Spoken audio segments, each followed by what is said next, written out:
away. A man doesn't give money away. That's my point, I said. I don't want her to get in trouble. Derek waved his hands back and forth, cutting me off. I'm not doing a good job explaining myself, he said. Rowan knows. He might have even sent her over to do it, but grown Caeldish men don't give away money. It's seen as womanish behaviour. They don't even buy things if they can help it. Didn't you notice that Rita was the one who bargained for our rooms and food at the inn a few nights ago? I did remember, now that he mentioned it. But why? I asked. Derek shrugged. There isn't any why. It's just the way they do things. That's why so many Caeldish caravans are husband-wife teams. Derek! Rowan's voice came from behind the wagons. He sighed as he stood up. Duty calls, he said. See you around. I tucked the jot into my pocket and thought about what Derek had said. The truth was, my troop had never gone so far north as to make it into the Schald. It was unnerving to think I wasn't as world-wise as I'd thought. I slung my travel sack over my shoulder and looked around one last time, thinking that perhaps it would be best if I left without any troublesome goodbyes. Denna was nowhere to be seen. That settled it then. I turned to leave, and found her standing behind me. She smiled a little awkwardly with her hands clasped behind her back. She was lovely as a flower and totally unconscious of it. I was suddenly short of breath and I forgot myself, my irritation, my hurt. You're still going? She asked. I nodded. You could come to Annalyn with us, she suggested. They say the streets are paved with gold there. You could teach Jocelyn to play that lute he carries around. She smiled. I've asked him, and he said he wouldn't mind. I considered it. For half a heartbeat, I almost threw my whole plan aside just to stay with her a little longer. Don't look like that, she chided me with a smile. I'll be there for a while, if things don't work out for you here. She trailed off hopefully.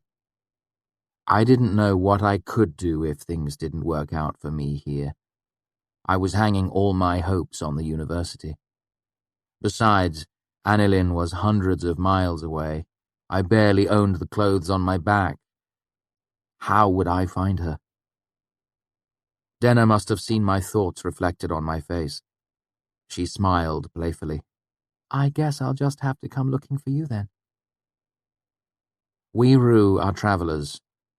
Our lives are composed of meetings and partings with brief, bright acquaintances in between.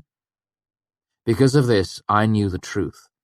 I felt it, heavy and certain in the pit of my stomach. I would never see her again. Before I could say anything, she looked nervously behind her. I'd better go. Watch for me. She flashed her impish smile again before turning to walk away. I will, I called after her. I'll see you where the roads meet. She glanced back and hesitated for a moment, then waved and ran off into the early evening twilight.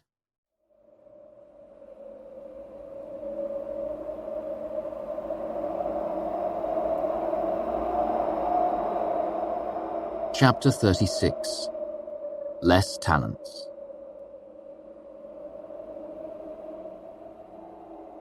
I spent the night sleeping outside the city limits of Imre in a soft bed of heather. The next day, I woke late, washed in a nearby stream, and made my way west to the university. As I walked, I watched the horizon for the largest building in the university. From Ben's descriptions, I knew what it would look like. Featureless, grey, and square as a block. Larger than 4 granaries stacked together, no windows, no decorations, and only one set of great stone doors. 10 times 10,000 books. The archives. I had come to the university for many reasons, but that was at the heart of it. The archives held answers, and I had many, many questions. First and foremost, I wanted to know the truth about the Chandrian and the Amir. I needed to know how much of Scarpi's story was the truth. When the road crossed the Omethi River, there was an old stone bridge. I don't doubt that you know the type. It was one of those ancient mammoth pieces of architecture scattered throughout the world, so old and solidly built that they have become part of the landscape, not a soul wondering who built them or why. This one was particularly impressive, over 200 feet long and wide enough for 2 wagons to pass each other. It stretched over the canyon the Omethi had carved into the rock. When I reached the crest of the bridge, I saw the archives for the first time in my life, rising like some great grey stone over the trees to the west. The university lay at the heart of a small city, though truthfully, I hesitate to call it a city at all. It was nothing like Tarbeen with its twisting alleys and garbage smell. It was more of a town with wide roads and clean air. Lawns and gardens were spaced between small houses and shops.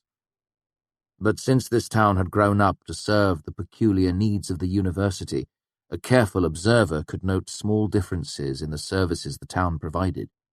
For instance, there were 2 glassblowers, 3 fully stocked apothecaries, 2 binderies, 4 booksellers, 2 brothels, and a truly disproportionate number of taverns. One of them had a large wooden sign nailed to its door proclaiming, "No sympathy." I wondered what non-arcane visitors might think of the warning. The university itself consisted of about 15 buildings that bore little resemblance to each other. Mews had a circular central hub with 8 wings radiating in each direction, so it looked like a compass rose. Hollows was simple and square with stained glass windows, showing Tecum in a classic pose, standing barefoot in the mouth of his cave, speaking to a group of students. Main's was the most distinctive building of the lot. It covered nearly 1.5 acres and looked like it had been cobbled together from a number of smaller, mismatched buildings. As I approached the archives, its grey, windowless surface reminded me of an immense grey stone. It was hard to believe after all the years of waiting that I was finally there. I circled around it until I found the entrance, a massive pair of stone doors standing wide open. Over them, chiselled deep into the stone, were the words, "Vorfelan Renata Morie." I didn't recognize the language. It wasn't Siaru, maybe Ilish or Temik, yet another question I needed answers for. Through the stone doors was a small antechamber with a more ordinary set of wooden doors inside. I tugged them open and felt cool, dry air brush past me. The walls were bare grey stone, lit with the distinctive, unwavering reddish light of sympathy lamps.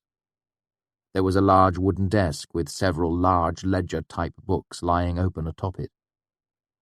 At the desk sat a young man who looked to be a full-blooded Kale, with the characteristic ruddy complexion and dark hair and eyes. "Can I help ye?" he asked, his young voice thick with the harsh burr a Siaru accent makes. "I'm here for the archives," I said stupidly. My stomach was dancing with butterflies. My palms were sweaty. He looked me over, obviously wondering at my age. "Are you a student?" "Soon," I said. "I haven't been through admissions yet." "You'll need to do that first," he said seriously. "I can't let anyone in unless they're in the book." He gestured at the ledgers on the desk in front of him. The butterflies died. I didn't bother to hide my disappointment. "Are you sure I can't look around for a couple of minutes? I've come an awfully long way." I looked at the 2 sets of double doors leading out of the room, one labelled Tomes, the other Stacks. Behind the desk, a smaller door was labelled Scrivs Only. His expression softened somewhat. "I cannot. There would be trouble." He looked me over again. "Are you really going through admissions?" His skepticism was obvious even through his thick accent. I nodded. "I just came here first," I said, looking around the empty room, eyeing the closed doors, trying to think of some way to persuade him to let me in. He spoke before I could think of anything. If you're really going, you should hurry. Today is the last day. Sometimes they don't go much longer than noon. My heart beat hard and quick in my chest. I'd assumed they would run all day. Where are they? Hollows. He gestured toward the outer door. Down, then left. Short building with colour windows. Two big trees out front. He paused. Maple? Is that the word for a tree? I nodded and hurried outside. Soon I was pelting down the road. 2 hours later I was in Hollows, fighting down a sour stomach and climbing up onto the stage of an empty theatre. The room was dark, except for the wide circle of light that held the master's table. I walked to stand at the edge of the light and waited. Slowly the 9 masters stopped talking among themselves and turned to look at me. They sat at a huge, crescent-shaped table. It was raised, so even seated they were looking down on me. They were serious-looking men, ranging in age from mature to ancient. There was a long moment of silence before the man sitting at the center of the crescent motioned me forward. I guessed he was the Chancellor. Come up where we can see you. That's right. Hello. Now what's your name, boy? Kvothe, sir. And why are you here? I looked him in the eye. I want to attend the university. I want to be an arcanist. I looked around at each of them. Some seemed amused. None looked particularly surprised. You are aware, the Chancellor said, that the university is for continuing one's education, not beginning it? Yes, Chancellor, I know. Very well, he said. May I have your letter of introduction? I didn't hesitate. I'm afraid I don't have one, sir. Is it absolutely necessary? It is customary to have a sponsor, he explained. Preferably an arcanist. Their letter tells us what you know, your areas of excellence and weakness. The arcanist I learned from was named Kvothe, sir, but he never gave me a letter of introduction. Might I tell you myself? The Chancellor nodded gravely. Unfortunately, we have no way of knowing that you actually have studied with an arcanist without proof of some kind. Do you have anything that can corroborate your story? Any other correspondence? He gave me a book before we parted ways, sir. He inscribed it to me and signed his name. The Chancellor smiled. That should do nicely. Do you have it with you? No. I let some honest bitterness creep into my voice. I had to pawn it in Tarbeen. Sitting to the left of the Chancellor, Master Rhetorician Hemme made a disgusted noise at my comment, earning him an irritated look from the Chancellor. Come, Hemme, Hemme said, slapping his hand on the table. The boy is obviously lying. I have important matters to attend to this afternoon. The Chancellor gave him a vastly irritated look. I have not given you leave to speak, Master Hemme. The two of them stared at each other for a long moment before Hemme looked away, scowling. The Chancellor turned back to me. Then his eye caught some movement from one of the other masters. Yes, Master Loren. The tall, thin master looked at me passively. What was the book called? Rhetoric and Logic, sir. And where did you pawn it? The broken binding on Seaward Square. Loren turned to look at the Chancellor. I will be leaving for Tarbeen tomorrow to fetch necessary materials for the upcoming term. If it is there, I will bring it back. The matter of the boy's claim can be settled then. The Chancellor gave a small nod. Thank you, Master Loren. He settled himself back into his chair and folded his hands in front of himself. Very well, then. What would Kvothe's letter tell us if he had written it? I took a good breath.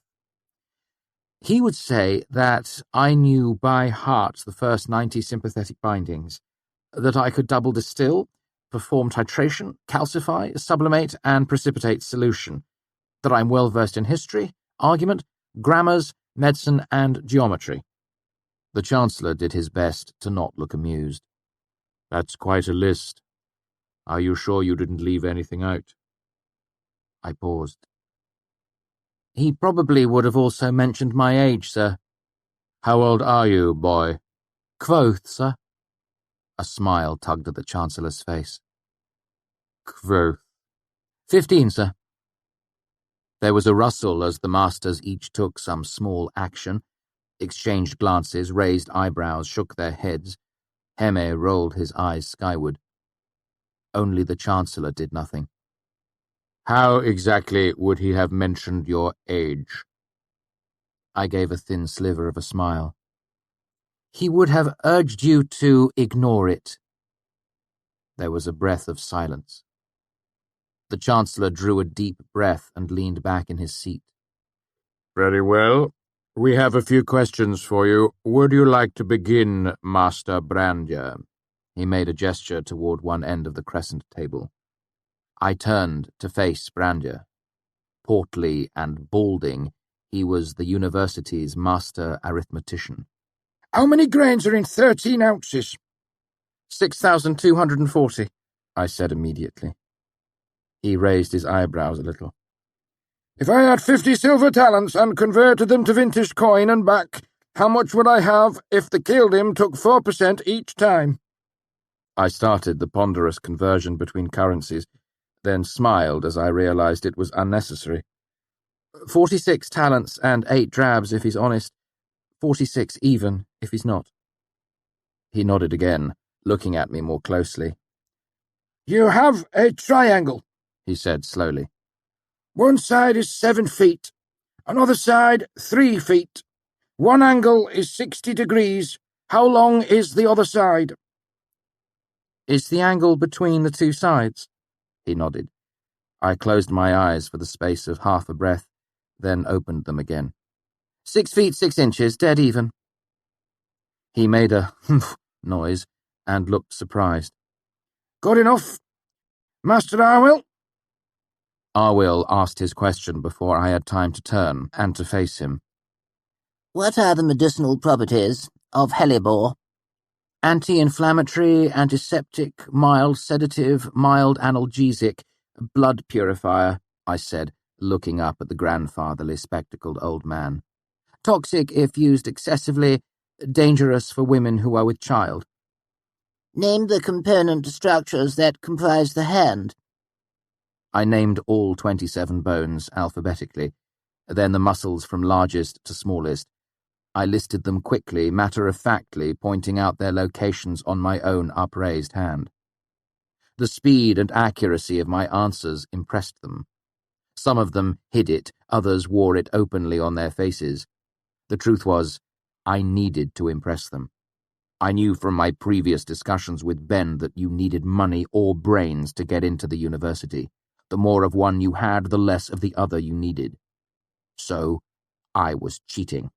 I had snuck into Hollows through a back entrance, acting the part of an errand boy. Then I'd picked 2 locks and spent more than an hour watching other students' interviews. I heard hundreds of questions and thousands of answers. I also heard how high the other students' tuitions were set. The lowest had been 4 talents and 6 jots, but most were double that. One student had been charged over 30 talents for his tuition. It would be easier for me to get a piece of the moon than that much money.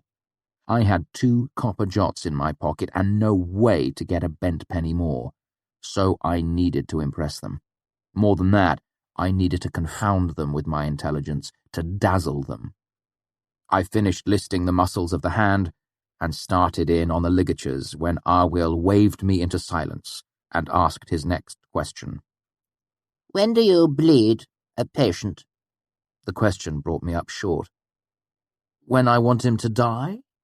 I asked dubiously. He nodded, mostly to himself. Master Lauren? Master Lauren was pale and seemed unnaturally tall even while sitting. Who was the first declared king of Tarvintus? Posthumously? Fede Calanthes. Otherwise it would be his brother Jarvis. Why did the Aturan Empire collapse? I paused, taken aback by the scope of the question. None of the other students had been asked anything so broad as this. Well, sir, I said slowly to give myself a moment or two to organise my thoughts. Partly because Lord Nalto was an inept egomaniac, partly because the church went into upheaval and denounced the Order Amir, who were a large part of the strength of Atur, partly because the military was fighting 3 different wars of conquest at the same time, and high taxes fomented rebellion in lands already inside the Empire. I watched the master's expression, hoping he would give some sign when he had heard enough. They also debased their currency, undercut the universality of the Iron Law, and antagonized the Adem. I shrugged.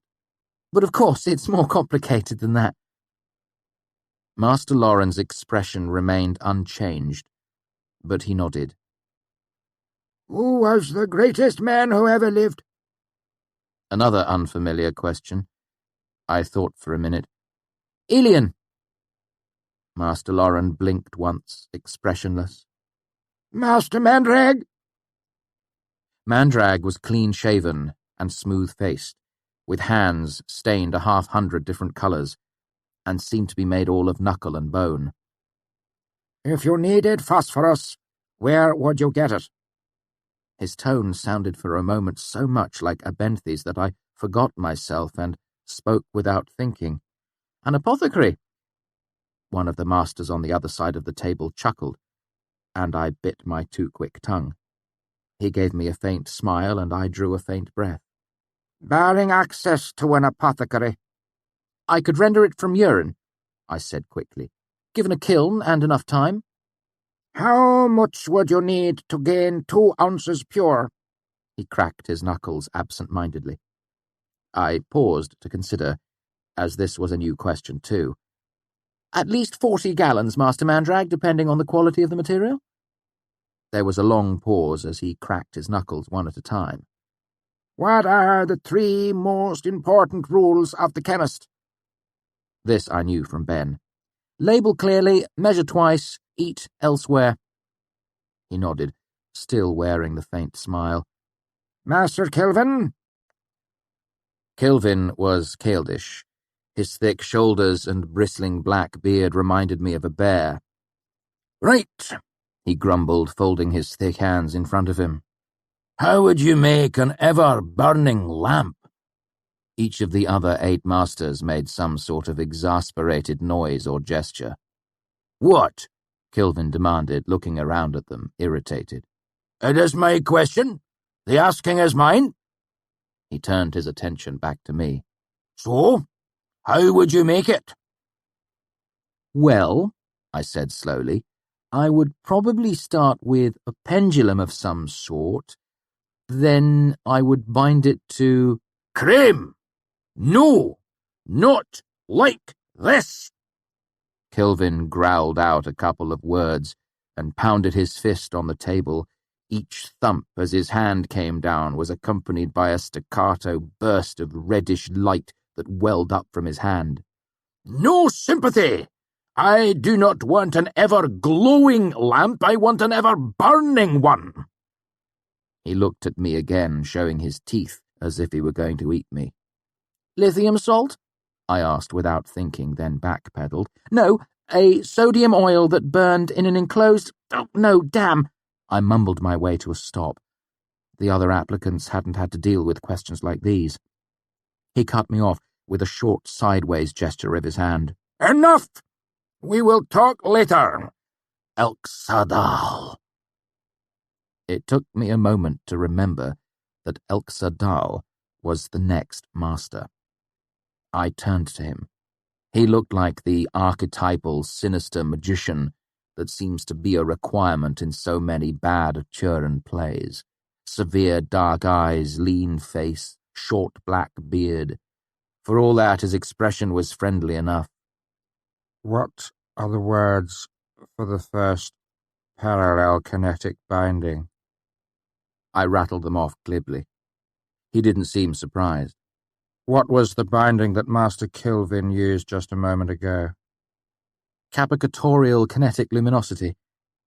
What is the synodic period? I looked at him oddly. Of the moon? The question seemed a little out of sync with the other two. He nodded. 72 1/3 days, sir, give or take a bit. He shrugged and gave a wry smile, as if he'd expected to catch me with the last question. Master Heme? Heme looked at me over steepled fingers. How much mercury would it take to reduce 2 gills of white sulphur? He asked pompously, as if I'd already given the wrong answer. One of the things I'd learned during my hour of quiet observation was this: Master Heme was the king high bastard of the lot. He took delight in students' discomfort and did everything he could to badger and unsettle them. He had a fondness for trick questions. Luckily, this was one I had watched him use on other students. You see, you can't reduce white sulphur with mercury.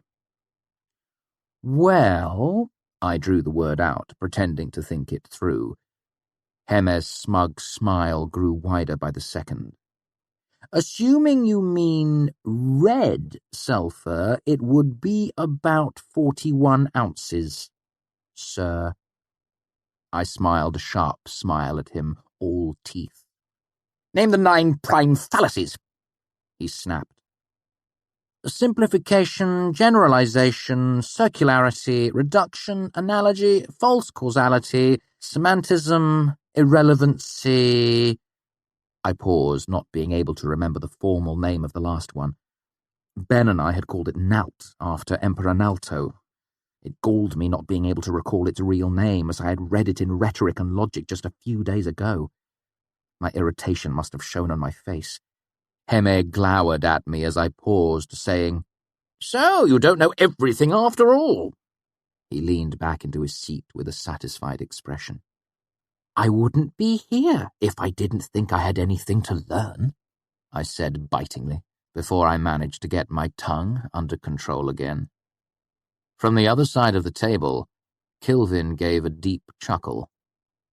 Heme opened his mouth, but the Chancellor silenced him with a look before he could say anything else. Now then, the Chancellor began. I think...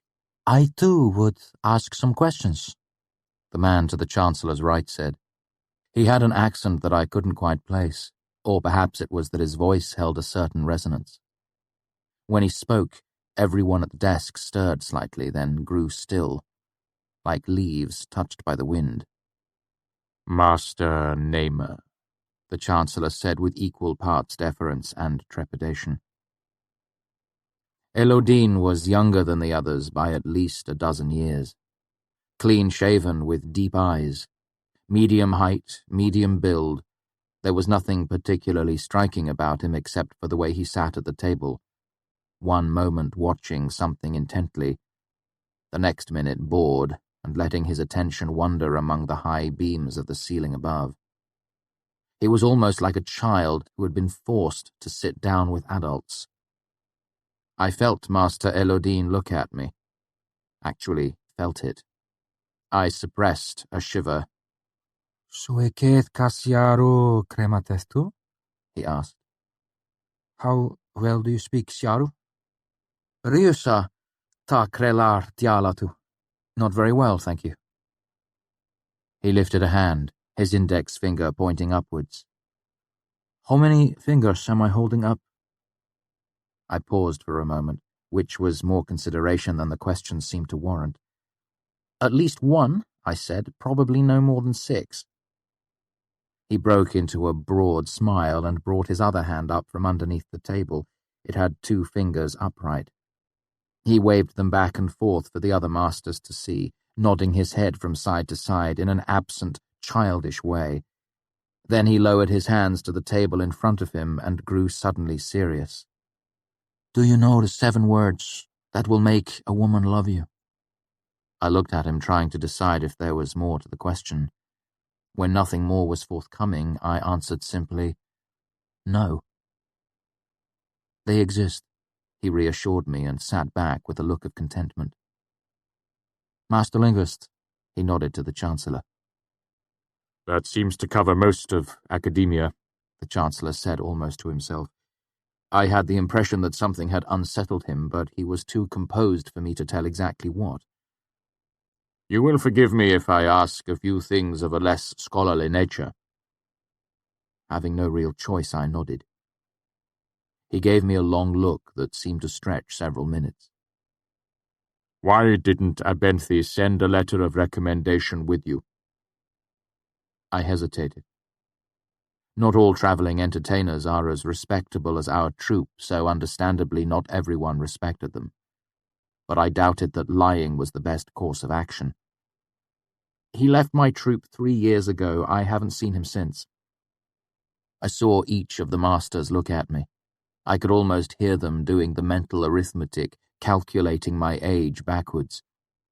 Oh, come now, Hemis said disgustedly and moved as if he would stand. The Chancellor gave him a dark look, silencing him. Why do you wish to attend the university? I stood dumbfounded. It was the one question I was completely unprepared for. What could I say? 10,000 books? Your archives? I used to have dreams of reading there when I was young. True, but too childish. I want revenge against the Chandrian. Too dramatic. To become so powerful that no one will ever be able to hurt me again? Too frightening. I looked up to the Chancellor and realized I'd been quiet for a long while. Unable to think of anything else, I shrugged and said, I don't know, sir. I guess I'll have to learn that too. The Chancellor's eyes had taken on a curious look by this point, but he pushed it aside as he said, Is there anything else you would like to say? He had asked the question of the other applicants, but none of them had taken advantage of it. It seemed almost rhetorical, a ritual before the masters discussed the applicant's tuition. Yes, please, I said, surprising him. I have a favour to ask beyond mere admission. I took a deep breath, letting their attention settle on me. It has taken me nearly 3 years to get here. I may seem young, but I belong here as much, if not more, than some rich lordling who can't tell salt from cyanide by tasting it. I paused. However, at this moment I have 2 jots in my purse and nowhere in the world to get more than that. I have nothing worth selling that I haven't already sold. Admit me for more than 2 jots, and I will not be able to attend. Admit me for less, and I will be here every day, while every night I will do what it takes to stay alive while I study here. I will sleep in alleys and stables, wash dishes for kitchen scraps, beg pennies to buy pens. I will do whatever it takes. I said the last words fiercely, almost snarling them. But admit me free, and give me 3 talents so I can live and buy what I need to learn properly, and I will be a student the likes of which you have never seen before. There was a half breath of silence, followed by a thunderclap of a laugh from Kilvin. Ha! He roared. If 1 student in 10 had half his fire, I'd teach with a whip and chair instead of chalk and slate. He brought his hand down hard on the table in front of him. This sparked everyone to begin talking at the same time in their own varied tones. The Chancellor made a little wave in my direction, and I took the chance to seat myself in the chair that stood at the edge of the circle of light. The discussion seemed to go on for quite a long while, but even 2 or 3 minutes would have seemed like an eternity sitting there while a group of old men debated my future. There was no actual shouting, but a fair amount of hand-waving, most of it by Master Hemme, who seemed to have taken the same dislike of me that I had for him. It wouldn't have been so bad if I could have understood what they were saying, but even my finely tuned eavesdropper's ears couldn't quite make out what was being said. Their talking died down suddenly, and then the Chancellor looked in my direction, motioning me forward. Let it be recorded, he said formally. That Kvothe, son of—" He paused and then looked at me inquiringly. Arleden, I supplied. The name sounded strange to me after all these years. Master Loren turned to look in my direction, blinking once. "Son of Arleden is admitted into the university for the continuance of his education on the 43rd of Caitlin. His admission into the Arcanum contingent upon proof that he has mastered the basic principles of sympathy. Official sponsor being one Kilvin, Master Artificer. His tuition shall be set at the rate of less 3 talents. I felt a great, dark weight settle inside me. 3 talents might as well be all the money in the world for any hope I had in earning it before the term began. Working in kitchens, running errands for pennies, I might be able to save that much in a year if I was lucky. I held a desperate hope that I could cut purse that much in time. But I knew the thought to be just that. Desperate. People with that sort of money generally knew better than to leave it hanging in a purse. I didn't realize that the masters had left the table until one of them approached me. I looked up to see the master archivist approaching me. Loren was taller than I would have guessed, over 6.5 feet. His long face and hands made him look almost stretched. When he saw he had my attention, he asked, "Did you say your father's name was Arleden?" He asked it very calmly, with no hint of regret or apology in his voice. It suddenly made me very angry that he should stifle my ambitions of getting into the university, then come over and ask about my dead father as easy as saying good morning. "Yes," I said tightly.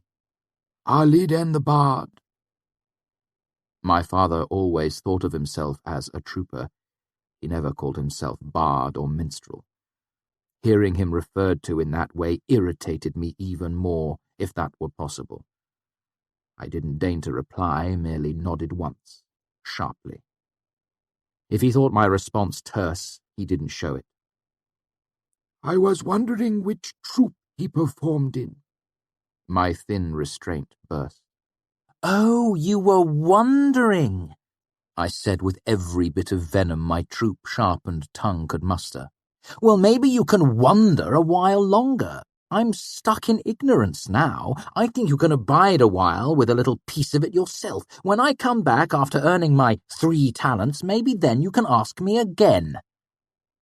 I gave him a fierce look, as if hoping to burn him with my eyes. His reaction was minimal.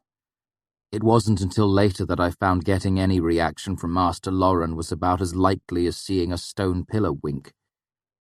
He looked vaguely puzzled at first, then slightly taken aback. Then, as I glared up at him, he gave a faint, thin smile and mutely handed me a piece of paper. I unfolded and read it. It read, Kvothe, spring term, tuition -3 talents. Less 3 talents, of course. Relief flooded me as if it were a great wave that swept my legs from beneath me. I sat suddenly on the floor and wept. Chapter 37. Bright-eyed. Loren led the way across a courtyard. "That is what most of the discussion was about," Master Loren explained, his voice as passionless as stone. "You had to have a tuition. Everyone does."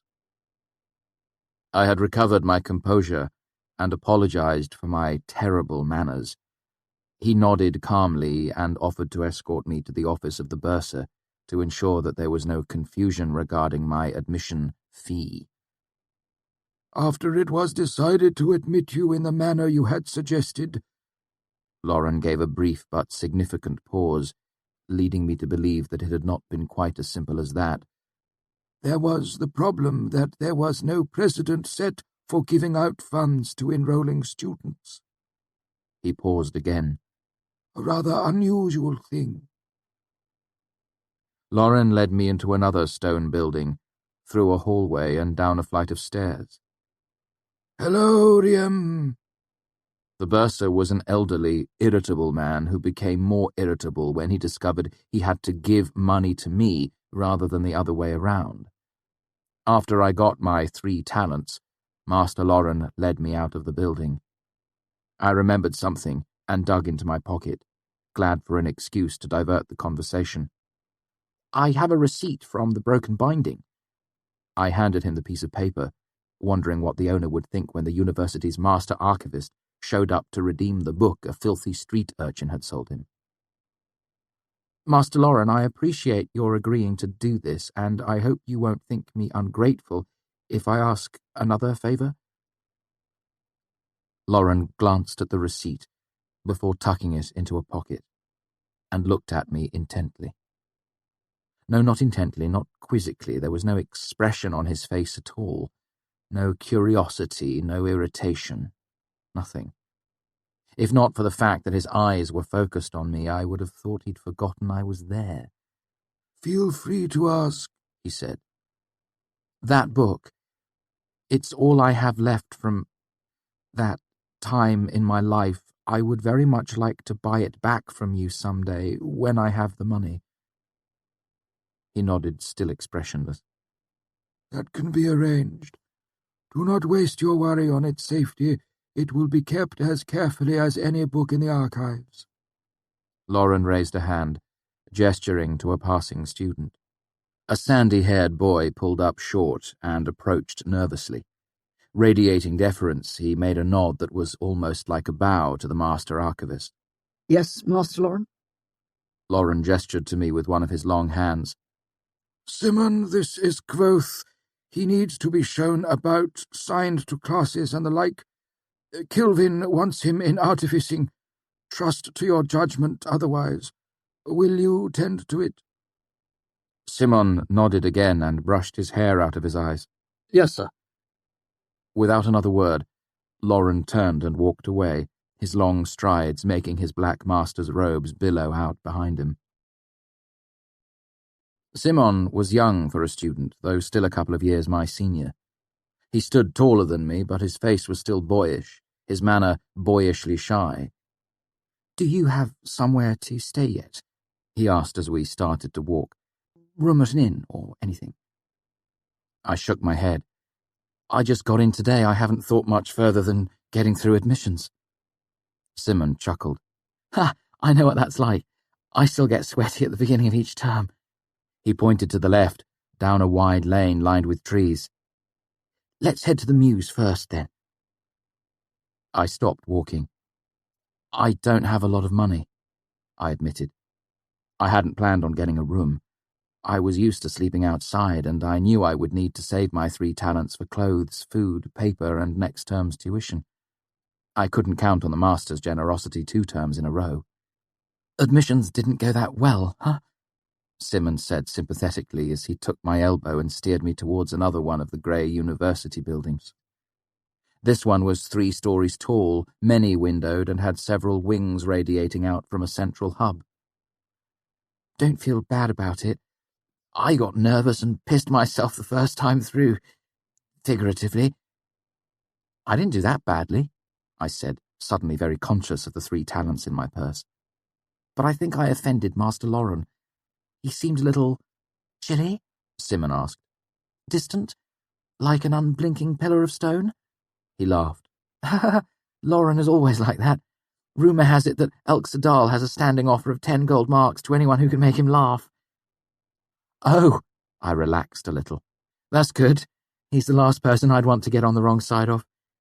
I'm looking forward to spending a lot of time in the archives. Just handle the books gently, and you'll get along fine. He's pretty detached for the most part, but be careful around his books." He raised his eyebrows and shook his head. "He's fiercer than a mother bear protecting her cubs. In fact, I'd rather get caught by a mother bear than have Lauren see me folding back a page." Simon kicked at a rock, sending it skipping down the cobblestones. "Okay, you've got options in the Mews. A talent will get you a bunk and a meal chit for the term," he shrugged. "Nothing fancy, but it keeps the rain off. You can share a room for 2 talents or get one all to yourself for 3. What's a meal, Chit?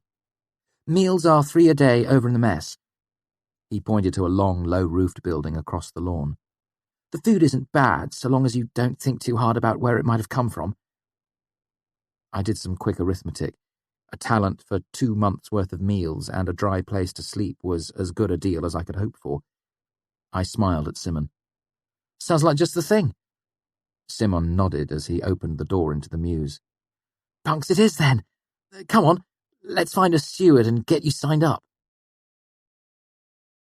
The bunks for non-Arcanum students were on the 4th floor of the east wing of Mews, farthest from the bathing facilities on the ground floor. The accommodations were as Sim had described, nothing fancy, but the narrow bed had clean sheets, and there was a trunk with a lock where I could keep my meagre possessions. All the lower bunks had already been claimed, so I took an upper one in the far corner of the room. As I looked out of one of the narrow windows from on top of my bunk, I was reminded of my secret place high on Tarbean's rooftops. The similarity was oddly comforting. Lunch was a bowl of steaming hot potato soup, beans, narrow rashers of fatty bacon, and fresh brown bread. The room's large plank tables were nearly half full, seating about 200 students. The room was full of the low murmur of conversation, punctuated by laughter and the metallic sound of spoons and forks scraping against the tin trays. Simon steered me to the back corner of the long room. 2 other students looked up as we approached. Simon made a one-handed gesture to me as he set down his tray. Everyone, meet Kvothe, our newest dewy-eyed first-termer. He gestured from one person to the next. Kvothe, these are the worst students the Arcanum has to offer, Manet and Willem. Already met him, Willem said. He was the dark-haired Keeldim from the archives. You really were headed to admissions? He said, mildly surprised. I thought you were dealing me false iron. He reached out his hand for me to shake. Welcome. Telu, anyway, Manet muttered, looking me over.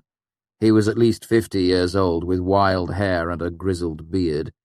He wore a slightly dishevelled look, as if he'd only woken up a few minutes ago. Am I as old as I feel, or is he as young as he looks? Both, Simon said cheerfully as he sat down. Kvothe, Manet here has been in the Arcanum for longer than all of us put together.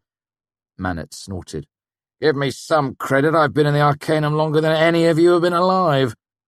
And still a lowly ear, Willem said. His thick Siaru accent made it hard to tell if he was being sarcastic or not.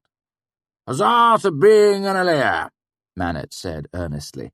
You boys will regret it if you move any farther up the ranks, trust me. It's just more hassle and higher tuitions. We want our guilders, Manet, Simon said, preferably sometime before we're dead. The gilder is overrated too, Manet said, tearing off a piece of bread and dunking it in his soup. The exchange had an easy feel, and I guessed this was a familiar conversation. How'd you do? Simon asked Willem eagerly. 7 and 8, Willem grumbled. Simon looked surprised. What in God's name happened? Did you punch one of them? Fumbled my cipher, Willem said sullenly. And Lauren asked about the influence of sub-infeudation on Modigan currency. Kelvin had to translate. Even then I could not answer. Ah, my soul weeps for you, Sim said lightly. You trounced me these last 2 terms. I was bound to catch a break sooner or later. I got 5 talents even this term. He held out his hand. Pay up. Willem dug into his pocket and handed Sim a copper jot. I looked at Manet. Aren't you in on it? The wild-haired man huffed a laugh and shook his head. Ha! There'll be some long odds against me, he said, his mouth half full. Let's hear it, Simon said with a sigh. How much this term? 1 and 6, Manet said, grinning like a wolf. Before anyone could think to ask me what my tuition was, I spoke up. I heard about someone getting a 30-talent tuition. Do they usually get that high? Not if you have the good sense to stay low in the rankings, Manet grumbled. Only nobility? Willem said. crameless bastards with no business having their study here. I think they stoke up high tuitions just so they can complain. I don't mind, Manet said. Take their money, keep my tuition low. I jumped as a tray clattered down onto the other side of the table. I assume you're talking about me. The owner of the tray was blue-eyed and handsome with a carefully trimmed beard and high Modigan cheekbones. He was dressed in rich, muted colours. On his hip was a knife with a worked wire hilt, the first weapon I'd seen anyone wearing at the university. Savoy. Simon looked stunned. What are you doing here? I ask myself the same thing. Savoy looked down at the bench. Are there no proper chairs in this place? He took his seat, moving with an odd combination of graceful courtliness and stiff, affronted dignity. Excellent. Next I'll be eating with a trencher and throwing bones to the dogs over my shoulder. Etiquette dictates it be the left shoulder, your highness, Manet said around a mouthful of bread, grinning.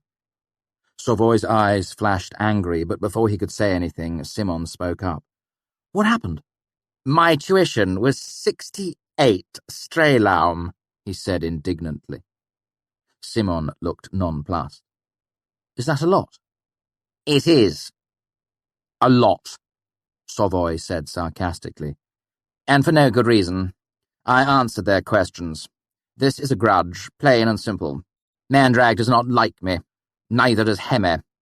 Besides, everyone knows they squeeze the nobility twice as hard as you lot, bleeding us dry as stones. Simon's nobility? Manet pointed a spoon. He seems to do fine for himself. Savoy exhaled sharply through his nose. Simon's father is a paper duke bowing to a tin king in Artois. My father's stables have longer bloodlines than half you are Turan nobles. Simon stiffened slightly in his seat, though he didn't look up from his meal. Willem turned to face Savoy, his dark eyes going hard. But before he could say anything, Savoy slumped, rubbing his face in one hand. I'm sorry, Sim. My house and name to you. It's just, things were going to be better this term, but now they're worse instead. My allowance wouldn't even cover my tuition, and no one will extend me more credit. Do you know how humiliating that is? I've had to give up my rooms at the Golden Pony. I'm on the 3rd floor of Mews. I almost had to share a room. What would my father say if he knew?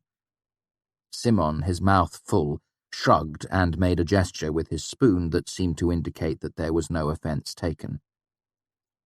Maybe things would go better for you if you didn't go in there looking like a peacock, Manet said. Leave off the silk when you go through admissions. Is that how it is? Savoy said, his temper flaring again. Should I abase myself, rub ashes in my hair, tear my clothes? As he grew angrier, his lilting accent became more pronounced. No, they are none of them better men than me. I need not bow to them.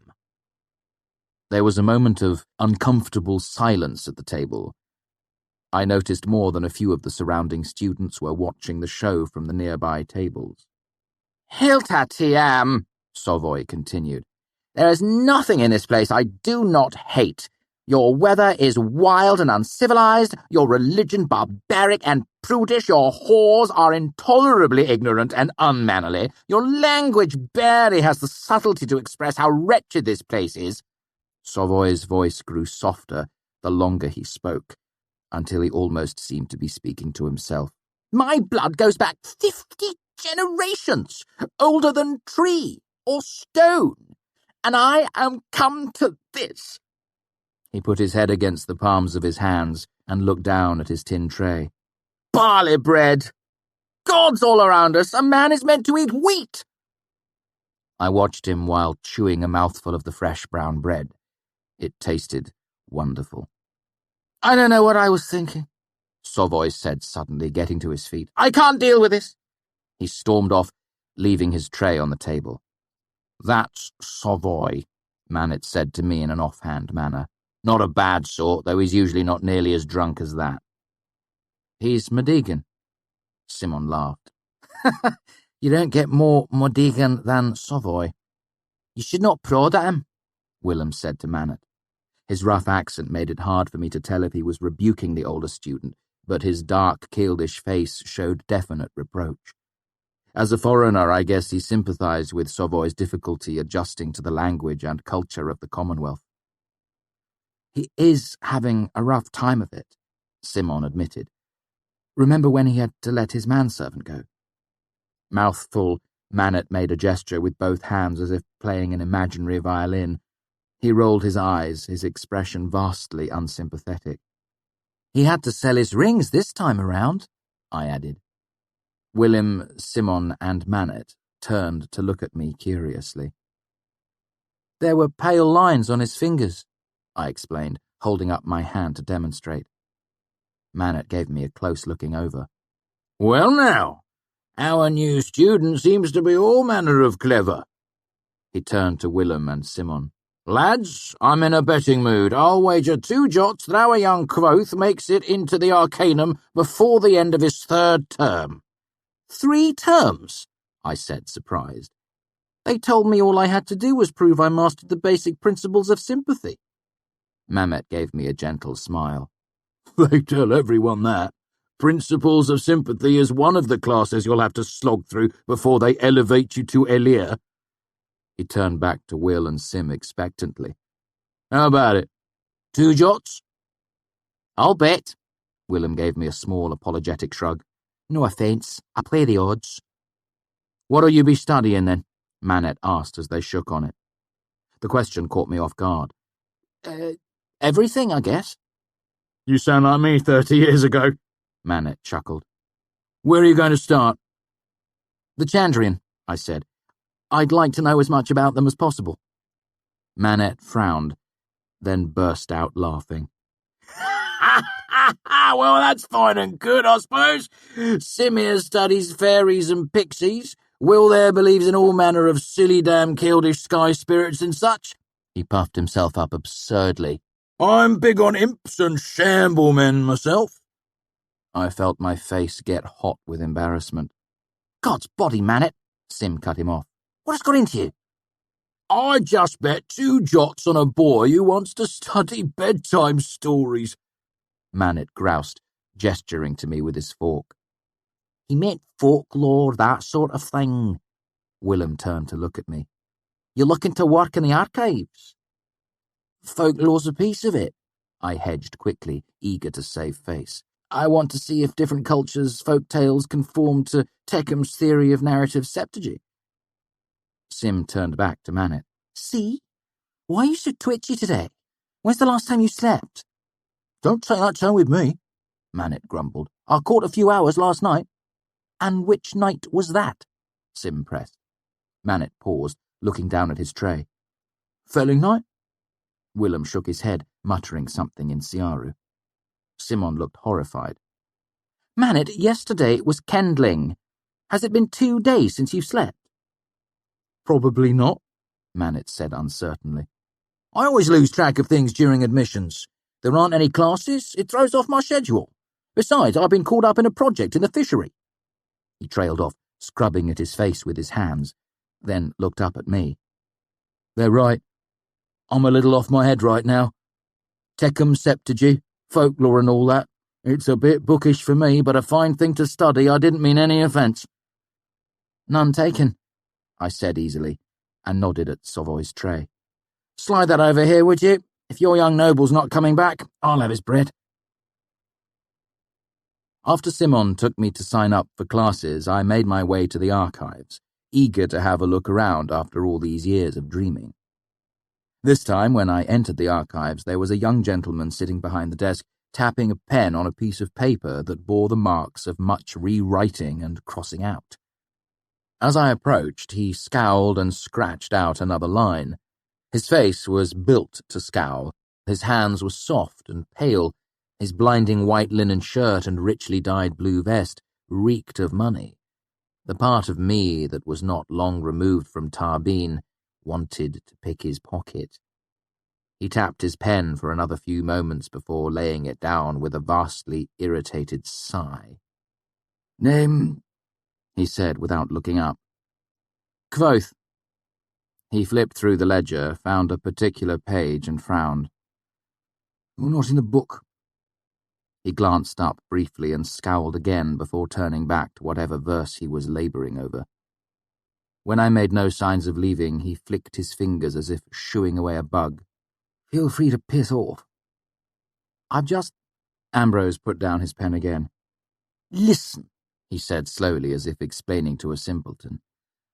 You're not in the book. He made an exaggerated gesture toward the ledger with both hands. You don't get inside. He made another gesture to the inner doors. The end. I've just gone through admissions. He tossed up his hands, exasperated. Then of course you're not in the book. I dug into a pocket for my admission slip. Master Loren gave me this himself. I don't care if he carried you here piggyback, Ambrose said, pointedly re-dipping his pen. Now quit wasting my time. I have things to do. Wasting your time? I demanded, my temper finally wearing thin. Do you have any idea what I've gone through to get here?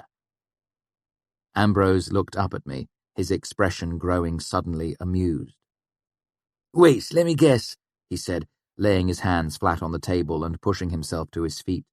You were always smarter than the other children back in Clodhump or whatever little one-whore town you're from. Your ability to read and count left the local villagers awestruck. I heard the outer door open and shut behind me, but Ambrose didn't pay it any attention as he walked around to lean against the front of the desk. Your parents knew you were special, so they saved up for a couple of years, bought you a pair of shoes, and sewed the pig blanket into a shirt. He reached out to rub the fabric of my new clothes between his fingers. It took months of walking, hundreds of miles, bumping along in the backs of mule carts, but in the end... He made an expansive gesture with both hands. Praise Telu and all his angels, here you are, all bright-eyed and full of dreams. I heard laughter and turned to see that 2 men and a young woman had come in during his tirade. God's body, Ambrose, what's got you started? Goddamn first-termers! Ambrose groused as he headed back around to sit behind the desk. Come in here dressed like ragpiles and act like they own the place. The 3 newcomers walked toward the doors marked stacks. I fought down a hot flush of embarrassment as they looked me up and down. Are we still heading to the Aeolian tonight? Ambrose nodded. Of course. 6th bell. Aren't you going to check to see if they're in the book? I asked as the door closed behind them. Ambrose turned back to me, his smile bright, brittle, and by no means friendly. Listen, I'm going to give you a little advice, for free. Back home, you were something special. Here, you're just another kid with a big mouth. So address me as Rela. Go back to your bunk and thank whatever pagan god you pray to that we're not inventors. My father and I would chain you to a post like a rabid dog. He shrugged. Or don't. Stay here. Make a scene, start to cry, better yet, take a swing at me. He smiled. I'll give you a thrashing and get you thrown out on your ear. He picked up his pen and turned back to whatever he was writing. I left. You might think that this encounter left me disheartened. You might think I felt betrayed, my childhood dreams of the university cruelly shattered. Quite the contrary. It reassured me. I had been feeling rather out of my element until Ambrose let me know in his own special way that there wasn't much difference between the university and the streets of Tarbeen. No matter where you are, people are basically the same. Besides, anger can keep you warm at night, and wounded pride can spur a man to wondrous things. Chapter 38. Sympathy in the Mains. Mains was the oldest building at the university. Over the centuries it had grown slowly in all directions, engulfing smaller buildings and courtyards as it spread. It had the look of an ambitious architectural breed of lichen that was trying to cover as many acres as it could. It was a hard place to find your way around. Hallways took odd turns, dead-ended unexpectedly, or took long, rambling roundabout paths. It could easily take 20 minutes to walk from one room to another, despite the fact that they were only 50 feet apart. More experienced students knew shortcuts, of course, which workrooms and lecture halls to cut through to reach your destination. At least one of the courtyards had been completely isolated and could only be accessed by climbing through a window. Rumour had it that there were some rooms bricked off entirely, some with students still inside. Their ghosts were rumoured to walk the halls at night, bewailing their fate and complaining about the food in the mess. My first class was held in Mains. Luckily, I had been warned by my bunkmates that Mains was difficult to navigate, so despite getting lost, I still arrived with time to spare. When I finally found the room for my first class, I was surprised to find it resembled a small theatre. Seats rose in tiered semicircles around a small raised stage. In larger cities, my troupe had performed in places not unlike this one. The thought relaxed me as I found a seat in the back. I was a jangling mass of excitement as I watched other students slowly trickle into the room. Everyone was older than me by at least a few years. I reviewed the first 30 sympathetic bindings in my head as the theatre filled with anxious students. There were perhaps 50 of us in all, making the room about 3/4 full. Some had pen and paper with hardbacks to write on, some had wax tablets. I hadn't brought anything, but that didn't worry me overmuch. I've always had an excellent memory. Master Hemme entered the room and made his way onto the stage to stand behind a large stone work table. He looked impressive in his dark master's robes, and it was bare seconds before the whispering, shuffling theatre of students hushed to silence. "So, you want to be arcanists," he said. "You want magic like you've heard about in bedtime stories. You've listened to songs about Taborlin the Great, roaring sheets of fire, magic rings, invisible cloaks, swords that never go dull, potions to make you fly." He shook his head, disgusted. "Well, if that's what you're looking for, you can leave now, because you won't find it here. It doesn't exist." At this point, a student came in, realized he was late, and moved quickly into a vacant seat. Hemme spotted him, though. "Hello, glad you chose to attend. What is your name?" Gel, the boy said nervously. I'm sorry, I had a bit of a hard time. "Gel," Hemme interrupted. "Why are you here?" Gel gaped for a moment before managing to say, "For principles of sympathy?" "I do not appreciate tardiness in my class. For tomorrow, you may prepare a report on the development of the sympathy clock, its differences from the previous, more arbitrary clocks that used harmonic motion, and its effect on the accurate treatment of time." The boy twisted in his seat. "Yes, sir." Hemme seemed satisfied with the reaction. "Very well, what is sympathy, then?" Another boy hurried in, clutching a hardback. He was young, by which I mean he looked to be no more than 2 years older than me. Hemme stopped him before he could make it into a seat. "Hello there," he said in an over-courteous tone. "And you are—" "Basil, sir." The boy stood awkwardly in the aisle. I recognized him. I had spied on his admissions interview. "Basil, you wouldn't happen to be from Ill, would you?" Hemme asked, smiling sharply. No, sir? "Ah," Hemme said, feigning disappointment. "I had heard that Illish tribes used the sun to tell time and, as such, have no true concept of punctuality. However, as you're not Illish, I can see no excuse for being late, can you?" Basil's mouth worked silently for a moment as if to make some excuse, then apparently decided better of it. No, sir. "Good. For tomorrow, you can prepare a report on Ill's lunar calendar compared to the more accurate, civilized Arturan calendar that you should be familiar with by now. Be seated." Basil slunk wordlessly into a nearby seat like a whipped dog. Heme gave up all pretext of lecture and lay in wait for the next tardy student. Thus it was that the hall was tensely silent when she stepped hesitantly into the room.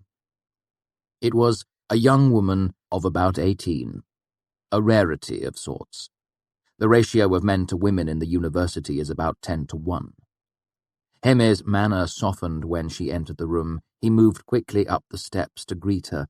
"Ah, my dear, I am suddenly pleased that we have not yet begun today's discussion." He took her by the elbow and led her down a few of the steps to the first available seat. She was obviously embarrassed by the attention. "I'm sorry, Master Heme. Mainz is bigger than I'd guessed." "No worry," Heme said in a kindly fashion. "You're here, and that's what matters." He solicitously helped her arrange her paper and ink before returning to the stage. Once there, it seemed as if he might actually lecture, but before he began, he looked back to the girl. "I'm sorry, miss." She was the only woman in the room. "Poor manners on my part. What is your name?" "Ria." "Ria, is that short for Rian?" "Yes, it is," she smiled. "Rian, would you please cross your legs?" The request was made with such an earnest tone that not even a titter escaped the class. Looking puzzled, Rian crossed her legs. "Now that the gates of hell are closed," Heme said in his normal, rougher tones, "we can begin." And so he did, ignoring her for the rest of the lecture, which, as I see it, was an inadvertent kindness. It was a long 2.5 hours. I listened attentively, always hoping that he would come to something I hadn't learned from Abenthy, but there was nothing. I quickly realized that while Heme was discussing the principles of sympathy, he was doing it at a very, very basic level. This class was a colossal waste of my time. After Heme dismissed the class, I ran down the stairs and caught him just as he was leaving through a lower door. "Master Heme?" He turned to face me. "Oh, yes, our boy prodigy. I wasn't aware you were in my class. I didn't go too fast for you, did I?" I knew better than to answer that honestly. "You covered the basics very clearly, sir. The principles you mentioned today will lay a good foundation for the other students in the class." Diplomacy is a large part of being a trooper. He puffed up a bit at my perceived compliment, then looked more closely at me. "Other students?" he asked.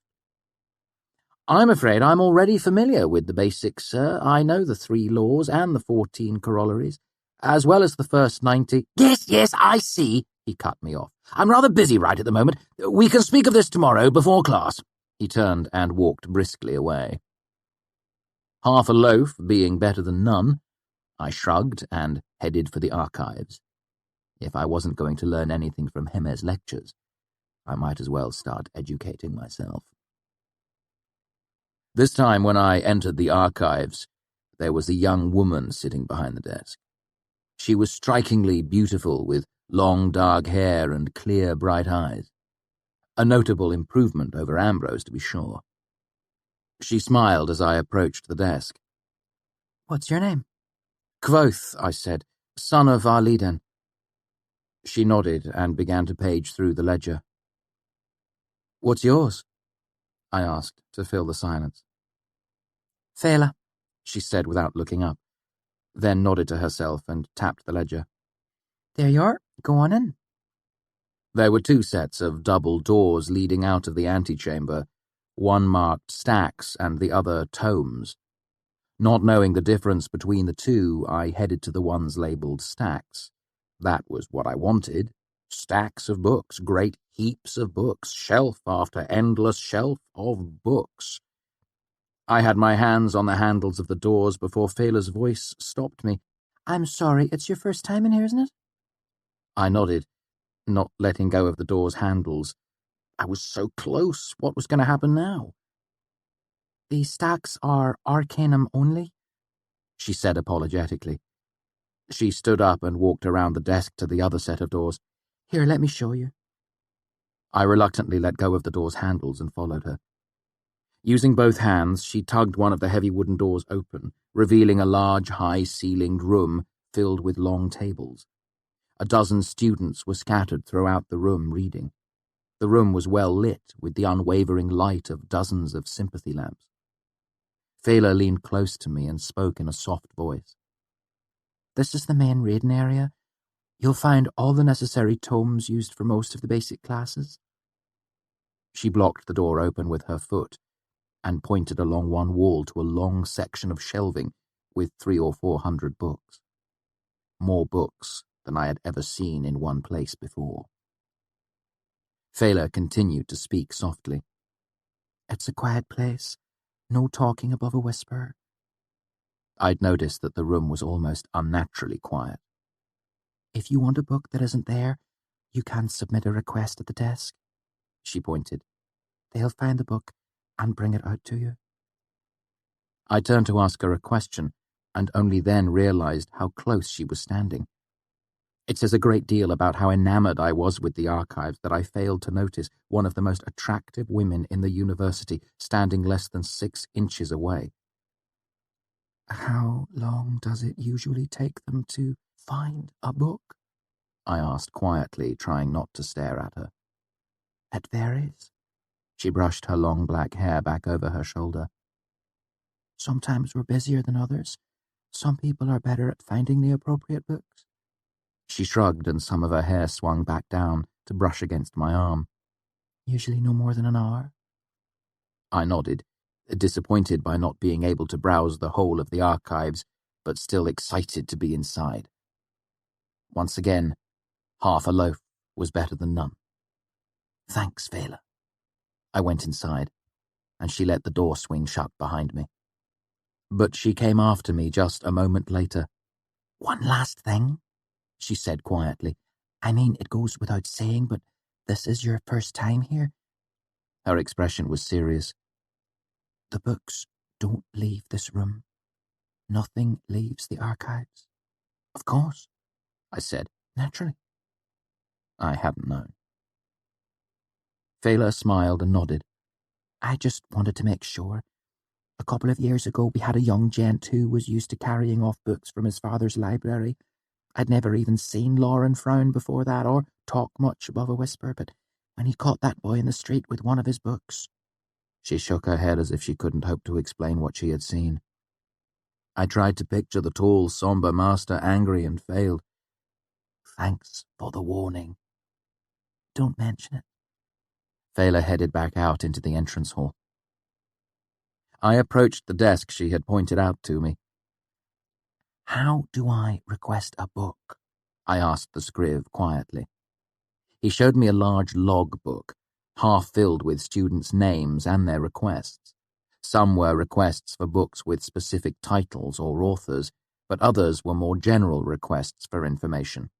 One of the entries caught my eye. Basil, Ilish Lunar Calendar, History of Arturan Calendar. I looked around the room and saw the boy from Hemme's class hunched over a book taking notes.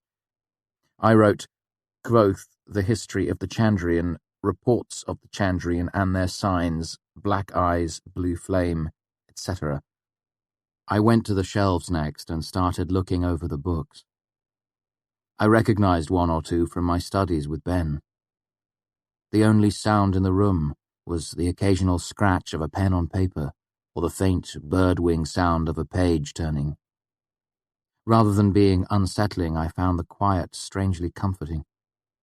Later, I was to find out that the place was nicknamed Tombs because of its crypt-like quiet.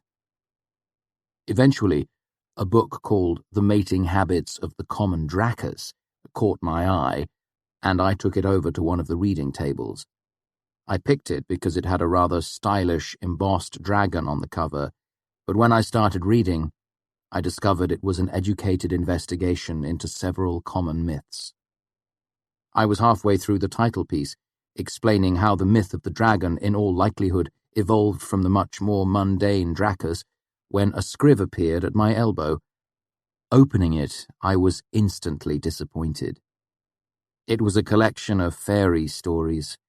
I flipped through it, hoping to find something useful, but it was filled with sticky, sweet adventure stories meant to amuse children. You know the sort. Brave orphans trick the Chandrian, win riches, marry princesses, and live happily ever after. I sighed and closed the book. I had half expected this.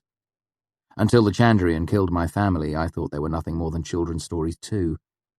This sort of search wasn't going to get me anywhere. After walking to the desk, I thought for a long moment before writing a new line in the request ledger. Kvothe, the history of the order Amir, the origins of the Amir, the practices of the Amir. I reached the end of the line, and rather than start another one, I stopped and looked up at the scriv behind the desk. "I'll take anything on the Amir, really," I said. "We're a little busy right now," he said, gesturing to the room. Another dozen or so students had filtered in since I had arrived. "But we'll bring something out to you as soon as we can." I returned to the table and flipped through the children's book again before abandoning it for the bestiary. The wait was much longer this time, and I was learning about the strange summer hibernation of Susquinian when I felt a light touch on my shoulder. I turned, expecting to see a scriv with an armload of books, or maybe Basil come to say hello. I was startled by the sight of Master Loren looming over me in his dark master's robes. "Come," he said softly, and gestured for me to follow. Not knowing what might be the matter, I followed him out of the reading room. We walked behind the scriv's desk and down a flight of stairs to a small, featureless room with a table and 2 chairs. The archives was filled with little rooms like this, reading holes designed to give members of the Arcanum a place to sit privately and study. Loren lay the request ledger from tomes on the table. "I noticed your request while assisting one of the newer scrivs in his duties," he said. "You have an interest in the Chandrian and the Amir?" he asked. I nodded. "Is this in regard to an assignment from one of your instructors?" For a moment I thought about telling him the truth about what had happened to my parents, about the story I had heard in Tarbin. But Manet's reaction to my mention of the Chandrian had shown me how foolish that would be. Until I'd seen the Chandrian myself, I didn't believe in them. If anyone would have claimed to have seen them, I would have thought they were crazy. At best, Loren would think I was delusional, at worst, a foolish child.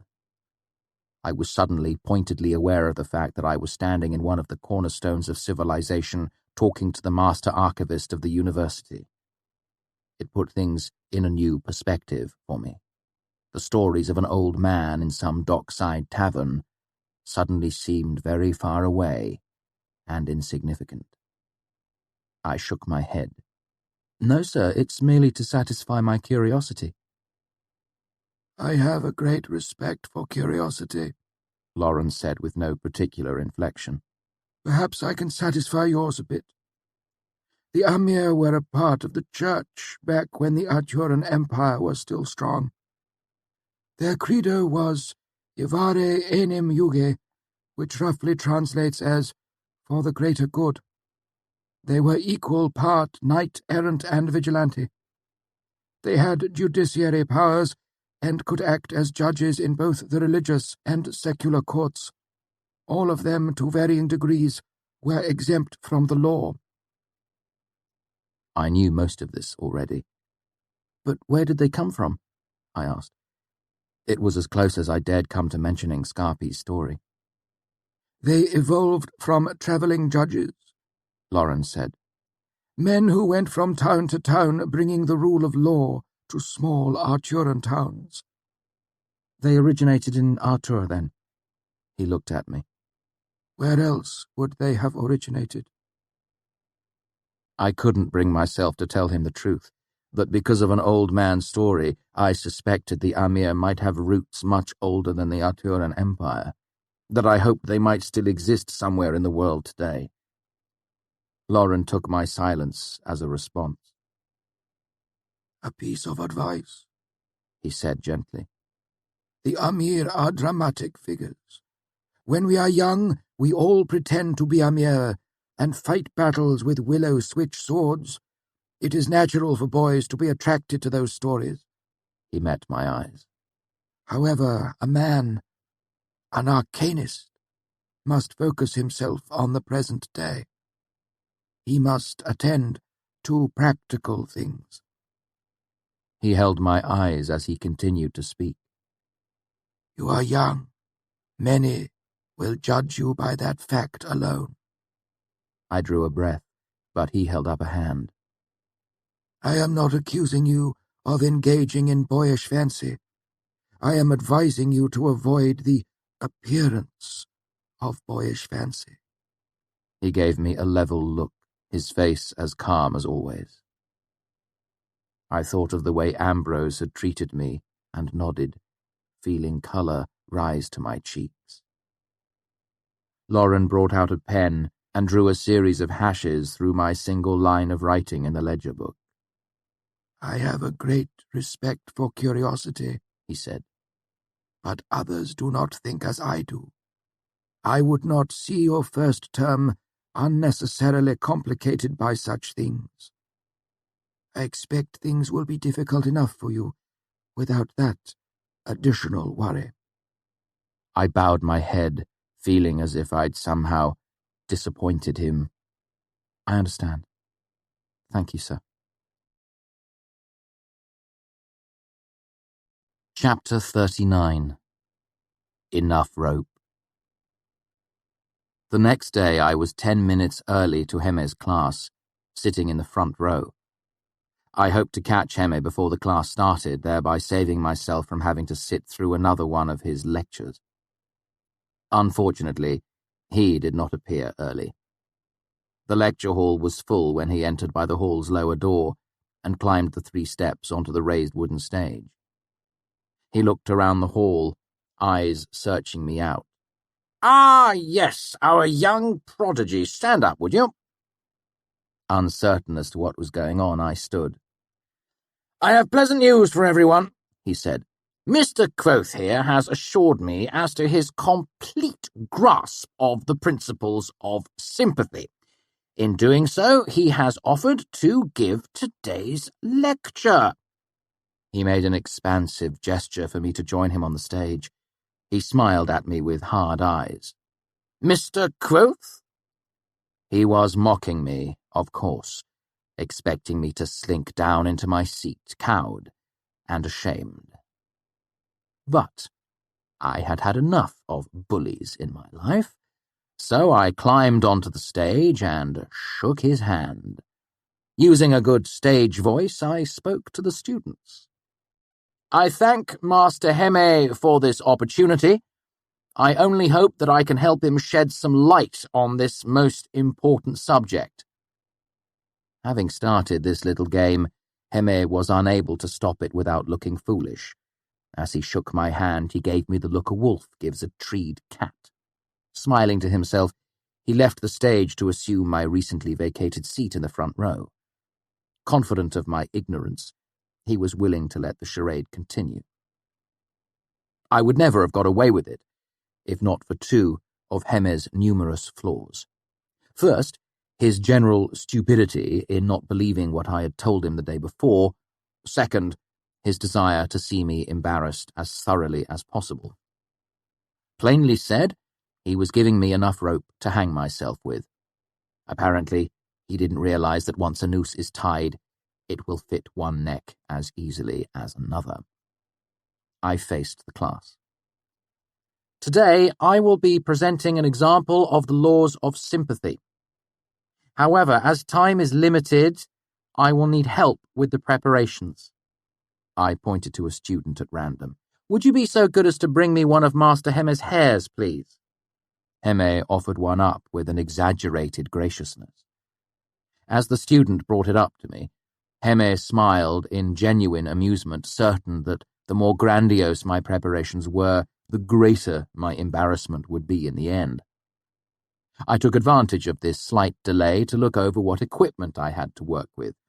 A brazier sat off to one side of the stage, and a quick rifling of the drawers in the work table revealed chalk, a prism, sulphur matches, an enlarging glass, some candles, and a few oddly shaped blocks of metal.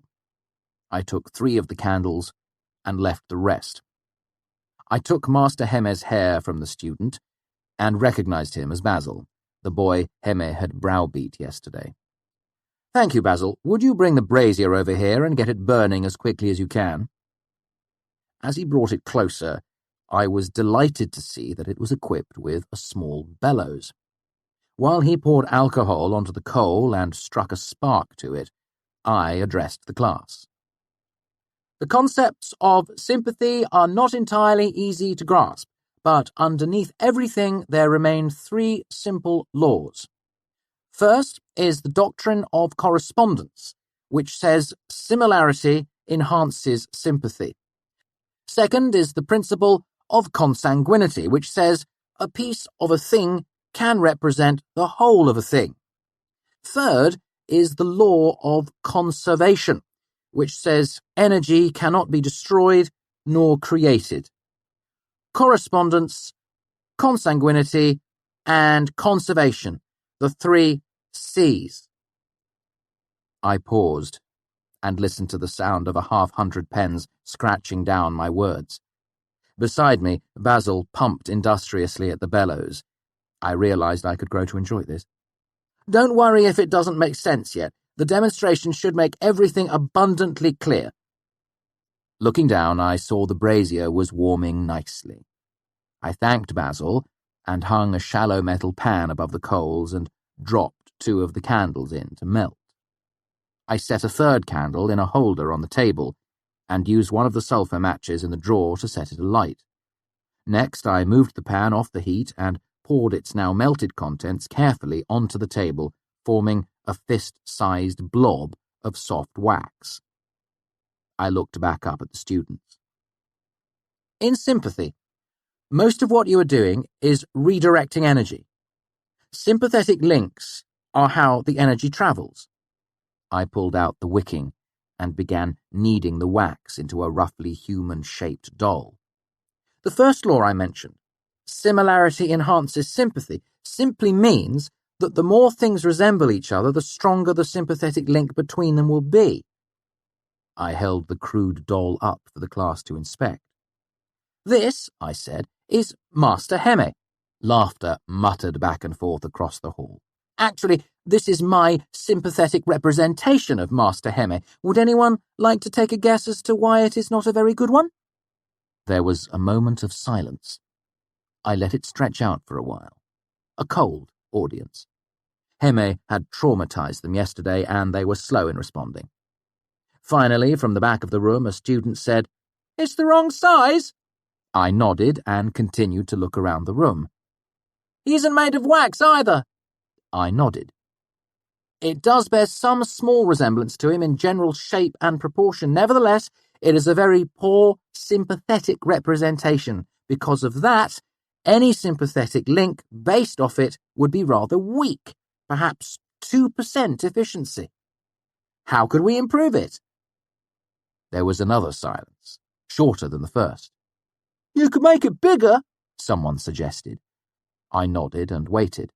Other voices called out. "You could carve Master Heme's face on it. Paint it. Give it a little robe." Everyone laughed. I held up my hand for quiet and was surprised by how quickly it fell. "Practicality aside, assume you did all these things. A 6-foot, fully clothed, masterfully carved Master Heme stands beside me." I gestured. "Even with all that effort, the best you might hope for is 10 or 15% sympathetic link. Not very good. Not very good at all. This brings me to the second law, consanguinity. An easy way of thinking of it is, once together, always together.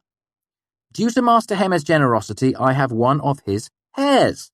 I held it up and ceremoniously stuck it to the head of the doll. "And as easy as this, we have a sympathetic link that will work at 30 to 35%. I had been watching Heme. While at first he had seemed a little wary, he had lapsed back into a self-satisfied smirk. He knew that without the appropriate binding and properly focused Allah, all the wax and hair in the world wouldn't do one whit of good. Sure that he had taken me for a fool, I gestured to the candle and asked him, "With your permission, Master?" He made a magnanimous wave of compliance and settled back into his chair, folding his arms in front of him, confident in his safety. Of course, I did know the binding. I told him so, and Ben had taught me about the Allah, the riding crop belief, back when I was 12. But I didn't bother with either. I put the doll's foot into the candle flame, which guttered and smoked. There was a tense, held breath quiet as everyone stretched in their seats to get a look at Master Heme. Heme shrugged, feigning astonishment, but his eyes had the look of a jaw trap about to close. A smirk tugged at one corner of his mouth, and he began to rise from his seat. "I feel nothing? What?" "Exactly," I said, cracking my voice like a whip, startling the students' attentions back to me. "And why is that?" I looked expectantly at the lecture hall. "Because of the third law that I had mentioned. Conservation. Energy cannot be destroyed or created, merely lost or found. If I were to hold a candle underneath our esteemed teacher's foot, very little would occur, and since only about 30% of the heat is getting through, we do not even get that small result." I paused to let them think for a moment. "This is the prime problem in sympathy. Where do we get the energy? Here, however, the answer is simple." I blew out the candle and relit it from the brazier, muttering the few necessary words underneath my breath. By adding a second sympathetic link between the candle and a more substantial fire, I broke my mind into two pieces, one binding Heme and the doll together, the other connecting the candle and the brazier. We get the desired effect. I casually moved the foot of the wax doll into the space about an inch above the candle's wick, which is actually the hottest part of the flame. There was a startled exclamation from where Heme was sitting. Without looking in his direction, I continued speaking to the class in the driest of tones. "And it appears that this time we are successful." The class laughed. I blew out the candle. "This is also a good example of the power that a clever sympathist commands. Imagine what would happen if I were to throw this doll into the fire itself." I held it over the brazier. As if on cue, Heme stormed onto the stage. It may have been my imagination, but it seemed to me that he was favouring his left leg slightly. "It appears that Master Heme wishes to resume your instruction at this point." Laughter rippled through the room, louder this time. "I thank you all, students and friends, and thus my humble lecture ends." At this point I used one of the tricks of the stage. There is a certain inflection of voice and body language that signals a crowd to applaud. I cannot explain how exactly it is done, but it had its intended effect. I nodded my head to them and turned to face Heme amidst applause which, though far from deafening, was probably more than any he had ever received. As he took the last few steps towards me, I almost backed away. His face was a fearsome red, and a vein pulsed at his temple as if it were about to explode. For my own part, my stage training helped me maintain my composure. I returned his gaze levelly and held out my hand for him to shake. It was with no small amount of satisfaction that I watched him give a quick glance to the still applauding class, swallow, and shake my hand. His handshake was painfully tight. It might have become worse if I hadn't made a slight gesture over the brazier with the wax doll. His face went from its livid red to an ashen white more quickly than I would have believed possible. His grip underwent a similar transformation, and I regained my hand. With another nod toward the seated students, I left the lecture hall without a backward glance. Chapter 40. On the Horns. After Heme dismissed his class, news of what I had done spread through the university like wildfire. I guessed from the students' reactions that Master Heme was not particularly well loved. As I sat on a stone bench outside the Mews, passing students smiled in my direction. Others waved or gave laughing thumbs up. While I enjoyed the notoriety, a cold anxiety was slowly growing in my gut. I'd made an enemy of one of the 9 masters. I needed to know how much trouble I was in. Dinner in the mess was brown bread with butter, stew, and beans. Manet was there, his wild hair making him look like a great white wolf. Simon and Savoy groused idly about the food, making grim speculations as to what manner of meat was in the stew. To me, less than a span away from the streets of Tarbeen, it was a marvellous meal indeed. Nevertheless, I was rapidly losing my appetite in the face of what I was hearing from my friends. Don't get me wrong, Savoy said. You've got a great weighty pair on you. I'll never call that into question, but still. He gestured with his spoon. They're going to string you up for this? If he's lucky, Simon said. I mean, we are talking about malfeasance here, aren't we? It's not a big deal, I said with more assurance than I felt. I gave him a little bit of a hot foot, that's all. Any harmful sympathy falls under malfeasance. Manet pointed at me with his piece of bread, his wild, grizzled eyebrows arching seriously over his nose. You've got to pick your battles, boy. Keep your head down around the masters. They can make your life a real hell once you get into their bad books. He started it, I said sullenly through a mouthful of beans. A young boy jogged up to the table, breathless. Your Kvothe, he asked, looking me over. I nodded, my stomach suddenly turning over. They want you in the Master's Hall. Where is it? I asked. I've only been here a couple of days. Can one of you show him? The boy asked, looking around at the table. I've got to go and tell Jameson I found him. I'll do it, Simon said, pushing away his bowl. I'm not hungry anyway. Jameson's runner boy took off, and Simon started to get to his feet. Hold on, I said, pointing to my tray with my spoon. I'm not finished here. Simon's expression was anxious. I can't believe you're eating, he said. I can't eat. How can you eat? I'm hungry, I said. I don't know what's waiting in the Master's Hall, but I'm guessing I'd rather have a full stomach for it.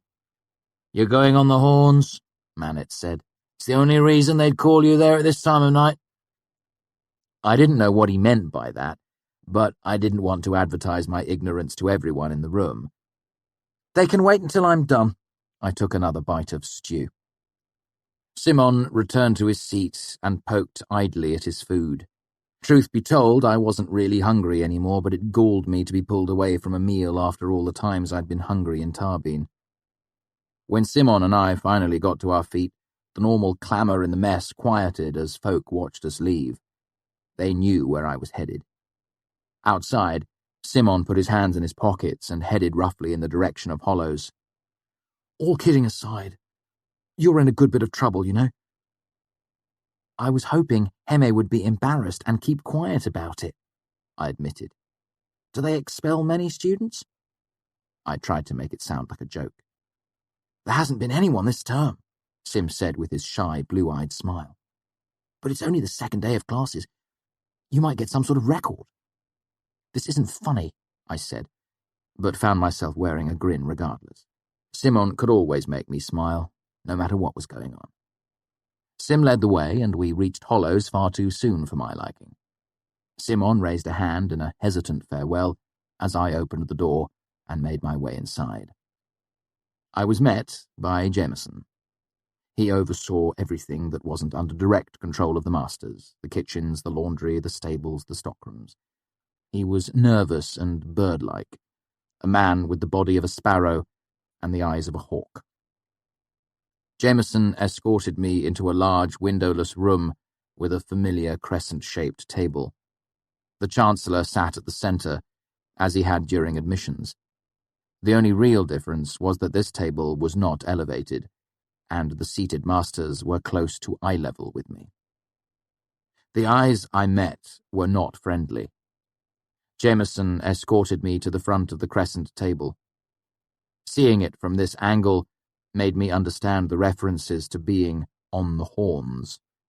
Jameson retreated to a smaller table of his own, dipping a pen. The Chancellor steepled his fingers and spoke without preamble. On the 4th of Caitlin, Heme called the masters together. Jameson's pen scratched across a piece of paper, occasionally dipping back into the inkwell at the top of the desk. The Chancellor continued formally. Are all the masters present? Master Physiker? Said Arwyll. Master Archivist, Said Lauren, his face impassive as ever. Master Arithmetician, Brandier said, cracking his knuckles absently. Master Artificer, Grumbled Kilvin, without looking up from the tabletop. Master Alchemist, Said Mandrag. Master Rhetorician. Hemi's face was fierce and red. Master Sympathist, said Elk Sadal. Master Namer. Elodine actually smiled at me. Not just a perfunctory curling of the lips, but a warm, toothy grin. I drew a bit of a shaky breath, relieved that at least one person present didn't seem eager to hang me up by my thumbs. And Master Linguist, Said the Chancellor. All 8. He frowned. Sorry, strike that. All 9 masters are present. Present your grievance, Master Heme. Heme did not hesitate. Today, first-term student Kvothe, not of the Arcanum, did perform sympathetic bindings on me with malicious intent. 2 grievances are recorded against Kvothe by Master Heme, the Chancellor said sternly, not taking his eyes away from me. First grievance, unauthorized use of sympathy. What is the proper discipline for this, Master Archivist? For unauthorized use of sympathy leading to injury, the offending student will be bound and whipped a number of times, not less than 2 nor more than 10, singly across the back, Lauren said as if reading off directions for a recipe. Number of lashes sought? The Chancellor looked at Heme. Heme paused to consider. 5. I felt the blood drain from my face, and I forced myself to take a slow, deep breath through my nose to calm myself. Does any master object to this? The Chancellor looked around the table, but all mouths were silent. All eyes were stern. The second grievance, malfeasance. Master Archivist. 4 to 15 single lashes and expulsion from the university, Lauren said in a level voice. Lashes sought? Heme stared directly at me. 8. 13 lashes and expulsion. A cold sweat swept over me, and I felt nausea in the pit of my stomach. I had known fear before. In Tarbeen it was never far away. Fear kept you alive. But I had never before felt such a desperate helplessness. A fear not just for my body being hurt, but for my entire life being ruined. I began to get lightheaded. Do you understand these grievances set against you? The Chancellor asked sternly. I took a deep breath. Not exactly, sir. I hated the way my voice sounded, tremulous and weak. The Chancellor held up a hand and Jameson lifted his pen from the paper. It is against the laws of the university for a student who is not a member of the Arcanum to use sympathy without permission from a master. His expression darkened. And it is always expressly forbidden to cause harm with sympathy, especially to a master. A few hundred years ago, arcanists were hunted down and burned for things of that sort. We do not tolerate that sort of behavior here." I heard a hard edge creep into the Chancellor's voice. Only then did I sense how truly angry he was. He took a deep breath. "Now do you understand?" I nodded shakily. He made another motion to Jameson, who set his pen back to the paper. "Do you, Kvothe, understand these grievances set against you?" "Yes, sir," I said as steadily as I could. Everything seemed too bright and my legs were trembling slightly. I tried to force them to be still, but it only seemed to make them shake all the more. "Do you have anything to say in your defense?" the Chancellor asked curtly. I just wanted to leave. I felt the stares of the masters bearing down on me. My hands were wet and cold. I probably would have shaken my head and slunk from the room had the Chancellor not spoken again. "Well," the Chancellor repeated testily, "no defense?"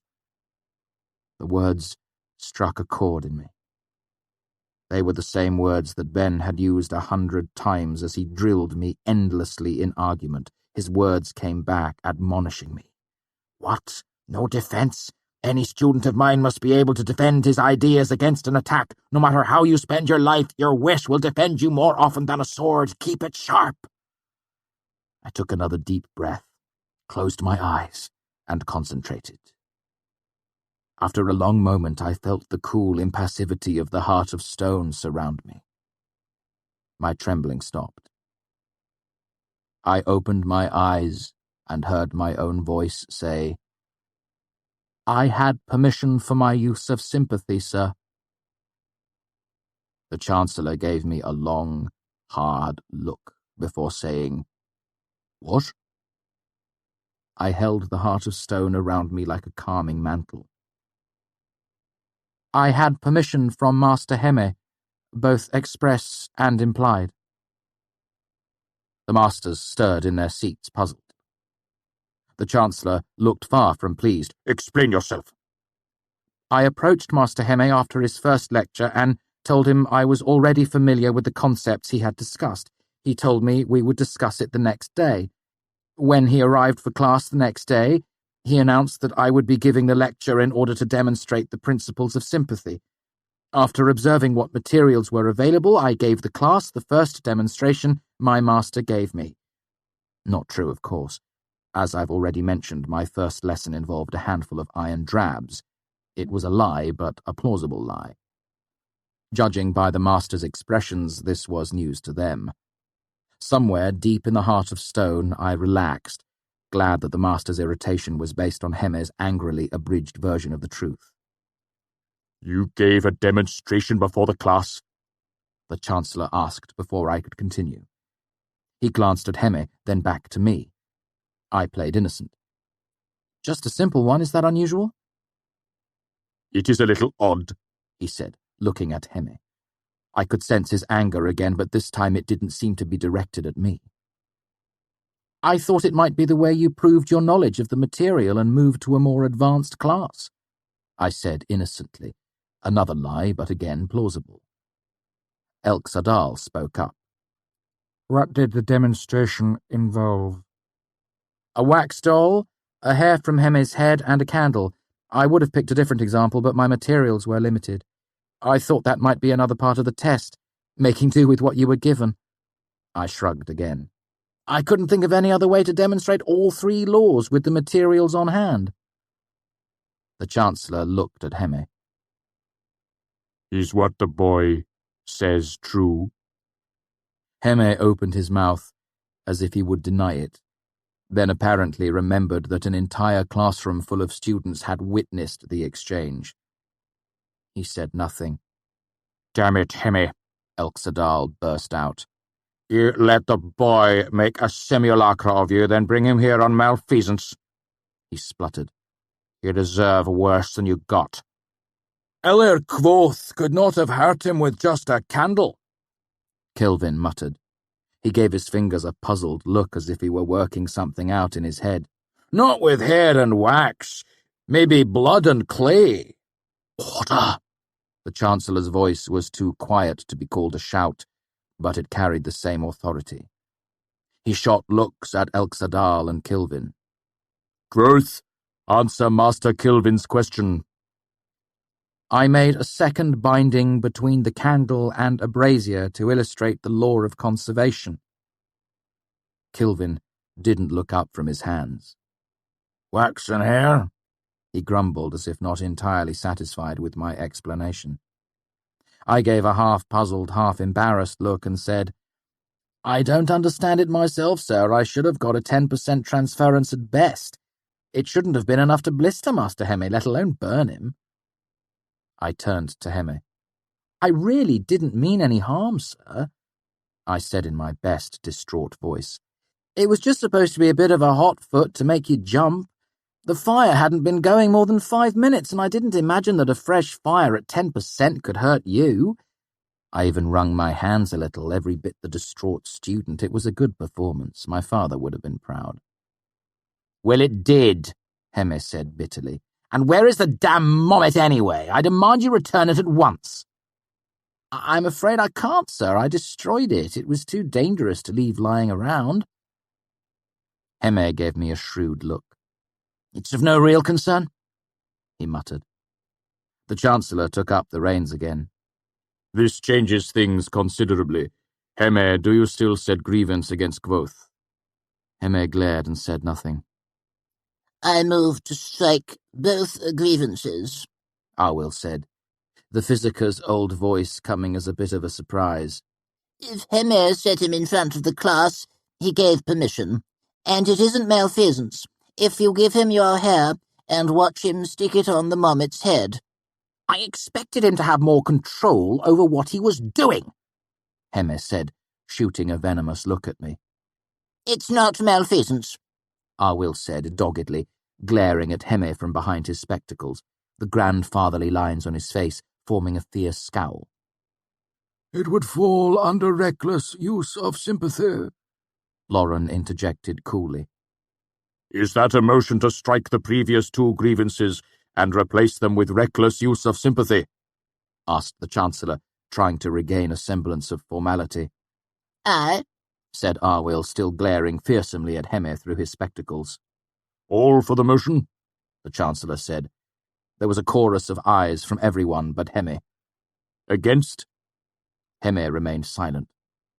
Master Archivist, what is the discipline for reckless use of sympathy?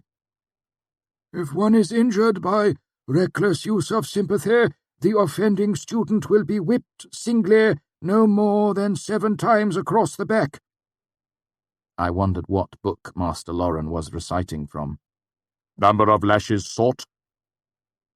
Hemme looked at the other masters' faces, realizing the tide had turned against him. My foot is blistered halfway to my knee, he gritted. 3 lashes. The Chancellor cleared his throat. Does any master oppose this action? Aye. Aye, Elxadal and Kilvin said together. Who wishes to suspend the discipline? Vote by show of hands. Elxadal, Kilvin, and Arwyll raised their hands at once, followed by the Chancellor. Mandrag kept his hand down, as did Lauren, Brandier, and Hemme. Elodine grinned at me cheerily, but did not raise his hand. I kicked myself for my recent trip to the archives and the bad impression it made on Lauren. If not for that, he might have tipped things in my favor. 4.5 in favor of suspending punishment, the Chancellor said after a pause. The discipline stands. 3 lashes to be served tomorrow, the 5th of Caitlin, at noon. As I was deep into the heart of stone, all I felt was a slight analytical curiosity about what it would be like to be publicly whipped. All the masters showed signs of preparing to stand and leave, but before things could be called to a close, I spoke up. Chancellor? He took a deep breath and let it out in a gush. Yes. During my admission, you said that my admittance to the Arcanum was granted contingent upon proof that I had mastered the basic principles of sympathy. I quoted him nearly word for word. Does this constitute proof? Both Hemme and the Chancellor opened their mouths to say something. Hemme was louder. Look here, you little cocker! Hemme! The Chancellor snapped. Then he turned to me. I'm afraid proof of mastery requires more than a simple sympathetic binding. A double binding, Kilvin corrected gruffly. Elodine spoke, seeming to startle everyone at the table.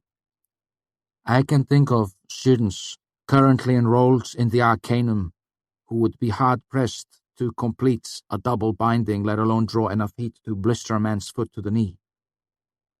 I'd forgotten how Elodine's light voice moved through the deep places in your chest when he spoke. He smiled happily at me again. There was a moment of quiet reflection. True enough, admitted Elxadal, giving me a close look. The Chancellor looked down at the empty table for a minute. Then he shrugged, looked up, and gave a surprisingly jaunty smile. All in favour of admitting first-term student Kvothe's reckless use of sympathy as proof of mastery of the basic principles of sympathy, vote by show of hands. Kilvin and Elxadal raised their hands together. Arwyll added his a moment later. Elodin waved. After a pause, the Chancellor raised his hand as well, saying, 5.5 in favour of Kvothe's admission to the Arcanum. Motion passed, meeting dismissed, Telu shelter us, fools and children all. He said the last very softly, as he rested his forehead against the heel of his hand. Hemme stormed out of the room with Brandir in tow. Once they were through the door, I heard Brandir ask, Weren't you wearing a gram? No, I wasn't, Hemme snapped. And don't take that tone with me as if this were my fault. You might as well blame someone stabbed in an alley for not wearing armour. We should all take precautions, Brandir said placatingly. You know as well as... Their voices were cut off with the sound of a door closing. Kilvin stood and shrugged his shoulders, stretching. Looking over to where I stood, he scratched his bushy beard with both hands, a thoughtful look on his face, then strode over to where I stood. Do you have your Sigildra yet, Elhir Kvothe? I looked at him blankly. Do you mean runes, sir? I'm afraid not. Kilvin ran his hands through his beard thoughtfully. Do not bother with the basic artificing class you have signed for. Instead, you will come to my workroom tomorrow, noon. I'm afraid I have another appointment at noon, Master Kilvin. Yes, he frowned. First bell, then. I'm afraid the boy will be having an appointment with my folk shortly after the whipping, Kilvin, Arwyll said, with a glimmer of amusement in his eyes. Have someone bring you to the Medicar afterwards, son. We'll stitch you back together. Thank you, sir. Arwyll nodded and made his way out of the room. Kilvin watched him go, then turned to look at me. My workshop, day after tomorrow, noon. The tone of his voice implied that it wasn't really a question. I would be honoured, Master Kilvin. He grunted in response and left with Elxadal.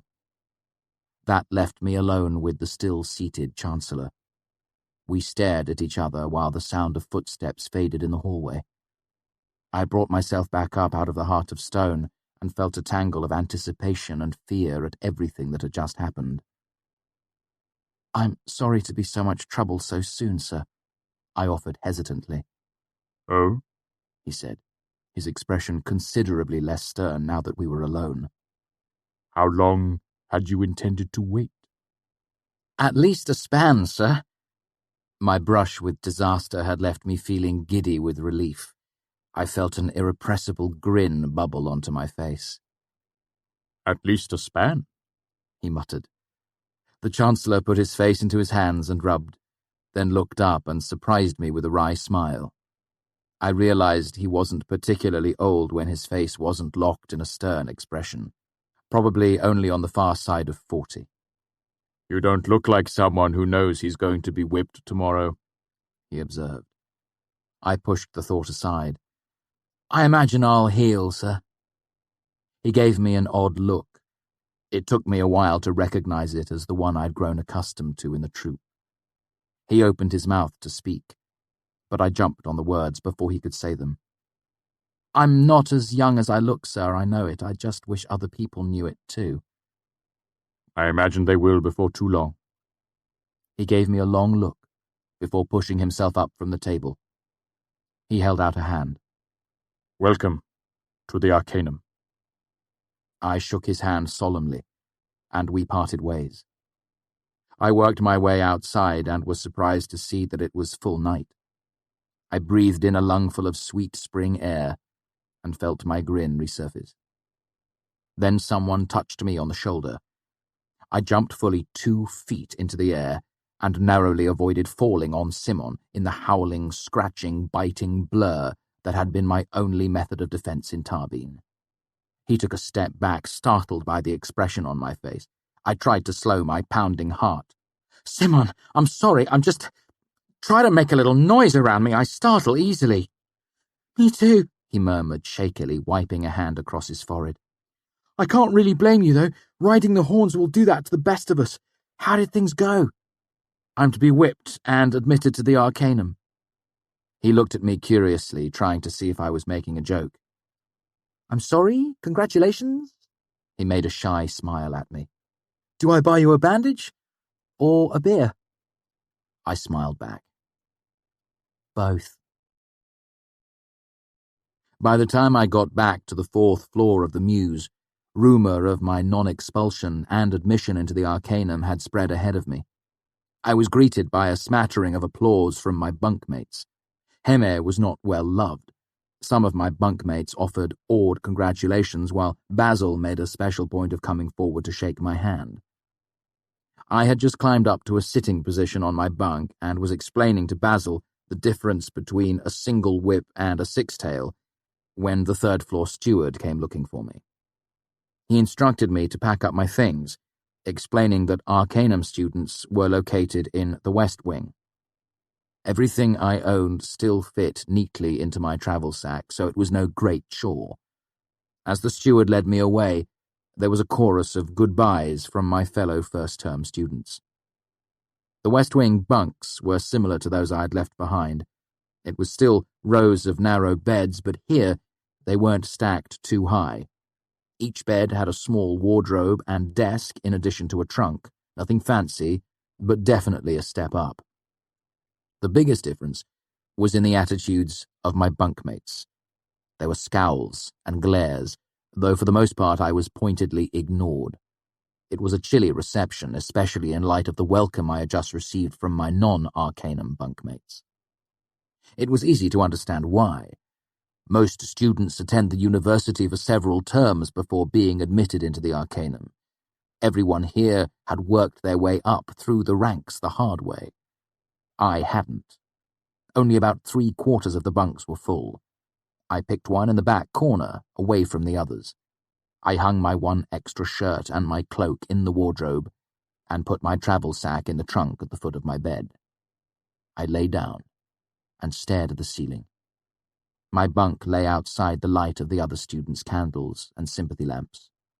I was finally a member of the Arcanum. In some ways, exactly where I had always wanted to be. Chapter 41. Friend's Blood. The next morning, I woke early, washed up and grabbed a bite to eat at the mess. Then, because I had nothing to do before my whipping at noon, I strolled the university aimlessly. I wandered through a few apothecaries and bottle shops, admired the well-kept lawns and gardens. Eventually, I came to rest on a stone bench in a wide courtyard. Too anxious to think of doing anything productive, I simply sat and enjoyed the weather, watching the wind tumble a few scraps of waste paper along the cobblestones. It wasn't too long before Willem strolled over and sat himself next to me without an invitation. His characteristic Kieldish dark hair and eyes made him seem older than Simon and me, but he still had the slightly awkward look of a boy who wasn't quite used to being man-sized yet. "Nervous?" he asked with the harsh burr a Siaru accent makes. "Trying not to think about it, actually," I said. Willem grunted. We were both quiet for a minute while we watched the students walk past. A few of them paused in their conversations to point at me. I quickly grew tired of their attention. Are you doing anything right now? Sitting, he said simply. Breathing. Clever. I can see why you're in the Arcanum. Are you busy for the next hour or so? He shrugged and looked at me expectantly. Would you show me where Master Arwyll is? He told me to stop by after. Certainly, he said, pointing to one of the courtyard's outlets. Medica is on the other side of Archives. We made our way around the massive windowless block that was the Archives. Willem pointed. That is Medica. It was a large, oddly shaped building. It looked like a taller, less rambling version of Maine's. Bigger than I thought it would be, I mused. All for teaching medicine? He shook his head. They do much business in tending the sick. They never turn anyone away because they can't pay. Really? I looked at Medica again, thinking of Master Arwyll. That's surprising. You need not pay in advance, he clarified. After you recover. He paused, and I heard the clear implication, if you recover, you settle accounts. If you have no hard coin, you work until your debt is... He paused. What is the word for shame? He asked, holding out his hands with the palms up and moving them up and down as if they were the pans of a scale. Weighed? I suggested. He shook his head. No, shame. He stressed the word and brought his hands even with each other. Oh, I mimicked the gesture. Balanced. He nodded. You work until your debt is balanced with the Medica. Few leave without settling their debts. I gave a grim chuckle. No, that's surprising. What's the point of running away from an arcanist who has a couple of drops of your blood? We eventually came to another courtyard. In the centre of it was a pennant pole with a stone bench underneath it. I didn't need to guess who was going to be tied to it in an hour or so. There were about 100 students milling around, giving things an oddly festive air. It's not usually this big, Willem said apologetically, but a few masters cancelled classes. Heme, I'm guessing, and Brandia. Willem nodded. Heme, halls, grudges. He paused to give emphasis to his understatement. He'll be there with his whole coterie. He pronounced the last word slowly. Is that the right word? Coterie? I nodded, and Willem looked vaguely self-satisfied. Then he frowned. That makes me remember something strange in your language. People are always asking me about the road to Tinue. Endlessly they say, how is the road to Tinue? What does it mean? I smiled. It's an idiomatic piece of the language. That means, I know what an idiom is, Willem interrupted. What does this one mean? Oh, I said, slightly embarrassed. It's just a greeting. It's kind of like asking, how is your day, or how is everything going? That is also an idiom, Willem grumbled. Your language is thick with nonsense. I wonder how any of yous understand each other. How is everything going? Going where? He shook his head. Tinue, apparently, I grinned at him. Twan Volgan o Kethama, I said, using one of my favourite Siaru idioms. It meant, don't let it make you crazy, but it translated literally as, don't put a spoon in your eye over it. We turned away from the courtyard and walked around the university aimlessly for a while.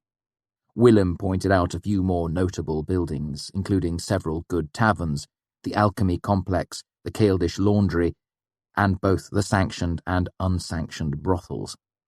We strolled past the featureless stone walls of the archives, past a cooper, a bookbinder, an apothecary. A thought occurred to me. Do you know much herb lore? He shook his head. Chemistry mostly, and a dabble in the archives with puppets sometimes. Dabble, I said, emphasizing the b sound for him. Dapple is something else. Who's puppet? Will paused. Hard to describe. He waved a hand to dismiss the question. I'll introduce you later. What do you need to know about herbs? Nothing, really. Could you do me a favour? He nodded, and I pointed to the nearby apothecary. Go buy me 2 scruples of gnarl root. I held up 2 iron drabs. This should cover it. Why me? He asked warily. Because I don't want the fellow in there giving me the "you're awfully young" look. I frowned. I don't want to have to deal with that today. I was nearly dancing with anxiety by the time Willem got back. He was busy, he explained, seeing the impatient expression on my face. He handed me a small paper packet and a loose jingle of change. What is it? It's to settle my stomach, I said. Breakfast isn't sitting too well, and I don't fancy throwing up halfway through being whipped. I bought a cider at a nearby pub, using mine to wash down the gnarl root, trying not to grimace at the bitter, chalky taste. Before too long, we heard the belling tower striking noon. I think I must go to class. Will tried to mention it nonchalantly, but it came out almost strangled. He looked up at me embarrassed, and a little pale under his dark complexion. I am not fond of blood. He gave a shaky smile. My blood. Friend's blood. I don't plan on doing much bleeding, I said. But don't worry, you got me through the hard part, the waiting. Thank you. We parted ways, and I fought down a wave of guilt. After knowing me less than 3 days, Will had gone out of his way to help me. He could have taken the easy route and resented my quick admittance into the Arcanum as many others did. Instead, he had done a friend's duty, helping me pass a difficult time, and I had repaid him with lies. As I walked toward the pennant pole, I felt the weight of the crowd's eyes on me. How many were there? 200? 3? After a certain point is reached, the numbers cease to matter, and all that remains is the faceless mass of a crowd. My stage training held me firm under their stares. I walked steadily towards the pennant pole amid a sea of susurrus murmurings. I didn't carry myself proudly, as I knew that might turn them against me. I was not repentant either. I carried myself well, as my father had taught me, with neither fear nor regret on my face. As I walked, I felt the gnarl root begin to take firm hold of me. I felt perfectly awake while everything around me grew almost painfully bright. Time seemed to slow as I approached the center of the courtyard. As my feet came down on the cobblestones, I watched the small puffs of dust they raised. I felt a breath of wind catch the hem of my cloak and curl underneath to cool the sweat between my shoulder blades. It seemed for a second that, should I wish to, I could count the faces in the crowd around me like flowers in a field.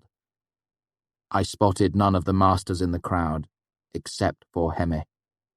He stood near the pennant pole, looking pig-like in his smugness. He folded his arms in front of himself, letting the sleeves of his black master's robe hang loosely at his sides. He caught my eye, and his mouth quirked up into a soft smirk that I knew was meant for me. I resolved that I would bite out my own tongue before I gave him the satisfaction of appearing frightened or even concerned. Instead, I gave him a wide, confident smile, then looked away, as if he didn't concern me in the least. Then I was at the pennant pole. I heard someone reading something, but the words were just a vague buzzing to me as I removed my cloak and lay it across the back of a stone bench that sat at the base of the pole. Then I began to unbutton my shirt, as casually as if I were preparing to take a bath. A hand on my wrist stopped me. The man that had read the announcement gave me a smile that tried to be comforting.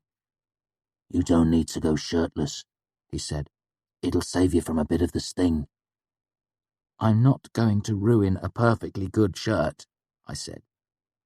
He gave me an odd look, then shrugged and ran a length of rope through an iron ring above our heads. "I'll need your hands." I gave him a flat look. "You don't need to worry about my running off." "It's to keep you from falling over if you pass out." I gave him a hard look. "If I pass out, you may do whatever you wish," I said firmly. "Until then, I will not be tied." Something in my voice gave him pause. He didn't offer me any argument as I climbed onto the stone bench beneath the pole and stretched to reach the iron ring. I gripped it firmly with both hands, smooth and cool. I found it oddly comforting. I focused on it as I lowered myself into the heart of stone. I heard people moving away from the base of the pole. Then the crowd quieted, and there was no sound but the soft hiss and crack of the whip being loosened behind me. I was relieved I was to be whipped with a single-headed whip. In Tarbeen I had seen the terrible bloody hash a six-tail can make of a man's back. There was a sudden hush. Then, before I could brace myself, there came a sharper crack than the ones before. I felt a line of dim red fire trace down my back. I gritted my teeth. But it wasn't as bad as I thought it would be, even with the precautions I had taken. I expected a sharper, fiercer pain. Then the second lash came. Its crack was louder, and I heard it through my body rather than with my ears. I felt an odd looseness across my back. I held my breath, knowing I was torn and bleeding. Everything went red for a moment, and I leaned against the rough, tarred wood of the pennant pole. The third lash came before I was ready for it. It licked up to my left shoulder, then tore nearly all the way down to my left hip. I grit my teeth, refusing to make a sound. I kept my eyes open and watched the world grow black around the edges for a moment before snapping back into sharp, bright focus. Then, ignoring the burning across my back, I set my feet on the bench and loosened my clenched fingers from the iron ring. A young man jumped forward as if he expected to have to catch me. I gave him a scathing look and he backed away. I gathered my shirt and cloak, laid them carefully over one arm, and left the courtyard, ignoring the silent crowd around me. Chapter 42. Bloodless. It could be worse, that much is certain. Master Arwild's round face was serious as he circled me. I was hoping you would simply wilt, but I should have known better with your skin. I sat on the edge of a long table deep inside the Medica. Arwild prodded my back gently as he chattered on. But as I say, it could be worse. 2 cuts, and as cuts go, you couldn't have done better. Clean, shallow, and straight. If you do as I tell you, you'll have nothing but smooth silver scars to show the ladies how brave you are. He stopped in front of me and raised his white eyebrows enthusiastically behind the round rings of his spectacles. Eh? His expression wrung a smile from me. He turned to the young man that stood by the door.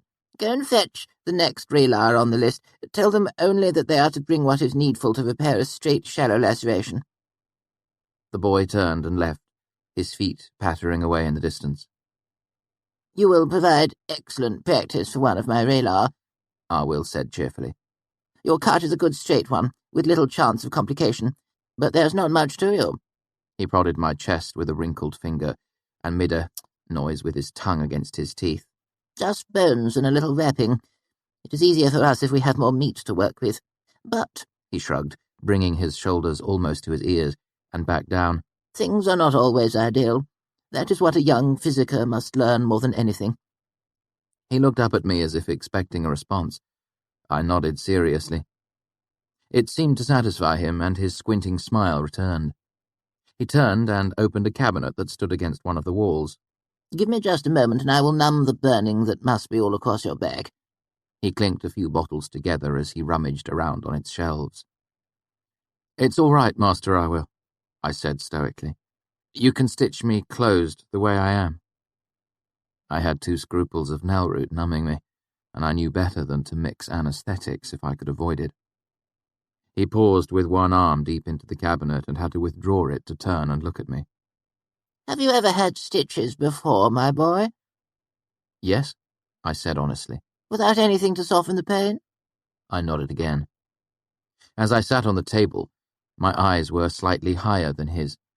He looked up at me skeptically. Let me see, then, he said, as if he didn't quite believe me. I pulled my pant leg up over my knee, gritting my teeth as the motion tugged on my back. Eventually, I revealed a handspan worth of scar on my outer thigh, above my knee, from when Pike had stabbed me with his bottle glass knife back in Tarbeen. Arwyll looked at it closely, holding his glasses with one hand. He gave it one gentle prod with his index finger before straightening. "Sloppy," he pronounced with a mild distaste. I had thought it was rather a good job. My cord broke halfway through, I said stiffly. I wasn't working under ideal circumstances. Arwyll was silent for a while, stroking his upper lip with a finger as he watched me through half-lidded eyes. "And do you enjoy this sort of thing?" he asked dubiously. I laughed at his expression, but it was cut short when dull pain blossomed across my back. "No, master, I was just taking care of myself as best I could." He continued looking at me, still stroking his lower lip. "Show me where the gut broke." I pointed. It isn't the sort of thing that you forget. He gave the old scar a closer examination and prodded it again before looking up. "You may be telling the truth," he shrugged. "I do not know, but I would think that if—" He trailed off and peered speculatively into my eyes. Reaching up, he pulled one of the lids back. "Look up," he said perfunctorily. Frowning at whatever he saw, Arwyll picked up one of my hands, pressed the tip of my fingernail firmly, and watched intently for a second or two. His frown deepened as he moved closer to me, took hold of my chin with one hand, opened my mouth and smelled it. "Tennyson?" he asked, then answered his own question. "No, Nellroot, of course. I must be getting old to not notice it sooner. It also explains why you're not bleeding all over my nice, clean table." He gave me a serious look. "How much?" I didn't see any way of denying it. 2 scruples. Arwyll was silent for a while as he looked at me. After a moment, he removed his spectacles and rubbed them fiercely against his cuff. Replacing them, he looked straight at me. "It is no surprise that a boy might fear a whipping enough to drug himself for it." He looked sharply at me. "But why, if he was so afraid, would he remove his shirt beforehand?" He frowned again. "You will explain all of this to me.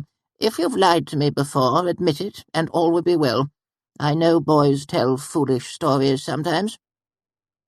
His eyes glittered behind the glass of his spectacles. "But if you lie to me now, neither I nor any of mine will stitch you. I will not be lied to." He crossed his arms in front of himself. "So, explain. I do not understand what is going on here. That, more than anything else, I do not like." My last resort, then. The truth. My teacher, Abenthy, taught me as much as he could about the Physicus arts, I explained. When I ended up living on the streets of Tarbeen, I took care of myself. I gestured to my knee. I didn't wear my shirt today because I only have 2 shirts, and it has been a long time since I've had as many as that. "And the Nellroot?" he asked. I sighed. "I don't fit in here, sir. I'm younger than everyone, and a lot of people think I don't belong. I upset a lot of students by getting into the Arcanum so quickly, and I've managed to get on the wrong side of Master Hemme. All those students, and Hemme and his friends, they're all watching me, waiting for some sign of weakness." I took a deep breath. "I took the Nellroot because I didn't want to faint. I needed to let them know they couldn't hurt me. I've learned that the best way to stay safe is to make your enemies think you can't be hurt." It sounded ugly to say it so starkly, but it was the truth.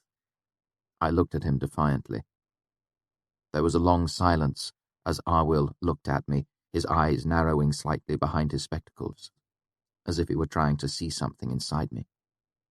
He brushed his upper lip with his finger again before he began slowly to speak.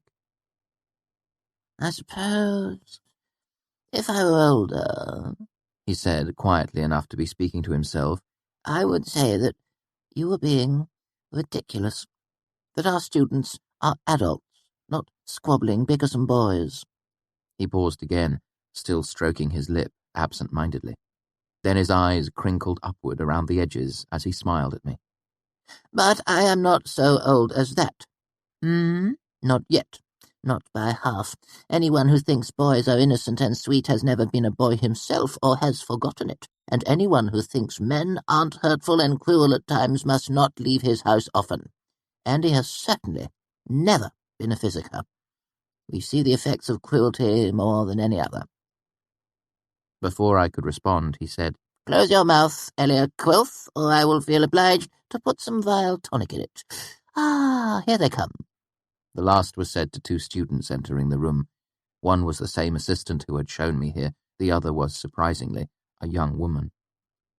Ah, Vela Muller, Arwyll enthused, all signs of our serious discussion passing lightly from his face. You have heard that your patient has 2 straight, clean lacerations. What have you brought to remedy the situation?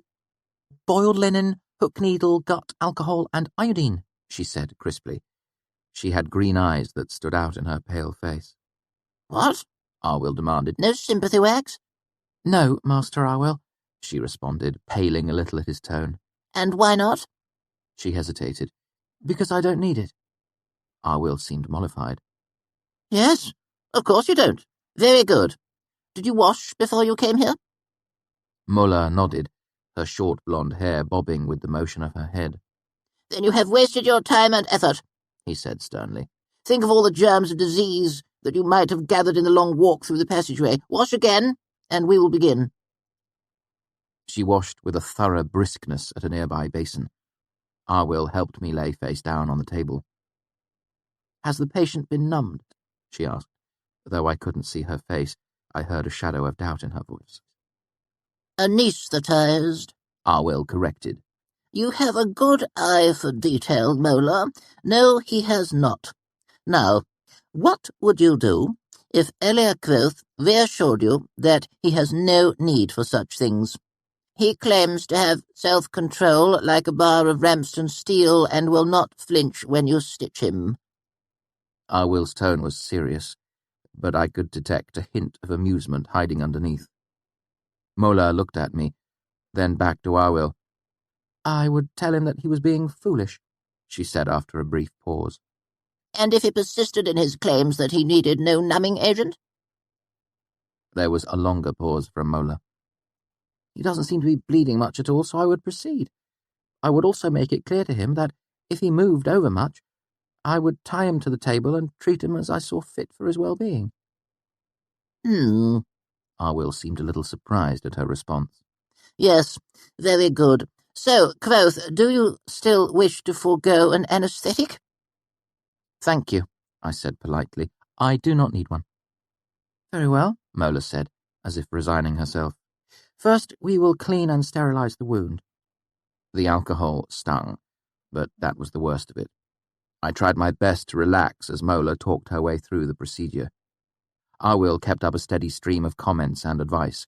I occupied my mind with other things and tried not to twitch at the Nalroot-dulled jabs of the needle.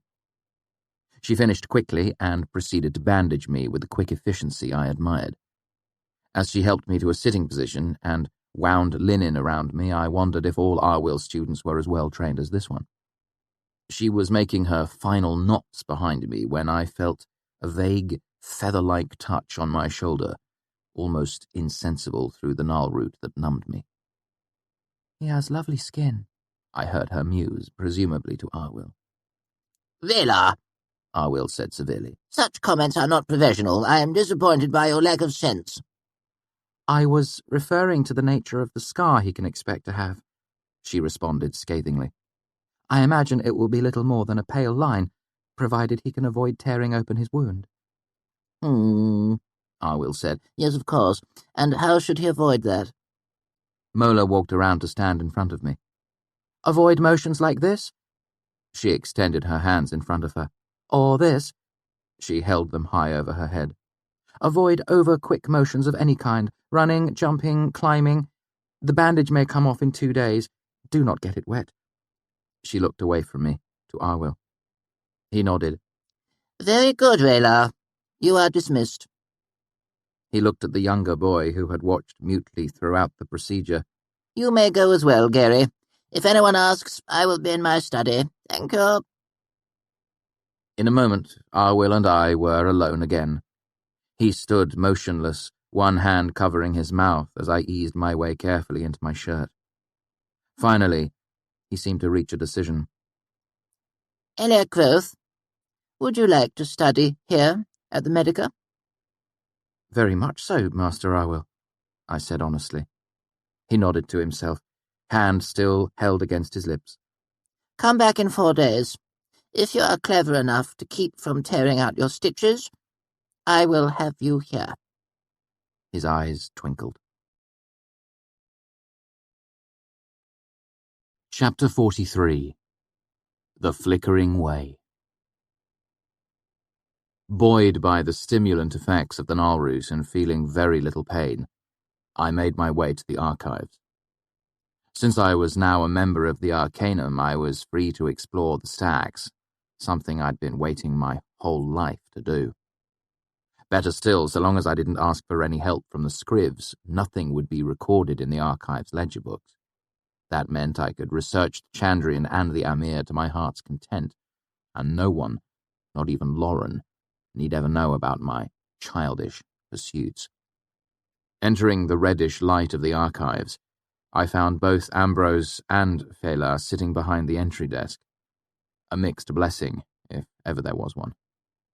Ambrose was leaning towards her, speaking in a low voice. She had the distinctly uncomfortable look of a woman who knows the futility of a polite refusal.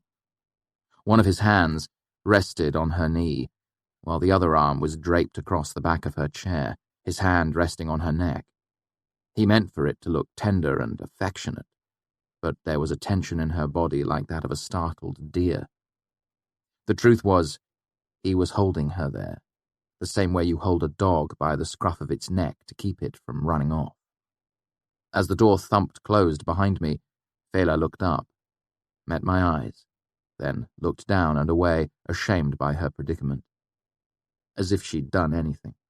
I'd seen that look too many times on the streets of Tarbeen. It sparked an old anger in me. I approached the desk, making more noise than necessary. Pen and ink lay on the other end of the desk, and a piece of paper 3/4 full of rewriting and crossing out. From the looks of things, Ambrose had been trying to compose a poem. I reached the edge of the desk and stood for a moment. Fela looked everywhere except at me or Ambrose. She shifted in her seat, uncomfortable but obviously not wanting to make a scene. I cleared my throat pointedly.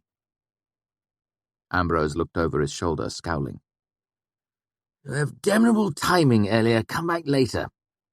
He turned away again, dismissing me. I snorted and leaned over the desk, craning my neck to look at the sheet of paper he'd left lying there. I have damnable timing? Please, you have 13 syllables in a line here. I tapped a finger onto the page. It's not iambic either. I don't know if it's anything metrical at all. He turned to look at me again, his expression irritated. Mind your tongue, Elia. The day I come to you for help with poetry is the day you have 2 hours to spare, I said. 2 long hours, and that's just for getting started. So same can the humble thrush well know its north? I mean, I don't even know how to begin to criticize that. It practically mocks itself. What do you know of poetry? Ambrose said without bothering to turn around. I know a limping verse when I hear it, I said, but this isn't even limping. A limp has rhythm. This is more like someone falling down a set of stairs, uneven stairs, with a midden at the bottom. It is a sprung rhythm, he said, his voice stiff and offended. I wouldn't expect you to understand. Sprung? I burst out with an incredulous laugh. Ha! I understand that if I saw a horse with a leg this badly sprung, I'd kill it out of mercy, then burn its poor corpse for fear the local dogs might gnaw on it and die. Ambrose finally turned around to face me, and in so doing, he had to take his right hand off Fela's knee. A half victory, but his other hand remained on her neck, holding her in her chair with the appearance of a casual caress. I thought you might stop by today, he said with a brittle cheerfulness. So I already checked the ledger. You're not in the lists yet. You'll have to stick with tomes or come back later, after they've updated the books. No offence, but would you mind checking again? I'm not sure I can trust the literacy of someone who tries to rhyme north with worth. No wonder you have to hold women down to get them to listen to it. Ambrose stiffened, and his arm slid off the back of the chair to fall at his side.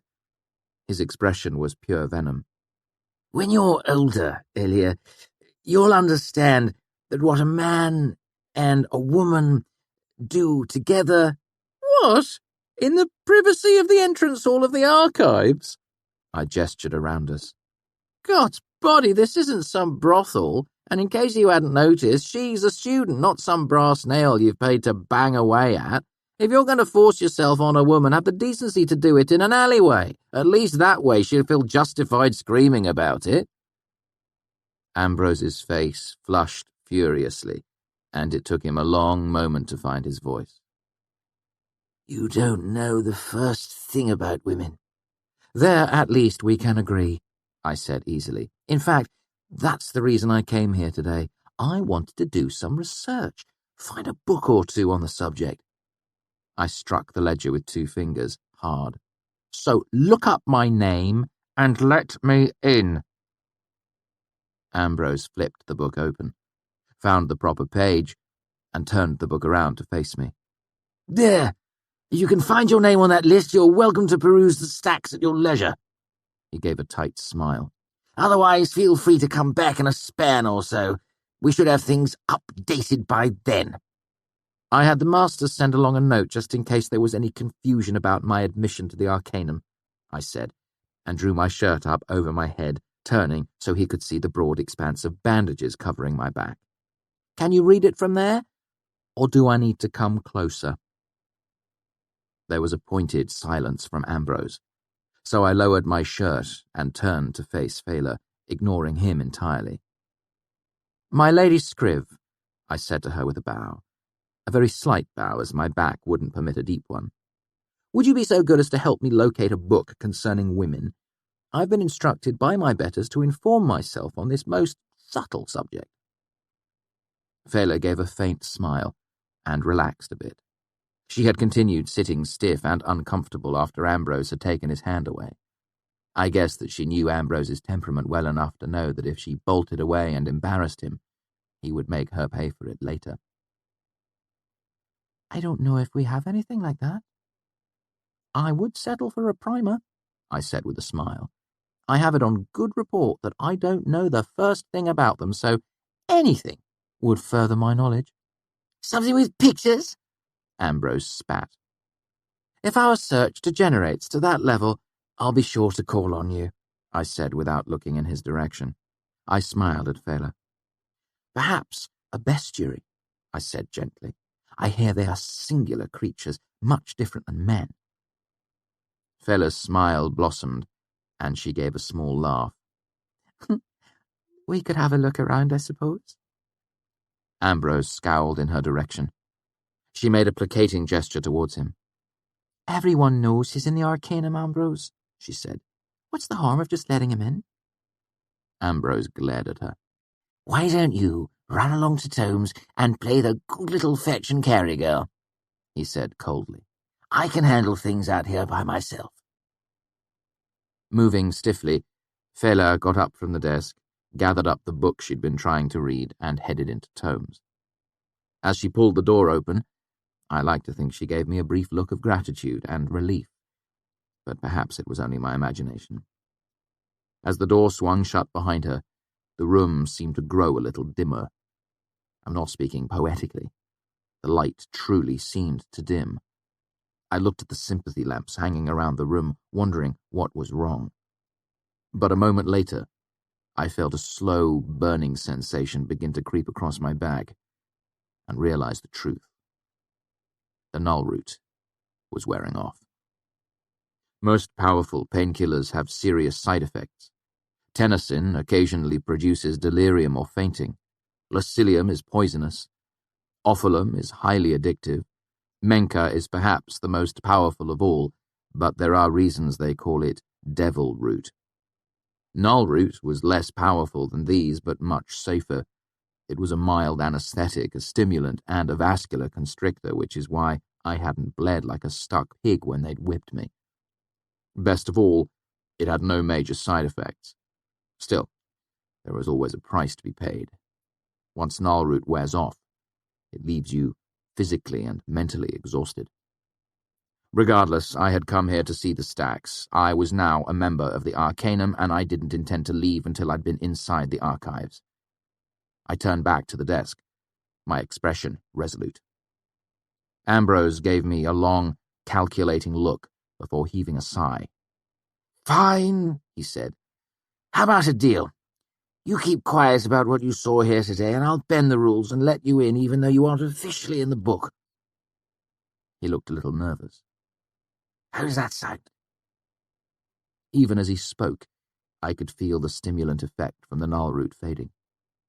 My body felt heavy and tired. My thoughts grew sluggish and syrupy.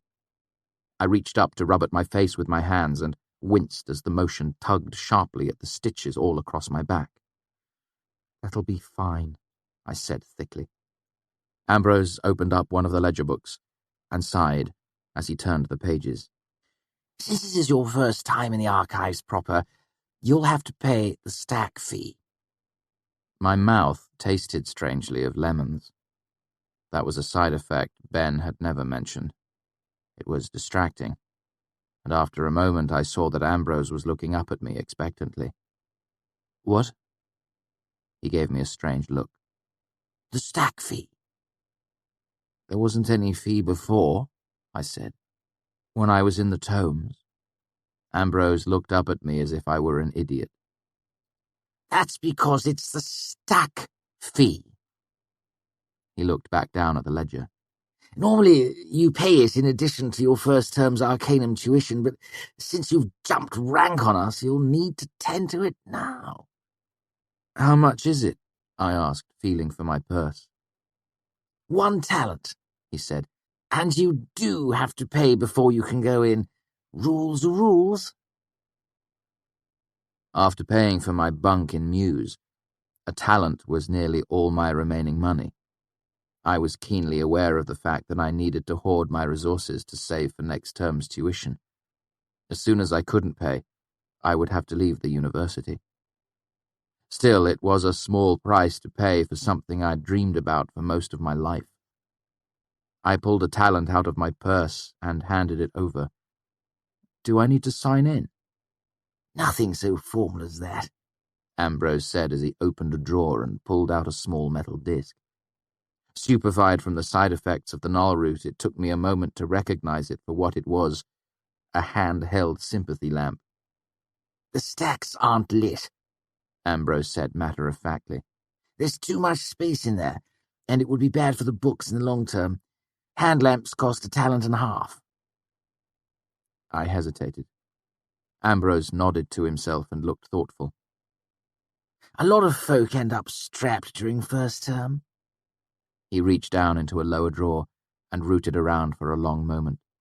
"Hand lamps are 1.5 talents, and there's nothing I can do about that." He brought out a 4-inch taper. "But candles are just a halfpenny." Halfpenny for a candle was a remarkably good deal. I brought out a penny. "I'll take 2. "This is our last one," Ambrose said quickly. He looked around nervously before pushing it into my hand. "Tell you what, you can have it for free." He smiled. "Just don't tell anyone.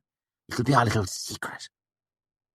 I took the candle, more than a little surprised. Apparently I'd frightened him with my idle threat earlier.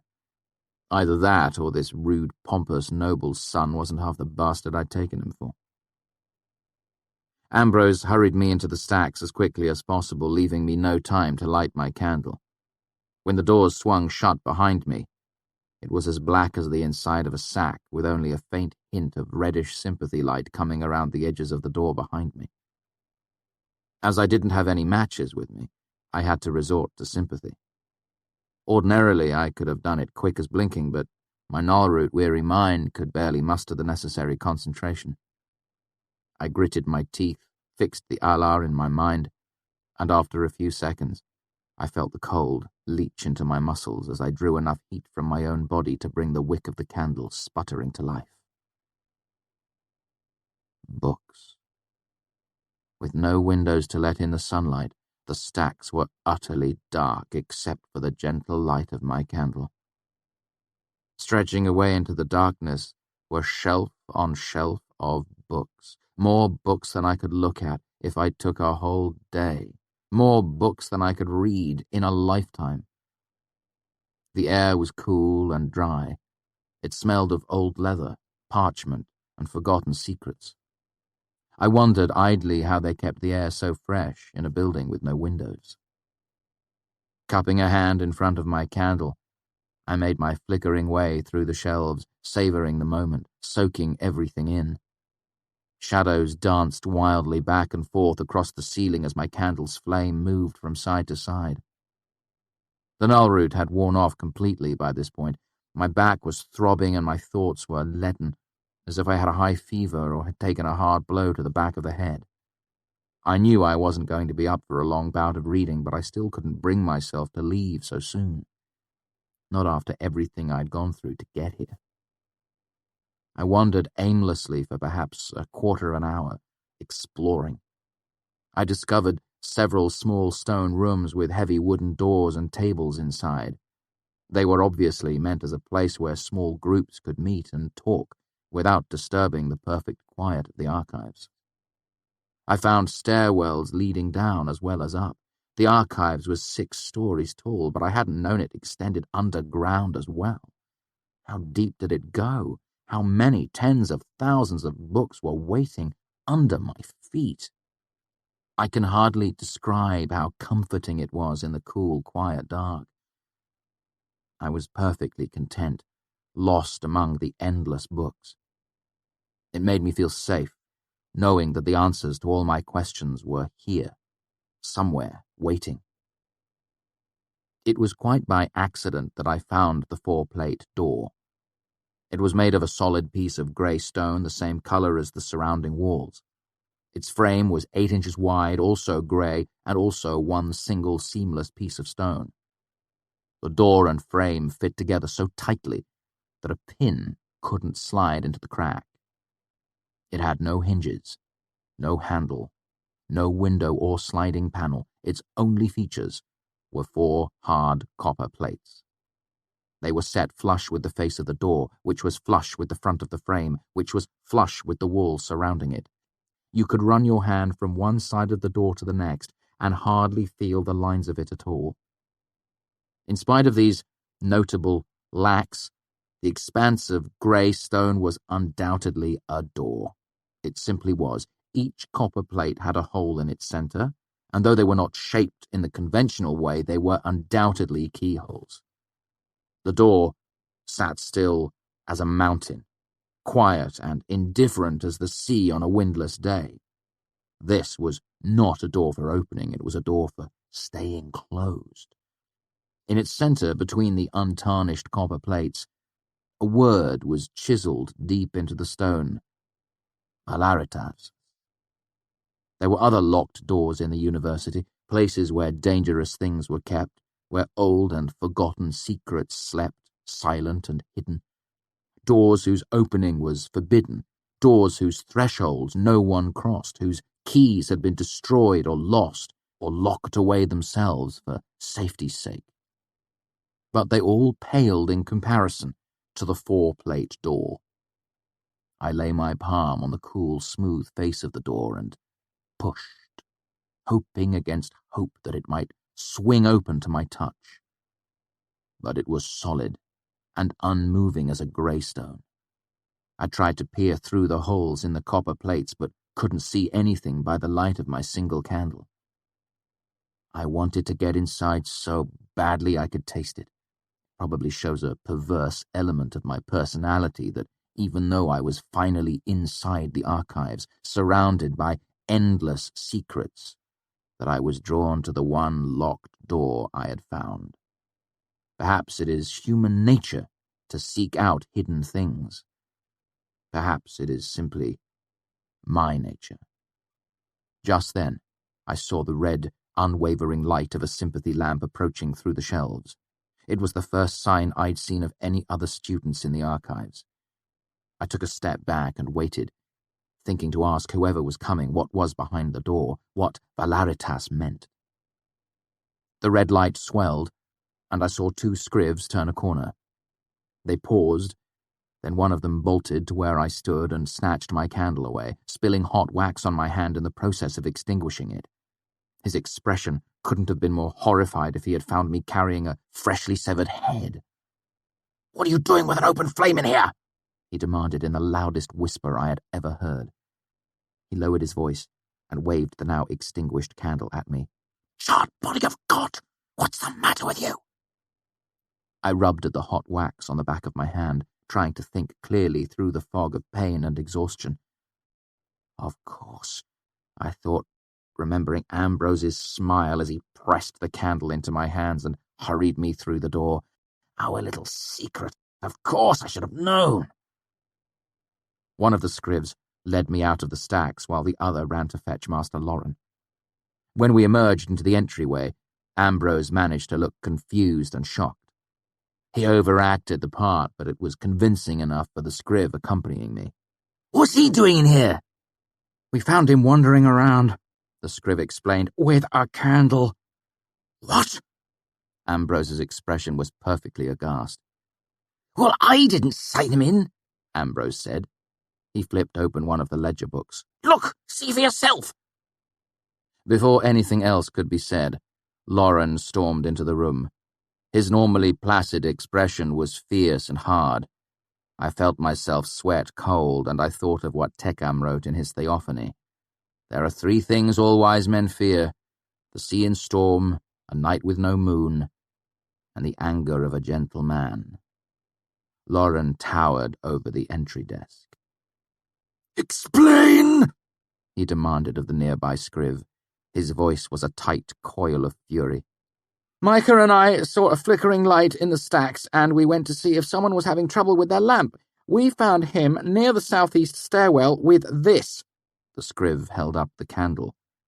His hand shook slightly under Lauren's glare. Lauren turned to the desk where Ambrose sat. "How did this happen, Rayla?" Ambrose raised his hands helplessly. "He came in earlier, and I wouldn't admit him because he wasn't in the book. We bickered for a while. Phelan was here for most of it." He looked at me. "Eventually I told him he'd have to leave. He must have snuck in when I went into the back room for more ink." Ambrose shrugged. "Or maybe he slipped in past the desk in tomes." I stood there, stupefied.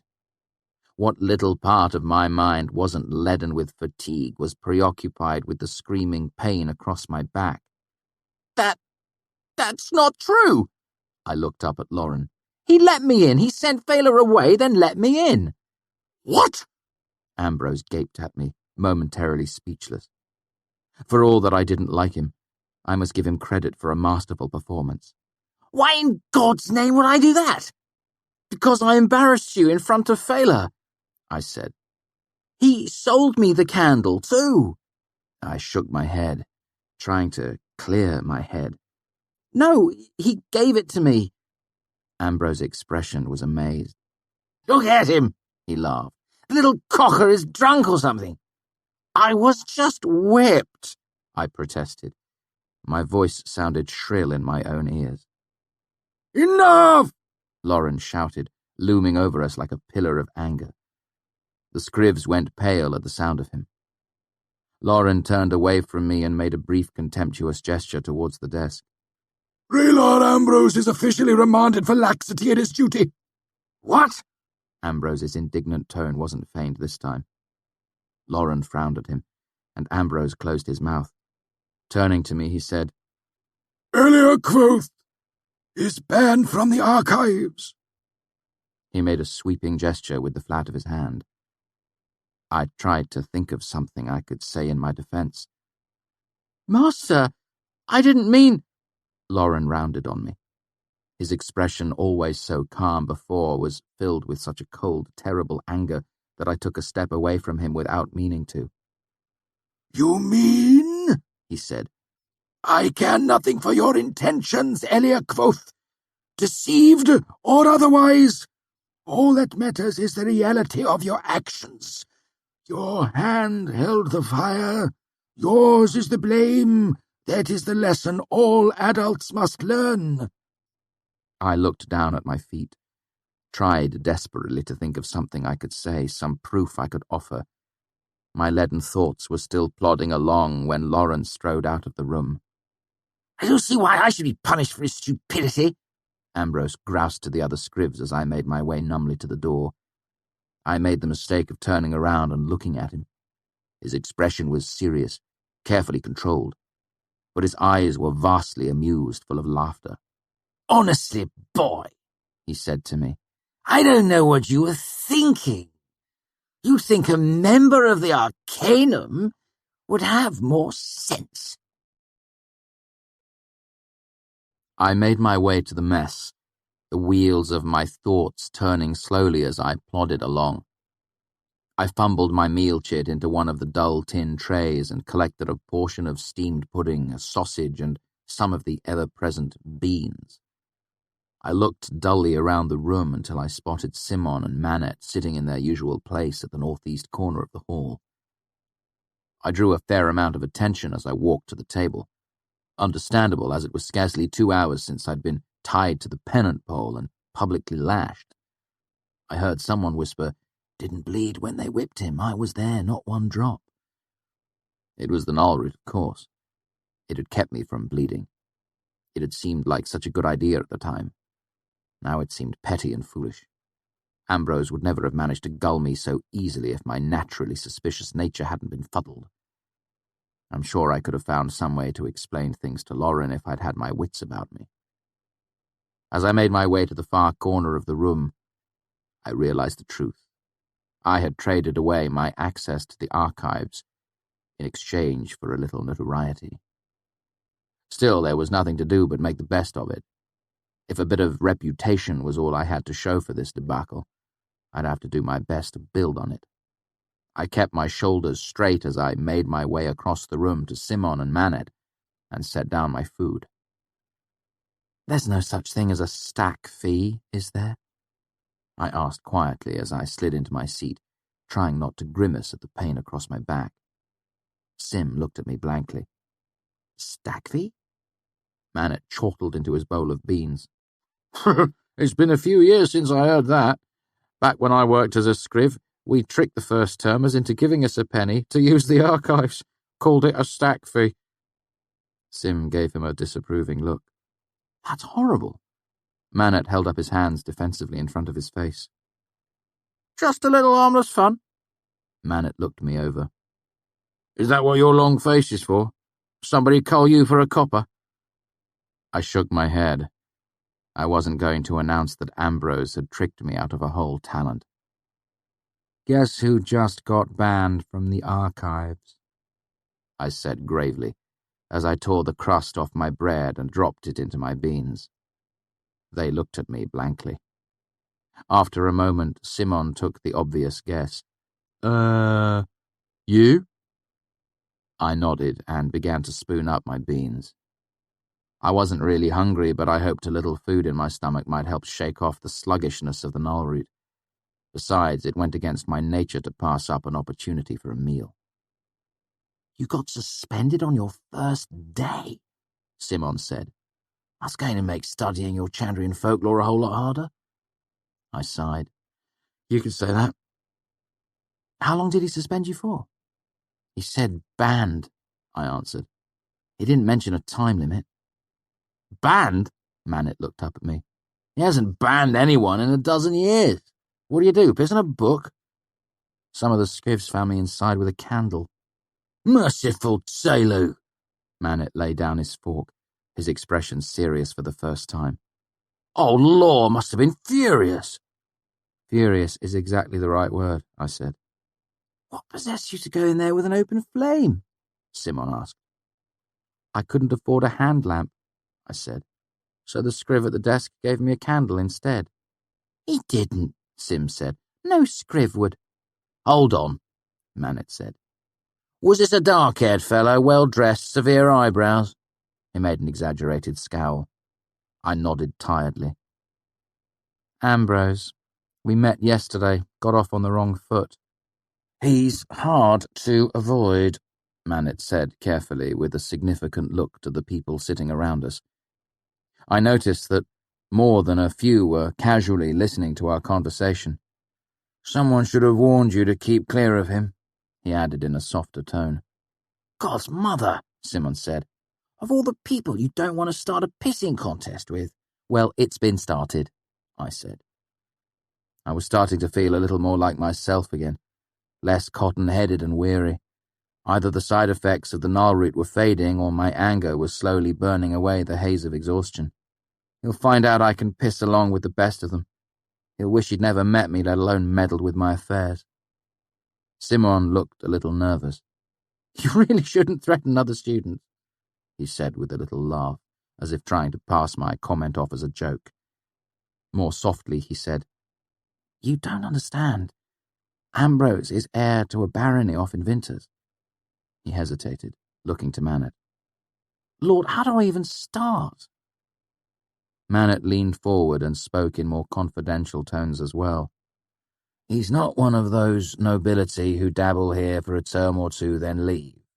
He's been here for years, climbed his way up to Raylar. He's not some seventh son either. He's the first-born heir, and his father is one of the 12 most powerful men in all of Vinters. Actually, he's 16th in the peerage, Sim said matter-of-factly. You've got the royal family, the Prince Regents, Mayor Alvaron, Duchess Semista, Aculeus, and Meluan Lackless. He trailed off under Manet's glare. He has money, Manet said simply, and the friends that money buys. And people who want to curry favour with his father, Simon added. The point is, Manet said seriously, you don't want to cross him. Back in his first year here, one of the alchemists got on Ambrose's bad side. Ambrose bought his debt from the moneylender in Imre. When the fellow couldn't pay, they clapped him into debtor's prison. Manet tore a piece of bread in half and daubed butter onto it. By the time his family got him out, he had lung consumption. The fellow was a wreck. Never came back to his studies. And the masters just let this happen? I demanded. All perfectly legal, Manet said, still keeping his voice low. Even so, Ambrose wasn't so silly that he bought the fellow's debt himself. Manet made a dismissive gesture. He had someone else do that, but he made sure everyone knew he was responsible. And there was Tabitha, Sim said darkly. She made all that noise about how Ambrose had promised to marry her. She just disappeared. This certainly explained why Fela had been so hesitant to offend him. I made a placating gesture to Sim. I'm not threatening anyone, I said innocently, pitching my voice so anyone who was listening could easily hear. I'm just quoting one of my favourite pieces of literature. It's from the 4th act of Dionica, where Tarsus says, Upon him I will visit famine and a fire, till all around him desolation rings, and all the demons in the outer dark look on amazed and recognize that vengeance is the business of a man. There was a moment of stunned silence nearby. It spread a bit farther through the mess than I'd expected. Apparently, I'd underestimated the number of people who were listening. I turned my attention back to my meal and decided to let it go for now.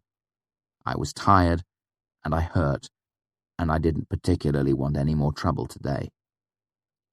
You won't need this piece of information for a while, Manet said quietly after a long period of silence. What with being banned from the archives and all. Still, I'm supposing you'd rather know. He cleared his throat uncomfortably. You don't have to buy a hand lamp. You just sign them out at the desk and return them when you're done.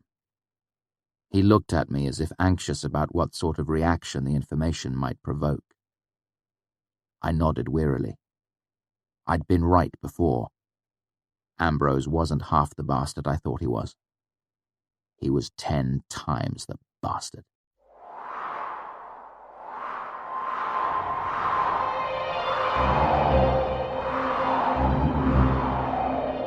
Chapter 44. The Burning Glass. The fishery was where most of the university's works of hands were made. The building held shops for glassblowers, joiners, potters, and glaziers. There was also a full forge and smelt works that would figure prominently in any metallurgist's daydreams. Kilvin's workshop was located in the artificery, or as it was more commonly called, the fishery. It was big as the inside of a granary, holding at least 24 thick-timbered work tables strewn with countless nameless tools and projects in progress. The workshop was the heart of the fishery, and Kilvin was the heart of the workshop. When I arrived, Kilvin was in the process of bending a twisted length of iron rod into what I could only assume was a more desirable shape. Seeing me peering in, he left it firmly clamped to the table and walked to meet me, wiping his hands on his shirt. He looked me over critically. "Are you well, Elliot Kvothe?" I'd gone wandering earlier and found some willow bark to chew. My back still burned and itched, but it was bearable. "Well enough, Master Kilvin?" He nodded. "Good. Boys your age shouldn't worry over such small things. Soon again you will be as sound as stone." I was trying to think up a polite response when my eye was drawn to something over our heads. Kilvin followed my gaze up over his shoulder. When he saw what I was looking at, a grin split his great bearded face. "Ah!" he said with fatherly pride. "My lovelies!" High among the high rafters of the workshop, 100 glass spheres hung from chains. They were of varying sizes, though none were much larger than a man's head, and they were burning. Seeing my expression, Kilvin made a gesture. "Come," he said, and led me to a narrow stairway made of wrought iron. Reaching the top, we stepped out onto a series of slim iron walkways 25 feet above the ground, weaving their way among the thick timbers that supported the roof. After a moment of maneuvering through the maze of timber and iron, we came to the hanging row of glass spheres with fires burning inside them. "These," Kilvin gestured, "are my lamps." It was only then that I realized what they were. Some were filled with liquid and wicking, much like ordinary lamps, but most of them were utterly unfamiliar. One contained nothing but a boiling grey smoke that flickered sporadically. Another sphere contained a wick hanging in empty air from a silver wire, burning with a motionless white flame, despite its apparent lack of fuel. Two hanging side by side were twins, save that one had a blue flame and the other was a hot forge orange. Some were small as plums, others as large as melons. One held what looked like a piece of black coal and a piece of white chalk, and where the two pieces were pressed together, an angry red flame burned outward in all directions. Kilvin let me look for a long while, before he moved closer. "Among the Kildar, there are legends of ever-burning lamps. I believe that such a thing was once within the scope of our craft. 10 years I have been looking. I have made many lamps, some of them very good, very long burning." He looked at me. "But none of them ever burning." He walked down the line to point at one of the hanging spheres. "Do you know this one, Elliot Kvothe?" It held nothing but a knob of greenish-greyish wax that was burning with a greenish-greyish tongue of flame. I shook my head. You should. White lithium salt. I thought of it 3 span before you came to us. It is good so far, 24 days, and I expect many more." He looked at me. "You're guessing this thing surprised me, as it took me 10 years to think of it. Your second guess, sodium oil, was not as good. I tried it years ago, 11 days. He moved all the way to the end of the row, pointing at the empty sphere with the motionless white flame. 70 days, he said proudly. I do not hope that this will be the one, for hoping is a foolish game. But if it burns 6 more days, it will be my best lamp in these 10 years. He watched it for a while, his expression oddly soft. But I do not hope, he said resolutely. I make new lamps and take my measurements.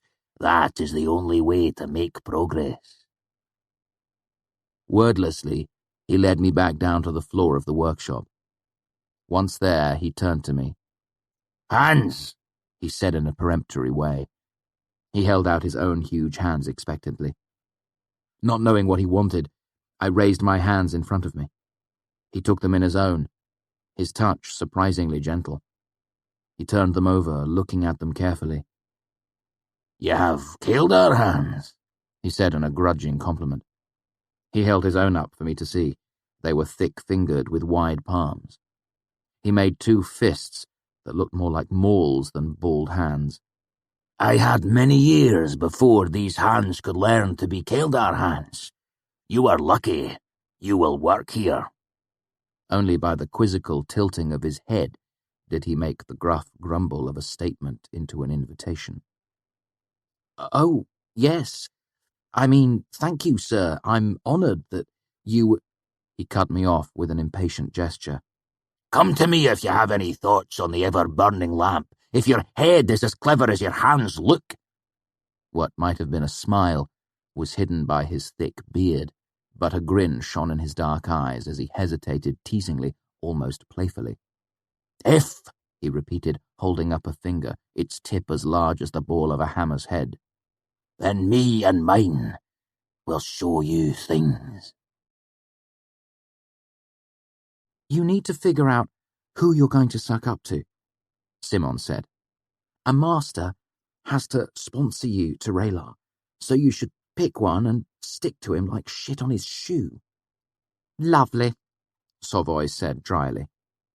Savoy, Willem, Simon, and I were sitting at an out-of-the-way table in the back of Anchor's, isolated from the felling night crowd that filled the room with a low roar of conversation. My stitches had come out 2 days earlier, and we were celebrating my first full span in the Arcanum. We were none of us particularly drunk, but then again, none of us were particularly sober either. Our exact positioning between those 2 points is a matter of pointless conjecture, and I will waste no time on it. I simply concentrate on being brilliant, Savoy said. Then wait for the masters to realize it. How did that work out with Mandrag? Willem said with a rare smile. Savoy gave Willem a dark look. Mandrag is a horse's arse. That explains why you threatened him with your riding crop, Willem said. I covered my mouth to stifle a laugh. Did you really? They're not telling the whole story, Savoy said, affronted. He passed me over for promotion in favour of another student. He was keeping me back so he could use me as indentured labour rather than raise me to Raylar. And you threatened him with your crop? We had an argument, Savoy said calmly, and I happened to have my crop in my hand. You waved it at him, Willem said. I'd been riding, Savoy said hotly. If I'd been whoring before class and waved a corset at him, no one would have thought twice about it. There was a moment of silence at our table. I'm thinking twice about it right now, Simon said before bursting into laughter with Willem. Savoy fought down a smile as he turned to face me. Sim is right about one thing. You should concentrate your efforts on one subject, otherwise you'll end up like Manet, the eternal Elir. He stood and straightened his clothes. Now, how do I look? Savoy wasn't fashionably dressed in the strictest sense, as he clung to the Madigan styles rather than the local ones, but there was no denying that he cut quite a figure in the muted colours of his fine silks and suedes. What does it matter? Willem asked. Are you trying to set up a tryst with Sim? Savoy smiled. Unfortunately, I must leave you. I have an engagement with a lady, and I doubt our rounds will bring us to this side of town tonight. You didn't tell us you had a date, Sim protested. We can't play corners with just 3. It was something of a concession that Savoy was here with us at all. He'd sniffed a bit at Will and Sim's choice of taverns. Anchor's was low-class enough so that the drinks were cheap, but high-class enough so that you didn't have to worry about someone picking a fight or throwing up on you. I liked it. You are good friends and good company, Savoy said, but none of you are female, nor, with the possible exception of Simon, are you lovely. Savoy winked at him. Honestly, who among you wouldn't throw the others over if there was a lady waiting? We murmured a grudging agreement. Savoy smiled, His teeth were very white and straight. "I'll send the girl over with more drinks," he said as he turned to go, "to ease the bitter sting of my departure." "He's not a bad sort," I mused after he left. "For nobility." Willem nodded. "It's like he knows he's better than you but doesn't look down on you for it because he knows it's not your fault." "So, who are you going to cozy up to?" Sim asked, resting his elbows on the table. "I'm guessing not Hemme." "Or Lauren," I said bitterly. "Damn Ambrose 12 ways. I would have loved to work in the archives." "Brandia's out too," Sim said. "If Hemme has a grudge, Brandia helps him carry it." "What about the Chancellor?" Willem asked. "Linguistics. You already speak Siaru even if your accent is barbaric." I shook my head. "What about Mandrag? I've got a lot of experience with chemistry. It'd be a small step into alchemy." Simon laughed. "Everyone thinks chemistry and alchemy are so similar, but they're really not. They're not even related. They just happen to live in the same house." Willem gave a slow nod.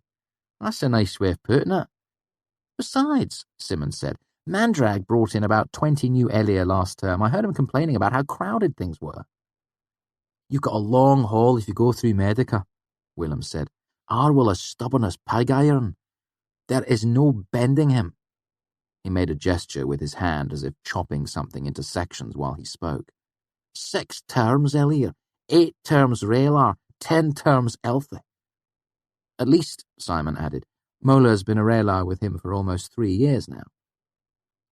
I tried to think of how I could come up with 6 years' worth of tuition.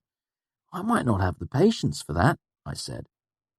The serving girl appeared with a tray of drinks.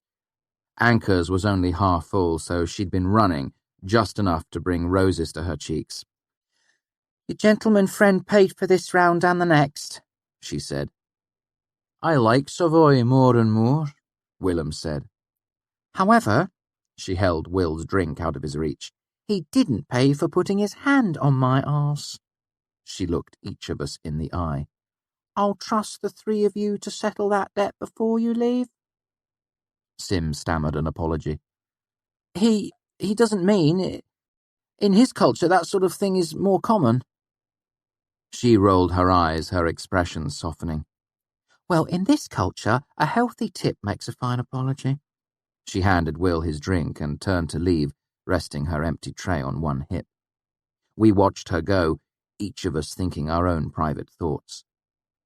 "I noticed he had his rings back," I mentioned eventually. "He played a brilliant round of basset last night," Simon said, "made 6 doublings in a row and cracked the bank." "To Savoy," Willem held up his tin mug. "May his luck keep him in classes and us in drinks." We toasted and drank, then Willem brought us back to the matter at hand. "That leaves you with Kelvin and Elksadal." He held up 2 fingers. "What about Elodine?" I interrupted. They both gave me blank looks. "What about him?" Simon asked. "He seems nice enough," I said. "Couldn't I study under him?" Simon burst out laughing. Willem gave a rare grin. "What?" I demanded. "Elodine doesn't teach anything," Sim explained, "except maybe advanced oddness." "He has to teach something," I protested. "He's a master, isn't he?" "Sim is right. Elodine is cramped." Will tapped the side of his head. "Cracked," Simon corrected. "Cracked," Will repeated. "He does seem a little strange," I said. "You do pick things up quick," Willem said dryly. "No wonder you made it into the Arcanum at such a tender age." "Ease off, Will, he's hardly been here a span." Simon turned to me. "Elodine used to be Chancellor about 5 years ago." "Elodine?" I couldn't hide my incredulity. "But he's so young and—" I trailed off, not wanting to say the first word that came to my mind. "Crazy." Simon finished my sentence. "Brilliant. And not that young if you consider that he was admitted to the university when he was barely 14. Simon looked at me. "He was a full arcanist by 18. Then he stayed around as a giller for a few years." "Giller?" I interrupted. "Gillers are arcanists who stay at the university," Will said. "They do a lot of the teaching. You know Kamar in the fishery?" I shook my head. Tall, scarred. Will gestured to one side of his face. Only one eye? I nodded somberly. Kamar was hard to miss. The left side of his face was a web of scars that radiated out, leaving bald strips running through his black hair and beard. He wore a patch over the hollow of his left eye. He was a walking object lesson about how dangerous work in the fishery could be. I've seen him around. He's a full arcanist. Will nodded. He's Kelvin's second in command. He teaches sigildry to the newer students. Sim cleared his throat. As I was saying, Elodine was the youngest ever admitted, youngest to make arcanist, and youngest to be chancellor. Even so, I said, you have to admit he's a little odd to be chancellor. Not back then, Simon said soberly. That was before it happened. When nothing more was forthcoming, I prompted. It? Will shrugged. Something. They do not speak on it. They locked him in the crockery until he got most of his marbles back. I don't like thinking about it, Simon said, shifting uncomfortably in his chair. I mean, a couple of students go crazy every term, right? He looked at Willem. Remember Slith? Will nodded somberly. It might happen to any of us. There was a moment of silence as the two of them sipped their drinks, not looking at anything in particular. I wanted to ask for specifics, but I could tell that it was a touchy subject. Anyway, Sim said in a low voice, I heard they didn't let him out of the crockery. I heard he escaped. No arcanist worth his salt can be kept in a cell, I said. That's not surprising. Have you ever been there? Simon asked. It's built to keep arcanists locked up, all meshed stone, wards on the doors and windows. He shook his head. I can't imagine how someone could get out, even one of the masters. All this is beside the path, Willem said firmly, bringing us back to task. Kelvin has welcomed you to the fishery. Impressing him will be your best chance at making Raylar. He looked back and forth between us. Agreed. Agreed, Simon said. I nodded, but the wheels in my head were spinning. I was thinking about Tabor the Great, who knew the names of all things. I thought about the stories Scarpi had told back in Tarbeen. He hadn't mentioned arcanists, only namers. And I thought of Elodin, master namer, and how I might approach him.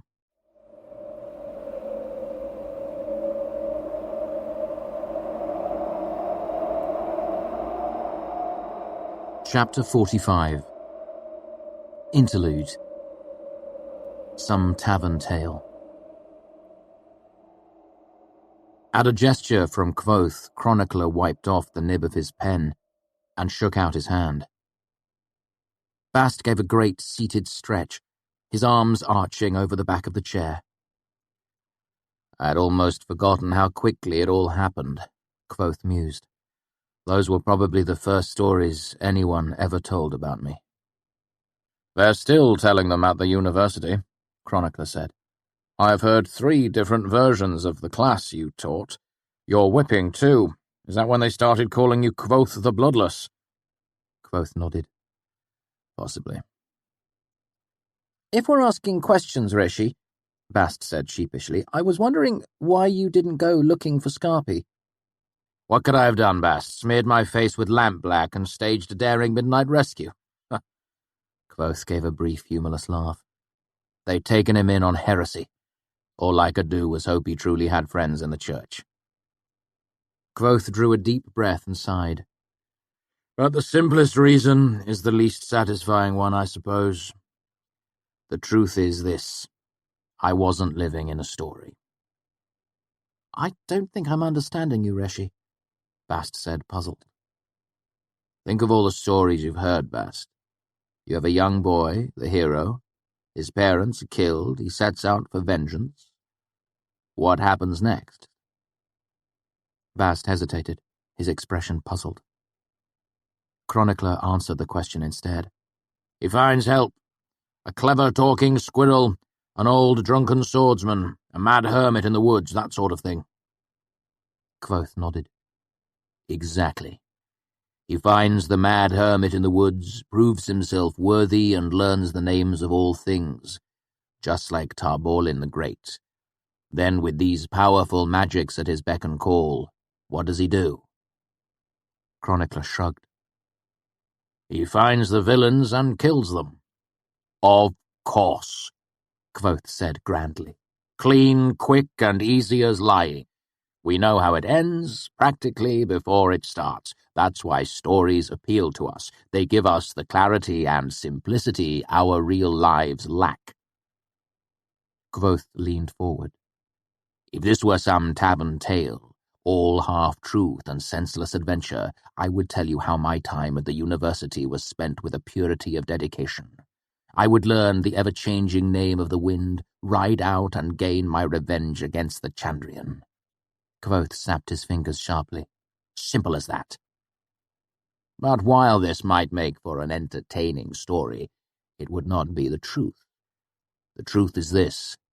I had mourned my parents' death for 3 years, and the pain of it had faded to a dull ache. Kvothe made a conciliatory gesture with one hand and smiled a tight smile. I won't lie to you. There were times late at night when I lay sleepless and desperately alone in my narrow bunk in the mews, times when I was choked with a sorrow so endless and empty that I thought it would smother me. There were times when I would see a mother holding her child or a father laughing with his son, and anger would flare up in me, hot and furious with the memory of blood and the smell of burning hair. Kvothe shrugged. But there was more to my life than revenge. I had very real obstacles to overcome close at hand. My poverty, my low birth. The enemies I made at the university were more dangerous to me than any of the Chandrian. He gestured for Chronicler to pick up his pen. But for all that, we still see that even the most fanciful of stories hold a shred of truth. Because I did find something very near to the mad hermit in the woods. Kvothe smiled. And I was determined to learn the name of the wind. Chapter 46. The Ever-Changing Wind. Elodin proved a difficult man to find. He had an office in Hollows, but never seemed to use it. When I visited ledgers and lists, I discovered he only taught one class, unlikely maths. However, this was less than helpful in tracking him down, as according to the ledger, the time of the class was now and the location was everywhere. In the end, I spotted him through sheer luck across a crowded courtyard. He was wearing his black master's robes, which was something of a rarity. I was on my way to the Medica for observation, but decided I'd rather be late for my class than miss the opportunity to speak with him. By the time I struggled through the midday crowd and caught up with him, we were on the northern edge of the university, following a wide dirt road that led into the forest. Master Elodin, I said, pelting up to him. I was hoping I could talk with you. A sad little hope, he said without breaking stride or looking in my direction. You should aim higher. A young man ought to be afire with high ambitions. I hope to study naming, then, I said, falling into step beside him. Too high, he said matter-of-factly. Try again, somewhere in between. The dirt road curved and trees blocked the sight of the university's buildings behind us. I hope you'll accept me as a student, I tried again, and teach me whatever you think best. Elodin stopped walking abruptly and turned to face me. Fine, he said. Go find me 3 pine cones. He made a circle with his thumb and finger. This big, without any of the little bits broken off. He sat down right in the middle of the road and made a shooing motion with his hand. Go on, hurry. I darted off into the surrounding trees. It took me about 5 minutes to find 3 pine cones of the appropriate type. By the time I got back to the road, I was disheveled and bramble-scratched. Elodin was nowhere to be seen. I looked around stupidly, then cursed. dropped the pine cones, and took off running, following the road north. I caught up with him fairly quickly, as he was just idling along looking at the trees. So what did you learn? Elodine asked. That you want to be left alone? You are quick. He spread his arms dramatically and intoned. Here endeth the lesson. Here endeth my profound tutelage of Elia Kvothe. I sighed. If I left now, I could still catch my class in the Medica, but part of me suspected that this might be a test of some sort. Perhaps Elodine was simply making sure that I was genuinely interested before he accepted me as a student. That is the way it usually goes in stories. The young man has to prove his dedication to the old hermit in the woods before he's taken under his wing. Will you answer a few questions? I asked. Fine, he said, holding up his hand with his thumb and forefinger curled in. 3 questions, if you agree to leave me be afterwards. I thought for a moment. Why don't you want to teach me? Because the Ademaru make exceptionally poor students, he said brusquely. They are fine for rote learning, but the study of naming requires a level of dedication that rebels such as yourself rarely possess. My temper flared so hot and quick that I actually felt my skin flush. It started at my face and burned down my chest and arms. It made the hair on my arms prickle. I took a deep breath.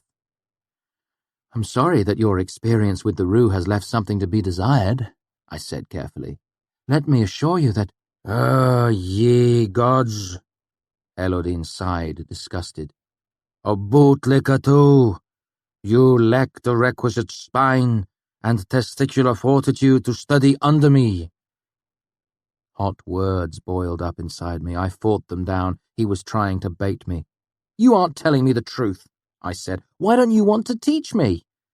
For the same reason I don't want a puppy, Elodine shouted, waving his arms in the air like a farmer trying to startle crows out of a field. Because you're too short to be a namer. Your eyes are too green. You have the wrong number of fingers. Come back when you're taller and you've found a decent pair of eyes. We stared at each other for a long while. Finally, he shrugged and started walking again. Fine. I'll show you why. We followed the road north. Elodine strolled along, picking up stones and tossing them into the trees. He jumped to snatch leaves from low-hanging branches, his master's robes billowing ridiculously. At one point he stopped and stood motionless and intent for nearly half an hour, staring at a fern swaying slowly in the wind.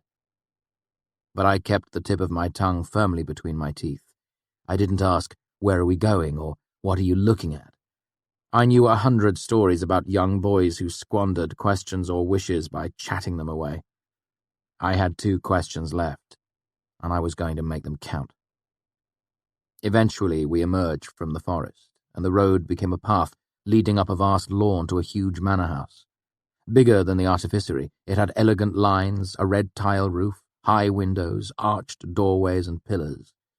There were fountains, flowers, hedges. But something wasn't quite right. The closer we got to the gates, the more I doubted this was some nobleman's estate. Maybe it was something about the design of the gardens, or the fact that the wrought-iron fence surrounding the lawns was nearly 10 feet tall and unclimbable to my well-trained thief's eye. 2 serious-eyed men opened the gate, and we continued up the path toward the front doors. Elodine looked at me. Have you heard of Haven yet? I shook my head. It has other names. The Rookery, the Crockery, the University Asylum. It's huge. How— I stopped before asking the question. Elodine grinned, knowing he'd almost caught me. "Jeremy," he called out to the large man who stood at the front door. "How many guests do we have today?" The desk could give you a count, sir, he said uncomfortably. Take a wild guess, Elodine said. We're all friends here. 320, the man said with a shrug. 350. Elodine rapped on the thick timber door with a knuckle, and the man scrambled to unlock it. How many more could we fit in if we needed? Elodin asked him. Another 150 easy, Jeremy said, tugging the huge door open. More in a pinch, I suppose. See, Kvothe, Elodin winked at me. We're ready. The entryway was huge, with stained glass windows and vaulted ceilings. The floor was marble polished to a mirror sheen. The place was eerily silent. I couldn't understand it. The Reft View Asylum in Tarbeen was only a fraction the size of this place, and it sounded like a brothel full of angry cats. You could hear it from a mile away over the din of the city. Elodin strolled up to a large desk where a young woman stood. Why isn't anyone outside, Emmy? She gave him an uneasy smile. They're too wild today, sir. We think there's a storm coming in. She pulled a ledger book off the shelf. The moon's getting full, too. You know how it gets. Sure do. Elodin crouched down and began to unlace his shoes. Where did they stash Hwin this time? She flipped a few pages in the ledger. 2nd floor east, 247. Elodin stood back up and set his shoes on the desk. Keep an eye on these, would you? She gave him an uncertain smile and nodded. I choked down another mouthful of questions. It seems like the university goes to an awful lot of expense here, I commented. Elodin ignored me and turned to climb a wide marble staircase in his stocking feet. Then we entered a long white hallway, lined with wooden doors. For the first time, I could hear the sounds I had expected in a place like this. Moans, weeping, incessant chattering, screaming, all very faint. Elodin ran for a few steps, then stopped, his stocking feet gliding across the smooth marble floor, his master's robes streaming out behind him. He repeated this, a few quick steps, then a long slide with his arms held out to the sides for balance. I continued to pace along beside him. I'd think the masters would find other more academic uses for the university's funds. Elodin didn't look at me. Step, step, step, step. You're trying to get me to answer questions you're not asking. Slide. It's not going to work. You're trying to trick me into asking questions, I pointed out. It seems only fair. Step, step, step, slide. So why the hell are you bothering with me anyway? Elodin asked. Kelvin likes you well enough. Why not hitch your star to his wagon? I think you know things I can't learn anywhere else. Things like what? Things I've wanted to know since I first saw someone call the wind. Name of the wind, was it? Elodin raised his eyebrows. Step, step, step, step, step. That's tricky. Slide. What makes you think I know anything about calling the wind? Process of elimination, I said. None of the other masters do that sort of thing, so it must be your bailiwick. By your logic, I should also be in charge of solinad dances, needlework, and horse thieving. We came to the end of the hall. Mid-slide, Elodin nearly bowled over a huge, broad-shouldered man carrying a hardback. Beg your pardon, sir, he said, though it obviously wasn't his fault. Timothy, Elodin pointed a long finger at him. Come with us. Elodin led the way through several shorter hallways, eventually coming to a heavy wooden door with a sliding panel at eye level. Elodin opened it and peered through. How's he been? Quiet, the hulking man said. I don't think he slept much. Elodin tried the latch, then turned to the broad-shouldered man, his face going grim. You locked him in? The man stood a full head taller than Elodin and probably weighed twice as much, but the blood drained from his face as the shoeless master glared at him. Not me, Master Elodin, it's... Elodin cut him off with a sharp gesture. Unlock it. Timothy fumbled with a ring of keys. Elodin continued to stare him down. Alder Hwin is not to be confined. He may come and go as he pleases. Nothing is to be put on his food unless he specifically asks for it. I am holding you responsible for this, Timothy Generoy. Elodin poked him in the chest with a long finger. If I find out that Hwin has been sedated or restrained, I'll ride you naked through the streets of Imre like a little pink pony." He glared. "Go." The fellow left as quickly as he could manage without actually breaking into a run. Elodin turned to me. "You can come in, but don't make any noises or sudden movements. Don't talk unless he talks to you. If you do talk, keep your voice low. Understand?" I nodded and he opened the door. The room wasn't what I'd expected. Tall windows let the daylight in, revealing a sizable bed and a table with chairs. The walls, ceiling, and floor were all padded with thick white cloth, muffling even the faint noises from the hallway. The blankets had been pulled off the bed, and a thin man of about 30 was bundled up in them, huddled against the wall. Elodin closed the door, and the mousy man flinched a little. "Wyn," he said softly, moving closer. "What happened?" Older Wyn looked up owlishly. A thin stick of a man, he was bare-chested under the blanket, his hair in wild disarray, his eyes round and wide. He spoke softly, his voice cracking a little. "I was fine. I was doing fine. But all the people talking, dogs, cobblestones, I just can't be around that right now." Wyn pressed himself against the wall and the blanket fell off his bony shoulder. I was startled to see a lead gilder around his neck. This man was a full-fledged arcanist. Elodin nodded. "Why are you on the floor?" Wyn looked over at the bed, panic in his eyes. "I'll fall," he said softly, his voice somewhere between horror and embarrassment. "And there are springs and slats, nails." "How are you now?" Elodin asked gently. "Would you like to come back with me?" "No." Wyn gave a hopeless, despairing cry, screwing his eyes closed and pulling the blanket closer around himself. His thin, reedy voice made his plea more heart-wrenching than if he'd howled it. "It's fine, you can stay," Elodin said softly. "I'll be back to visit."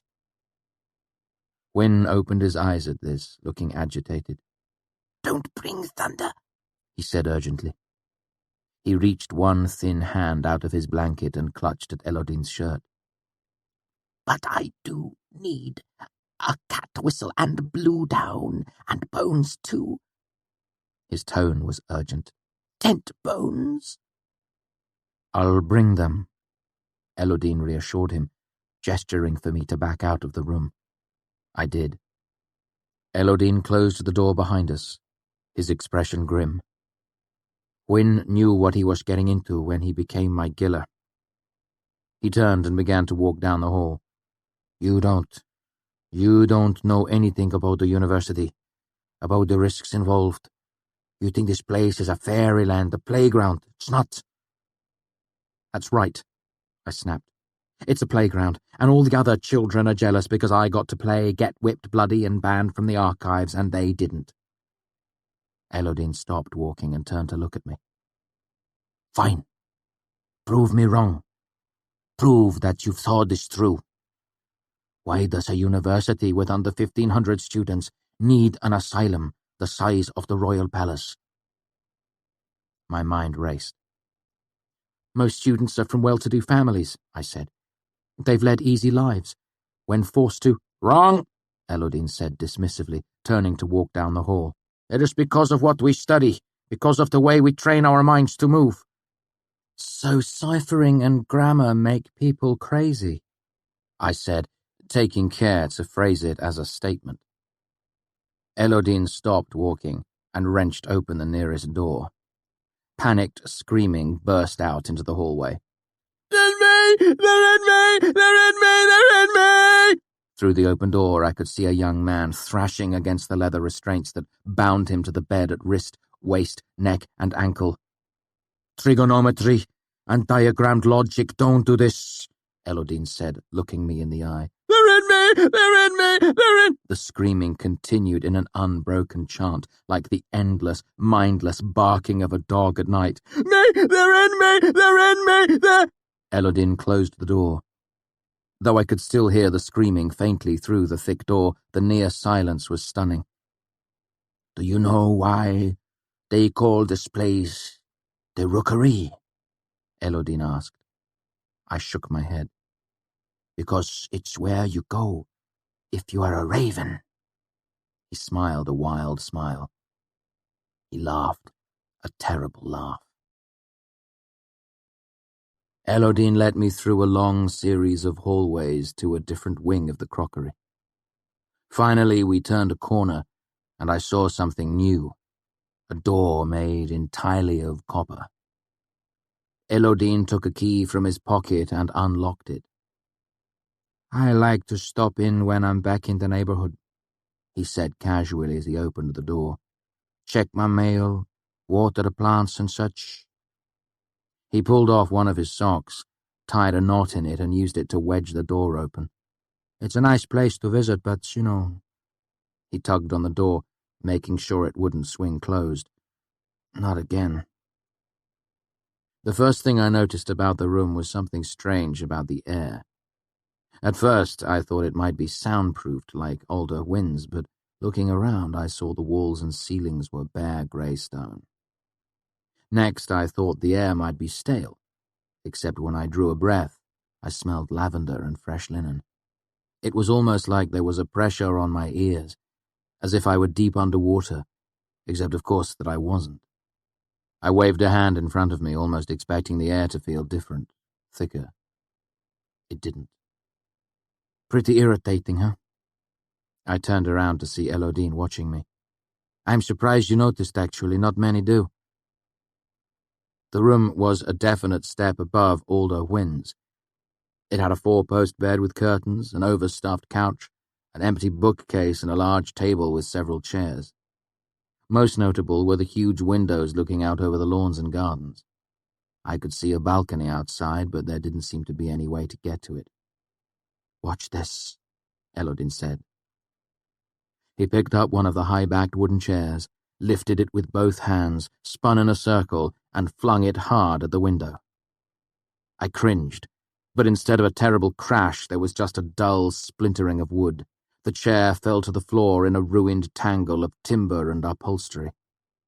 I used to do that for hours, Elodine said, drawing a deep breath and looking around the room fondly.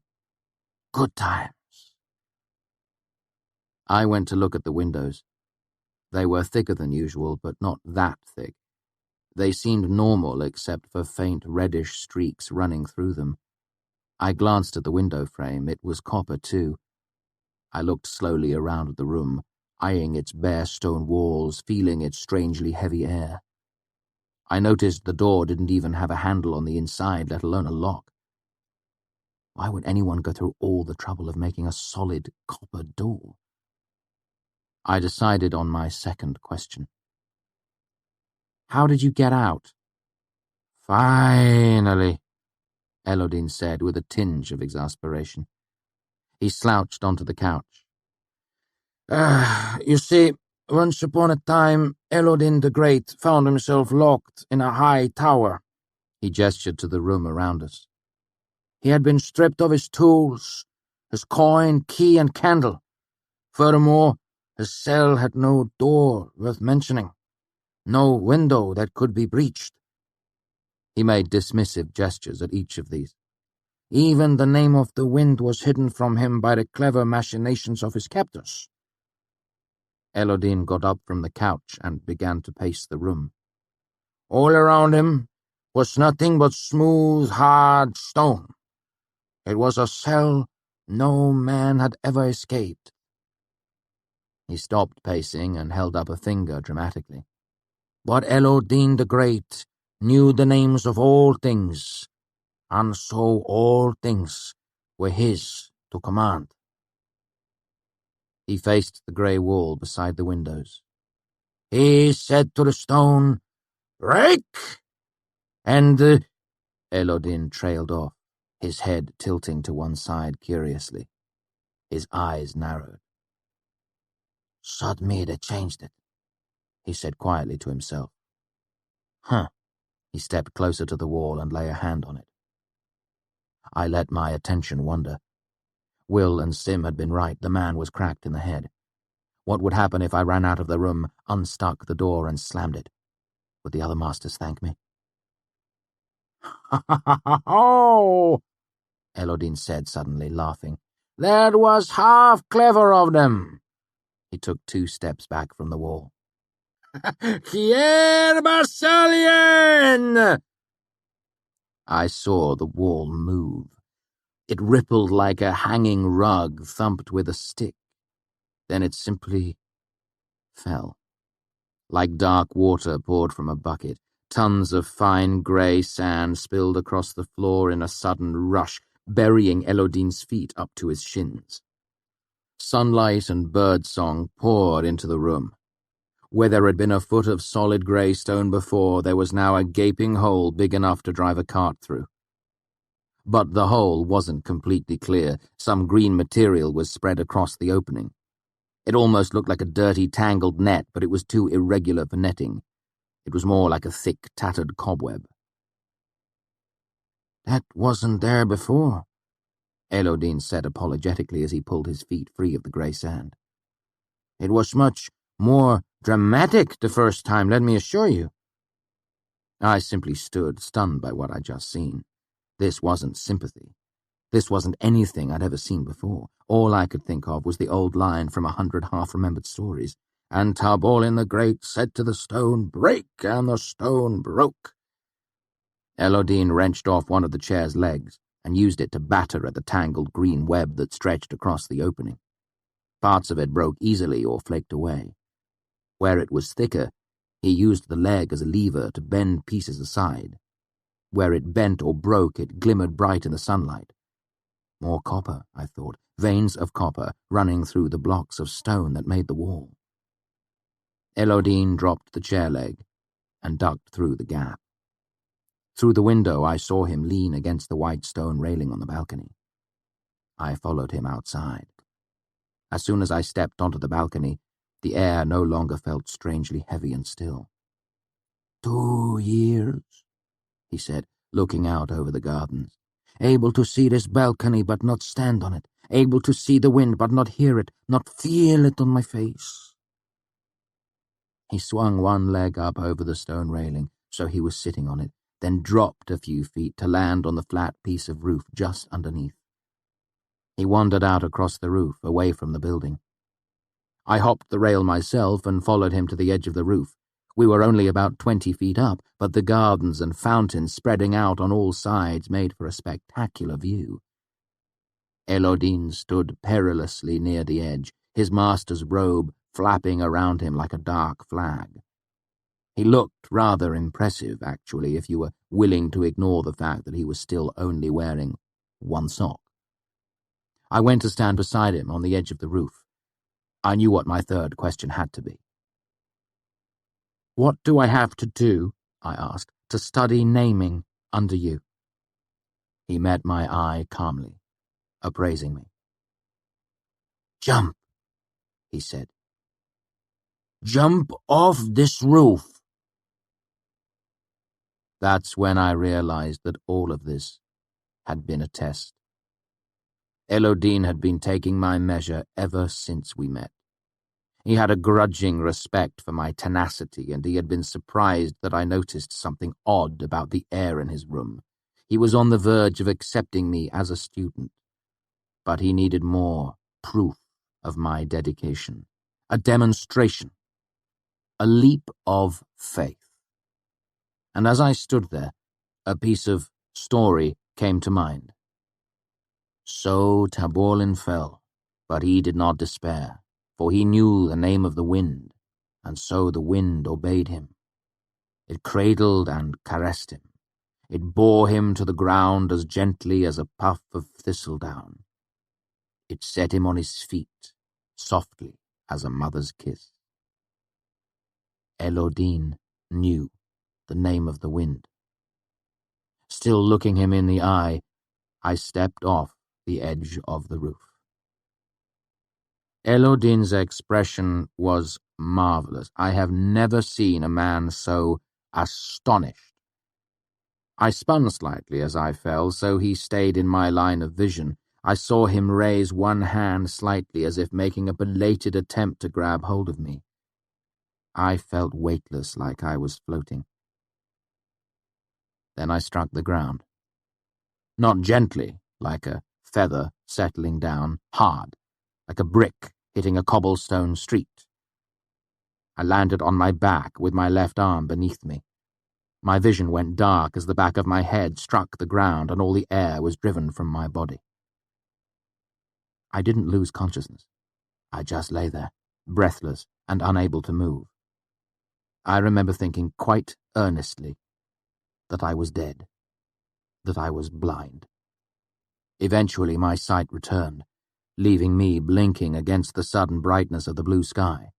Pain tore through my shoulder and I tasted blood. I couldn't breathe. I tried to roll off my arm, but my body wouldn't listen to me. I had broken my neck, my back. After a long, terrifying moment, I managed to gasp a shallow breath. Then another. I gave a sigh of relief and realized that I had at least one broken rib in addition to everything else.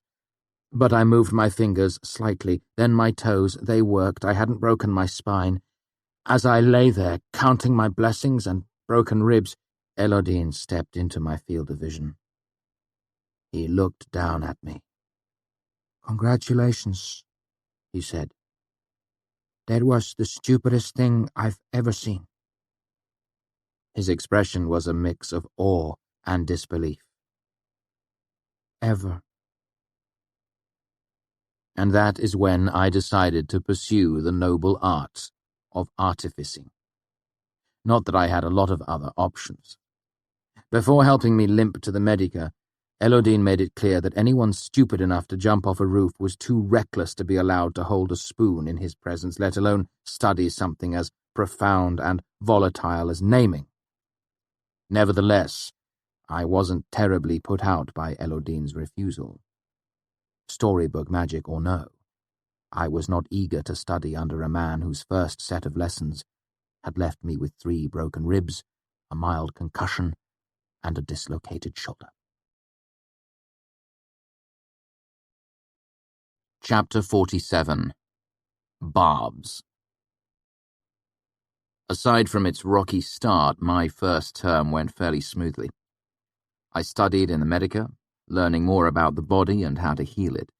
I practiced my Ciaru with Willem and helped him with his Arturan in exchange. I joined the ranks of the artificery, studying how to blow glass, mix alloys, draw wire, inscribe metal, and sculpt stone. Most evenings I came back to Kilvin's workshop to work. I chipped casings off bronze castings, washed glassware, and ground ore for alloys. It was not demanding work, but every span Kilvin gave me a copper jot, sometimes 2. I suspected there was a great tally board in that methodical mind of his, carefully marking down the hours each person worked. I learned things of a less academic nature as well. Some of my Arcanum bunkmates taught me a card game called Dog's Breath.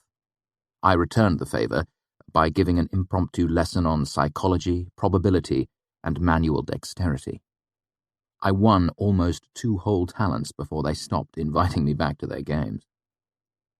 I became tight friends with Willem and Simon. I had some few others, but not many and none so close as Will and Sim. My swift rise to Elia alienated me from most of the other students. Whether they resented or admired me, most students held themselves apart. And there was Ambrose. To deem us simply enemies is to lose the true flavor of our relationship. It was more like the 2 of us entered into a business partnership in order to more efficiently pursue our mutual interest of hating each other. However, even with my vendetta against Ambrose, I still had a great deal of time on my hands. Since I wasn't able to spend it in the archives, I spent some time nurturing my budding reputation. You see, My dramatic entrance to the university had made quite a stir. I'd made my way into the Arcanum in 3 days instead of the usual 3 terms. I was the youngest member by almost 2 years. I had openly defied one of the masters in front of his own class and avoided expulsion. When whipped, I hadn't cried out or bled. On top of everything else, I had apparently managed to infuriate Master Elodine to such an extent that he had thrown me off the roof of the crockery. I let that story circulate uncorrected, as it was preferable to the embarrassing truth. Altogether, it was enough to start a steady stream of rumor around me, and I decided to take advantage of it. Reputation is like a sort of armor, or a weapon you can brandish if need be. I decided that if I was going to be an arcanist, I might as well be a well-known arcanist. So I let slip a few pieces of information. I had been admitted without a letter of recommendation. The masters had given me 3 talents to attend, rather than make me pay a tuition. I had survived for years on the streets of Tarbeen, living off my wits.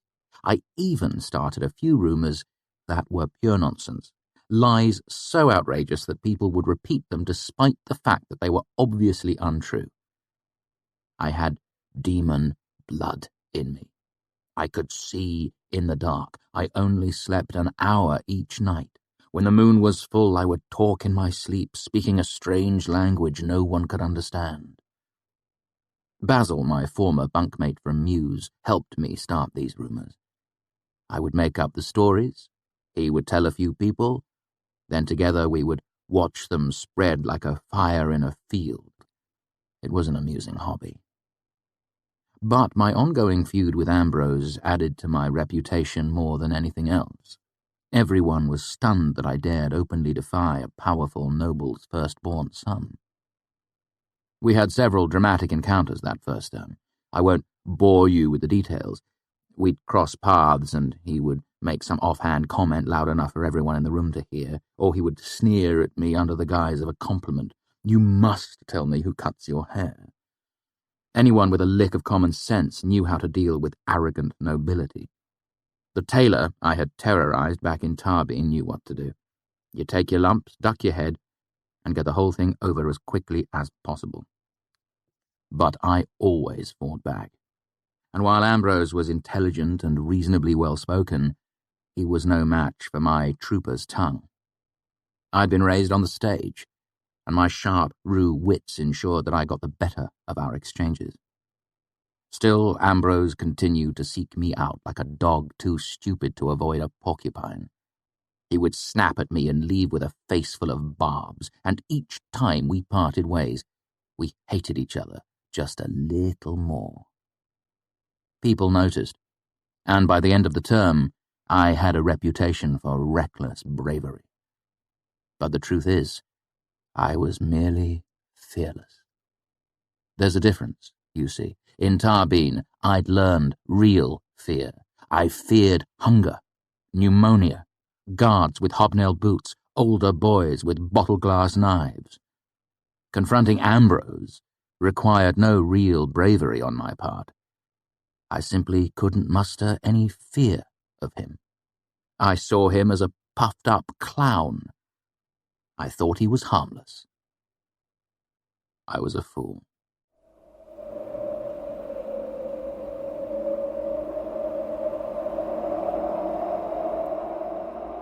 Chapter 48.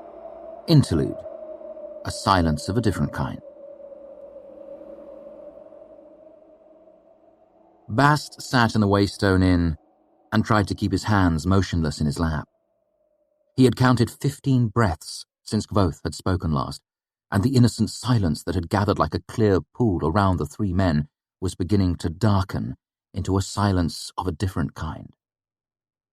Bast took another breath, 16, and braced himself against the moment he feared would come. It would not be to Bast's credit to say that he was afraid of nothing, as only fools and priests are never afraid, but it is true that very few things unnerved him. Heights, for instance, he didn't care for very much, and the great summer storms that came through these parts that blackened the sky and tore up deep-rooted oaks made him feel uncomfortably small and helpless. But when you come down to it, nothing really frightened him. Not storms, not tall ladders, not even a scrael. Bast was brave by being largely fearless. Nothing would turn him pale, or if it did, he didn't stay pale for very long.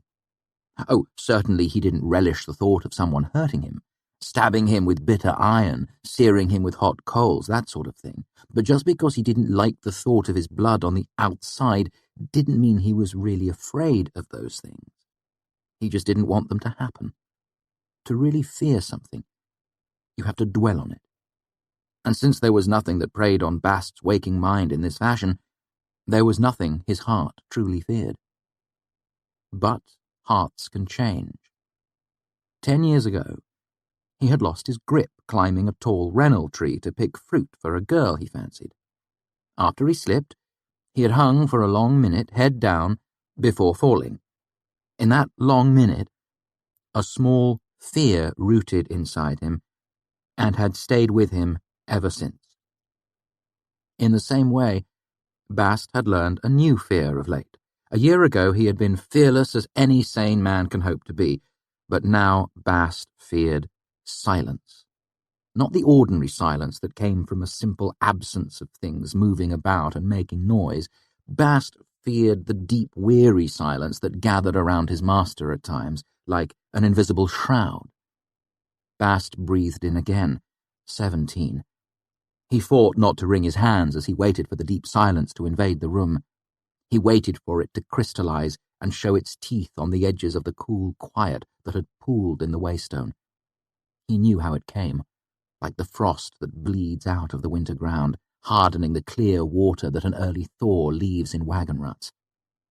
But before Bast could draw another breath, Kvothe straightened in his chair and made a motion for Chronicler to lay down his pen. Bast nearly wept as he sensed the silence scatter like a dark bird, startled into flight. Kvothe gave a sigh that hovered between annoyance and resignation. I will admit, he said, that I am not sure how to approach the next part of the story. Afraid to let the silence stretch for too long, Bast chirruped, "Why don't you simply talk about what is most important first? Then you can go back and touch on other things if you need to." As if it were as simple as that, Kvothe said sharply. What is most important? My magic or my music? My triumphs or my follies? Bast flushed a deep crimson and bit his lips. Kvothe let out his breath in a sudden rush. I am sorry, Bast. It's good advice, as all of your seemingly inane advice turns out to be. He pushed his chair back from the table. But before we continue, the real world has certain calls on me that I can no longer ignore. If you will please excuse me for a moment. Chronicler and Bast stood as well, stretching their legs and attending to calls of their own. Bast lit the lamps. Kvothe produced more cheese and bread and hard spiced sausage. They ate, and some small effort was made at polite conversation, but their minds were elsewhere, dwelling on the story. Bast ate half of everything. Chronicler accounted for a sizable, though more modest amount. Kvothe had a bite or two before he spoke. Onward, then. Music and magic, triumph and folly. Think now. What does our story need? What vital element is it lacking? Women, Reshi, Bast said immediately. There's a real paucity of women. Kvothe smiled. Not women, Bast. A woman. The woman. Kvothe looked at Chronicler. You have heard bits and pieces, I don't doubt. I will tell you the truth of her, though I fear I may not be equal to the challenge. Chronicler picked up his pen, but before he could dip it, Kvothe held up a hand. Let me say one thing before I start. I've told stories in the past, painted pictures with words, told hard lies and harder truths. Once I sang colors to a blind man.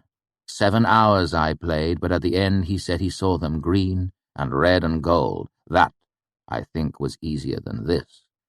trying to make you understand her with nothing more than words. You have never seen her, never heard her voice. You cannot know." Kvothe motioned for Chronicler to pick up his pen. "But still I will try. She is in the wings now, waiting for her cue. Let us set the stage for her arrival." Chapter 49. The Nature of Wild Things.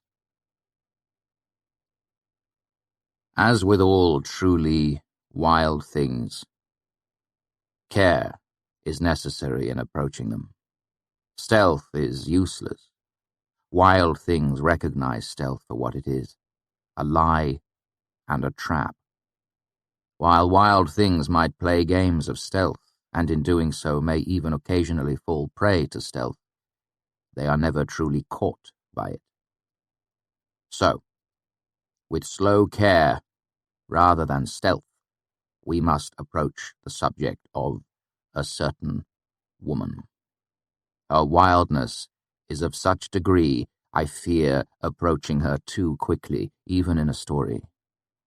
Should I move recklessly, I might startle even the idea of her into sudden flight.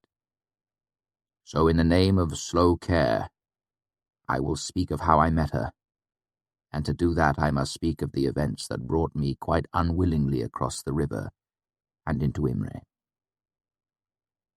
I finished my first term with 3 silver talents and a single jot. Not long ago it would have seemed like all the money in the world to me. Now I simply hoped it would be enough for 1 more term's tuition and a bunk in the Mews. The last span of every term at the university was reserved for admissions exams. Classes were cancelled and the masters spent several hours of each day conducting examinations.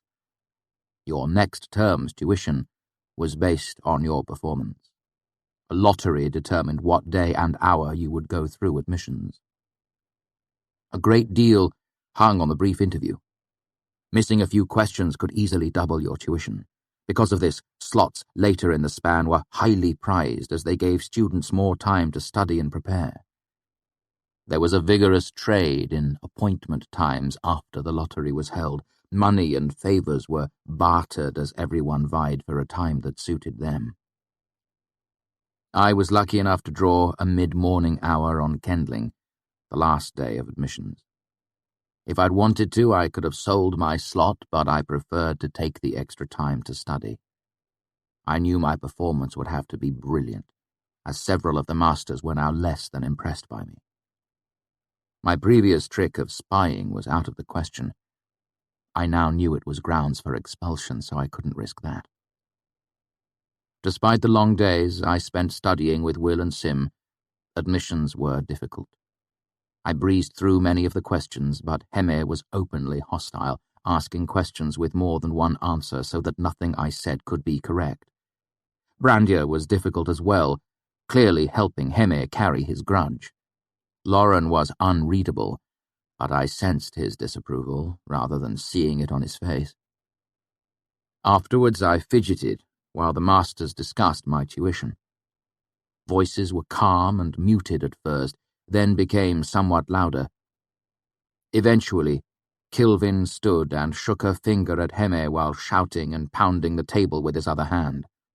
Heme maintained more composure than I would have if I had been faced with 20 stone of furious bellowing artificer. After the Chancellor managed to regain control of things, I was called forward and given my receipt. Kvothe, fall term. Tuition, 3 talents, 9 jots, 7 drabs. 8 jots more than I had. As I walked out of the Master's Hall, I ignored the sinking feeling in my gut and tried to think of a way I could lay hands on more money by tomorrow noon. I made a brief stop at the 2 Kael'dish money changers on this side of the river. As I suspected, they wouldn't lend me a thin shim.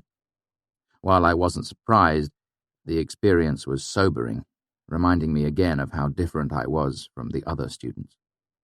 They had families paying their tuition, granting them allowances to cover their living expenses. They had reputable names they could borrow against in a pinch. They had possessions they could pawn or sell. If worse came to worst, they had homes to return to. I had none of these things. If I couldn't come up with 8 more jots for tuition, I had nowhere in the world I could go. Borrowing from a friend seemed like the simplest option, but I valued my handful of friends too much to risk losing them over money. As my father used to say, there are 2 sure ways to lose a friend. One is to borrow, the other to lend. Besides, I did my best to keep my desperate poverty to myself. Pride is a foolish thing, but it is a powerful force. I wouldn't ask them for money except as my very last resort. I briefly considered trying to cut-purse the money, but I knew it was a bad idea. If I were caught with my hand in someone's pocket, I would get more than a cuff round the head. At best, I'd be jailed and forced to stand against the iron law. At worst, I'd end up on the horns and expelled for conduct unbecoming a member of the Arcanum. I couldn't risk it. I needed a Gaelet, one of the dangerous men who lend money to desperate people. You might have heard them referred to romantically as copperhawks, but more often they're referred to as shimgals or lets. Regardless of the name, they exist everywhere. The hard part is finding them. They tend to be rather secretive, as their business is semi-legal at best. But living in Tarbeen had taught me a thing or two. I spent a couple of hours visiting the seedier taverns around the university, making casual conversations, asking casual questions. Then I visited a pawn shop called the Bent Penny and asked a few more pointed questions. Finally, I learned where I needed to go. Over the river. To Imre. Chapter 50. Negotiations. Imre lay a little over 2 miles from the university on the eastern side of the Omethi River. Since it was a mere 2 days in a fast coach from Tarbeen, a great many wealthy nobles, politicians, and courtiers made their homes there. It was conveniently close to the governing hub of the Commonwealth, while being a comfortable distance from the smell of rotten fish, hot tar, and the vomit of drunken sailors. Imre was a haven for the arts. There were musicians, dramatists, sculptors, dancers, and the practitioners of 100 other smaller arts, even the lowest art of all, poetry. Performers came because Imre offered what every artist needs most, an appreciative, affluent audience. Imre also benefited by its proximity to the university.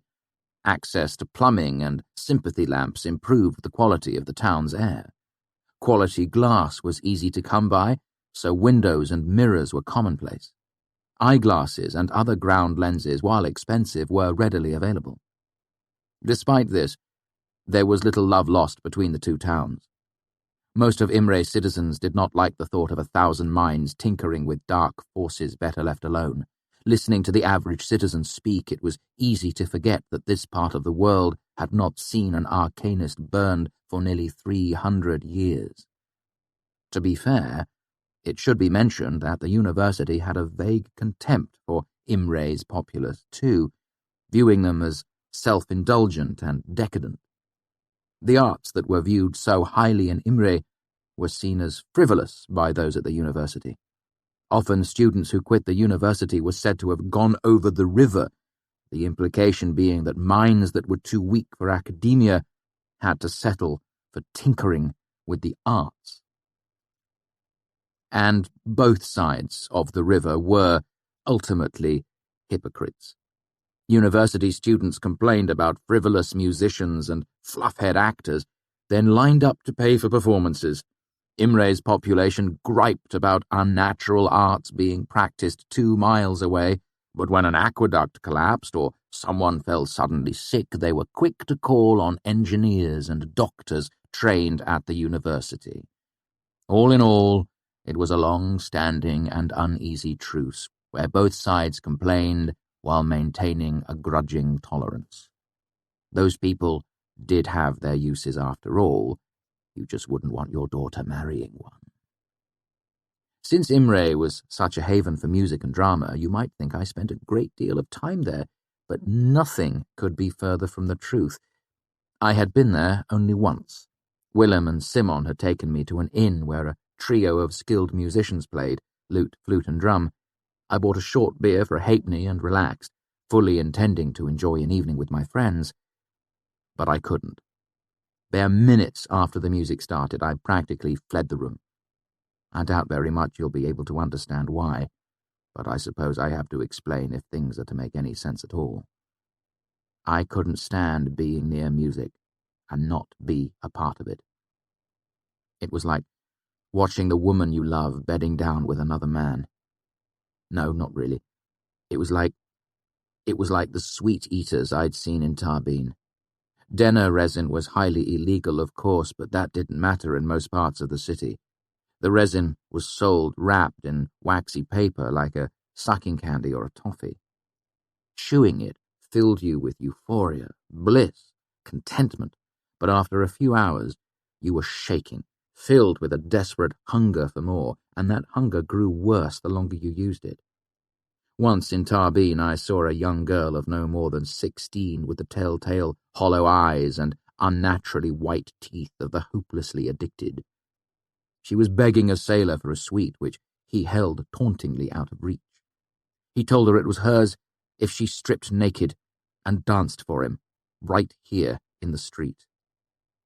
She did, not caring who might be watching, not caring that it was nearly midwinter and she stood in 4 inches of snow. She pulled off her clothes and danced desperately, her thin limbs pale and shaking, her movements pathetic and jerky. Then, when the sailor laughed and shook his head, she fell to her knees in the snow, begging and weeping, clutching frantically at his legs, promising him anything, anything. That is how I felt, watching the musicians play. I couldn't stand it. The everyday lack of my music was like a toothache I had grown used to. I could live with it, but having what I wanted dangled in front of me was more than I could bear. So I avoided Imre until the problem of my second term's tuition forced me back across the river. I had learned that Devi was the person anyone could ask for a loan, no matter how desperate the circumstances. So I crossed the Omethi by Stonebridge and made my way to Imre. Devi's place of business was through an alley and up a narrow balcony staircase behind a butcher's shop. This part of Imre reminded me of Waterside in Tarbeen. The cloying smell of rancid fat from the butcher shop below made me thankful for the cool autumn breeze. I hesitated in front of the heavy door, looking down into the alley. I was about to become involved in dangerous business. A Kael'dish moneylender could take you to court if you didn't repay your loan. A Gaelet would simply have you beaten, or robbed, or both. This was not smart. I was playing with fire. But I didn't have any better options. I took a deep breath, squared my shoulders, and knocked on the door. I wiped my sweaty palms against my cloak, hoping to keep them reasonably dry for when I shook Devi's hand. I had learned in Tarbeen that the best way to deal with this type of man was to act with confidence and self-assurance. They were in the business of taking advantage of other people's weakness. I heard the sound of a heavy bolt being drawn back. Then the door opened, revealing a young girl with straight strawberry blonde hair framing a pixie-like face. She smiled at me, cute as a new button. "Yes?" "I'm looking for Devi," I said. "You found her," she said easily. "Come on in." I stepped inside and she closed the door behind her, sliding the iron bolt home. The room was windowless, but well lit and filled with the scent of lavender, a welcome change from the smell of the alley. There were hangings on the walls, but the only real furniture was a small desk, a bookshelf, and a large canopy bed with the curtains drawn around it. "Please," she said, gesturing to the desk, "have a seat." She settled herself behind the desk, folding her hands across the top. The way she carried herself made me rethink her age. I'd misjudged her because of her small size, but even so, she couldn't be much older than her early 20s, hardly what I had expected to find. Devi blinked prettily at me. I need a loan, I said. How about your name first? She smiled. You already know mine. Kvothe. Really? She arched an eyebrow. I've heard a thing or two about you. She looked me up and down. I thought you'd be taller. I could say the same. I was caught off balance by the situation. I'd been ready for a muscular thug and negotiations filled with thinly veiled threats and bravado. I didn't know what to make of this smiling waif. What have you heard? I asked to fill the silence. Nothing bad, I hope. Good and bad, she grinned, but nothing boring. I folded my hands to keep from fidgeting. So, how exactly do we do this? Oh, not much for banter, are you? She said, giving a brief, disappointed sigh. Fair enough. Straight to business. How much do you need? Only about a talent, I said. 8 jots, actually. She shook her head seriously, her strawberry blonde hair swinging back and forth. I can't do that, I'm afraid. It's not worth my while to make halfpenny loans. I frowned. How much is worth your while? 4 talents, she said. That's the minimum. And the interest? 50% every 2 months. So if you're looking to borrow as little as possible, it'll be 2 talents at the end of the term. You can pay off the whole debt for 6 if you like, but until I get all the principal back, it's 2 talents every term. I nodded, not terribly surprised.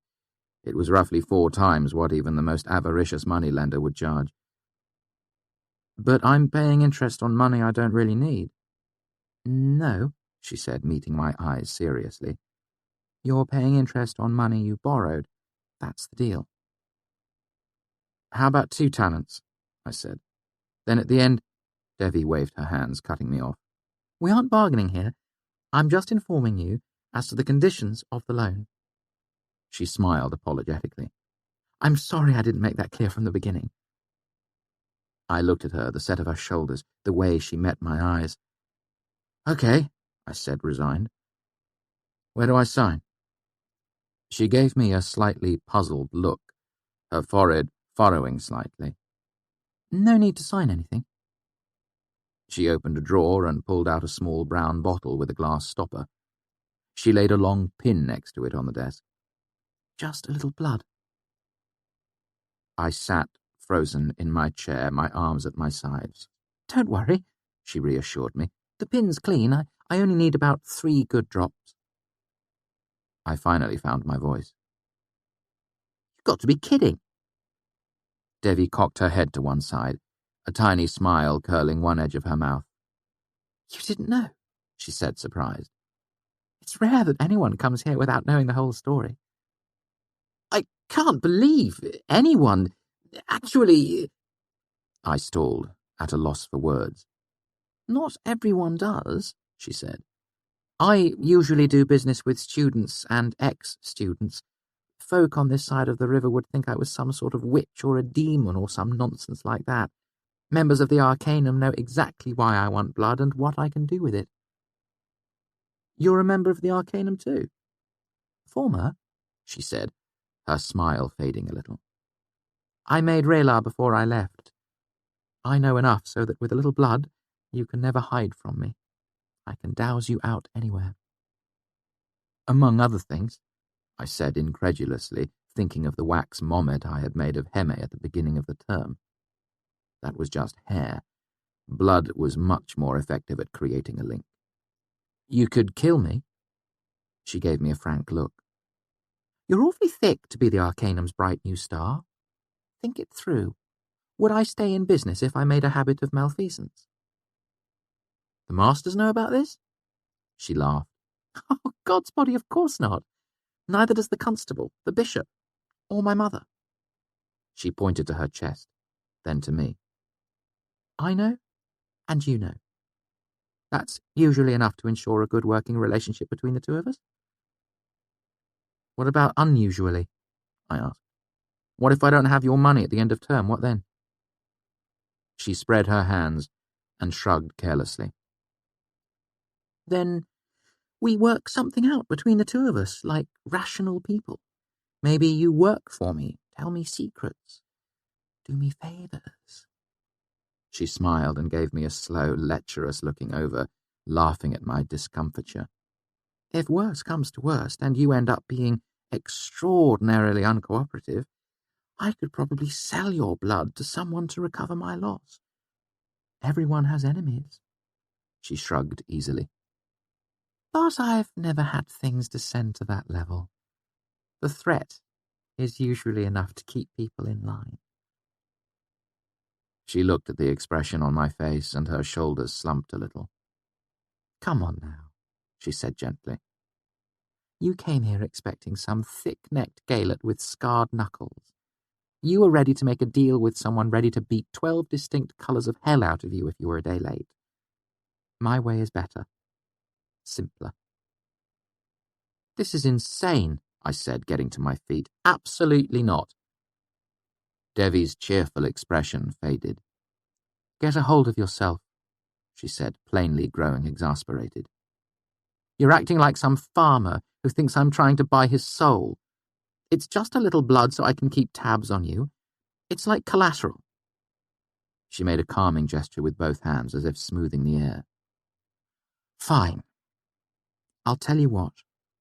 I'll let you borrow half the minimum. She looked at me expectantly. 2 talents. Does that make it easier? No, I said. I'm sorry to have wasted your time, but I can't do it. Are there any other Gaelots around? Of course, she said coolly, but I don't feel particularly inclined to give out that sort of information. She tilted her head quizzically. By the way, today's Kendling, isn't it? Don't you need your tuition by noon tomorrow? I'll find them on my own then, I snapped. I'm sure you will, clever boy like you. Devi waved me away with the back of her hand. Feel free to let yourself out. Think fond thoughts of Devi in 2 months' time when some thug is kicking the teeth out of your pretty little head. After leaving Devi's, I paced the streets of Imre restless and irritated, trying to get my thoughts in order, trying to think of a way around my problem. I had a decent chance of paying off the 2-talent loan. I hoped to move up the ranks in the fishery soon. Once I was allowed to pursue my own projects, I could start earning real money. All I needed was to stay in classes long enough. It was just a matter of time. That's really what I was borrowing. Time. One more term. Who knew what opportunities might present themselves in the next 2 months? But even as I tried to talk myself into it, I knew the truth. It was a bad idea. It was begging for trouble. I would swallow my pride and see if Will or Sim or Savoy could lend me the 8 jots I needed. I sighed, resigning myself to a term of sleeping outside and scavenging meals where I could find them. At least it couldn't be worse than my time in Tarbeen. I was just about to head back to the university when my restless pacing took me by a pawnshop's window. I felt the old ache in my fingers. How much for the 7-string lute? I asked. To this day, I do not remember actually entering the store. 4 talents even, the owner said brightly. I guessed he was new to the job or drunk. Pawnbrokers are never cheerful, not even in rich cities like Imre. Ah, I said, not bothering to hide my disappointment. Could I take a look at it? He handed it over. It wasn't much to look at. The grain of the wood was uneven, the varnish rough and scratched, its frets were made of gut and badly in need of replacing. But that was of little concern to me, as I typically played fretless anyway. The bowl was rosewood, so the sound of it wouldn't be terribly subtle, but on the other hand, rosewood would carry better in a crowded tap room, cutting through the murmur of idle conversation. I tapped the bowl with a finger, and it gave off a resonant hum, solid but not pretty. I began to tune it so I would have an excuse to hold it a while longer. I might be able to go as low as 3 and 5, the man behind the counter said. My ears pricked up as I heard something in his tone. Desperation. It occurred to me that an ugly, used lute might not sell very well in a city full of nobility and prosperous musicians. I shook my head. The strings are old. Actually, they were fine, but I hoped he didn't know that. True, he said, reassuring me of his ignorance. But strings are cheap. I suppose, I said doubtfully. With a deliberate plan, I set each of the strings just a hair out of tune with the others. I struck a chord and listened to the grating sound. I gave the lute's neck a sour, speculative look. I think the neck might be cracked. I strummed a minor chord that sounded even less appealing. Does that sound cracked to you? I strummed it again, harder. 3 and 2? He asked, hopefully. It's not for me, I said, as if correcting him. It's for my little brother. The little bastard won't leave mine alone. I strummed again and grimaced. I may not like the little sprit very much, but I'm not cruel enough to buy him a lute with a sour neck. I paused significantly. When nothing was forthcoming, I prompted him. Not for 3 and 2. 3 even? He said hopefully. To all appearances, I held the lute, casually, carelessly, but in my heart I was clutching it with a white-knuckled fierceness. I cannot hope for you to understand this. When the Chandrian killed my troop, they destroyed every piece of family and home I had ever known. But in some ways it had been worse when my father's lute was broken in Tarbeen. It had been like losing a limb, an eye, a vital organ. Without my music, I had wandered Tarbeen for years half alive, like a crippled veteran or one of the walking dead. Listen, I said to him frankly, I've got 2 and 2 for you. I pulled out my purse. You can take it, or this ugly thing can gather dust on a high shelf for the next 10 years. I met his eye, careful to keep my face from showing how badly I needed it. I would do anything to keep this lute. I would dance naked in the snow. I would clutch at his legs, shaking and frantic, promising him anything, anything. I counted out 2 talents and 2 jots onto the counter between us, nearly all of the money I had saved for this term's tuition. Each coin made a hard click as I pressed it to the table. He gave me a long look, measuring me. I clicked down 1 more jot and waited. And waited. When he finally reached out his hand for the money, his haggard expression was the same one I was used to seeing on pawnbrokers' faces. Devi opened the door and smiled. Well now, I honestly didn't think I'd see you again. Come in. She bolted the door behind me and walked over to her desk. I can't say I'm disappointed, though. She looked over her shoulder and flashed her impish smile. I was looking forward to doing a little business with you. She sat down. So, 2 talents then? 4 would be better, actually, I said. Just enough for me to afford tuition and a bunk in the mews. I could sleep outside in the wind and rain. My lute deserved better. Wonderful, she said as she pulled out the bottle and pin. I needed the tips of my fingers intact, so I pricked the back of my hand and let 3 drops of blood slowly gather and fall into the small brown bottle. I held it out to Devi. Go ahead and drop the pin in there too. I did. Devi swabbed the bottle's stopper with a clear substance and slid it into the mouth of the bottle. A clever little adhesive from your friends over the river, she explained. This way I can't open the bottle without breaking it. When you pay off your debt, you get it back intact and can sleep safe knowing I haven't kept any for myself. Unless you have the solvent, I pointed out. Devi gave me a pointed look. You're not big on trust, are you? She rummaged around in a drawer, brought out some sealing wax and began to warm it over the lamp on her desk. I don't suppose you have a seal or ring or anything like that? She asked as she smeared the wax across the top of the bottle's stopper. If I had jewellery to sell, I wouldn't be here, I said frankly, and pressed my thumb into the wax. It left a recognisable print. But that should do. Devi etched a number on the side of the bottle with a diamond stylus, then brought out a slip of paper. She wrote for a moment, then fanned it with a hand, waiting for it to dry. You can take this to any moneylender on either side of the river, she said cheerfully, as she handed it to me. Pleasure doing business with you. Don't be a stranger. I headed back to the university with money in my purse and the comforting weight of the lute strap hanging from my shoulder. It was second-hand, ugly, and had cost me dearly in money, blood, and peace of mind. I loved it like a child, like breathing, like my own right hand. Chapter 51. Tar and Tin. At the beginning of my second term, Kvothe gave me permission to study sigildry. This raised a few eyebrows, but none in the fishery, where I'd proven myself to be a hard worker and a dedicated student. Sigildry, simply put, is a set of tools for channeling forces, like sympathy made solid. For example, if you engraved one brick with the rune Ul and another with the rune Doch, the two runes would cause the bricks to cling to each other as if mortared in place.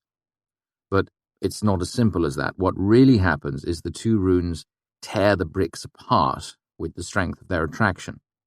To prevent this, you have to add the rune Aru to each of the bricks. Aru is the rune for clay, and it makes the two pieces of clay cling to each other, solving your problem. Except that Aru and Doch don't fit together. They're the wrong shape.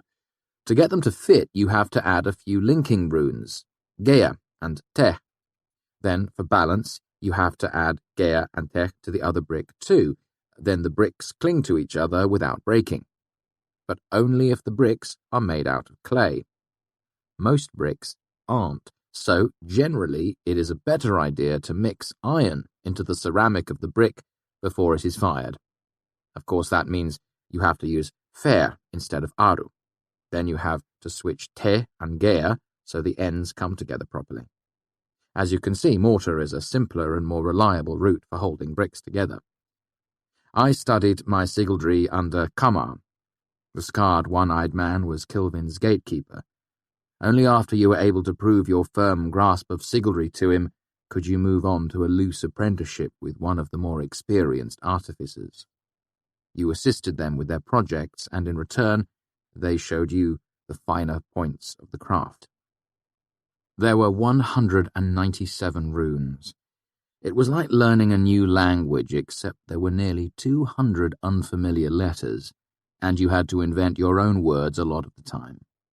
Most students took at least a month of study before Kamar judged them ready to move on. Some students took an entire term. Start to finish, it took me 7 days. How? First, I was driven. Other students could afford to stroll through their studies. Their parents or patrons would cover the expense. I, on the other hand, needed to climb the ranks in the fishery quickly so I could earn money working on my own projects. Tuition wasn't even my first priority anymore. Devi was. Second, I was brilliant. Not just your run-of-the-mill brilliance either. I was extraordinarily brilliant. Lastly, I was lucky. Plain and simple. I stepped across the patchwork rooftops of Mainz with my loot slung across my back. It was a dim, cloudy twilight, but I knew my way around by now. I kept to the tar and tin, knowing that red tiles or grey slate made for treacherous footing. At some point in the remodelling of Mainz, one of the courtyards had become completely isolated. It could only be accessed by clambering through a high window in one of the lecture halls or by climbing down a gnarled apple tree, if you happened to be on the roof. I came here to practice my lute.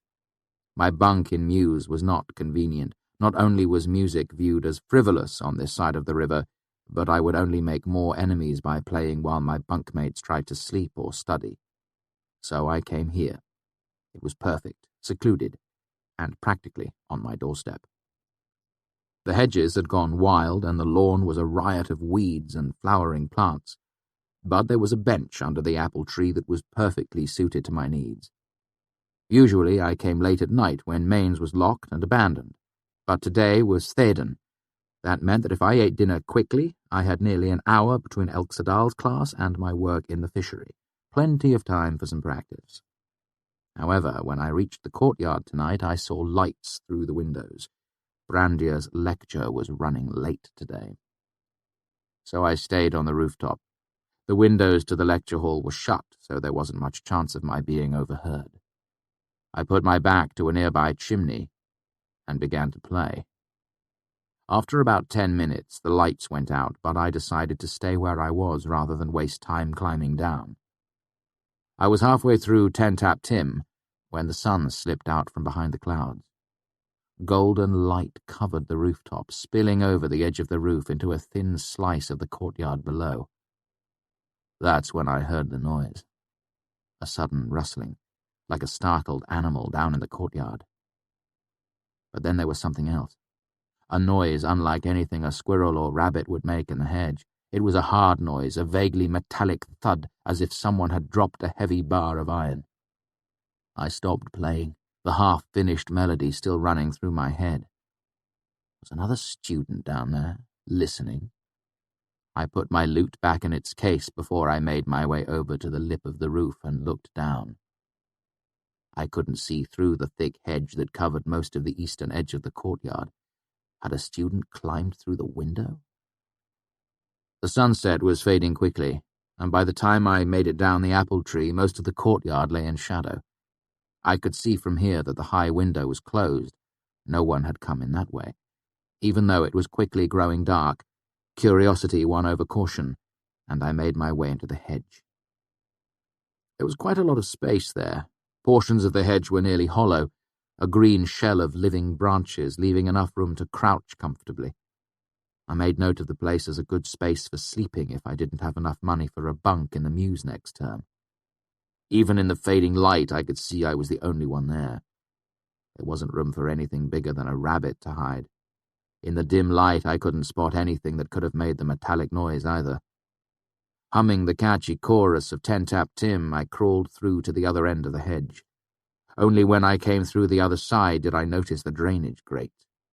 I'd seen similar ones scattered throughout the university, but this one was older and larger. In fact, the opening might be large enough for a person to fit through if the grate were removed.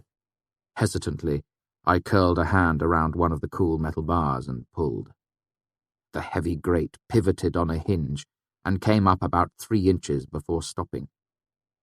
In the dim light, I couldn't tell why it wouldn't go any further. I pulled harder, but couldn't budge it.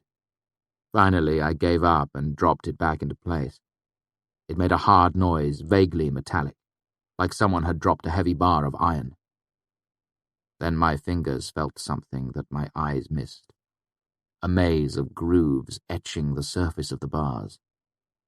I looked closer and recognized some of the runes I was learning under Kamar. Ule and Doch. Then something clicked in my head. The chorus of Ten Tap Tim suddenly fit together with the runes I'd been studying under Kamar for the last handful of days. Ule and Doch are both for binding, Re for seeking, Kel for finding, Gea ki te lock, Pesin water, resin rock. Before I could go any further, 6 the bell struck. The sound startled me from my reverie, but when I reached out to steady myself, my hand didn't come to rest on leaves and dirt. It touched something round and hard and smooth. A green apple.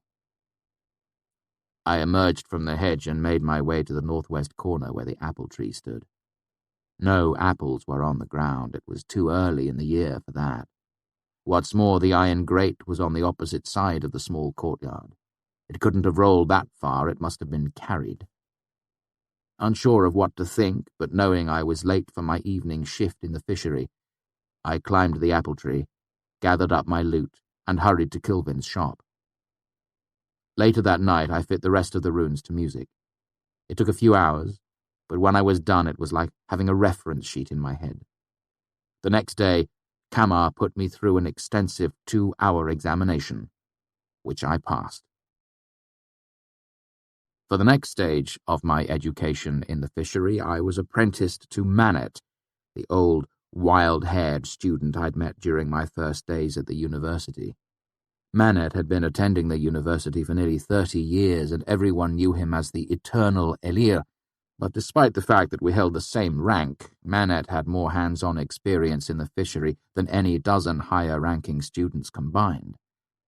Manet was patient and considerate. In fact, he reminded me of my old teacher, Abenthy, except Abenthy had wandered the world like a restless tinker, and it was common knowledge that Manet desired nothing more than to stay at the university for the rest of his life if he could manage it. Manet started small, teaching me simple formulae of the sort required for twice-tough glass and heat funnels. Under his tutelage, I learned artificing as quickly as I learned anything, and it wasn't long before we worked our way up to more complex projects like heat eaters and sympathy lamps. Truly high-level artificing, such as sympathy clocks or gear winds, were still beyond my reach, but I knew that it was just a matter of time. Unfortunately, time was proving to be in short supply. Chapter 52. Burning. Owning a lute again meant I had my music back, but I quickly realized I was 3 years out of practice. My work in the artificery over the last couple of months had toughened and strengthened my hands, but not in entirely the right ways. It took several frustrating days before I could play comfortably for even an hour at a time. I might have progressed more quickly had I not been so busy with my other studies. I had 2 hours of each day in the Medica, running or standing, an average of 2 hours of lecture and ciphering each day in mathematics, and 3 hours of studying under Manet in the fishery, learning the tricks of the trade. And then there was advanced sympathy with Elk Sadal. Out of class, Elk Sadal was charming, soft-spoken, and even a little ridiculous when the mood was on him. But when he taught, his personality strode back and forth between mad prophet and galley slave drummer. Every day in his class, I burned another 3 hours of time and 5 hours' worth of energy. Combined with my paid work in Kilvin's shop, this left me with barely enough time to eat, sleep, and study, let alone give my lute the time it deserved. Music is a proud, temperamental mistress. Give her the time and attention she deserves, and she is yours. Slight her, and there will come a day when you call, and she will not answer. So I began sleeping less, to give her the time she needed. After a span of this schedule, I was tired. After 3 span, I was still fine, but only through a grim, set-jaw type of determination. Somewhere around the 5th span, I began to show definite signs of wear. It was during that 5th span that I was enjoying a rare shared lunch with Willem and Simon. They had their lunches from a nearby tavern. I couldn't afford a drab for an apple and meat pie, so I had snuck some barley bread and a gristly sausage out of the mess. We sat on the stone bench beneath the pennant pole where I'd been whipped. The place had filled me with dread after my whipping, but I forced myself to spend time there to prove to myself that I could. After it no longer unnerved me, I sat there because the stares of the students amused me. Now I sat there because I was comfortable. It was my place. And because we spent a fair amount of time together, it had become Willem and Simon's place too. If they thought my choice an odd one, they didn't speak of it. You haven't been around very much, Willem said around a mouthful of meat pie. Been sick? Right, said Simon sarcastically. He's been sick a whole month. Willem glared at him and grumbled, reminding me of Kilvin for a moment. His expression made Simon laugh. Ha! Will's more polite than I am. I'm betting you've been spending all your free hours walking to Imre and back, courting some fabulously attractive young bard. He gestured at the lute case that lay at my side. He looks like he's been sick. Willem looked at me with a critical eye. Your woman hasn't been taking care of you. He's lovesick, Simon said knowingly. Can't eat, can't sleep. You think of her when you should be trying to memorize your cipher. I couldn't think of anything to say. See, Simon said to Will. She's stolen his tongue as well as his heart. All his words are for her. He can spare none for us. Can't spare any time either, Willem said, into his rapidly dwindling meat pie. It was true, of course. I had been neglecting my friends even more than I had been neglecting myself. I felt a flush of guilt wash over me. I couldn't tell them the full truth, that I needed to make the most of this term because it would very likely be my last. I was flat broke. If you cannot understand why I couldn't bring myself to tell them this, then I doubt you have ever been truly poor. I doubt you can really understand how embarrassing it is to only own 2 shirts, to cut your own hair as best you can because you can't afford a barber. I lost a button and couldn't spare a shim to buy a matching one. I tore out the knee of my pants and had to make do with the wrong colour thread for mending. I couldn't afford salt for my meals or drinks on my rare evenings out with friends. The money I earned in Kilvin's shop was spent on essentials, ink, soap, lute strings. The only other thing I could afford was pride. I couldn't bear the thought of my 2 best friends knowing how desperate my situation was. If I suffered a piece of extraordinary good luck, I might be able to muster 2 talents to pay the interest on my debt to Devi, but it would require a direct act of God for me to somehow gather enough money to pay that and next term's tuition as well. After I was forced out of the university and squared my debt with Devi, I didn't know what I'd do. Pull up stakes and head for Annalyn to look for Denna, perhaps. I looked at them, not knowing what to say.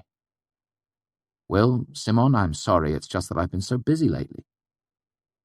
Simon grew a little more serious, and I saw that he was earnestly hurt at my unexplained absence. We're busy too, you know. I've got rhetoric and chemistry, and I'm learning Siaru. He turned to Will and scowled.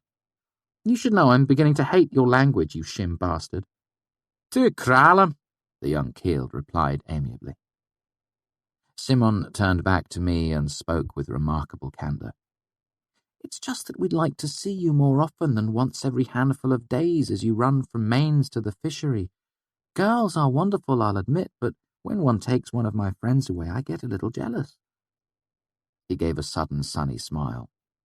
Not that I think of you in that way, of course. I found it hard to swallow past the sudden lump in my throat. I couldn't remember the last time I'd been missed. For a long time I hadn't had anyone to miss me. I felt the beginning of hot tears in the back of my throat. Really, there isn't a girl. I mean it. I swallowed hard, trying to regain my composure. Sim, I think we've been missing someone here. Willem was looking at me oddly. Take a good look at him. Simon gave me a similar, analytical stare. That look from the 2 of them was enough to unnerve me, pushing me back from the edge of tears. Now, Willem said as if lecturing, how many terms has our young Elir been attending the university? Realization poured into Sim's honest face. Oh. Anyone care to tell me? I said petulantly. Willem ignored my question. What classes are you taking? Everything, I said, glad to have an excuse to complain. Geometry, observation in the Medica, advanced sympathy with Elk Sadal, and I've got my apprenticeship under Manet in the fishery. Simon looked a little shocked. No wonder you look like you haven't slept in a span of days, he said. Willem nodded to himself. And you're still working in Kelvin's shop, aren't you? A couple of hours every night. Simon was aghast. And you're learning an instrument at the same time. Are you insane? The music is the only thing that keeps me grounded, I said, reaching down to touch my lute. And I'm not learning to play, I just need practice. Willem and Simon exchanged looks. How long do you think he has? Simon looked me over. Span and a half, tops. What do you mean? Willem leaned forward. We all bite off too much sooner or later. But some students don't know when to spit their mouthful. They burn out, they quit, or botch their exams. Some crack. He tapped his head. It usually happens to students in their first year. He gave me a significant look. I haven't bitten off too much, I said. Look in a mirror, Willem suggested frankly. I opened my mouth to reassure Will and Sim that I was fine, but just then I heard the hour being struck, and I only had time for a hurried goodbye. Even so, I had to run, to make it to advanced sympathy on time. Elk Sadal stood between two medium-sized braziers. In his well-trimmed beard and dark master's robe, he still reminded me of the stereotypical evil magician that appears in so many bad Aturan plays. What each of you must remember is that the sympathist is tied to flame, he said. We are its master and its servant. He tucked his hands into his long sleeves and began to pace again. We are the masters of fire, for we have dominion over it. Elk Sadal struck a nearby brazier with the flat of his hand, making it ring softly. Flames kindled in the coal and began to lick hungrily upward. The energy in all things belongs to the Arcanist. We command fire, and fire obeys. Dal walked slowly to the other corner of the room. The brazier at his back dimmed while the one he walked towards sparked to life and began to burn. I appreciated his showmanship. Dal stopped and faced the class again. But we are also servants of fire, because fire is the most common form of energy, and without energy our prowess as sympathists is of little use. He turned his back to the class and began erasing formulae from his slate board. Gather your materials, and we'll see who has to knock heads with Kvothe today. He began to chalk up a list of all the students' names. Mine was at the top. 3 span ago, Dal had started making us compete against each other. He called it dueling, and though it was a welcome break from the monotony of lecture, this most recent activity had a sinister element too. 100 students left the Arcanum every year, perhaps a quarter of them with their guilders. That meant that every year there were 100 more people in the world that had been trained in the use of sympathy. People who, for one reason or another, you might have to pit your will against later in life. Though Dal never said as much, we knew we were being taught something beyond mere concentration and ingenuity. We were being taught how to fight. Elk Sadal kept careful track of the results. In a class of 38, I was the only one to remain undefeated. By this point, even the most thick-headed and grudging students were being forced to admit that my quick admittance to the Arcanum was something other than a fluke. Dueling could also be profitable in a small way, as there was a bit of clandestine betting. When we wanted to bet on our own duels, Savoy and I placed bets for each other, though as a rule I usually didn't have much money to spare. Thus it was no coincidence that Savoy and I bumped into each other while we were gathering our materials. I handed him 2 jots underneath the table. He slid them into his pocket without looking at me. "Goodness," he said quietly, "someone's pretty confident today." I shrugged nonchalantly, though in truth I was a little nervous. I had started the term penniless and been scraping by ever since. But yesterday Kilvin had paid me for a span's work in the fishery, 2 jots, all the money I had in the world. Savoy began to rummage around in a drawer, bringing out sympathy wax, twine, and a few pieces of metal. "I don't know how well I'll be able to do for you. The odds are getting bad. I'm guessing 3 to 1 is the best you'll get today. You still interested if it gets that low?" I sighed. The odds were the downside to my undefeated rank. Yesterday they had been 2 to 1, meaning I would have had to risk 2 pennies for the chance to win 1. "I've got a little something planned," I said. "Don't bet until we've set terms. You should get at least 3 to 1 against me." "Against you?" he muttered as he gathered up an armful of paraphernalia. "Not unless you're going up against Dal." I turned my face to conceal a slightly embarrassed blush at the compliment. Dal clapped his hands and everyone rushed to take their proper place. I was paired with a vintage boy, Fenton. He was 1 step below me in the class ranking. I respected him as one of the few in the class that could pose a real challenge to me in the right situation. "Right then," Elk Sadal said, rubbing his hands together eagerly.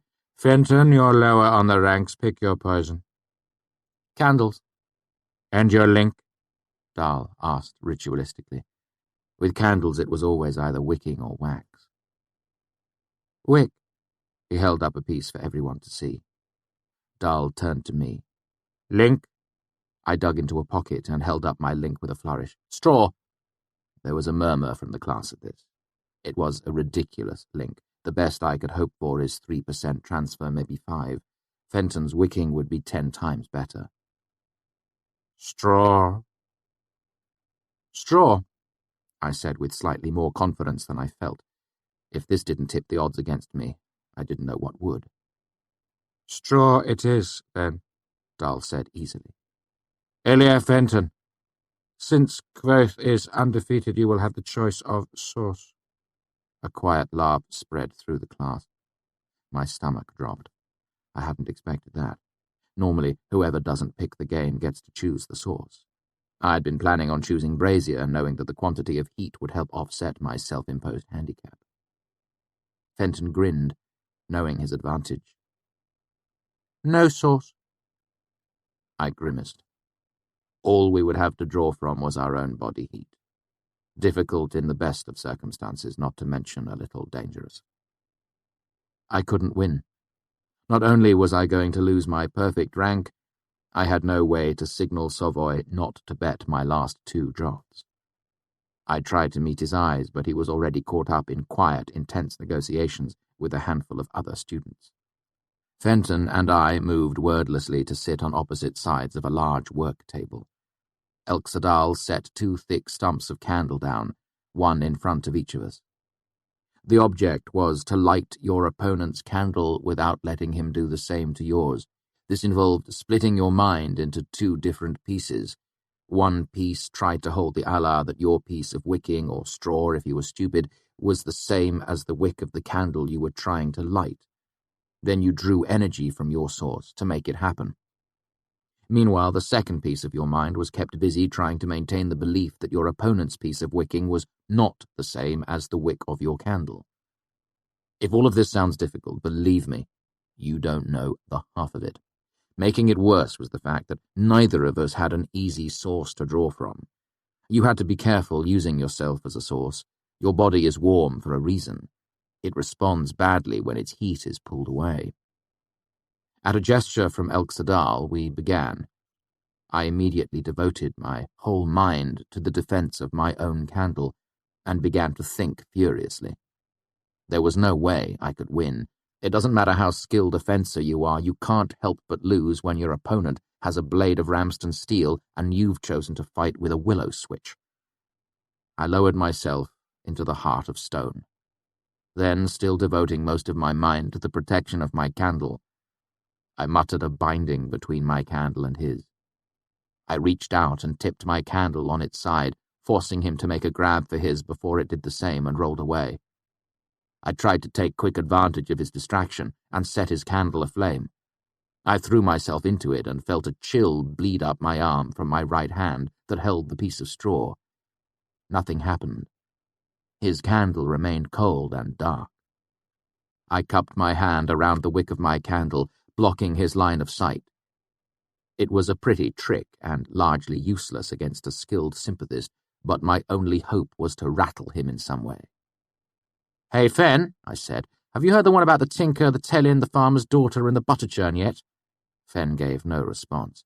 His pale face was locked in fierce concentration. I gave up distraction as a lost cause. Fenton was too smart to be thrown off that way. Besides, I was finding it difficult to maintain the necessary concentration to keep my candle safe.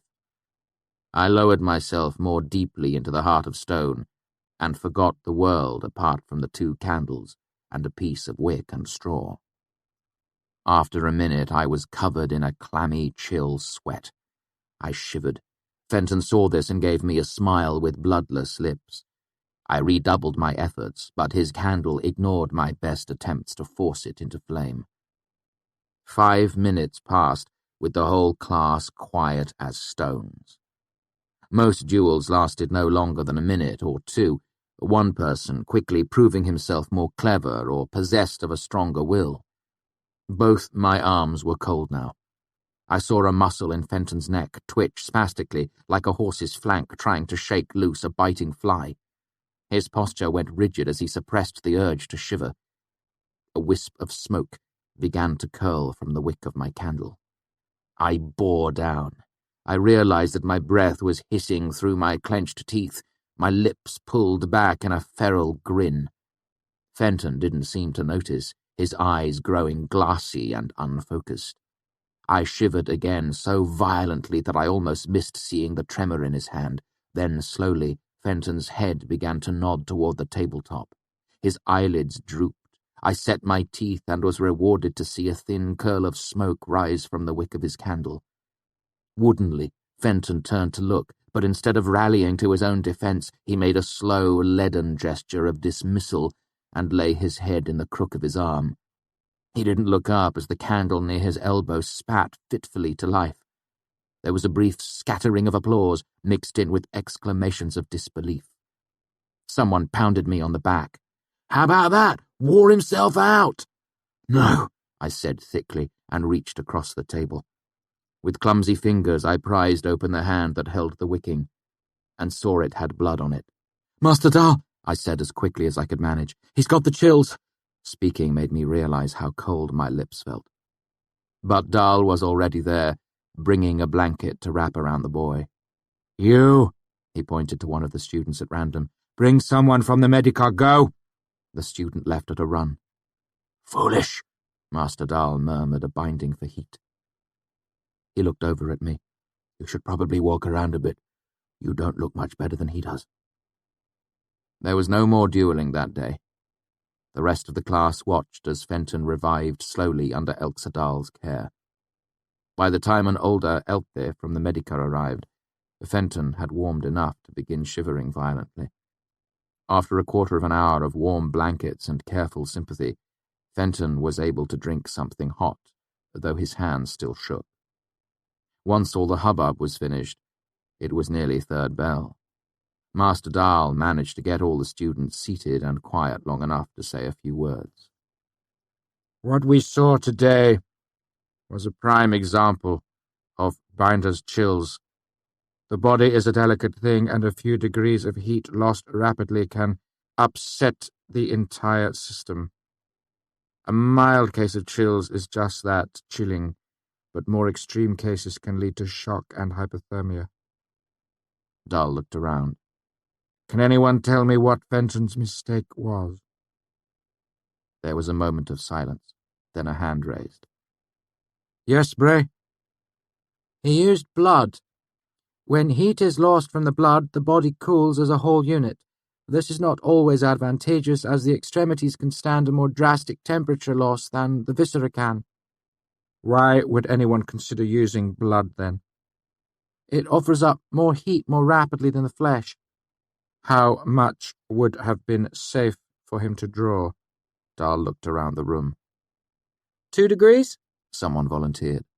1.5, Dahl corrected, and wrote a few equations on the board to demonstrate how much heat this would provide. "Given his symptoms, how much do you suppose he actually drew?" There was a pause. Finally, Savoy spoke up. 8 or 9. "Very good," Dahl said grudgingly. "It's nice that at least one of you has been doing the reading." His expression grew grave. "Sympathy is not for the weak of mind, but neither is it for the overconfident. If we had not been here to give Fenton the care he needed, he would have slipped quietly asleep and died." He paused to let the words sink in. "Better you should know your honest limit than overguess your abilities and lose control." Third bell struck, and the room was filled with sudden noise as students stood to leave. Master Dahl raised his voice to be heard. "Elia Kvothe, would you mind staying behind for a moment?" I grimaced. Savoy walked behind me, clapped me on the shoulder, and muttered, "Luck." I couldn't tell if he was referring to my victory or wishing me well. After everyone was gone, Dahl turned and set down the rag he had been using to wipe the slate clean. "So," he said conversationally, "how did the numbers work out?" I wasn't surprised he knew about the betting. 11 to 1, I admitted. I'd made 22 jots, a little over 2 talents. The presence of that money in my pocket warmed me. He gave me a speculative look. How are you feeling? You were a little pale at the end yourself. I had a little shiver. I lied. Actually, in the commotion that followed Fenton's collapse, I had slipped out and had a frightening few minutes in a back hallway. Shivers that were close to seizures had made it almost impossible to stay on my feet. Luckily, no one had found me shaking in the hallway, my jaw clenched so tight that I feared my teeth might break. But no one had seen me. My reputation was intact. Dahl gave me a look that told me he might suspect the truth. Come over. He made a motion to one of the still burning braziers. A little warmth won't hurt you. I didn't argue. As I held my hands to the fire, I felt myself relax a bit. Suddenly I realized how weary I was. My eyes were itchy from too little sleep. My body felt heavy as if my bones were made of lead.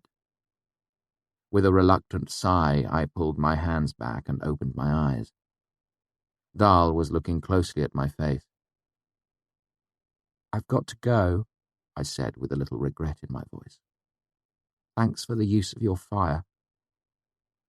We're both sympathists, Dahl said, giving me a friendly wave as I gathered my things and headed for the door. You're welcome to it, anytime. Later that night in the mews, Willem opened his door to my knocking. I'll be damned, he said. 2 times in one day, to what do I owe the honour? I think you know, I grumbled and pushed my way inside the cell-like little room. I leaned my loot case against a wall and fell into a chair. Kilvin has banned me from my work in the shop.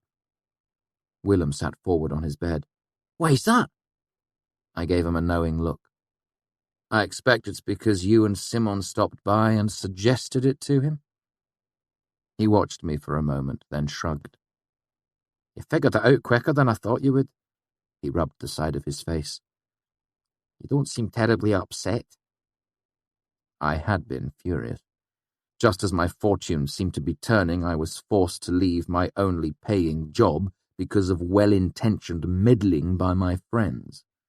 But rather than storm over and rage at them, I'd gone away to the roof of Maine's and played for a while to cool my head.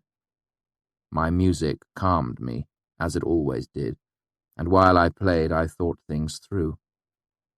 My apprenticeship with Manet was going well, but there was simply too much to learn.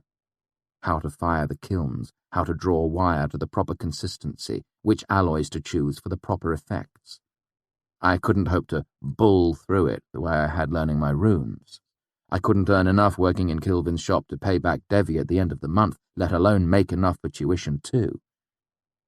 I probably would be, I admitted, but Kilvin made me look in a mirror. I gave him a tired smile. I look like hell.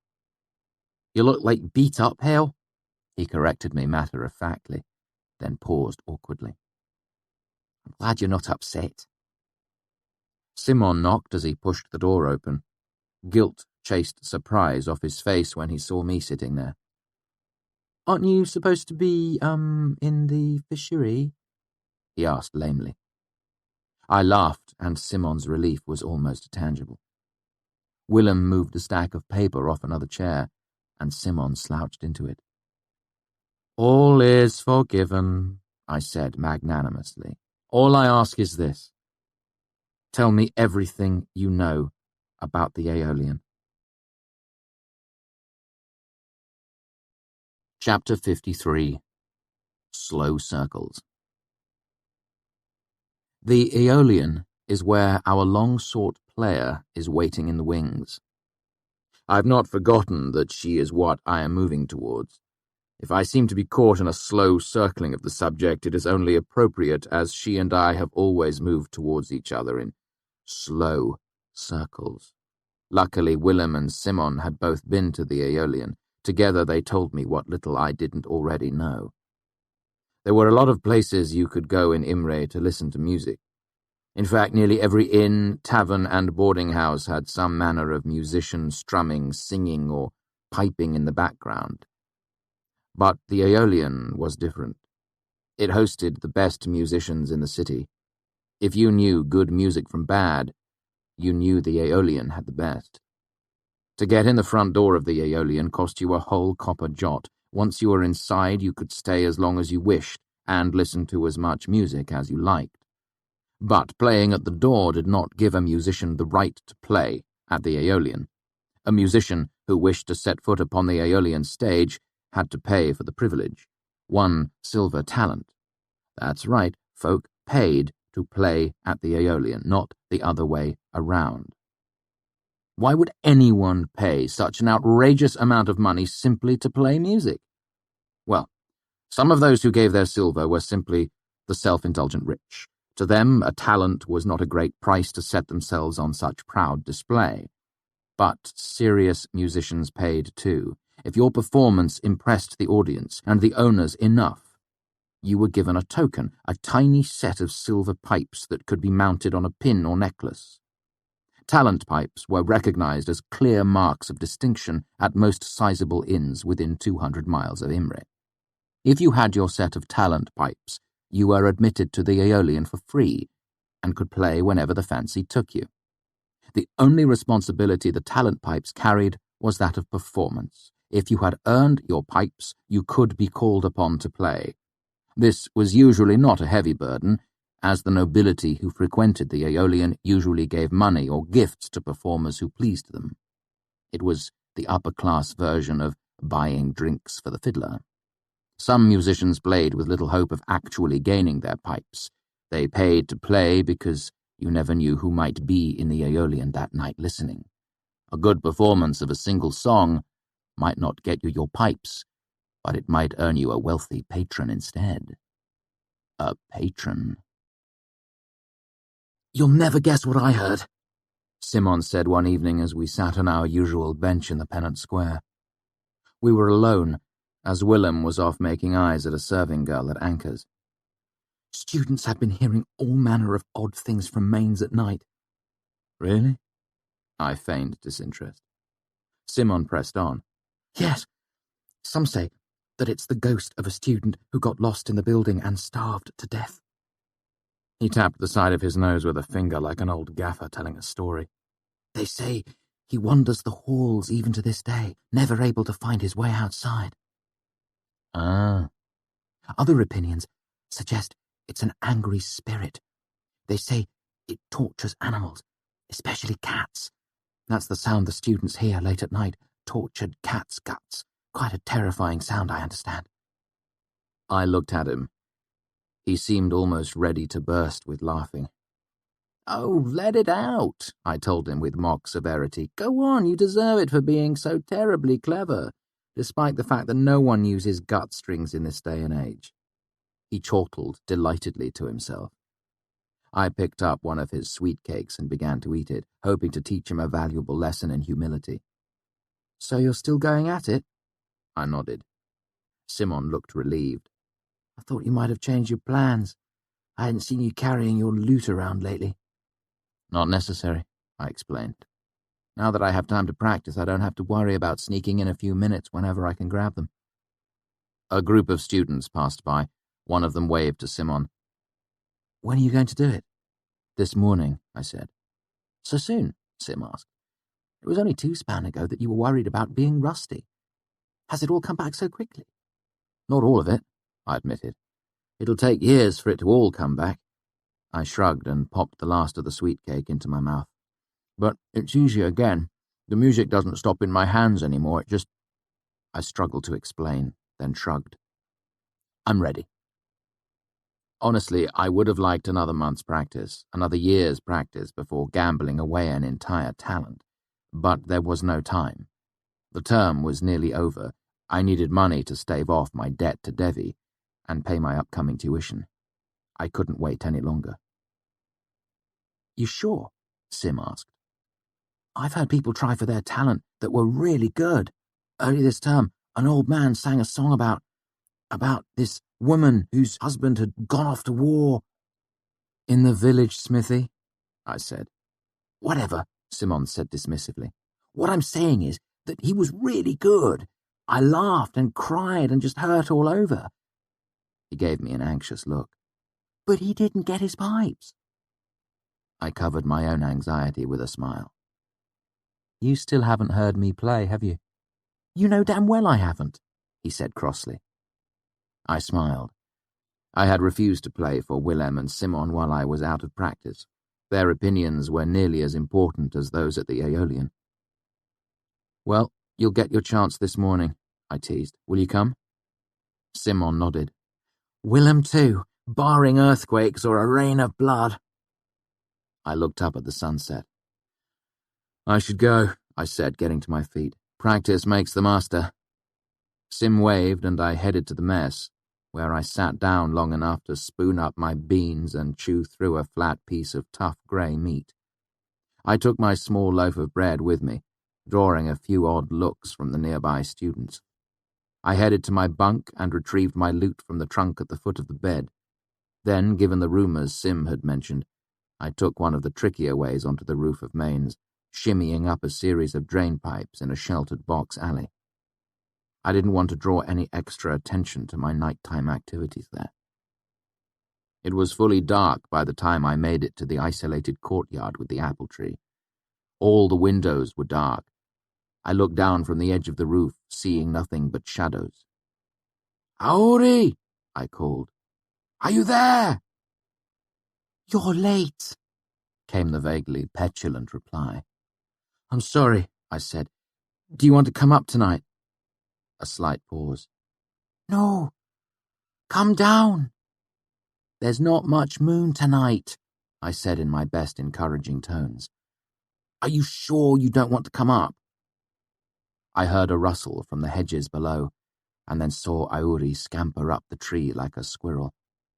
She ran around the edge of the roof, then pulled up short a few dozen feet away.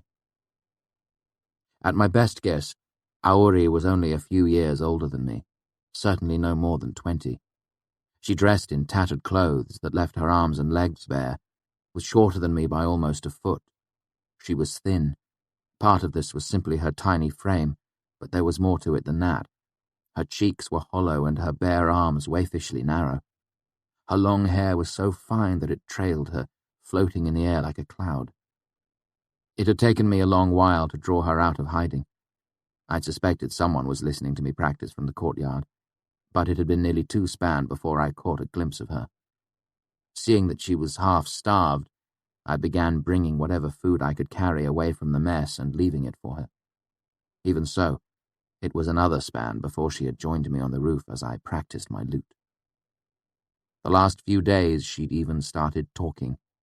I'd expected her to be sullen and suspicious, but nothing could be further from the truth. She was bright-eyed and enthusiastic, though I couldn't help but be reminded of myself in Tarbeen when I saw her. There was little real resemblance. Auri was scrupulously clean and full of joy. She didn't like the open sky or bright lights or people. I guess she was some student who had gone cracked and run underground before she could be confined to Haven. I hadn't learned much about her, as she was still shy and skittish. When I'd asked her name, she bolted back underground and didn't return for days. So I picked a name for her, Auri, though in my heart I thought of her as my little moon fae. Auri came a few steps closer, stopped, waited, then darted forward again. She did this several times until she stood in front of me. Standing still, her hair spread in the air around her like a halo. She held both her hands in front of her, just under her chin.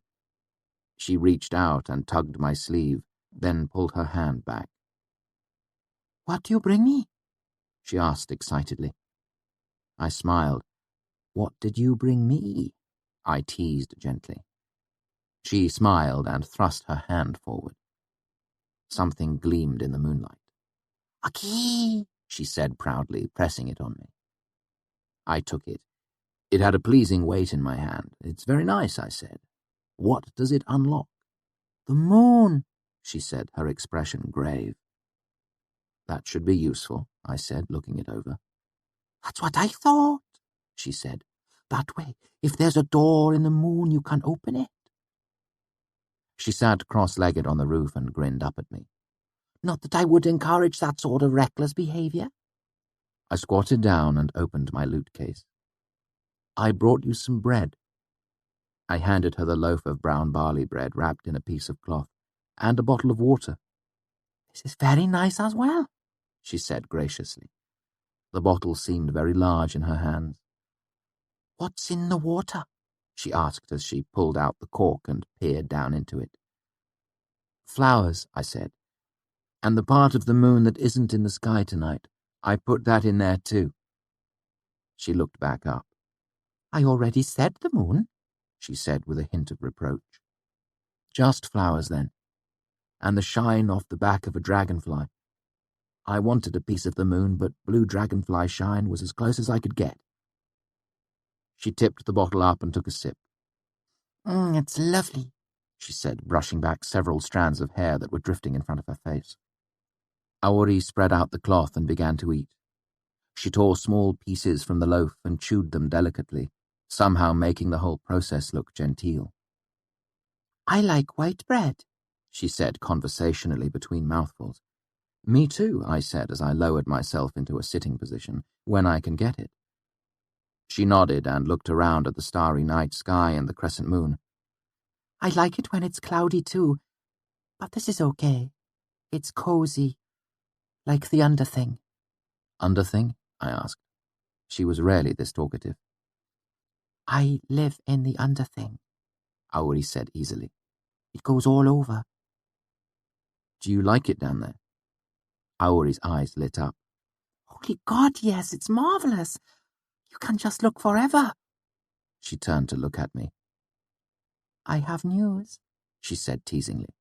What's that? I asked. She took another bite and finished chewing before she spoke. I went out last night. A sly smile. On top of things. Really? I said, not bothering to hide my surprise. How did you like it? It was lovely. I went looking around, she said, obviously pleased with herself. I saw Elodine. Master Elodine? I asked. She nodded. Was he on top of things too? She nodded again, chewing. Did he see you? Her smile burst out again, making her look closer to 8 than 18. Nobody sees me. Besides, he was busy listening to the wind. She cupped her hands around her mouth and made a hooting noise. There was good wind for listening last night, she added confidentially. While I was trying to make sense of what she'd said, Aori finished the last of her bread and clapped her hands excitedly. Now play, she said breathlessly. Play, play. Grinning, I pulled my lute out of its case. I couldn't hope for a more enthusiastic audience than Aori. Chapter 54. A Place to Burn. You look different today, Simon observed. Willem grunted in agreement. I feel different, I admitted. Good, but different. The three of us were kicking up dust on the road to Imre. The day was warm and sunny, and we were in no particular hurry. You look calm, Simon continued, brushing his hand through his hair. I wish I felt as calm as you look. I wish I felt as calm as I look, I mumbled. Simon refused to give up. You look more solid, he grimaced. No, you look tight. Tight? Tension forced laughter out of me, leaving me more relaxed. How can someone look tight? Just tight, he shrugged, like a coiled spring. It's the way he's holding himself, Willem said, breaking his usual thoughtful silence. Standing straight, neck unbent, shoulders back. He gestured vaguely to illustrate his points. When he steps, his whole foot treads the ground, not just the ball as if he would run or the heel as if he would hesitate. He steps solidly down, claiming the piece of ground for his own. I felt a momentary awkwardness as I tried to watch myself, always a futile thing to attempt. Simon gave him a sideways look. Someone's been spending time with Puppet, haven't they? Willem shrugged a vague agreement and threw a stone into the trees by the side of the road. "Who is this puppet you two keep mentioning?" I asked, partly to draw the attention away from myself. "I'm about to die of terminal curiosity, you know." "If anyone could, it would be you," Willem said. "He spends most of his time in the archives," Sim said hesitantly, knowing that he was touching on a sore subject. "It would be hard to introduce you since, you know." We came to Stonebridge, the ancient arch of grey stone that spanned the Omethi River between the university and Imre. Over 200 feet from one bank to another, and arching more than 60 feet at its peak, Stonebridge had more stories and legends surrounding it than any other university landmark. "Spit for luck," Willem urged, as we began to climb one side and followed his own advice. Simon followed suit, spitting over the side with a childlike exuberance. I almost said, "Luck has nothing to do with it," Master Arwill's words repeated sternly 1,000 times in the Medica. I tasted them on the tip of my tongue for a minute, hesitated, then spat instead. The Aeolian lay at the heart of Imre, its front doors facing out onto the city's central cobblestone courtyard. There were benches, a few flowering trees, and a marble fountain misting water over a statue of a satyr chasing a group of half-clothed nymphs whose attempt at flight seemed token at best. Well-dressed people milled around, nearly a third carrying some sort of musical instrument or another. I counted at least 7 lutes. As we approached the Aeolian, the doorman tugged at the front of a wide-brimmed hat and made a nodding bow. He was at least 6.5 feet tall, deeply tanned and muscular. "That would be 1 jot, young master." He smiled as Willem handed over a coin. He turned to me next with the same sunny smile. Looking at the loot case I carried, he cocked an eyebrow at me. "Good to see a new face. You know the rules?" I nodded and handed him a jot. He turned to point inside. "You see the bar?" It was hard to miss 50 feet of winding mahogany that curved through the far end of the room. "See where the far end turns toward the stage?" I nodded. "See him on the stool?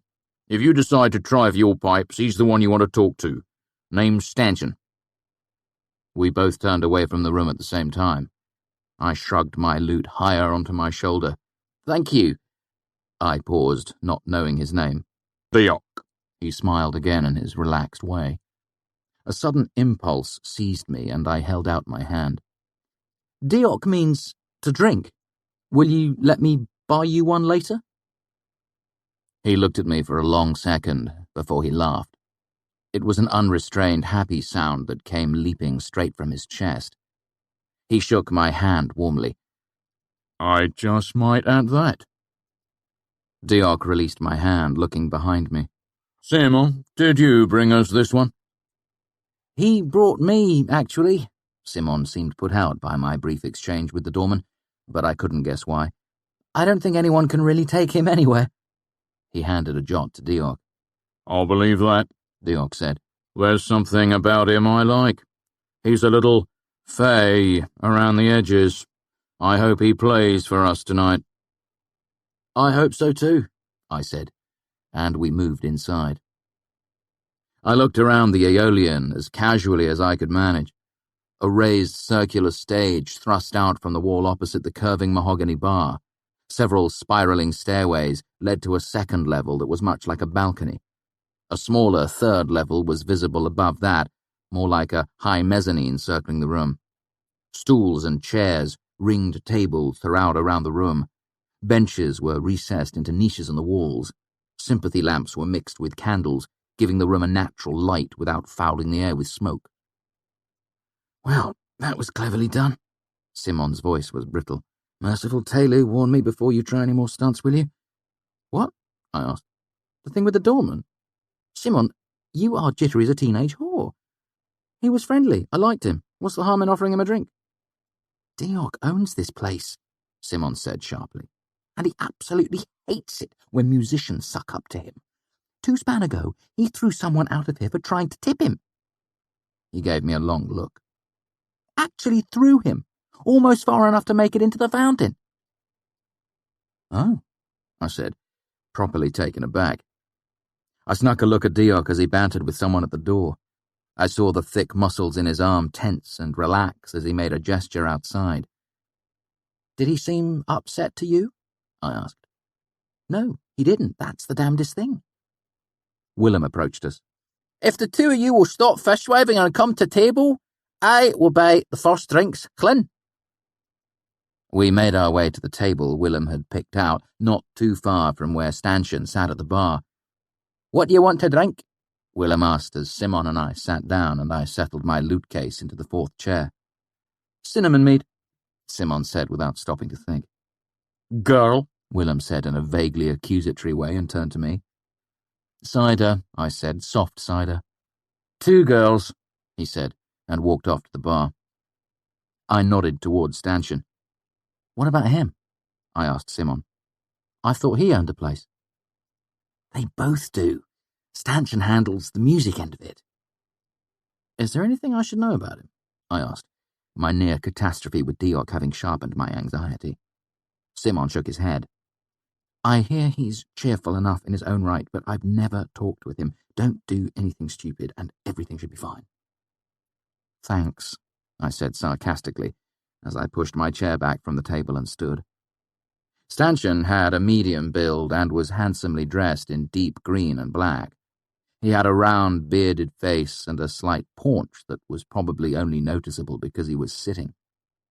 He smiled and motioned me forward with the hand that wasn't holding an impressively tall tankard. "Oh there," he said cheerily. "You have the hopeful look about you. Are you here to play for us tonight?" He raised a speculative eyebrow. Now that I was closer, I noticed that Stanchion's hair was a deep, bashful red that hid if the light struck him the wrong way. "I hope to, sir," I said, "though I was planning to wait for a while." "Oh, certainly. We never let anyone try their talent until the sun is down." He paused to take a drink, and as he turned his head, I saw a golden set of pipes hanging from his ear. Sighing, he wiped his mouth happily across the back of his sleeve. "What do you play then, Lute?" I nodded. "Have any idea what you'll use to woo us?" "That depends, sir. Has anyone played The Lay of Sir Savian Tralliard lately?" Stanchion raised an eyebrow and cleared his throat. Smoothing his beard with his free hand, he said, "Well, no. Someone gave it a whirl a few months ago, but he bit off more than he could swallow whole, missed a couple of fingerings, then fell apart." He shook his head. "Simply said, no, not lately." He took another drink from his tankard and swallowed thoughtfully before he spoke again.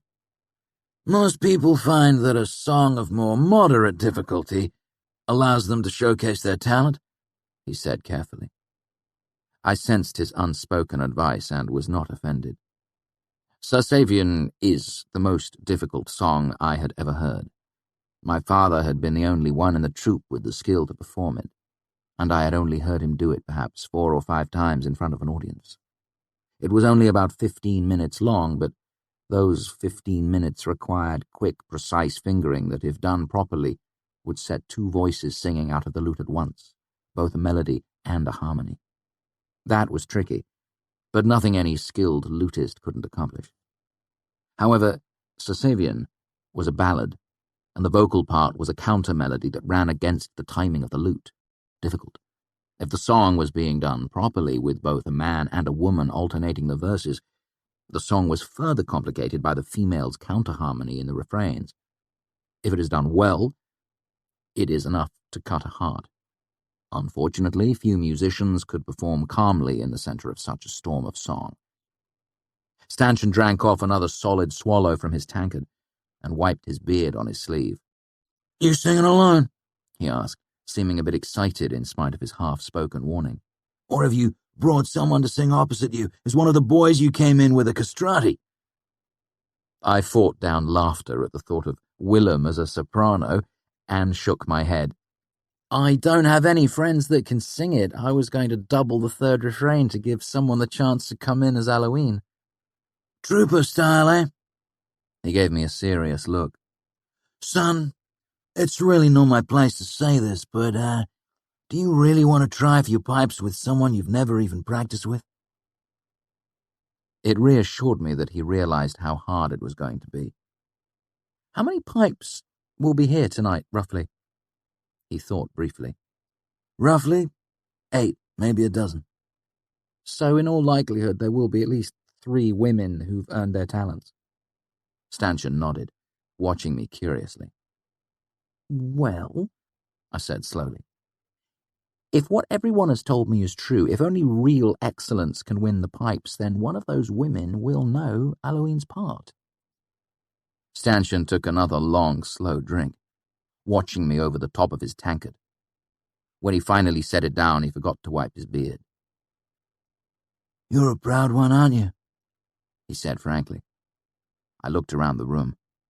Isn't this the Aeolian? I had heard that this is where pride pays silver and plays golden. I like that, Stanchion said almost to himself. Plays golden. He slammed his tankard down onto the bar, causing a small geyser of something frothy to erupt from the top. Damn it, boy, I hope you're as good as you seem to think you are. I could use someone else around here with Ilion's fire. He ran a hand through his own red hair to clarify his double meaning. I hope this place is as good as everyone seems to think it is, I said earnestly. I need a place to burn. He didn't throw you out, Simon quipped as I returned to the table. So I'm guessing it didn't go as badly as it could have. I think it went well, I said distractedly, but I'm not sure. How can you not know? Simon objected. I saw him laugh. That must mean something good. Not necessarily, Willem said. I'm trying to remember everything I said to him, I admitted. Sometimes my mouth just starts talking and it takes my mind a little bit to catch up. This happens often, does it? Asked Willem with one of his rare, quiet smiles. Their banter began to relax me. More and more often, I confessed, grinning. We drank and joked about small things, rumours of the masters and the rare female students who caught our attention. We talked about who we liked in the university, but more time was spent mulling over who we didn't like and why, and what we would do about it given the chance. Such is human nature. So time passed, and the Aeolian slowly filled. Simon gave in to Willem's taunting and began to drink Scutton, a powerful black wine from the foothills of the Shaldar Mountains, more commonly called cut-tail. Simon showed the effects almost immediately, laughing louder, grinning wider, and fidgeting in his seat. Willem remained his same taciturn self. I bought the next round of drinks, making it large mugs of straight cider for each of us. I responded to Willem's scowl by telling him that if I made my talent tonight, I would float him home in cut-tail. But if either of them got drunk on me before then, I would personally thrash them and drop them in the river. They settled down an appreciable amount and began inventing obscene verses to Tinker Tanner. I left them to it, retreating into my own thoughts. At the forefront of my mind was the fact that Stanchion's unspoken advice might be worth listening to. I tried to think of other songs I could perform that were difficult enough to show my skill, but easy enough to allow me room for artistry. Simon's voice drew me back to the here and now. Come on, you're good at rhymes, he urged me. I replayed the last bit of their conversation that I'd been half listening to. Try In the Tellin's Cassock, I suggested disinterestedly. I was too nervous to bother explaining that one of my father's vices had been his propensity for dirty limericks. They chortled delightedly to themselves while I tried to come up with a different song to sing. I hadn't had much luck when Willem distracted me again. What? I demanded angrily. Then I saw the flat look in Willem's eyes that he only gets when he sees something he really doesn't like. What? I repeated more reasonably this time. Someone we all know and love, he said darkly, nodding in the direction of the door. I couldn't see anyone I recognized. The Aeolian was nearly full, and over 100 people milled about on the ground floor alone. I saw through the open door that night had settled outside. His back is to us. He's working his oily charm on a lovely young lady who must not know him, to the right of the round gentleman in red. Willem directed my attention.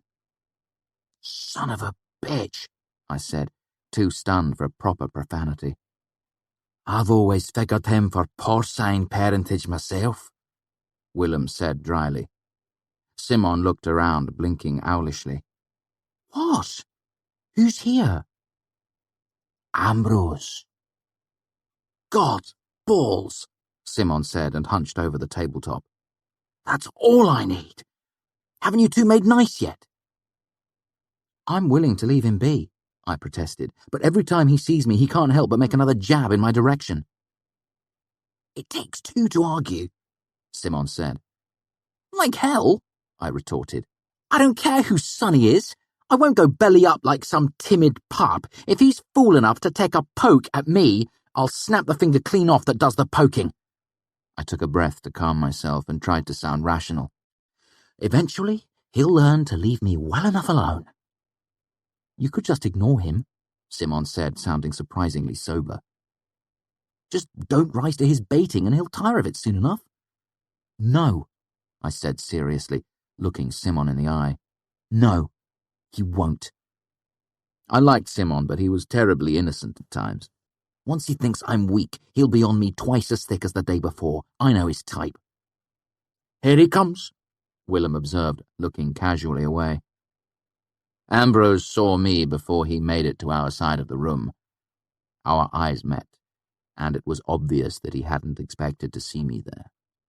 He said something to one of his ever-present group of bootlickers, and they moved off through the crowd in a different direction to claim a table.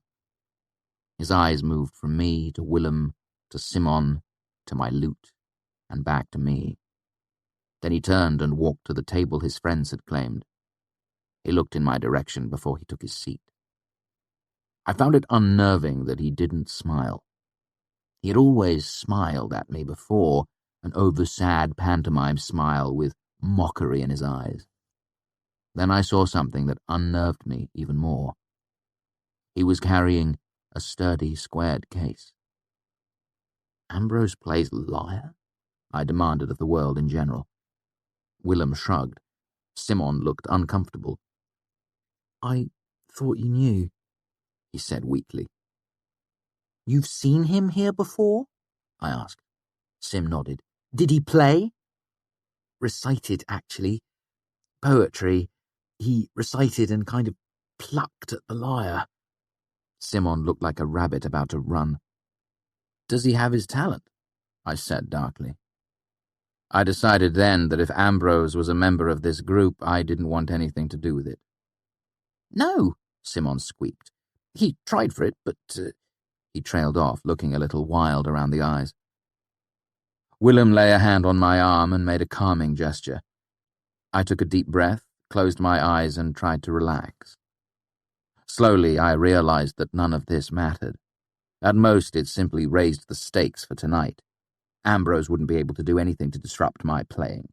He would be forced to watch and listen to me playing the lay of Sasavian Tralliard, because now there was no question as to what I would be performing tonight. The evening's entertainment was led by one of the talented musicians from the crowd. He had a lute and showed that he could play it as well as any Edema-Ru. His second song was even better, one that I'd never heard before. There was a gap of about 10 minutes before another talented musician was called onto the stage to sing. This man had a set of reed pipes and played them better than anyone I had ever heard. He followed by singing a haunting eulogy in a minor key. No instrument, just his high, clear voice that rose and flowed like the pipes he had played before. I was pleased to find the skill of the talented musicians to be everything it was rumored to be, but my anxiety increased a proportionate amount. Excellence is excellence's only companion. Had I not already decided to play the lay of Sasavian Tralliard for purely spiteful reasons, these performances would have convinced me. There followed another period of 5 or 10 minutes. I realized that Stanchion was deliberately spacing things out to give the audience a chance to move about and make noise between the songs. The man knew his business. I wondered if he had ever been a trooper. Then we had our first trial of the night. A bearded man of 30 years or so was brought onto the stage by Stanchion, and introduced to the audience. He played flute, played it well. He played 2 shorter songs that I knew and a third I didn't. He played for perhaps 20 minutes in all, only making 1 small mistake that I could hear. After the applause, the flautist remained on stage while stanchions circulated in the crowd gathering opinions. A serving boy brought the flautist a glass of water. Eventually, stanchion came back onto the stage. The room was quiet as the owner drew close and solemnly shook the man's hand. The musician's expression fell, but he managed a sickly smile and a nod to the audience.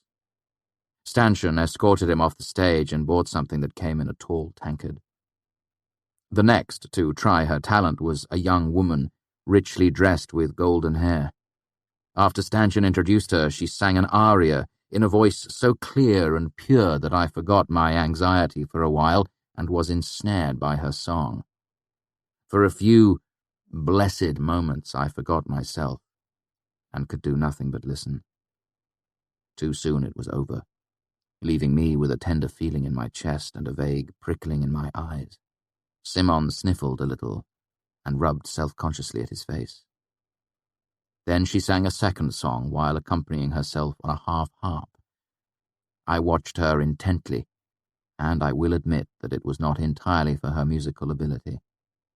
She had hair like ripe wheat. I could see the clear blue of her eyes from where I sat some 30 feet away.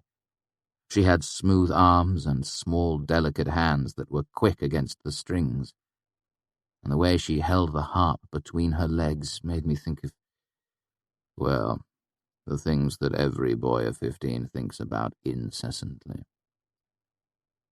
Her voice was as lovely as before, enough to set a heart aching. Unfortunately, her playing could not match it. She struck wrong notes halfway through her second song, faltered, then recovered before she made it to the end of her performance. There was a longer pause as stanchion circulated this time. He milled through the 3 levels of the Aeolian, talking with everyone, young and old, musician and not. As I watched, Ambrose caught the eye of the woman on stage and gave her one of his smiles that seemed so greasy to me and so charming to women. Then, looking away from her, his gaze wandered to my table and our eyes met. His smile faded, and for a long moment we simply watched each other, expressionless. Neither of us smiled mockingly or mouthed small, insulting nothings to the other. Nevertheless, all our smouldering enmity was renewed in those few minutes. I cannot say with certainty which of us looked away first. After nearly 15 minutes of gathering opinions, Stanchion mounted the stage again. He approached the golden-haired woman and took her hand as he had the previous musicians. The woman's face fell in much the same way his had. Stanchion led her from the stage and bought her what I guessed was the consolation tankard. Closely on the heels of this failure was another talented musician who played fiddle, excellent as the 2 before him. Then an older man was brought onto stage by Stanchion as if he were trying for his talent. However, the applause that greeted him seemed to imply that he was as popular as any of the talented musicians who had played before him. I nudged Simon. "Who's this?" I asked, as the grey, bearded man tuned his lyre. Threep, Simon whispered back at me. Count Threep, actually. He plays here all the time, has for years, great patron of the arts. He stopped trying for his pipes years ago. Now he just plays. Everyone loves him. Threep began to play, and I could see immediately why he had never earned his pipes. His voice cracked and wavered as he plucked his lyre. His rhythm varied erratically, and it was hard to tell if he struck a wrong note. The song was obviously of his own devising, a rather candid revelation about the personal habits of a local nobleman. But in spite of its lack of classic artistic merit, I found myself laughing along with the rest of the crowd. When he was done, everyone applauded thunderously, some people pounding on the tables or stamping as well. Stanchion went directly onto the stage and shook the Count's hand, but Threep didn't seem disappointed in the least. Stanchion pounded him enthusiastically on the back as he led him down to the bar. It was time. I stood and gathered up my loot. Willem clapped my arm, and Simon grinned at me, trying not to look almost sick with friendly worry. I nodded silently to each of them as I walked over to Stanchion's vacant seat at the end of the bar where it curved toward the stage. I fingered the silver talent in my pocket, thick and heavy. Some irrational part of me wanted to clutch it, hoard it for later. But I knew that in a few more days a single talent wouldn't do me a bit of good. With a set of talent pipes, I could support myself playing at local inns. If I was lucky enough to attract the attention of a patron, I could earn enough to square my debt to Devi and pay my tuition as well. It was a gamble I had to take. Stanchion came ambling back to his spot at the bar. "I'll go next, sir, if it's all right with you." I hoped I didn't look as nervous as I felt. My grip on the loot case was slippery from my sweating palms. He smiled at me and nodded. "You got a good eye for a crowd, boy. This one's ripe for a sad song. Still planning on doing Savian?" I nodded. He sat down and took a drink.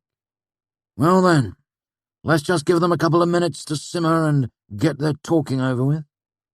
I nodded and leaned against the bar. I took the time to fret uselessly about things I had no control over. One of the pegs on my lute was loose and I didn't have the money to fix it. There had not been any talented women on stage yet. I felt a twinge of unease at the thought of this being the odd night where the only talented musicians at the Aeolian were men, or women who didn't know Aluine's part. It seemed only a short time before Stanchion stood and raised a questioning eyebrow at me. I nodded and picked up my lute case. It suddenly looked terribly shabby to me. Together we walked up the stairs. As soon as my foot touched the stage, the room hushed to a murmur. At the same time, my nervousness left me, burned away by the attention of the crowd. It has always been that way with me. Off stage, I worry and sweat. On stage, I am calm as a windless winter night. Stanchion bade everyone consider me as a candidate for my talent. His words had a soothing, ritual feel. When he gestured to me, there was no familiar applause, only an expectant silence. In a flash, I saw myself as the audience must see me. Not finely dressed as the others had been, in fact, only one step from being ragged. Young, almost a child. I could feel their curiosity drawing them closer to me. I let it build, taking my time as I unclasped my battered second-hand lute case and removed my battered second-hand lute. I felt their attention sharpen at the homely sight of it. I struck a few quiet chords, then touched the pegs, tuning it ever so slightly. I fingered a few more light chords, testing, listened, and nodded to myself. The lights shining onto the stage made the rest of the room dim from where I sat. Looking out, I saw what seemed to be 1,000 eyes. Simon and Willem, Stanchion by the bar, Diok by the door. I felt a vague flutter in my stomach as I saw Ambrose watching me with all the menace of a smouldering coal. I looked away from him to see a bearded man in red, Count Threep, an old couple holding hands, a lovely dark-eyed girl. My audience. I smiled at them. The smile drew them closer still, and I sang. Still, sit, for though you listen long, long would you wait, without the hope of song, so sweet as this. Azilian himself set down an age ago, masterwork of a master's life of Savian and Aluine, the woman he would take to wife. I let the wave of whisper pass through the crowd. Those who knew the song made soft exclamation to themselves, while those who didn't asked their neighbors what the stir was about. I raised my hands to the strings and drew their attention back to me. The room stilled, and I began to play. The music came easily out of me, my lute like a second voice. I flicked my fingers, and the lute made a third voice as well. I sang in the proud, powerful tones of Savian Tralliard, greatest of the Amir. The audience moved under the music like grass against the wind. I sang as Sir Savian, and I felt the audience begin to love and fear me. I was so used to practicing the song alone that I almost forgot to double the third refrain, but I remembered at the last moment in a flash of cold sweat. This time, as I sang it, I looked out into the audience, hoping at the end I would hear a voice answering my own. I reached the end of the refrain before Eloine's first stanza. I struck the first chord hard and waited as the sound of it began to fade, without drawing a voice from the audience. I looked calmly out to them, waiting. Every second a greater relief vied with a greater disappointment inside me. Then a voice drifted onto stage, gentle as a brushing feather, singing. Savian, how could you know? It was the time for you to come to me. Savian, do you remember the days we squandered pleasantly? How well then have you carried what have tarried in my heart and memory? She sang as Eloine, I as Savian. On the refrains her voice spun, twinning and mixing with my own. Part of me wanted to search the audience for her, to find the face of the woman I was singing with. I tried once, but my fingers faltered as I searched for the face that could fit with the cool moonlight voice that answered mine. Distracted, I touched a wrong note, and there was a burr in the music. A small mistake.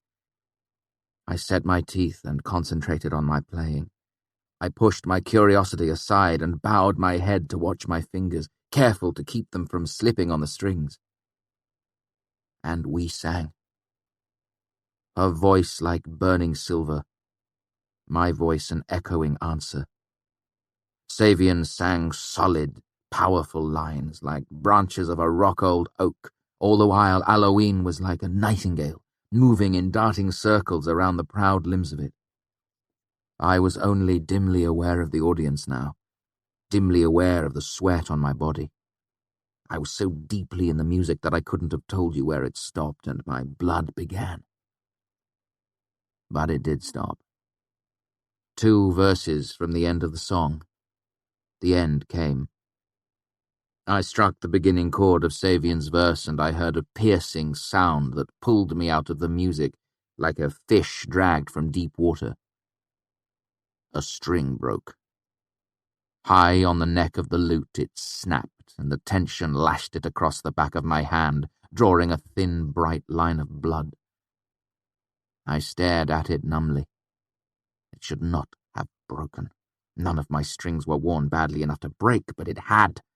And as the last notes of the music faded into silence, I felt the audience begin to stir. They began to rouse themselves from the waking dream that I had woven for them out of strands of song.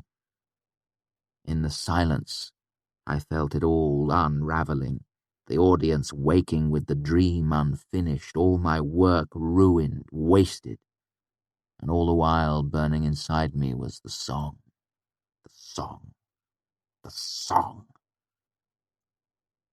Without knowing what I did, I set my fingers back to the strings and fell deep into myself. Into years before, when my hands had calluses like stones and my music had come as easy as breathing. Back to the time I had played to make the sound of wind turning a leaf on a lute with 6 strings. And I began to play. Slowly. Then with greater speed as my hands remembered. I gathered the fraying strands of song and wove them carefully back to what they had been a moment earlier. It was not perfect. No song as complex as the Savian can be played perfectly on 6 strings instead of 7, but it was whole, and as I played, the audience sighed, stirred, and slowly fell back under the spell that I had made for them. I hardly knew they were there, and after a minute I forgot them entirely. My hands danced, then ran, then blurred across the strings as I fought to keep the lute's two voices singing with my own. Then, even as I watched them, I forgot them. I forgot everything except finishing the song. The refrain came, and Aloine sang again. To me, she was not a person or even a voice. She was just a part of the song that was burning out of me. And then it was done.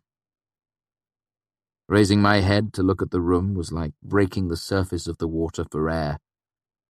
I came back into myself, found my hand bleeding and my body covered in sweat. Then the ending of the song struck me like a fist in my chest, as it always does, no matter where or when I listen to it. I buried my face in my hands and wept. Not for a broken lute string and the chance of failure, not for blood shed and a wounded hand. I did not even cry for the boy who had learned to play a lute with 6 strings in the forest years ago. I cried for Sir Savian and Aloine, for love lost and found and lost again, at cruel fate and man's folly. And so for a while, I was lost in grief and knew nothing. Chapter 55. Flame and Thunder. I held all of my mourning for Savian and Aloine to a few moments. Knowing I was still on display, I gathered myself and straightened in my chair to look out at my audience. My silent audience. Music sounds different to the one who plays it. It is the musician's curse. Even as I sat, the ending I had improvised was fading from my memory. Then came doubt. What if it hadn't been as whole as it had seemed? What if my ending hadn't carried the terrible tragedy of the song to anyone but myself? What if my tears seemed to be nothing more than a child's embarrassing reaction to his own failure? Then, waiting, I heard the silence pouring from them. The audience held themselves quiet, tense, and tight, as if the song had burned them worse than flame. Each person held their wounded selves closely, clutching their pain as if it were a precious thing. Then there was a murmur of sobs released and sobs escaping, a sigh of tears, a whisper of bodies slowly becoming no longer still. Then the applause. A roar like leaping flame, like thunder after lightning. Chapter 56. Patrons, Maids, and Metheglin. I restrung my lute. It was a fair distraction while Stanchion gathered opinions from the crowd. My hands went through the routine motions of stripping the broken string away while I fretted to myself. Now that the applause had died, my doubts had come to plague me again. Was one song enough to prove my skill? What if the audience's reaction had been due to the power of the song rather than my playing of it? What of my improvised ending? Perhaps the song had only seemed whole to me. As I finished removing the broken string, I gave it an idle look, and all my thoughts fell to a jumble at my feet. It wasn't worn or flawed as I had thought it would be.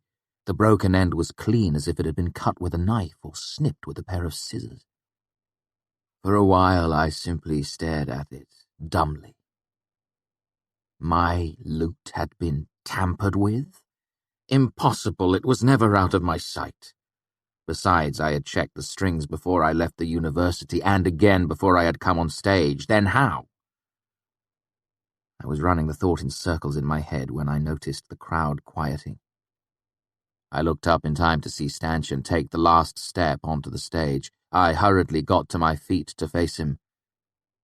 His expression was pleasant, but otherwise unreadable. My stomach tied a knot as he walked towards me. Then it fell, as he held out his hand the same way he had held it out for the other 2 musicians who had been found wanting.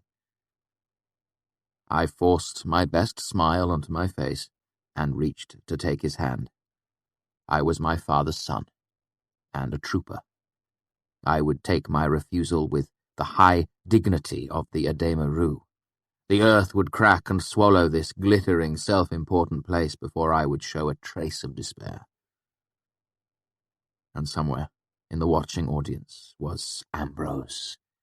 The earth would have to swallow the Aeolian, Imre, and the whole Kvothe sea before I gave him a grain of satisfaction over this. So I smiled brightly and took Stanchion's hand in my own. As I shook it, something hard pressed into my palm. Looking down, I saw a glimmer of silver. My talent pipes. My expression must have been a delight to watch. I looked back up at Stanchion. His eyes danced and he winked at me. I turned and held my pipes aloft for everyone to see. The Aeolian roared again. This time it roared a welcome. "You'll have to promise me," a red-eyed Simon said seriously, "that you will never play that song again without warning me first. Ever." "Was it that bad?" I smiled giddily at him. "No!" Simon almost cried out. I've never... He struggled, wordless for a moment, then bowed his head and began to cry hopelessly into his hands. Willem put a protective arm around Simon, who leaned unashamedly against his shoulder.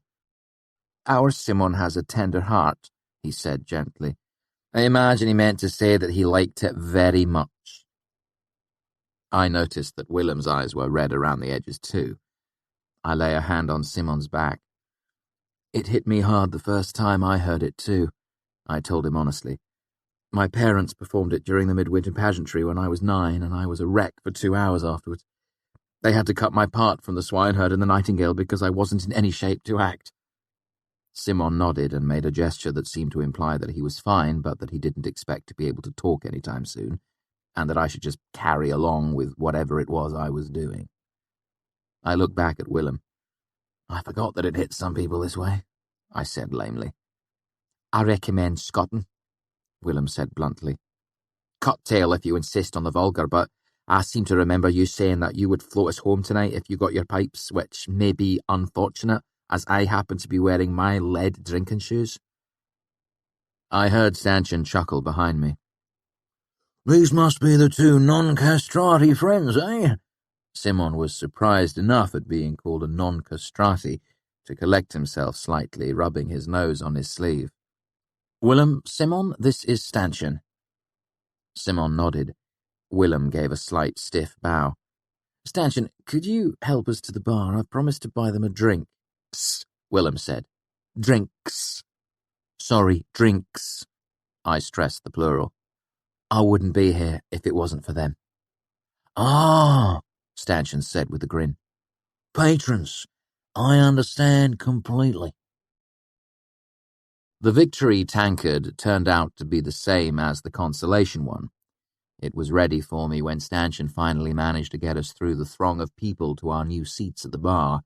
He even insisted on buying scutton for Simon and Willem, saying that patrons have some claim to the spoils of victory as well. I thanked him earnestly from the bottom of my rapidly thinning purse. While we were waiting for their drinks to come, I tried to peer curiously into my tankard, and found that doing so while it was sitting on the bar would require me to stand on my stool. "Metheglin," Stanchion informed me. "Try it, and you can thank me later. Where I'm from, they say a man will come back from the dead to get a drink of it." I tipped an imaginary hat to him. "At your service." "Yours and your family's," he replied politely. I took a drink from the tall tankard to give myself a chance to collect my wits, and something wonderful happened in my mouth. Cool spring honey, clove, cardamom, cinnamon, pressed grape, burnt apple, sweet pear, and clear well water. That is all I have to say of Metheglin. If you haven't tried it, then I'm sorry, I cannot describe it properly. If you have, you don't need me to remind you what it's like. I was relieved to see the cut-tail had come in moderately sized glasses, with one for stanchion too. If my friends had received tankards of the black wine, I would have needed a wheelbarrow to get them back to the other side of the river. "To Sevian!" Willem toasted. "Hear, hear!" Stanchion said, lifting his own glass. "Sevian!" Simon managed, his voice sounding like a stifled sob. "And Halloween," I said, and manoeuvred my great tankard to touch glasses with them. Stanchion drank off his scutton with a nonchalance that made my eyes water. "So," he said, "before I leave you to the adulation of your peers, I have to ask, where did you learn to do that? Play, missing a string, I mean."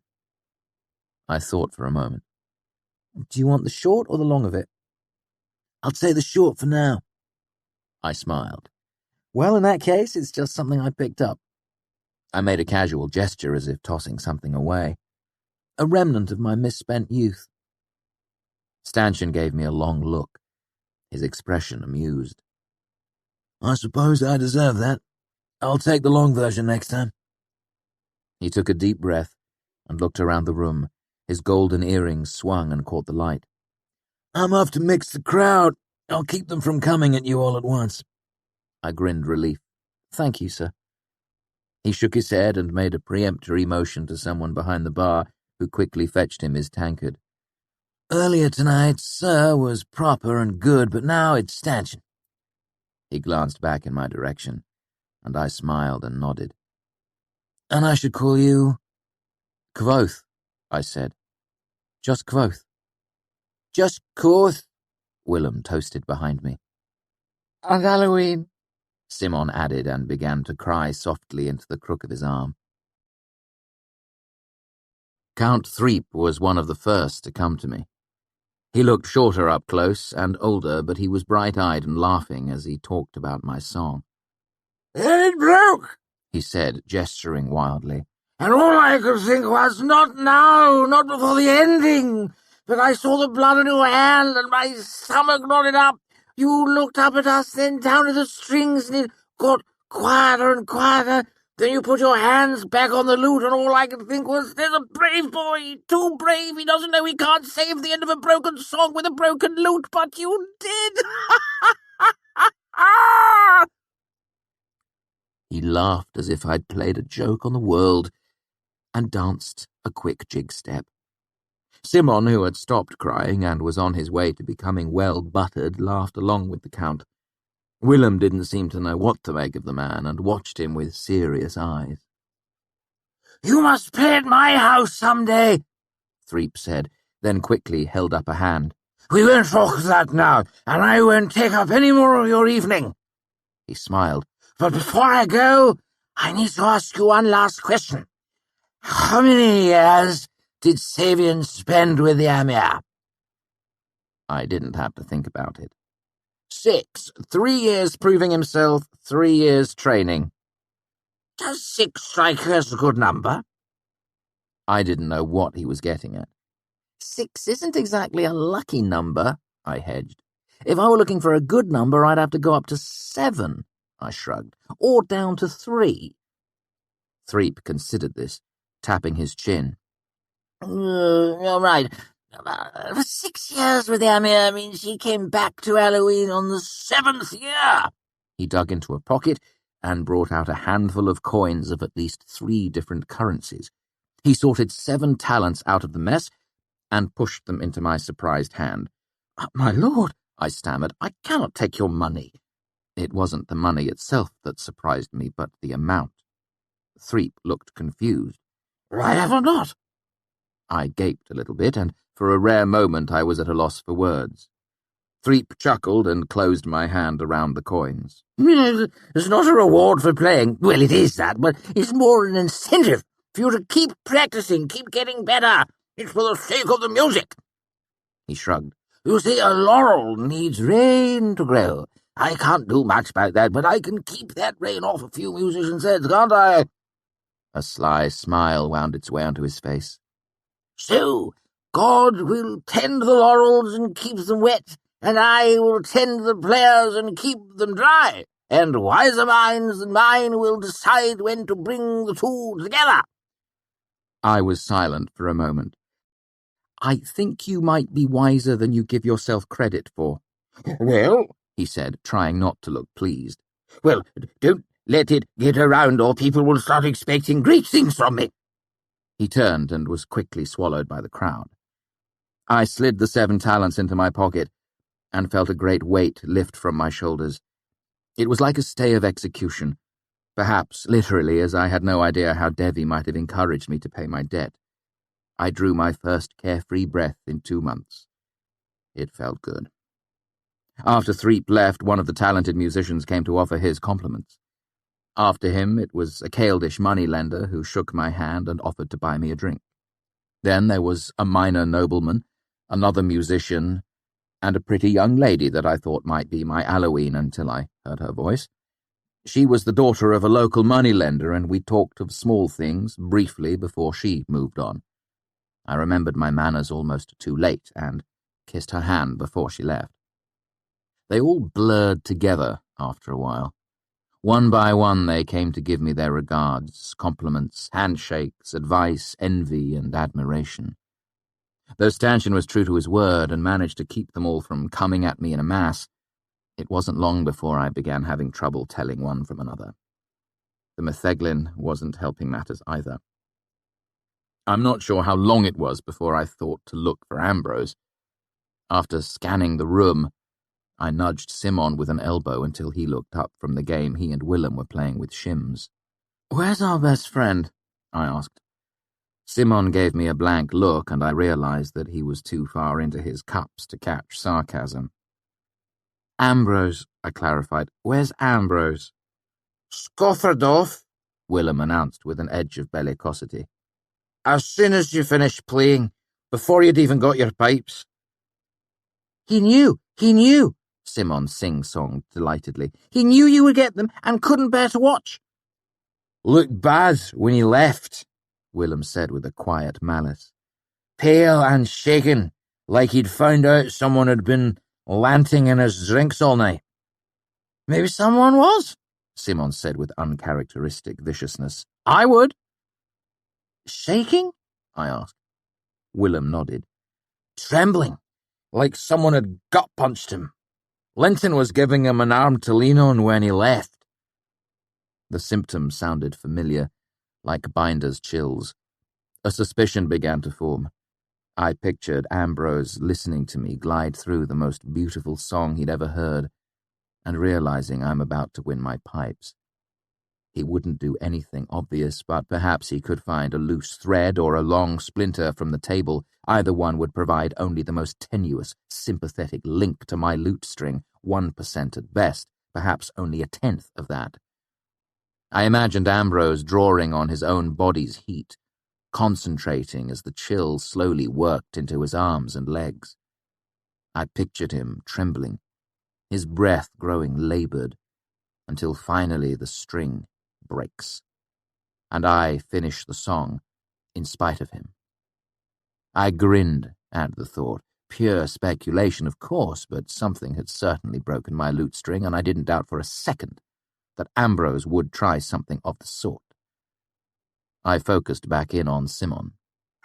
"He's up to him and say, 'No hard feelings about that time in the crucible when you mixed my salts and I was nearly blind for a day. No, really, drink up.'"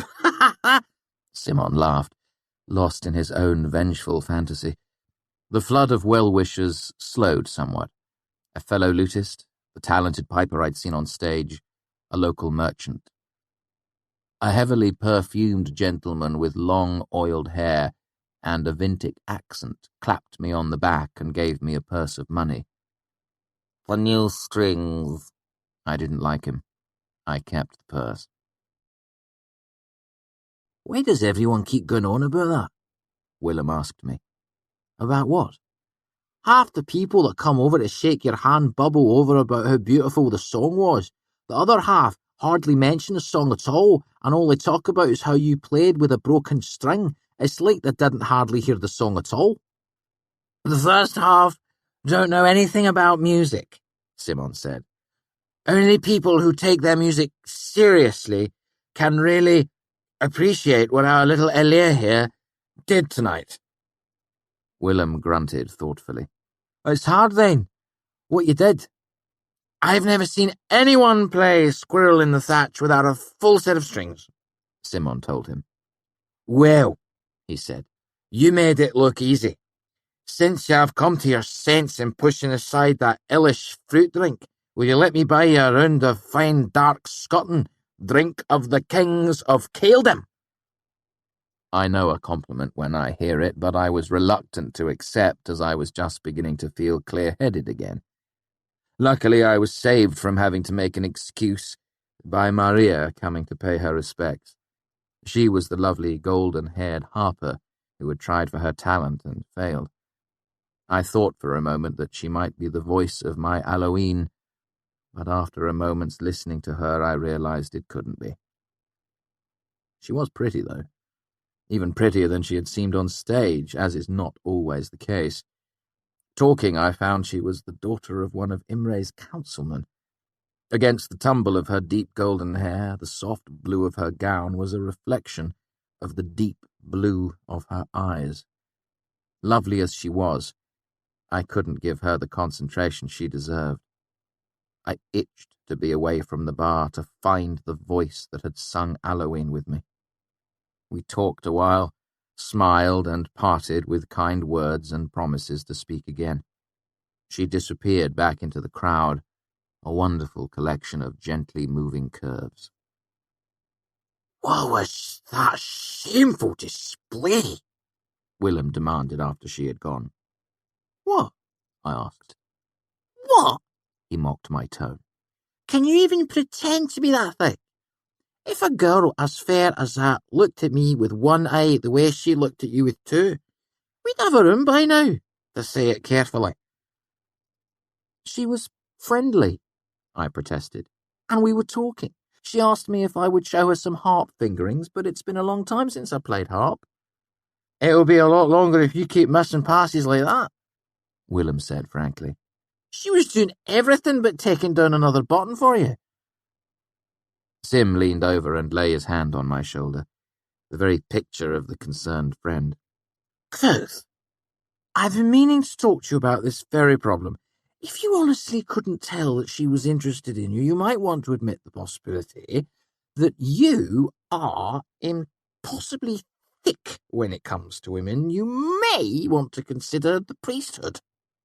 The both of you are drunk, I said to cover my flush. Did you happen to notice from our conversation that she is a councilman's daughter? Did you notice, Will replied in the same tone, how she looked at you?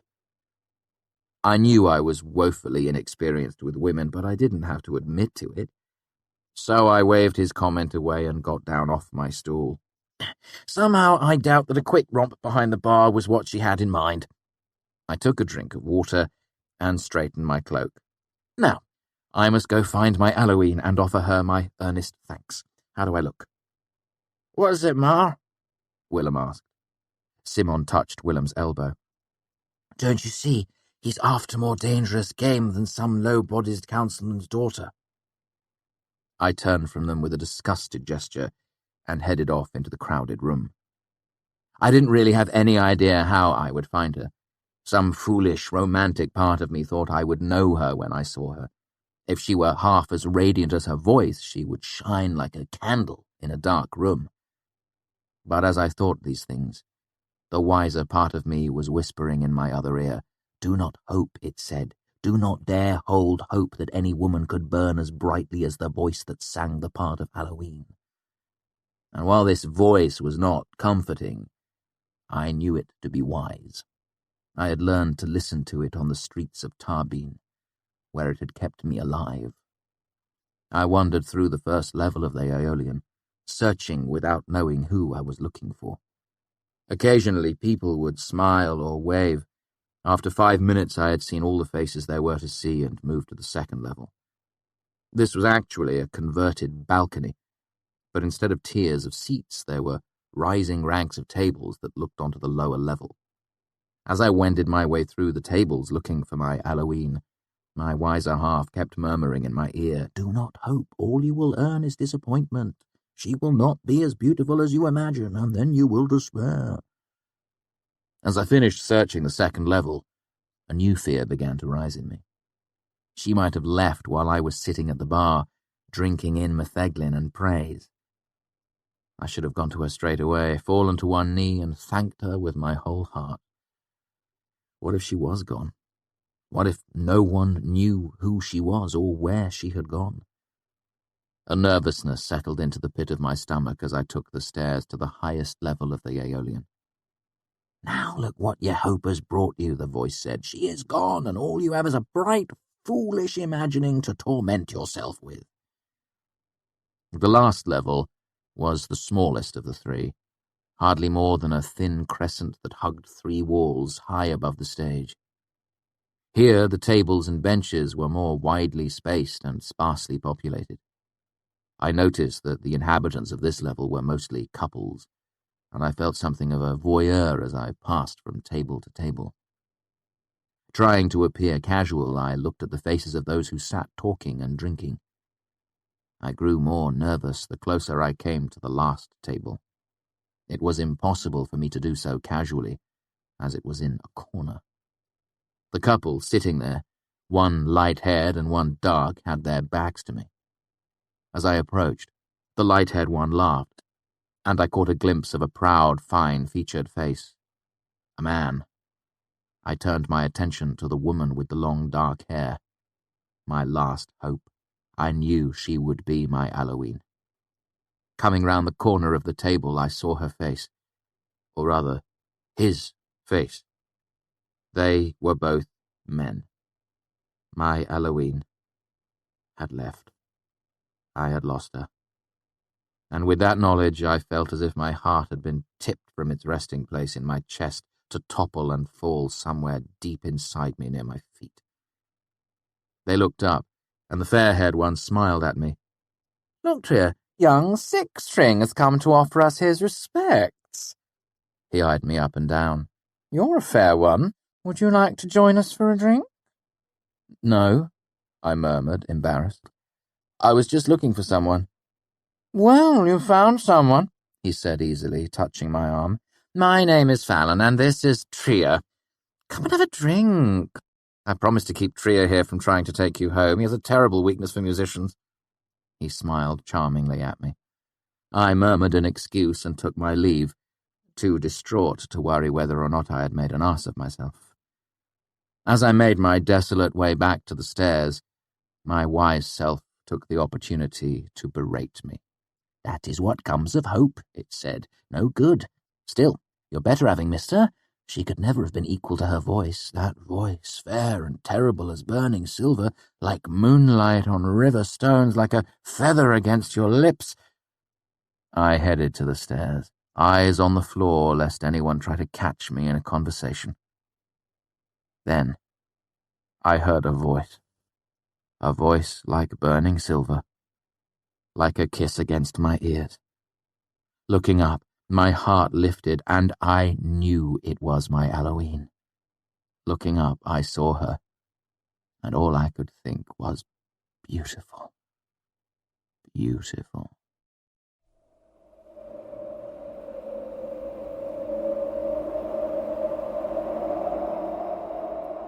Chapter 57. Interlude. The Parts That Form Us.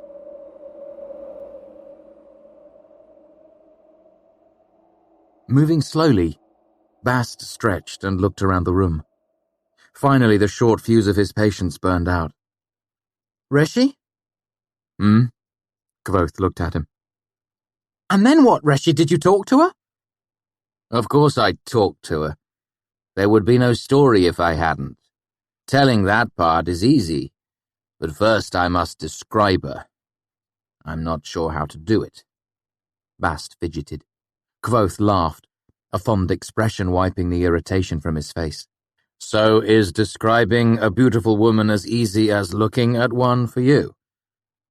Bast looked down and blushed, and Kvothe laid a gentle hand on his arm, smiling. "My trouble, Bast, is that she is very important to the story. I cannot think of how to describe her without falling short of the mark. I think I understand, Reshi, Bast said in conciliatory tones. I've seen her too, once. Kvothe sat back in his chair, surprised. You have, haven't you? I'd forgotten. He pressed his hands to his lips. How would you describe her, then? Bast brightened at the opportunity. Straightening up in his chair, he looked thoughtful for a moment, then said, She had perfect ears. He made a delicate gesture with his hands. Perfect little ears, like they were carved out of something. Chronicler laughed, then looked slightly taken aback, as if he'd surprised himself. Her ears? He asked, as if he couldn't be sure he had heard correctly. You know how hard it is to find a pretty girl with the right sort of ears, Bast said matter-of-factly. Chronicler laughed again, seeming to find it easier the second time. No, he said. No, I'm sure I don't. Bast gave the story collector a deeply pitying look. Well then, you'll just have to take my word for it. They were exceptionally fine. I think you struck that chord well enough, Bast, Kvothe said, amused. He paused for a moment, and when he spoke again it was slowly, his eyes far away. The trouble is, she is unlike anyone I have ever known. There was something intangible about her, something compelling, like heat from a fire. She had a grace, a spark. She had a crooked nose, Reshi, Bast said, interrupting his master's reverie. Kvothe looked at him, a line of irritation creasing his forehead. What? Bast held his hands up defensively. It's just something I noticed, Reshi. All the women in your story are beautiful. I can't gainsay you as a whole, as I've never seen any of them, but this one I did see. Her nose was a little crooked, and if we're being honest here, her face was a little narrow for my taste. She wasn't a perfect beauty by any means, Reshi. I should know. I've made some study of these things. Kvothe stared at his student for a long moment, his expression solemn. We are more than the parts that form us, Bast, he said with a hint of reproach. I'm not saying she wasn't lovely, Reshi, Bast said quickly. She smiled at me. It had a sort of... It went right down into you, if you understand me. I understand, Bast, but then again, I've met her. Kvothe looked at Chronicler. The trouble comes from comparison, you see. If I say she was dark-haired, you might think, I've known dark-haired women, some of them lovely, but you would be far off the mark, because that woman would not really have anything in common with her. That other woman wouldn't have her quick wit, her easy charm. She was unlike anyone I have ever met. Kvothe trailed off, looking down at folded hands. He was quiet for such a long moment that Bast began to fidget, looking around anxiously. There's no sense worrying, I suppose, Kvothe said at last, looking up and motioning to Chronicler. If I ruin this as well, it will be a small thing as far as the world is concerned. Chronicler picked up his pen, and Kvothe began to speak before he had the chance to dip it. Her eyes were dark. Dark as chocolate, dark as coffee, dark as the polished wood of my father's lute. They were set in a fair face, oval, like a teardrop. Kvothe stopped suddenly as if he had run himself out of words. The silence was so sudden and deep that Chronicler glanced briefly up from his page, something he had not done before. But even as Chronicler looked up, another flood of words burst out of Kvothe. Her easy smile could stop a man's heart. Her lips were red, not the garish painted red so many women believe makes them desirable. Her lips were always red, morning and night, as if minutes before you saw her, she had been eating sweet berries or drinking heart's blood. No matter where she stood, she was in the center of the room. Kvothe frowned. Do not misunderstand. She was not loud or vain. We stare at a fire because it flickers, because it glows. The light is what catches our eyes, but what makes a man lean close to a fire has nothing to do with its bright shape. What draws you to a fire is the warmth you feel when you come near. The same was true of Denner. As Kvothe spoke, his expression twisted as if each word he spoke rankled him more and more. And while the words were clear, they matched his expression as if each one was rasped with a rough file before it left his mouth. Kvothe's head was bowed so low he seemed to be speaking to his hands laying in his lap. What am I doing? He said faintly, as if his mouth was full of grey ash. What good can come of this? How can I make any sense of her for you when I have never understood the last piece of her myself? Chronicler had written most of this out before he realized that Kvothe had probably not intended him to. He froze for a bare moment, then finished scratching down the rest of the sentence. Then he waited a long, quiet moment before he stole a look upward at Kvothe. Kvothe's eyes caught and held him. They were the same dark eyes that Chronicler had seen before. Eyes like angry gods. For a moment it was all Chronicler could do to not draw back from the table. There was an icy silence. Kvothe stood and pointed at the paper that lay in front of Chronicler. Cross that out, he grated. Chronicler blanched, his expression as stricken as if he'd been stabbed. When he made no move, Kvothe reached down and calmly slid the half-written sheet from under Chronicler's pen. If crossing out is something you feel disinclined towards. Kvothe tore the half-written sheet with slow care, the sound bleeding the colour from Chronicler's face. With terrible deliberateness, Kvothe lifted a blank sheet and lay it carefully in front of the stunned scribe. One long finger stabbed at the torn sheet, smearing the still wet ink. Copy to here, he said in a voice that was cold and motionless as iron. The iron was in his eyes too, hard and dark. There was no arguing. Chronicler quietly copied to where Kvothe's finger pinned the paper to the table. Once Chronicler was finished, Kvothe began to speak crisply and clearly, as if he were biting off pieces of ice. In what manner was she beautiful?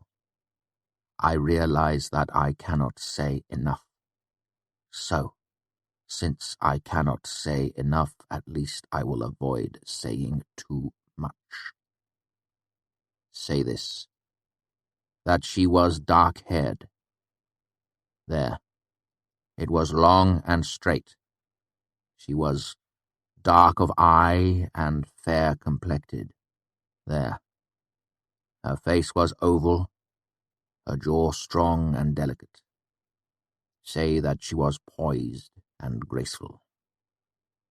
There. Kvothe took a breath before continuing. Finally, say that she was beautiful. That is all that can be well said. That she was beautiful, through to her bones, despite any flaw or fault. She was beautiful. To Kvothe, at least. At least? To Kvothe, she was most beautiful. For a moment, Kvothe tensed as if he would leap up and tear this sheet away from Chronicler as well.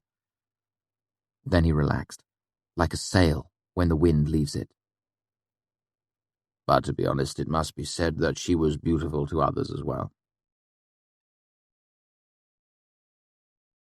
Chapter 58. Names for Beginning. It would be nice to say that our eyes met and I moved smoothly to her side. It would be nice to say that I smiled and spoke of pleasant things in carefully metered rhyming couplets like Prince Gallant from some fairy story. Unfortunately, life is seldom so carefully scripted. In truth, I simply stood. It was Denner, the young woman I had met in Rowan's caravan so long ago. Come to think of it, it had only been half a year. Not so long when you're listening to a story, but half a year is a great long while to live through, especially if you're young, and we were both of us very young. I caught sight of Denna as she was climbing the final step onto the third level of the Aeolian. Her eyes were downcast, her expression thoughtful, almost sad. She turned and began to walk in my direction without lifting her eyes from the floor, without seeing me. The months had changed her. Where before she had been pretty, now she was lovely as well. Perhaps that difference was only that she wasn't wearing the road clothes I had met her in, but a long dress instead.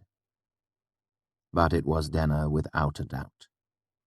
I even recognized the ring on her finger, silver set with a pale blue stone. Since we parted ways, I had kept foolish, fond thoughts of Denna hidden in a secret corner of my heart. I had thought of making the trip to Annelin and tracking her down, of meeting her by chance on the road again, of her coming to find me at the university. But deep down I knew these thoughts were nothing more than childish daydreams. I knew the truth. I would never see her again. But here she was, and I was entirely unprepared. Would she even remember me, the awkward boy she had known for a few days so long ago?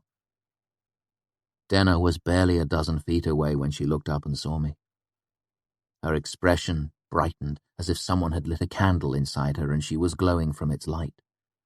She rushed towards me, closing the distance between us in 3 excited, skipping steps. For a moment she looked as if she would run straight into my arms, but at the last moment she pulled back, darting a glance at the people sitting around us. In the space of half a step she transformed her delighted headlong run into a demure greeting at arm's length. It was gracefully done, but even so she had to reach out a hand and steady herself against my chest, lest she stumble into me due to her sudden stop. She smiled at me then. It was warm and sweet and shy, like a flower unfurling. It was friendly and honest and slightly embarrassed. When she smiled at me, I honestly cannot think of how I could describe it. Lying would be easier. I could steal from 100 stories and tell you a lie so familiar you would swallow it whole. I could say my knees went to rubber, that my breath came hard in my chest. That would not be the truth. My heart did not pound or stop or stutter. That is the sort of thing they say happens in stories. Foolishness, hyperbole, tripe. But still. Go out in the early days of winter, after the first cold snap of the season. Find a pool of water with a sheet of ice across the top, still fresh and new and clear as glass. Near the shore, the ice will hold you. Slide out farther. Farther. Eventually you'll find the place where the surface just barely bears your weight. There you will feel what I felt. The ice splinters under your feet. Look down and you can see the white cracks darting through the ice like mad, elaborate spiderwebs. It is perfectly silent, but you can feel the sudden sharp vibrations through the bottoms of your feet. That is what happened when Denna smiled at me. I don't mean to imply I felt as if I stood on brittle ice about to give way beneath me. No, I felt like the ice itself suddenly shattered with cracks spiraling out from where she had touched my chest. The only reason I held together was because my 1,000 pieces were all leaning together. If I moved, I feared I would fall apart.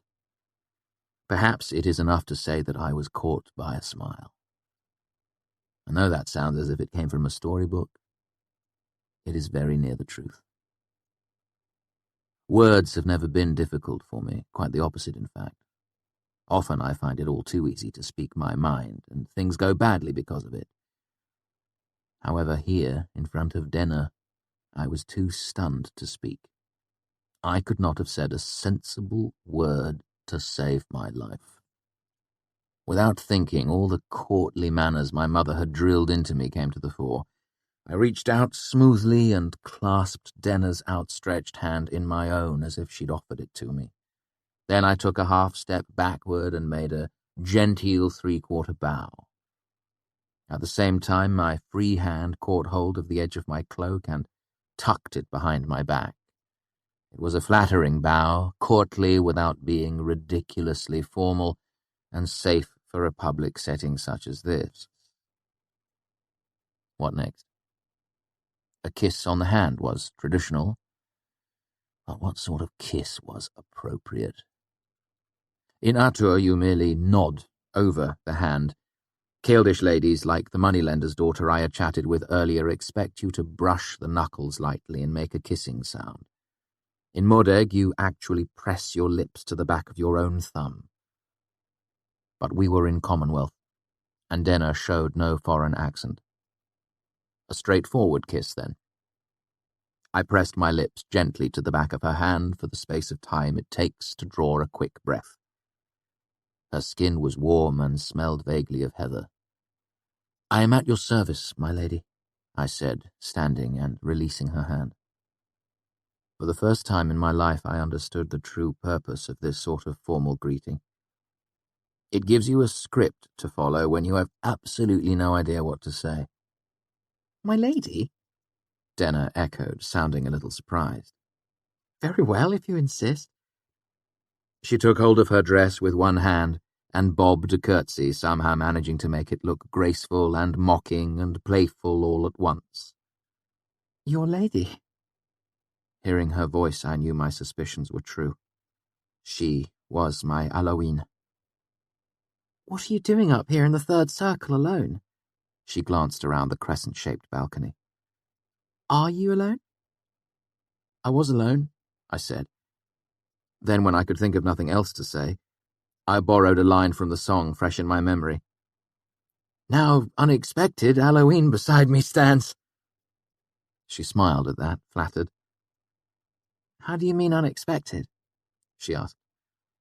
"I had more than half convinced myself that you'd already left." "It was a near thing," Denner said archly. 2 hours I waited for my Savian to come. She sighed tragically, glancing up and to one side like a statue of a saint. "Finally, filled with despair, I decided Halloween could do the finding this time, and damn the story." She smiled a wicked smile. "So we were ill-lit ships at night," I quoted. "Passing close, but all unknown to one another," Denner finished. "Fellwards falling," I said with something that touched the outward boundary of respect. "Not many people know that play." "I am not many people," she said. "I will never forget that again." I bowed my head with exaggerated deference. She snorted derisively. I ignored it and continued in a more serious tone. "I can't thank you enough for helping me tonight." "You can't?" she said. "Well, that's a shame. How much can you thank me?" Without thinking, I reached up to the collar of my cloak and unpinned my talent pipes. "Only this much," I said, holding them out to her. Denner hesitated, somewhat taken aback. "You can't be serious." "Without you, I wouldn't have won them," I said, "and I have nothing else of any value. Unless you want my loot." Denner's dark eyes studied my face, as if she couldn't decide if I was making fun or not. "I don't think you can give away your pipes." "I can, actually," I said. "Stanchion mentioned if I lost them or gave them away, I'd have to earn another set." I took her hand, uncurled her fingers, then laid the silver pipes on her palm. "That means I can do with them as I please, and it pleases me to give them to you." Denner stared at the pipes in her hand, then looked at me with deliberate attention as if she hadn't entirely noticed me before. For a moment I was painfully aware of my appearance. My cloak was threadbare, and even wearing my best clothes I was a short step from shabby. She looked down again and slowly closed her hand around the pipes. Then she looked up at me, her expression unreadable. "I think you might be a wonderful person," she said. I drew a breath, but Denner spoke first. "However," she said, "this is too great a thanks. More payment than is appropriate for any help I've given you. I would end up in your debt." She caught hold of my hand and pressed the pipes back into it. I would rather have you beholden to me, she grinned suddenly. This way, you still owe me a favour. The room grew noticeably quieter. I looked around, confused due to the fact that I'd forgotten where I was. Denna lay a finger to her lips and pointed over the railing to the stage below. We stepped closer to the edge and looked down to see an old man with a white beard opening an oddly shaped instrument case. I sucked in a surprised breath when I saw what he was holding. "What is that thing?" Denna asked. "It's an old court lute," I said, unable to keep the amazement out of my voice. "I've never actually seen one before." "That's a lute." Denna's lips moved silently. "I count 24 strings. How does that even work? That's more than some harps." "That's how they made them years ago, before metal strings, before they knew how to brace a long neck. It's incredible. There's more careful engineering in that swan neck than in any 3 cathedrals." I watched as the old man tucked his beard out of the way and adjusted himself in his seat. "I just hope he tuned it before he went on stage," I added softly. "Otherwise we'll be waiting an hour while he fiddles with his pegs. My father used to say the old minstrels used to spend 2 days stringing and 2 hours of tuning to get 2 minutes music from an old court lute." It only took the old man about 5 minutes to get the strings in agreement. Then he began to play. I am shamed to admit it, but I remember nothing of the song. Despite the fact that I had never seen a court lute, let alone heard one, my mind was too awhirl with thoughts of Denna to absorb much else. As we leaned on the railing side by side, I snuck glances at her out of the corner of my eye. She hadn't called me by name or mentioned our meeting before in Rowan's caravan. That meant she didn't remember me. Not too surprising, I suppose, that she would forget a ragged boy she'd only known for a few days on the road. Still, it stung a bit, as I'd had fond thoughts of her for months. Still, there was no way to bring it up now without seeming foolish. Better to make a fresh start and hope I was more memorable the second time around. The song was over before I realized it, and I clapped enthusiastically to make up for my inattention. "I thought you'd made a mistake when you doubled your chorus earlier," Denna said to me as the applause died down. "I couldn't believe you really wanted a stranger to join in. I haven't seen that done anywhere except around campfires at night." I shrugged.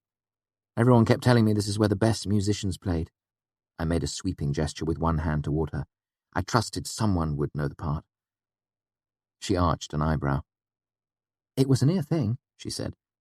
"I waited for someone else to jump in instead. I was a little anxious to step in myself." I gave her a puzzled look.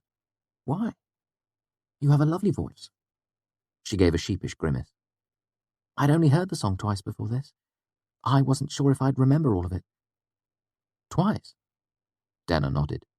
"And the second time was just a span ago. A couple played it during a formal dinner I attended off in Etnia." "Are you serious?" I said incredulously. She tilted her head back and forth as if caught in a white lie. Her dark hair fell across her face and she brushed it away absent-mindedly. "Okay, I suppose I did hear the couple rehearse a little right before the dinner." I shook my head, hardly believing it. "That's amazing. It's a terribly difficult harmony. And to remember all the lyrics." I marvelled silently for a moment, shaking my head. "You have an incredible ear." "You're not the first man to say that," Denna said wryly. "But you might be the first to say it while actually looking at my ears." She glanced down meaningfully. I felt myself beginning to blush furiously when I heard a familiar voice behind us. "There you are." Turning, I saw Savoy, my tall, handsome friend and co-conspirator from Advanced Sympathy. "Here I am," I said, surprised that he would seek me out. Doubly surprised that he would have the bad grace to interrupt me when I was in a private conversation with a young woman. "Here we all are." Savoy smiled at me as he walked over and put his arm casually around Denna's waist. He made a mock frown at her. "I scour the bottom levels trying to help you find your singer, while all the while both of you are up here, thick as thieves." "We stumbled into each other," Denna said, laying her hand over his where it rested on her hip. "I knew you'd come back for your drink, if nothing else." She nodded to a nearby table, empty except for a pair of wine glasses. Together they turned and walked arm in arm back to their table. Denna looked over her shoulder at me and gave a sort of shrug with her eyebrows. I hadn't the slightest idea what the expression meant. Savoy waved me over to join them and pulled over an unoccupied chair so I would have a place to sit. "I couldn't quite believe it was you down there," he said to me. "I thought I recognized your voice, but—" He gestured, indicating the highest level of the Aeolian.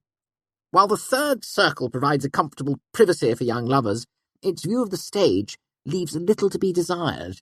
I didn't know you played." He settled a long arm across Denna's shoulders and smiled his charming blue-eyed smile.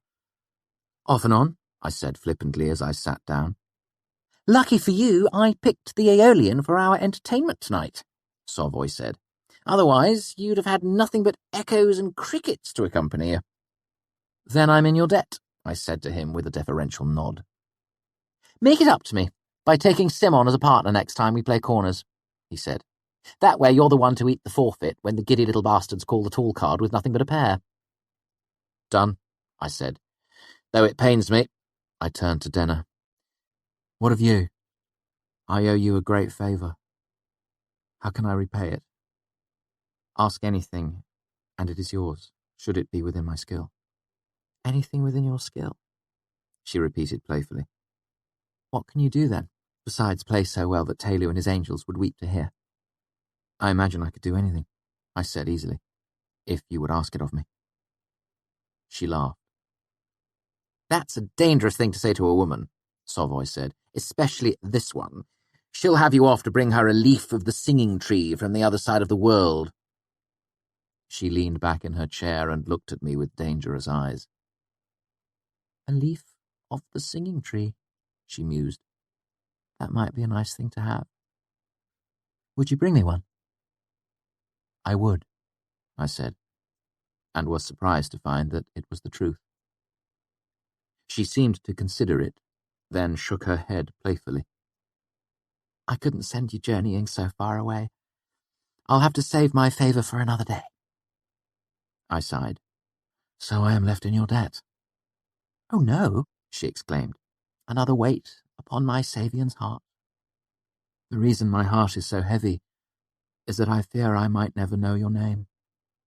I could keep thinking of you as Felurian," I said, "but that could lead to unfortunate confusion." She gave me an appraising look. "Felurian? I might like that if I didn't think you were a liar." "A liar?" I said indignantly. "My first thought in seeing you was, 'Felurian, what have I done? The adulation of my peers below has been a waste of hours. Could I recall the moments I have careless cast away, I could but hope to spend them in a wiser way and warm myself in light that rivals light of day.'" She smiled.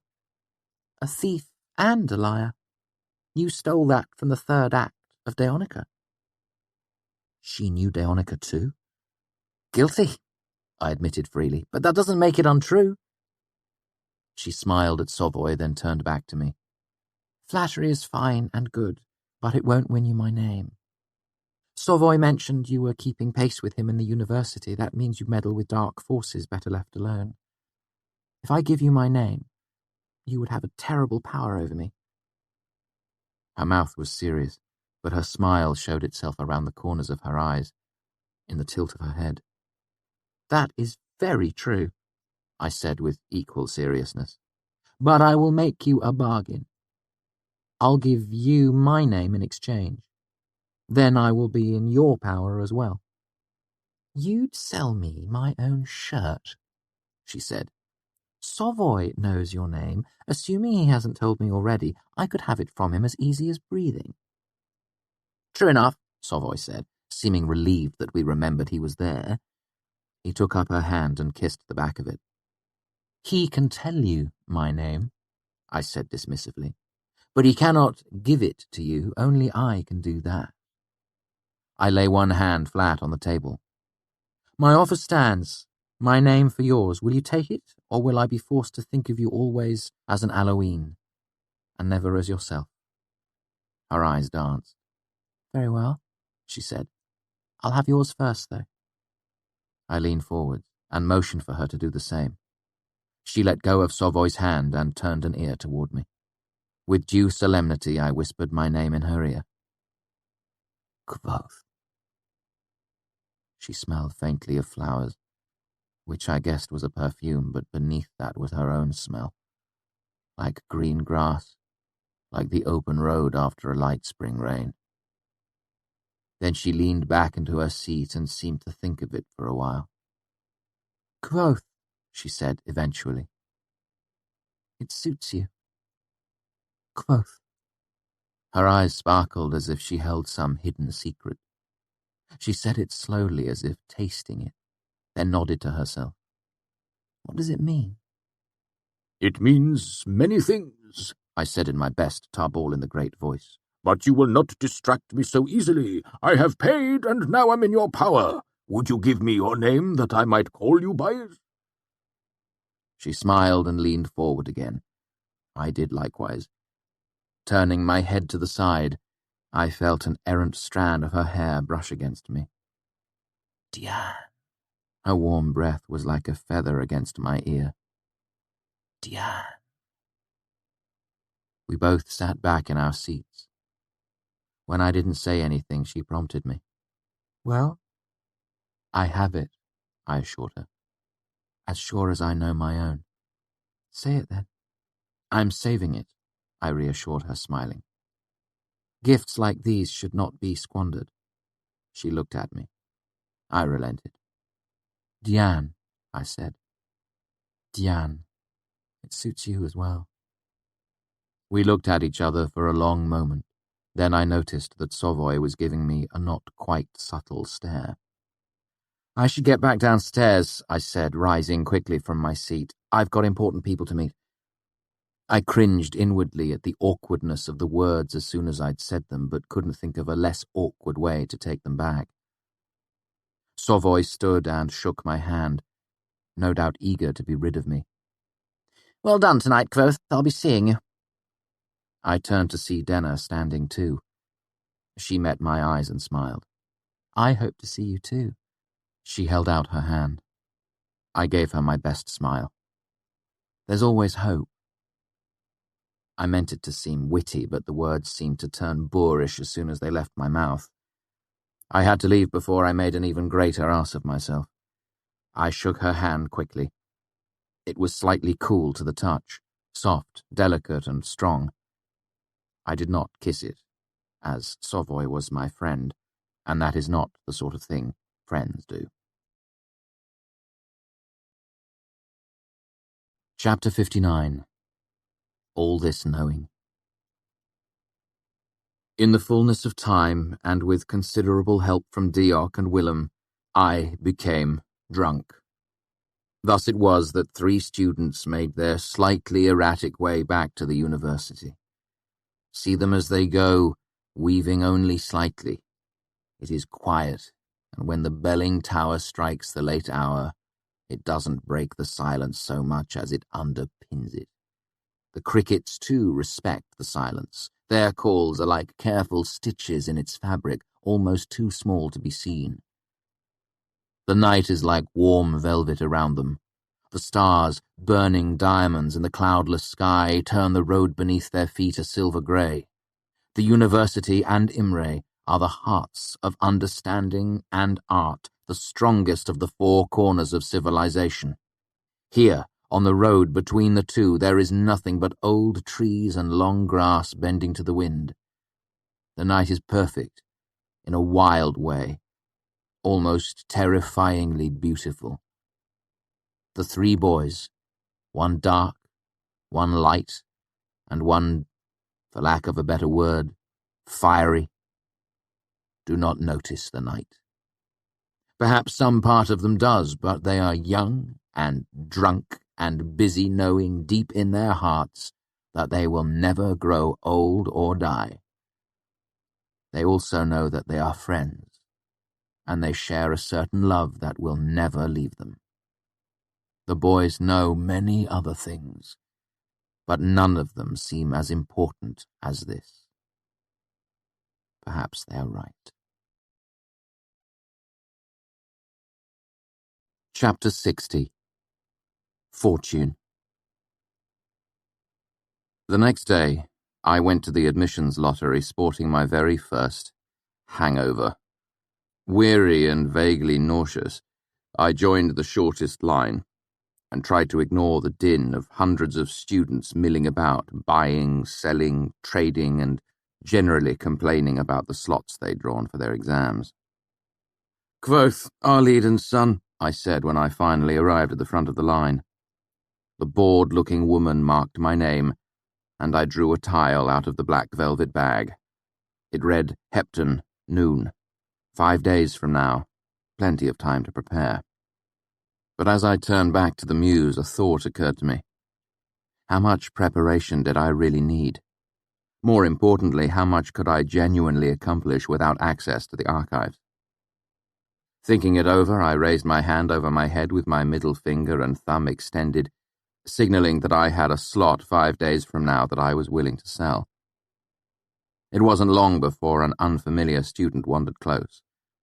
"Fourth day," she said, holding up her own tile. "I'll give you a jot to trade." I shook my head. She shrugged and wandered away. Gelvin, a Raylar from the Medica, approached me. He held up his index finger, indicating he had a slot later this afternoon. From the circles under his eyes and his anxious expression, I didn't think he was eager to go through testing that soon. "Will you take 5 jots?" "I'd like to get a whole talent." He nodded, flipping his own tile over between his fingers. It was a fair price. No one wanted to go through admissions on the first day. "Maybe later. I'll look around a little first." As I watched him leave, I marveled at the difference a single day could make. Yesterday, 5 jots would have seemed like all the money in the world, but today my purse was heavy. I was lost in vague musings about how much money I had actually earned last night when I saw Willem and Simon approaching. Will looked a little pale under his dark, Caldish complexion. I guessed he was feeling the after-effects of our night's carousing too. Sim, on the other hand, was bright and sunny as ever. "Guess who drew slots this afternoon?" He nodded over my shoulder. "Ambrose and several of his friends. It's enough to make me believe in a just universe." Turning to search the crowd, I heard Ambrose's voice before I saw him. "From the same bag? That means they did a piss-poor job mixing. They should restart this whole mismanaged sham and—" Ambrose was walking with several well-dressed friends, their eyes sweeping over the crowd looking for raised hands. Ambrose was a dozen feet away before he finally looked down and realized the hand he was heading towards was mine. He stopped short, scowling, then gave a sudden barking laugh. "Ha! Ha! You poor boy! All the time in the world and no way to spend it. Hasn't Lauren let you back in yet?" "Hammer and horn," Will said wearily behind me. Ambrose smiled at me. "Tell you what, I'll give you halfpenny and one of my old shirts for your slot. That way you'll have something to wear when you're washing that one in the river." A few of his friends chuckled behind him, looking me up and down. I kept my expression nonchalant, not wanting to give him any satisfaction. Truth was, I was all too aware of the fact that I only owned 2 shirts, and after 2 terms of constant wear they were getting shabby. Shabbier. What's more, I did wash them in the river, as I'd never had money to spare for laundry. "I'll pass," I said lightly. "Your shirt tails are a little richly dyed for my taste." I tugged at the front of my own shirt to make my point clear. A few nearby students laughed. "I don't get it," I heard Sim say quietly to Will. "He's implying Ambrose has the—" Will paused. The edemathitas, a disease you get from whores. That is a discharge." Okay, Sim said quickly. "I get it. Ick. Ambrose is wearing green too." Meanwhile, Ambrose forced himself to chuckle along with the crowd at my joke. "I suppose I deserve that," he said. "Very well, pennies for the poor." He brought out his purse and shook it. "How much do you want?" 5 talents, I said. He stared at me, frozen in the act of opening his purse. It was an outrageous price. A few of the spectators nudged each other with their elbows, obviously hoping I'd somehow swindle Ambrose into paying several times what my slot was actually worth. "I'm sorry," I asked, "do you need that converted?" It was a well-known fact that Ambrose had botched the arithmetic portion of his admissions last term. 5 is ridiculous, he said. You'd be lucky to get 1 this late in the day. I forced a careless shrug. I'd settle for 4. You'll settle for 1, Ambrose insisted. I'm not an idiot. I took a deep breath, let it out again, resigned.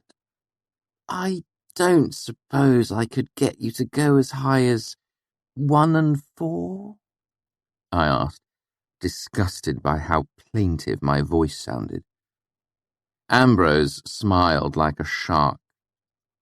I tell you what, he said magnanimously. I'll give you 1 and 3. I'm not above a little charity now and again. Thank you, sir, I said meekly. It's much appreciated. I could sense the crowd's disappointment as I rolled over like a dog for Ambrose's money. Don't mention it, Ambrose said smugly. Always a pleasure to help out the needy. In vintage coin, that'll be 2 nobles, 6 bits, 2 pennies, and 4 shims. I can do my own conversion, he snapped. I've travelled the world with my father's retinue since I was a boy. I know how money spends. Of course you do. I ducked my head. Silly of me. I looked up curiously. You've been to Modegg, then? Of course, he said absent-mindedly as he proceeded to dig through his purse, pulling out an assortment of coins. I've actually been to High Court in Kershin. Twice. Is it true that the Modigan nobility regard haggling as a contemptible activity for those of any high-born station? I asked innocently. I heard that they consider it a sure sign that the person is either possessed of low blood or fallen on truly desperate times. Ambrose looked up at me, frozen halfway through the act of digging coins out of his purse. His eyes narrowed. Because if that's true, it's terribly kind of you to come down to my level just for the fun of a little bargain. I grinned at him. We Roo love to dicker. There was a murmur of laughter from the crowd around us. It had grown to several dozen people at this point. That's not it at all, Ambrose said. My face became a mask of concern.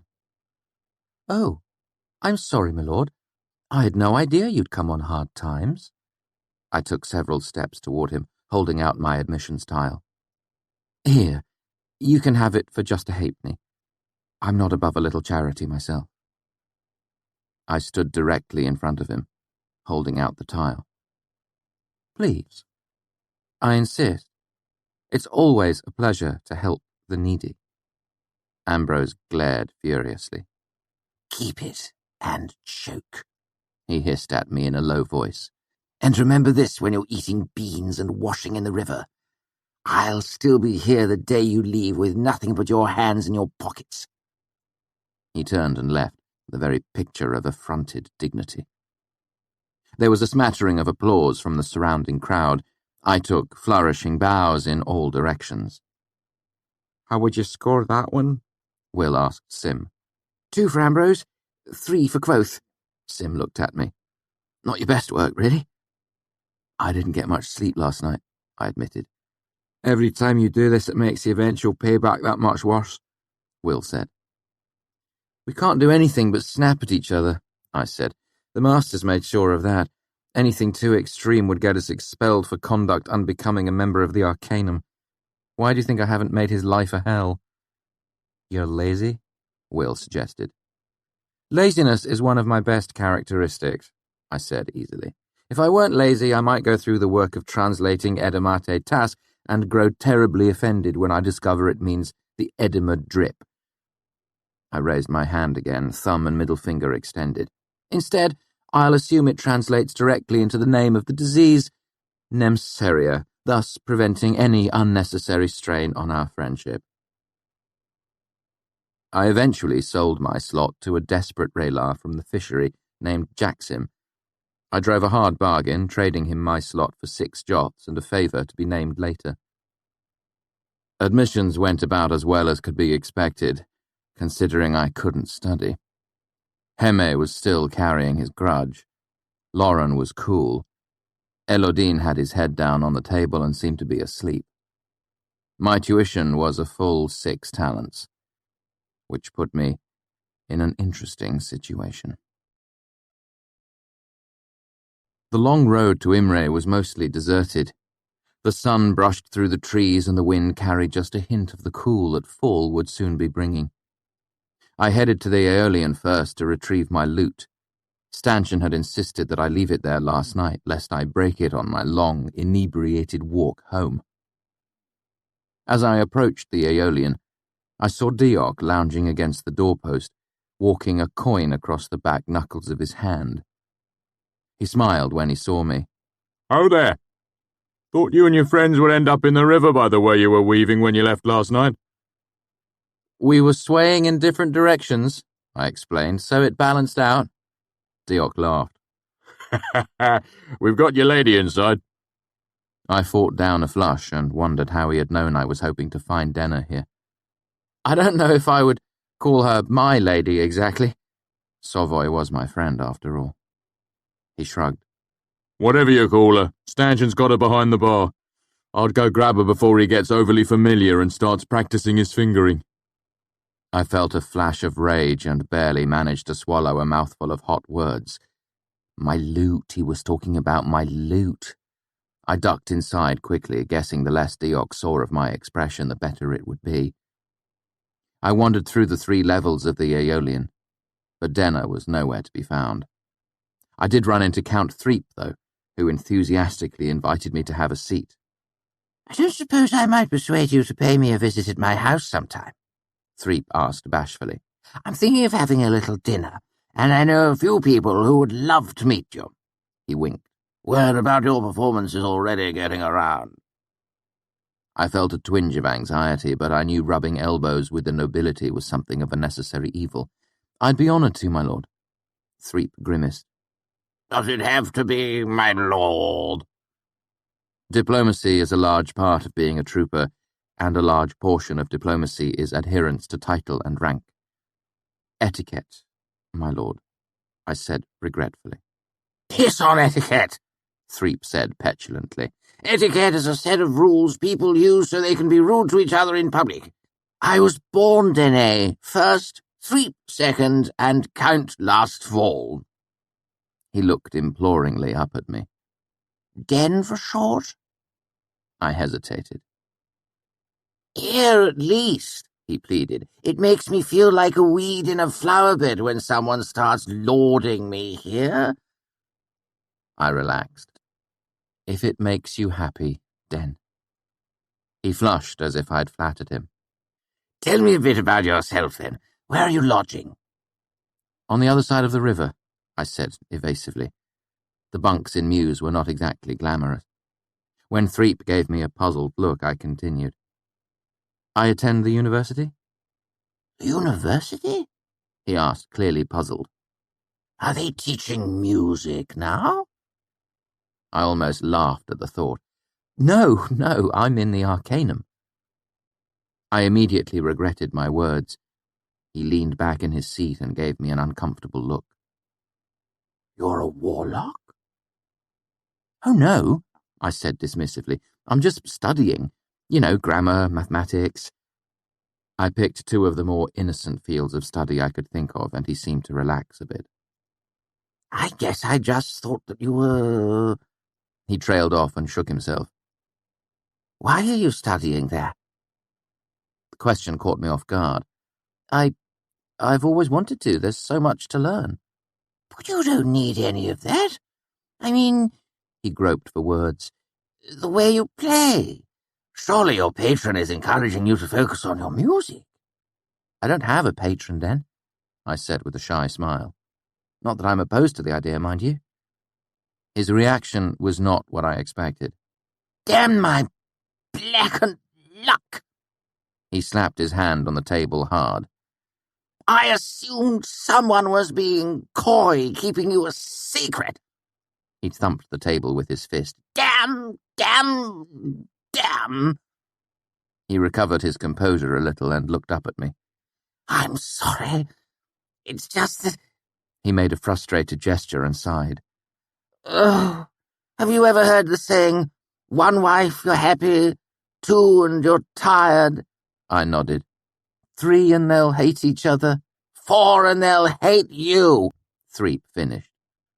Well, the same thing is doubly true for patrons and their musicians. I just picked up my 3rd, a struggling flautist. He sighed and shook his head. They bicker like cats in a bag, worried they're not getting enough attention. If only I'd known you were coming along, I would have waited. You flatter me, Den. I'm kicking myself is what I'm doing.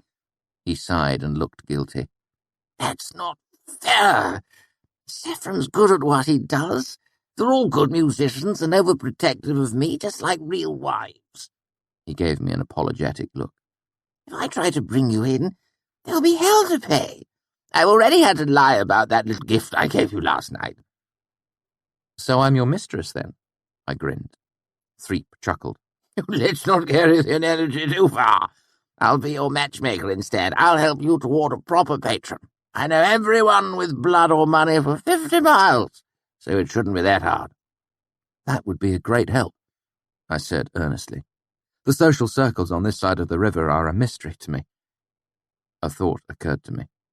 Speaking of which, I met a young lady last night and didn't find out much about her. If you're familiar with the town... I trailed off hopefully. He gave me a knowing look. Ah, I see. No, I protested. She's the girl that sang along with me, my Halloween. I was just hoping to find her to pay my respects. Threep looked as if he didn't believe me, but wasn't going to make an issue of it. Fair enough. What's her name? Diane. Threep seemed to be waiting for more. That's all I know. Threep snorted. What does she look like? Sing it if you have to. I felt the beginning of a flush on my cheeks. She had dark hair to about here. I gestured a little lower than my shoulder with one hand. Young, fair skin. Threep watched me expectantly. Pretty? I see. Threep mused, rubbing his lips. Did she have her talent pipes? I don't know, maybe. Does she live in the city? I shrugged my ignorance again, feeling more and more foolish. Threep laughed. Oh, you're going to have to give me more than that. He looked over my shoulder. Wait, there's Diok. If anyone could spot a girl for you, it'd be him. He raised his hand. Diok! It's really not that important, I said hurriedly. Threep ignored me and waved the broad-shouldered man over to our table. Diok strolled over and leaned against the table. What can I do for you? Our young singer needs a little information about a lady that he met last night. Can't say I'm surprised. There were quite a crop of lovelies out. 1 or 2 asked about you. He winked at me. Who caught your eye?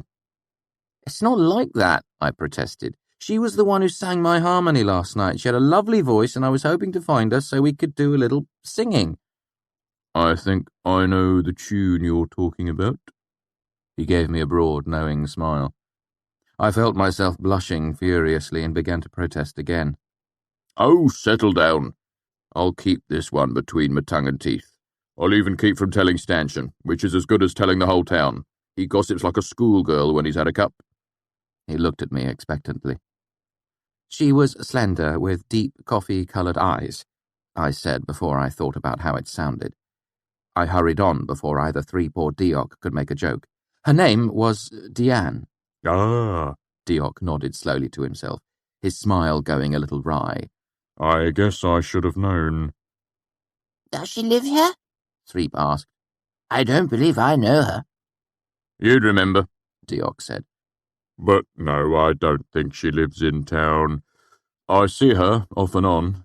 She travels, always here and gone again. He rubbed the back of his head and gave me a worried smile. I don't know where you might be able to find her. Careful, boy, that one will steal your heart. Men fall for her like wheat before a sickle blade. I shrugged as if such things couldn't be further from my mind. and was glad when Threep turned the topic to a piece of gossip about one of the local councilmen. I chuckled at their bickering until my drink was done, then made my farewells and took my leave of them. Half an hour later, I stood on the stairway outside Devi's door, trying to ignore the rancid smell of the butcher's shop below. I counted my money for the third time and thought about my options. I could pay off my entire debt and still afford my tuition, but it would leave me penniless. I had other debts to settle as well, and as much as I wanted to be out from under Devi's thumb, I didn't relish starting the semester without a bit of coin in my pocket. The door opened suddenly, startling me. Devi's face peered out suspiciously through a narrow crack, then brightened with a smile when she recognized me. "What are you lurking for?" she asked. "Gentlemen knock, as a rule." She opened the door wide to let me in. "Just weighing my options," I said as she bolted the door behind me. Her room was much the same as before, save that today it smelled of cinnamon, not lavender. "I hope I won't be inconveniencing you if I only pay the interest this term." "Not at all," she said graciously. "I like to think of it as an investment on my part." She gestured me toward a chair. "Besides, it means I get to see you again. You'd be surprised how few visitors I get." "It's probably your location more than your company," I said. She wrinkled her nose. "I know.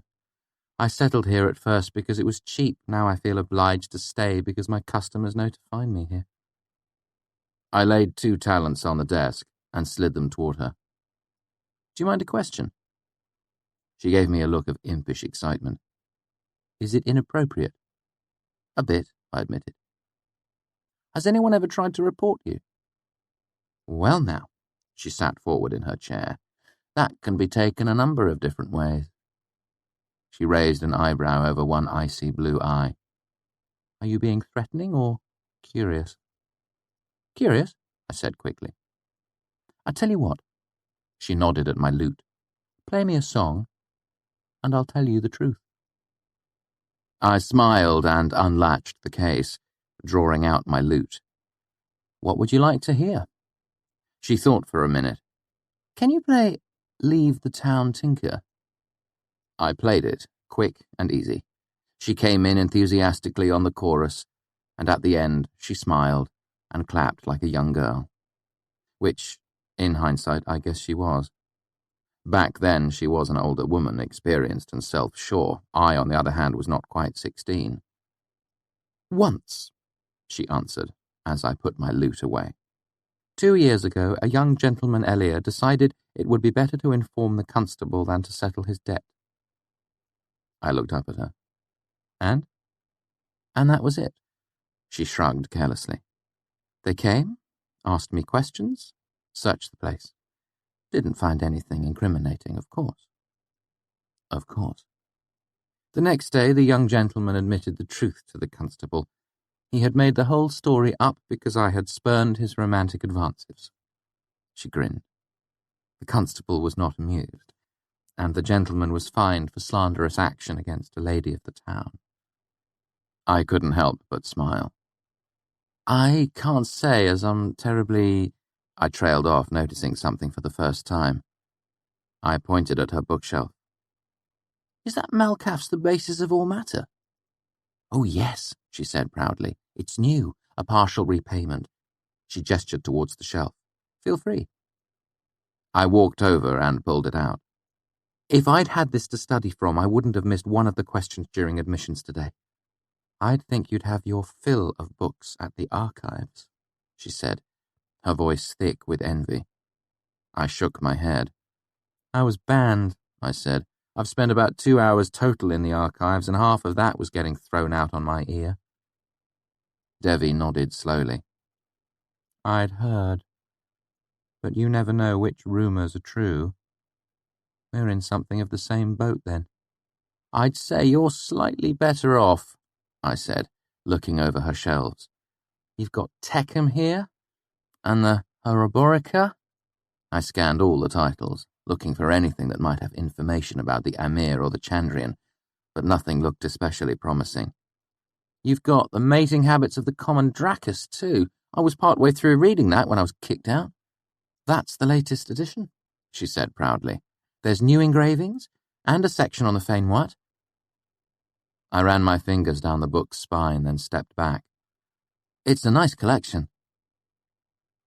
Well, she said teasingly, if you promise to keep your hands clean, you could come over and do some reading now and again.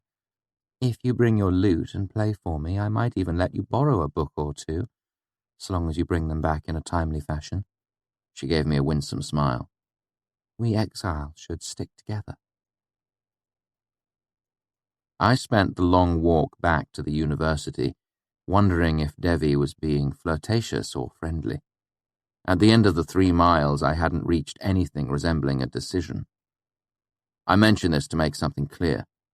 I was clever, a burgeoning hero, with an Allah like a bar of Ramston steel. But first and foremost, I was a 15-year-old boy. When it came to women, I was lost as a lamb in the woods. I found Kilvin in his office, etching runes into a hemisphere of glass for another hanging lamp. I knocked softly on the open door. He glanced up at me. Hello, Kvothe, you're looking better. It took me a moment to remember that he was speaking of 3 span ago when he banned me from my work at the fishery due to Willem's meddling. Thank you, sir, I feel better. He cocked his head minutely. I lowered one hand to my purse. I would like to resolve my debt to you. Kilvin grunted. You owe me nothing. He looked back down at the table and the project in his hands. My debt to the shop, then, I pressed. I've been taking advantage of your good nature for some time now. How much do I owe for the materials I've used during my studies with Manet? Kilvin continued to work. 1 talent, 7 jots, and 3. The exactness of the number startled me, as he hadn't checked the ledger in the storeroom. I boggled to think of everything the bear-like man was carrying around in his head. I took the appropriate amount from my purse and set the coins on a relatively clutter-free corner of the table. Kilvin looked at them. Hello, Kvothe. I trust you came to this money honourably. His tone was so serious I had to smile. I earned it playing in Imre last night. Music across the river pays us well. I held my smile and shrugged nonchalantly. I don't know if I'll do this well every night. This was only my first time after all. Kilvin made a sound somewhere between a snort and a huff and turned his eyes back to his work. Ilksa Dahl's pridefulness is rubbing off on you. He drew a careful line on the glass. Am I correct in assuming that you will no longer be spending evenings in my employ? Shocked, it took me a moment to catch my breath. I wouldn't. I came here to speak with you about coming back to work in the shop. The thought of not working for Kilvin hadn't crossed my mind. Apparently your music has more profit than working here. Kilvin gave the coins on the table a significant look. But I want to work here, I said wretchedly. Kilvin's face broke into a great white smile. Good. I would not have wanted to lose you to the other side of the river. Music is a fine thing, but metal lasts. He struck the table with 2 huge fingers to emphasize his point. Then he made a shooing motion with the hand that held his unfinished lamp. Go! Do not be late for work, or I will keep you polishing bottles and grinding ore for another term. As I left, I thought about what Kilvin had said. It was the first thing he had said to me that I did not agree with wholeheartedly. Metal rusts, I thought. Music lasts forever. Time will eventually prove one of us right. After I left the fishery, I headed straight to the Horse and Four, arguably the best inn this side of the river. The innkeeper was a bald, portly fellow named Kavrin. I showed him my talent pipes and bargained for a pleasant 15 minutes. The end result was that in exchange for playing 3 evenings a span, I received free room and board. The Four's kitchens were remarkable, and my room was actually a small suite, Bedroom, dressing room, and sitting room, a huge step up from my narrow bunk in the mews. But best of all, I would earn 2 silver talents every month, an almost ridiculous sum of money to someone who had been poor for as long as I had. And that was in addition to whatever gifts or tips the wealthy customers might give me. Playing here, working in the fishery, and with a wealthy patron on the horizon, I'd no longer be forced to live like a pauper. I'd be able to buy things I desperately needed, another suit of clothes, some decent pens and paper, new shoes. If you have never been desperately poor, I doubt you can understand the relief I felt. For months, I'd been waiting for the other shoe to drop, knowing that any small catastrophe could ruin me. But now I no longer had to live every day worrying about my next term's tuition or the interest on Devi's loan. I was no longer in danger of being forced out of the university. I had a lovely dinner of venison steak with a leaf salad and a bowl of delicately spiced tomato soup. There were fresh peaches and plums and white bread with sweet cream butter. Though I didn't even ask for it, I was served several glasses of an excellent dark vintage wine. Then I retired to my rooms, where I slept like a dead man, lost in the vastness of my new feather bed. Chapter 61. Jackass, Jackass. With admissions behind me, I had no responsibilities until fall term began. I spent the intervening days catching up on my sleep, working in Kilvin's shop, and enjoying my new luxurious accommodations at the Horse and Four. I also spent a considerable amount of time on the road to Imre, usually under the excuse of visiting Threep or enjoying the camaraderie of the other musicians at the Aeolian. But the truth behind the stories was that I was hoping to find Denna. But my diligence gained me nothing. She seemed to have vanished from the town completely. I asked a few people who I could trust not to make gossip of it, but none of them knew more than Deok. I briefly entertained the thought of asking Sovoy about her, but discarded it as a bad idea. After my 6th fruitless trip to Imre, I decided to abandon my search. After my 9th, I convinced myself it was a waste of valuable time. After my 14th trip, I came to the deep realization that I wouldn't find her. She was well and truly gone. Again. It was during one of my Denna-less trips to the Aeolian that I received some troubling news from Count Threep. Apparently, Ambrose, first-born son of the wealthy and influential Baron Jackis, had been busy as a bee in the social circles of Imre. He had spread rumors, made threats, and generally turned the nobility against me. While he couldn't keep me from gaining the respect of my fellow musicians, apparently he could keep me from gaining a wealthy patron. It was my first glimpse of the trouble Ambrose could make for a person like me. Threep was apologetic and morose, while I seethed with irritation. Together we proceeded to drink an unwise amount of wine and grouse about Ambrose Jackis. Eventually, Threep was called up onto the stage, where he sang a scathing little ditty of his own design, satirizing one of Tarbean's councilmen.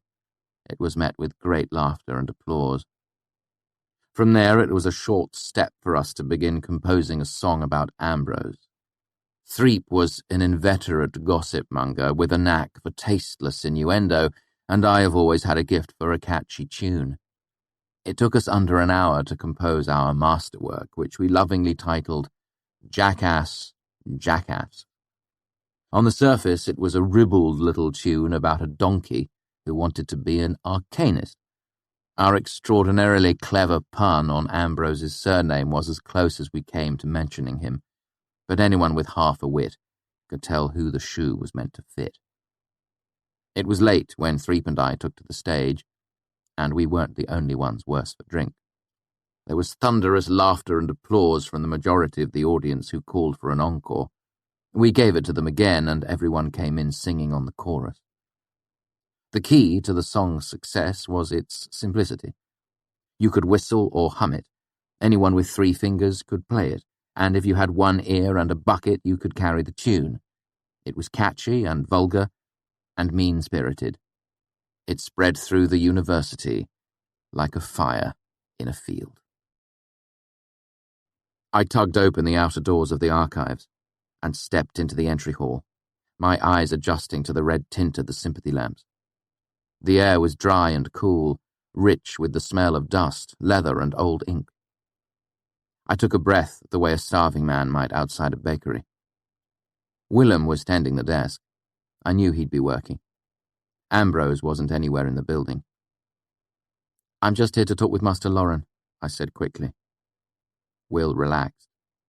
"He's with someone right now. It might be a while." A tall, lean Keeldish man opened the door behind the entry desk. Unlike most Keeldish men, he was clean-shaven and wore his hair long, pulled back into a tail. He wore well-mended hunter's leathers, a faded travelling cloak, and high boots, all dusty from the road. As he shut the door behind him, his hand went unconsciously to the hilt of his sword to keep it from striking the wall or the desk. "Titalia te curie edanasieth," he said in Siaru, clapping Willem on the shoulder as he walked out from behind the desk. "Furalan tuetitam." Will gave a rare smile, shrugging. "Lin Satva. Tua Kvarain." The man laughed, and as he stepped around the desk, I saw he wore a long knife in addition to his sword. I'd never seen anyone armed at the university. Here in the archives, he looked as out of place as a sheep in the king's court, but his manner was relaxed, confident, as if he couldn't feel more at home. He stopped walking when he saw me standing there. He cocked his head to the side a little. "Kiaitsien." I didn't recognize the language. "I beg your pardon?" "Oh, sorry," he said, speaking perfect Aturan. "You look dillish. The red hair fooled me." He looked at me closer. "But you're not, are you? You're one of the Rue." He stepped forward and held out his hand to me. "One family." I shook it without thinking. His hand was solid as a rock, and his dark Keeldish complexion was tanned even darker than usual, highlighting a few pale scars that ran over his knuckles and up his arms. "One family," I echoed, too surprised to say anything else. "Folk from the family are a rare thing here," he said easily, walking past me towards the outer door. "I'd stop and share news, but I've got to make it to Evestown before sunset or I'll miss my ship." He opened the outer door and sunlight flooded the room. "I'll catch you up when I'm back in these parts," he said, and with a wave he was gone. I turned to Willem. "Who was that?" "One of Lauren's gillers," Will said. "Biari." "He's a scriv," I said incredulously, thinking of the pale, quiet students who worked in the archives, sorting, scribing, and fetching books. Will shook his head. "He works in acquisitions. They bring back books from all over the world. They're a different breed entirely." "I gathered that," I said, glancing at the door. "He's the one Lauren was talking to, so you can go in now," Will said, getting to his feet and opening the door behind the massive wooden desk. "Down at the end of the hall, there's a brass plate on his door. I'd walk you back, but we're short-staffed. I can't leave the desk." I nodded and began to walk down the hallway. I smiled to hear Will softly humming the melody from Jackass, Jackass under his breath. Then the door gave a muffled thump behind me, and the hall was quiet, save for the sound of my own breathing. By the time I reached the appropriate door, my hands were clammy with sweat. I knocked. "Enter!" Lauren called from inside. His voice was like a sheet of smooth grey slate without the barest hint of inflection or emotion. I opened the door. Lauren sat behind a huge semicircular desk. Shelves lined the walls from floor to ceiling. The room was so full of books there wasn't more than a palm's breadth of wall visible in the entire room. Lauren looked at me coolly. Even sitting down, he was still nearly as tall as me. Good morning. I know I'm banned from the archives, Master, I said quickly. I hope that I'm not violating that by coming to see you. Not if you are here to good purpose. I've come into some money, I said, pulling out my purse, and I was hoping to buy back my copy of Rhetoric and Logic. Lauren nodded and came to his feet. Tall, clean-shaven, and wearing his dark master's robes, he reminded me of the enigmatic silent doctor character present in many Medigan plays. I fought off a shiver, trying not to dwell on the fact that the appearance of the doctor always signalled catastrophe in the next act. Lauren went to one of the shelves and pulled out a small book. Even at a glimpse, I recognised it as mine. A dark stain patterned the cover from the time it had got wet during a storm in Tarbine. I fumbled with the strings of my purse, surprised to see my hands trembling slightly. It was 2 silver pennies, I believe? Lauren nodded. Can I offer you anything in addition to that? If you hadn't bought it for me, I would have lost it forever. Not to mention the fact that your purchase helped me gain admittance in the first place. 2 silver pennies will be sufficient. I lay the coins on his desk. They clattered slightly as I set them down, testament to my shaking hands. Lauren held out the book and I wiped my sweaty hands on my shirt before taking it. I opened it to Ben's inscription and smiled. Thank you for taking care of it, Master Lauren. It is precious to me. The care of one more book is little trouble, Lauren said as he returned to his seat. I waited to see if he might continue. He didn't. My voice snagged in my throat. I swallowed to clear it. I also wanted to say that I was sorry for... I stalled at the thought of actually mentioning Open Flame in the archives. For what I did before, I finished lamely. I accept your apology, Kvothe. Lauren looked back down at the book he had been reading when I had come in. Good morning. I swallowed, again, against the dryness in my mouth. I was also wondering when I might hope to regain admittance to the archives.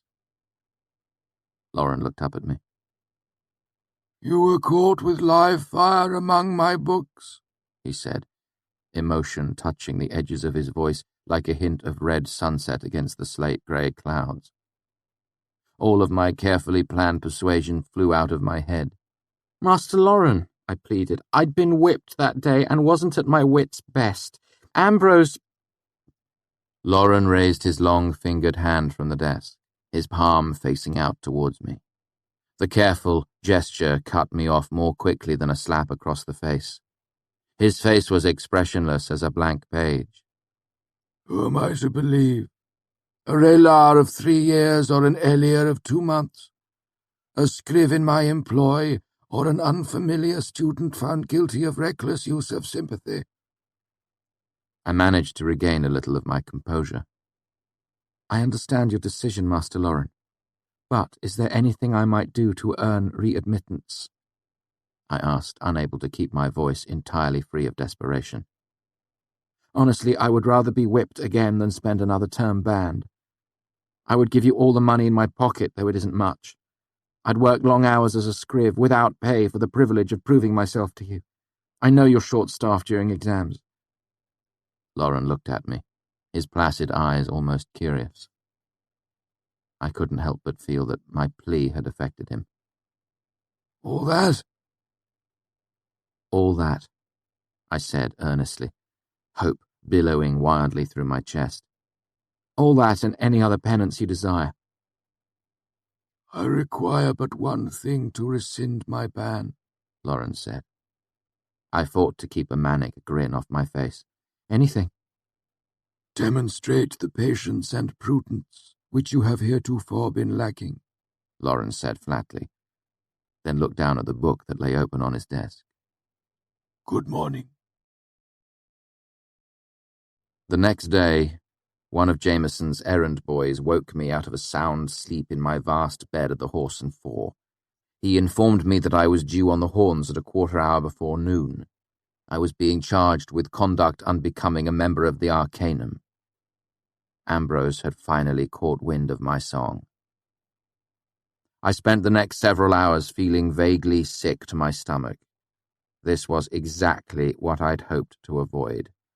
An opportunity for both Ambrose and Hemme to settle scores with me. Worse still, this was bound to lower Lauren's opinion of me even further, no matter what the outcome. I arrived in the Master's Hall early and was relieved to find the atmosphere much more relaxed than when I'd gone on the horns for malfeasance against Hemme. Arwyll and Elxa Dahl smiled at me. Kilvin nodded. I was relieved that I had friends among the Masters to balance out the enemies I'd made. "All right," the Chancellor said briskly. "We've got 10 minutes before we start admissions. I don't feel like getting behind schedule, so I'm going to move this right along." He looked around at the rest of the Masters and saw only nods. "Relar, Ambrose, make your case. Keep it under a minute." "You have a copy of the song right there," Ambrose said hotly. "It's slanderous. It defames my good name. It's a shameful way for a member of the Arcanum to behave." He swallowed, his jaw clenching. "That's all." The Chancellor turned to me. "Anything to say in your defense?" It was in poor taste, Chancellor, but I didn't expect it to get around. I only sang it on one occasion, in fact. "Fair enough." The Chancellor looked down at the paper in front of him. He cleared his throat. "Relar, Ambrose, are you a donkey?" Ambrose went stiff. "No, sir," he said. "Are you possessed of—" He cleared his throat and read directly off the page. "a pizzle bound to fizzle?" A few of the Masters struggled to control smiles. Elodine grinned openly. Ambrose flushed. "No, sir." "Then I'm afraid I don't see the problem," the Chancellor said curtly, letting the paper settle to the table. "I move the charge of conduct unbecoming be replaced with undignified mischief." "Seconded," Kilvin said. "All in favour?" All hands went up, except for Hemme's and Brandier's. "Motion passed. Discipline will be set at a formal letter of apology tendered to—" "For God's sake, Arthur," Hemme broke in. "at least make it a public letter." The Chancellor glared at Hemme, then shrugged. "Formal letter of apology, posted publicly before the fall term. All in favour?" All hands were raised. Motion passed. The Chancellor leaned forward onto his elbows and looked down at Ambrose. "Relar Ambrose, in the future you will refrain from wasting our time with spurious charges." I could feel the anger radiating off Ambrose. It was like standing near a fire. "Yes, sir." Before I could feel smug, the Chancellor turned to me. "And you, Elia Kvothe, will comport yourself with more decorum in the future." His stern words were somewhat spoiled by the fact that Elodine had begun cheerfully humming the melody to Jackass, Jackass next to him. I lowered my eyes and did my best to fight down a smile. "Yes, sir." "Dismissed." Ambrose turned on his heel and stormed off, but before he made it through the door, Elodine burst out singing. He's a well-bred ass, you can see it in his stride, and for a copper penny he will let you take a ride. The thought of writing a public apology was galling to me. But as they say, the best revenge is living well, so I decided to ignore Ambrose and enjoy my new luxurious lifestyle at the Horse and Four. But I only managed 2 days of revenge. On the third day, the Horse and Four had a new owner. Short, jolly Caverin was replaced with a tall, thin man who informed me that my services were no longer required. I was told to vacate my rooms before nightfall. It was irritating, but I knew of at least 4 or 5 inns of a similar quality on this side of the river that would jump at the chance to employ a musician with his talent pipes. But the innkeeper at Hollybush refused to speak with me. The White Hart and Queen's Crown were content with their current musicians. At the Golden Pony, I waited for over an hour before I realized I was being politely ignored. By the time I was turned away by the Royal Oak, I was fuming. It was Ambrose. I didn't know how he'd done it, but I knew it was him. Bribes, perhaps, or a rumor that any inn employing a certain red-haired musician would be losing the business of a large number of wealthy, noble customers. So I began working my way through the rest of the inns this side of the river. I'd already been turned away by the upper-class ones, but there were many respectable places left. Over the next several hours I tried the Shepherd's Rest, the Boar's Head, Dog in the Wall, Staves Inn, and the Tabard. Ambrose had been very thorough. None of them was interested. It was early evening by the time I came to Anchor's, and by that time, the only thing keeping me going was pure black temper. I was determined to try every single inn on this side of the river before I resorted to paying for a bunk and a meal chit again. When I came to the inn, Anchor himself was up on a ladder, nailing a long piece of cedar siding back into place. He looked down at me as I came to stand near the foot of the ladder. "So you're the one," he said. "Beg your pardon?" I said, puzzled. "Fellow stopped by and told me that hiring a young red-haired fellow would make for a great pile of unpleasantness." He nodded at my lute. "You must be him." "Well then," I said, adjusting the shoulder strap of my lute case, "I won't waste your time." "You aren't wasting it yet," he said as he climbed down the ladder, wiping his hands on his shirt. "The place could use some music." I gave him a searching look. "Aren't you worried?" He spat. "Them little gadflies think they can buy the sun out of the sky, don't they?" "This particular one could probably afford it," I said grimly. "And the moon too, if he wanted the match set to use as bookends." He snorted derisively. "Ha! He can't do a damn thing to me. I don't cater to his sort of folk, so he can't scare off my business. And I own this place my own self, so he can't buy it and fire me off like he did to poor old Keverin." "Someone bought the horse and four." Anchor gave me a speculative look. "You didn't know?" I shook my head slowly, taking a moment to digest this piece of information. Ambrose had bought the horse and four just to spite me out of a job. No, he was too clever for that. He'd probably loaned the money to a friend and passed it off as a business venture. How much had it cost? 1,000 talents? 5,000? I couldn't even guess how much an inn like the Horse and Four was worth. What was even more disturbing was how quickly he had managed it. It put things in sharp perspective for me. I'd known Ambrose was rich, but honestly, everyone was rich compared to me. I'd never bothered thinking about how wealthy he was or how he could use it against me.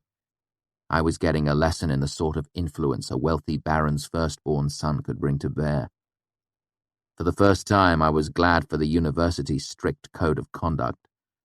If Ambrose was willing to go to these lengths, I could only imagine what drastic measures he would take if he didn't need to maintain a semblance of civility. I was jolted out of my reverie by a young woman leaning out of the front door of the inn. "Damn you, Anchor!" she shouted. "I'm not going to pull and carry while you stand out here scratching your ass. Get in there!" Anchor muttered something under his breath as he picked up the ladder and he stowed it around the corner in the alleyway. "What'd you do to this fellow anyway? Top his mum?" "Wrote a song about him, actually." As Anchor opened the door of the inn, a gentle welter of conversation poured out into the street. "I'd be curious to hear a song like that," he grinned. "Why don't you come give it a play?" "If you're sure," I said, not quite believing my luck. "There's bound to be trouble." Trouble?" he chuckled. "What does a boy like you know about trouble? I was in trouble before you were born. I've been in trouble you don't even got words for." He turned to face me, still standing in the doorway. "It's been a while since we've had music on here regular. Can't say as I like to go without. A proper tavern has music." I smiled. "I have to agree with you there." Truth is, I'd have you in just to twist that rich tit's nose, Anchor said. But if you can play worth half of them. He pushed the door open farther, making it an invitation. I could smell sawdust and honest sweat and baking bread. By the end of the night, it was all arranged. In exchange for playing 4 nights a span, I earned a tiny room on the 3rd floor and the assurance that if I was around at mealtimes, I would be welcome to a bit of whatever was cooking in the pot. Admittedly, Anchor was getting the services of a talented musician for a bargain price, but it was a deal I was happy to make. Anything was better than going back to Muse and the silent scorn of my bunkmates. The ceiling of my tiny room slanted downward in 2 corners, making it seem even smaller than it really was. It would have been cluttered if there had been more than the few sticks of furniture, a small desk with a wooden chair, and a single shelf above it. The bed was flat and narrow as any bunk in the Muse. I set my slightly battered copy of Rhetoric and Logic on the shelf over the desk. My lute case leaned comfortably in the corner.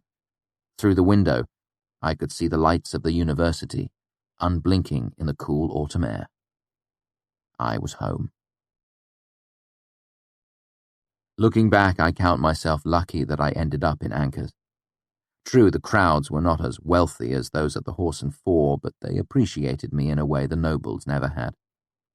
And while my suite of rooms at the Horse and Four had been luxurious, my tiny room at Anchor's was comfortable. Think in terms of shoes. You don't want the biggest you can find, you want the pair that fits.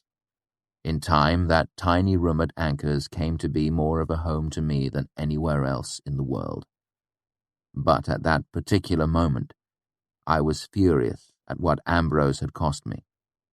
So when I sat down to write my public letter of apology, it dripped with venomous sincerity. It was a work of art. I beat my breast with remorse. I wailed and gnashed my teeth over the fact that I had maligned a fellow student. I also included a full copy of the lyrics along with 2 new verses and full musical notation. I then apologized in excruciating detail about every vulgar, petty innuendo included in the song. I then spent 4 precious jots of my own money on paper and ink and called in the favor Jacksim owed me for trading him my late admission slot.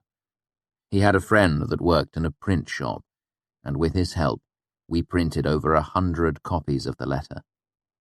Then, the night before fall term began, Will, Sim, and I posted them on every flat surface we could find on both sides of the river. We used a lovely alchemical adhesive Simon had cooked up for the occasion. The stuff went on like paint, then dried clear as glass and hard as steel. If anyone wanted to remove the posts, they'd need a hammer and chisel. In hindsight, it was as foolish as taunting an angry bull, and if I had to guess, I'd say this particular piece of insolence was the main reason Ambrose eventually tried to kill me. Chapter 62. Leaves. Under pointed advice from several sources, I limited myself to 3 fields of study in the upcoming term. I continued advanced sympathy with Elk Zadal, held a shift in the Medica, and continued my apprenticeship under Manet. My time was pleasantly full but not overburdened as it had been last term. I studied my artificing more doggedly than anything else. Since my search for a patron had come to a dead end, I knew my best chance for self-sufficiency lay in becoming an artificer. Currently, I worked for Kilvin and was given relatively menial jobs at relatively low pay. Once I finished my apprenticeship, that would improve. Better still, I would be able to pursue my own projects, then sell them on commission for a profit. If I was able to keep ahead of my debt to Devi. If I could somehow continue to muster enough money for tuition. If I could finish my apprenticeship under Manet without getting myself killed or crippled by the dangerous work that was done in the fishery every day. 40 or 50 of us gathered in the workshop waiting to see the new arrival. Some sat on the stone work tables to get a good view, while a dozen or so students gathered on the iron catwalks in the rafters among Kilvin's hanging lamps. I saw Manet up there. He was hard to miss, 3 times older than any of the other students with his wild hair and grizzled beard. I headed up the stairs and made my way to his side. He smiled and clapped me on the shoulder. "What are you doing here?" I asked. "I thought this was just for the Greenwood, who haven't seen this stuff before." "I thought I'd play the dutiful mentor today," he shrugged.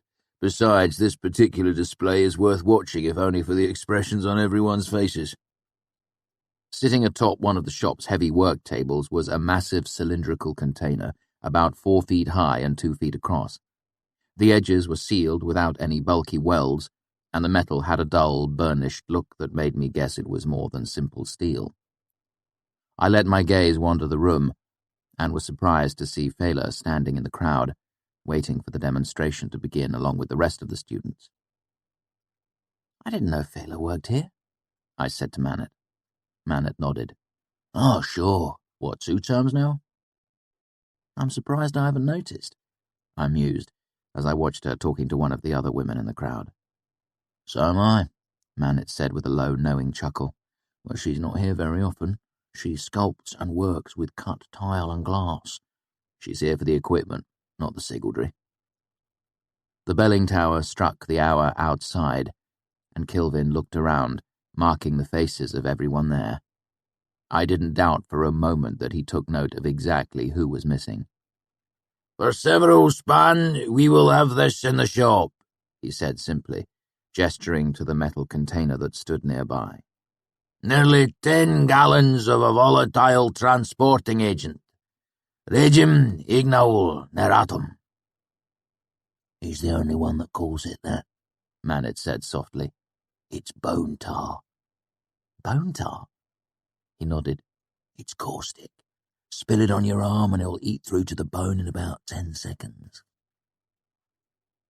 While everyone watched, Kilvin donned a thick leather glove and decanted about an ounce of dark liquid from the metal canister into a glass vial.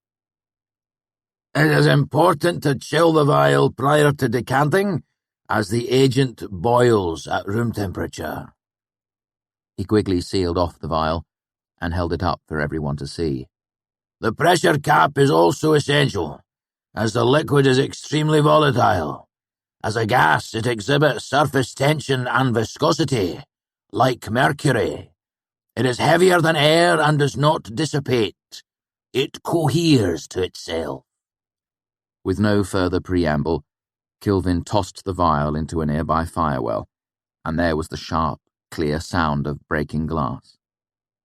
From this height, I could see the firewell must have been cleaned out specially for this occasion. It was empty, just a shallow, circular pit of bare stone. "It's a shame he's not more of a showman," Manet said softly to me. "Elxadal could do this with a little more flair." The room was filled with a sharp crackling and hissing as the dark liquid warmed itself against the stone of the firewell and began to boil. From my high vantage, I could see a thick, oily smoke slowly filling the bottom of the well.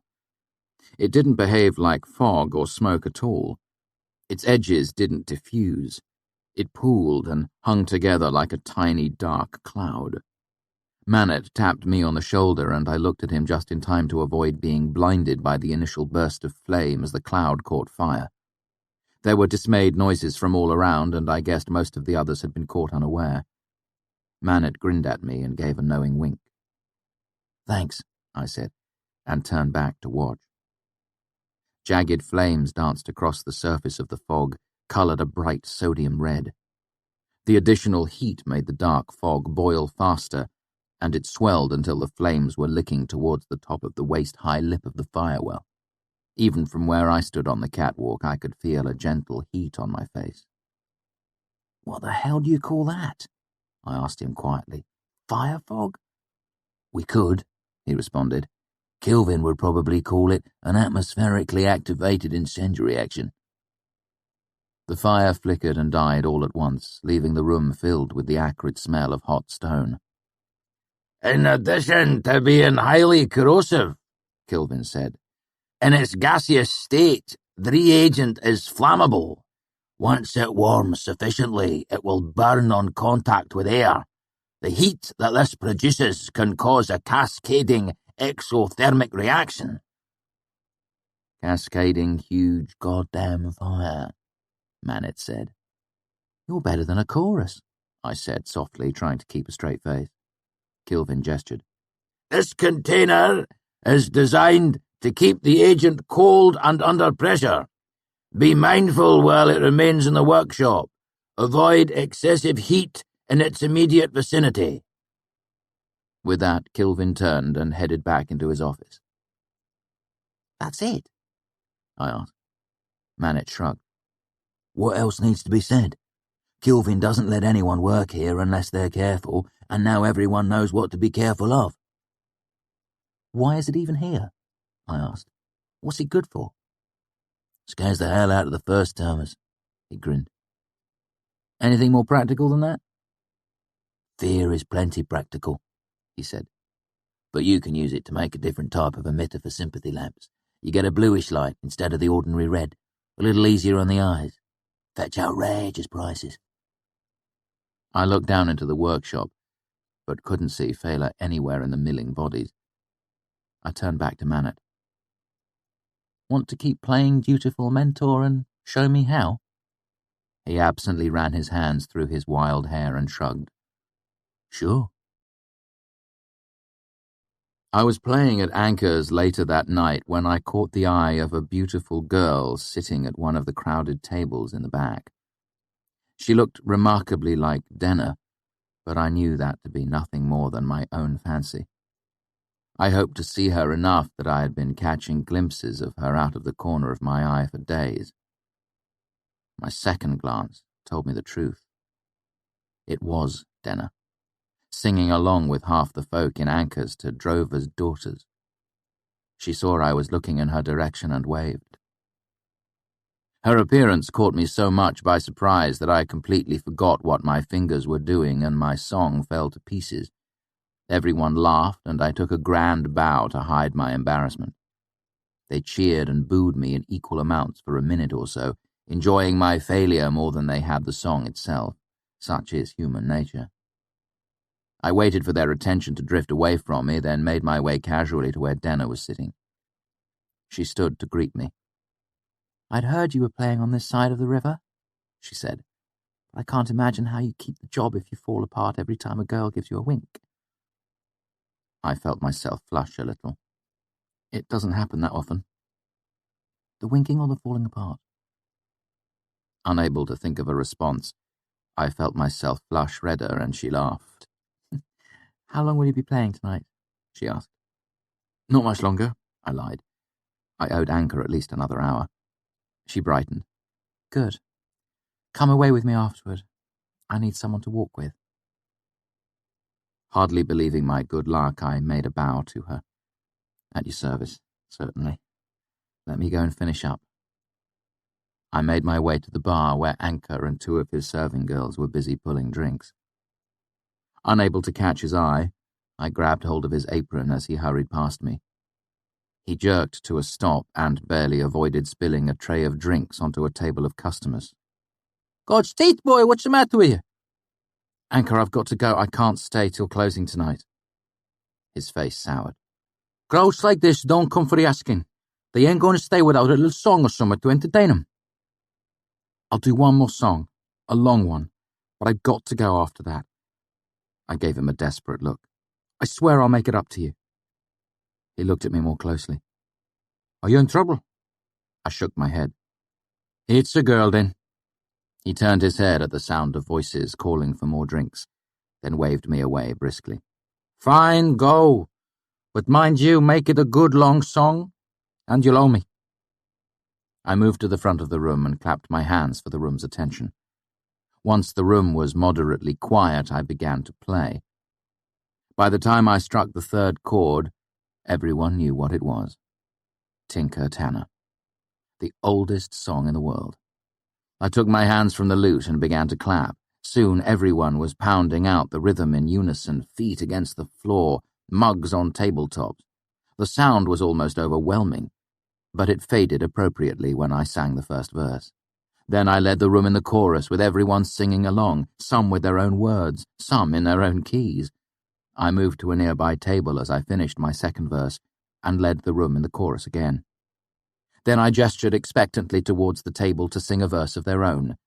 It took a couple of seconds for them to realize what I wanted, but the expectation of the whole room was enough to encourage one of the more tipsy students to shout out a verse of his own.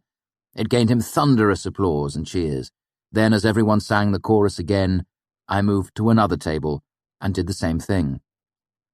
Before too long, folk were taking the initiative to sing out their own verses when the chorus was over. I made my way to where Denna waited by the outer door, and together we slipped out into the early evening twilight. "That was cleverly done," she said as we began to stroll away from the tavern. "How long do you think they'll keep it up?" "That will all depend on how quickly Anchor manages to pull down drinks for the lot of them." I came to a stop at the edge of the alley that ran between the back of Anchor's tavern and the bakery next door. "If you will excuse me a moment, I have to put my loot away." "In an alley?" she asked. "In my room." Stepping lightly, I moved quickly up the side of the building. Right foot rain barrel, left foot window ledge, left hand iron drain pipe, and I swung myself onto the lip of the first-story roof. I hopped across the alley to the roof of the bakery and smiled at her startled intake of breath. From there it was a short stroll upward, and I hopped back across to the second-story roof of Anchor's. Tripping the latch to my window, I reached through and set my loot lightly on my bed before heading back down the way I had come. "Does Anchor charge a penny every time you use his stairs?" she asked as I neared the ground. I stepped down from the rain barrel and brushed my hands against my trousers. "I come and go at odd hours," I explained easily as I fell into step beside her. "Am I correct in understanding that you are looking for a gentleman to walk with you tonight?" A smile curved her lips as she looked sideways at me. "Quite." "Oh, that is unfortunate," I sighed. "I am no gentleman." Her smile grew. "I think that you're close enough." "I would like to be closer." "Then come walking with me." "It would please me greatly." However, I slowed my walk a bit, my smile fading into a more serious expression. "What about Savoy?" Her mouth made a line. "He staked a claim on me then?" "Well, not as such, but there are certain protocols involved." "A gentleman's agreement?" she asked acidically. "More like honor among thieves, if you will." She looked me in the eye. "Kvothe," she said seriously. "Steal me." I bowed and made a sweeping gesture towards the world. "At your command." We continued our walk. The moon was shining, making the houses and shops around us seem washed and pale. "How is Savoy anyway? I haven't seen him for a while." She waved a hand to dismiss the thought of him. "I haven't either. Not for lack of trying on his part."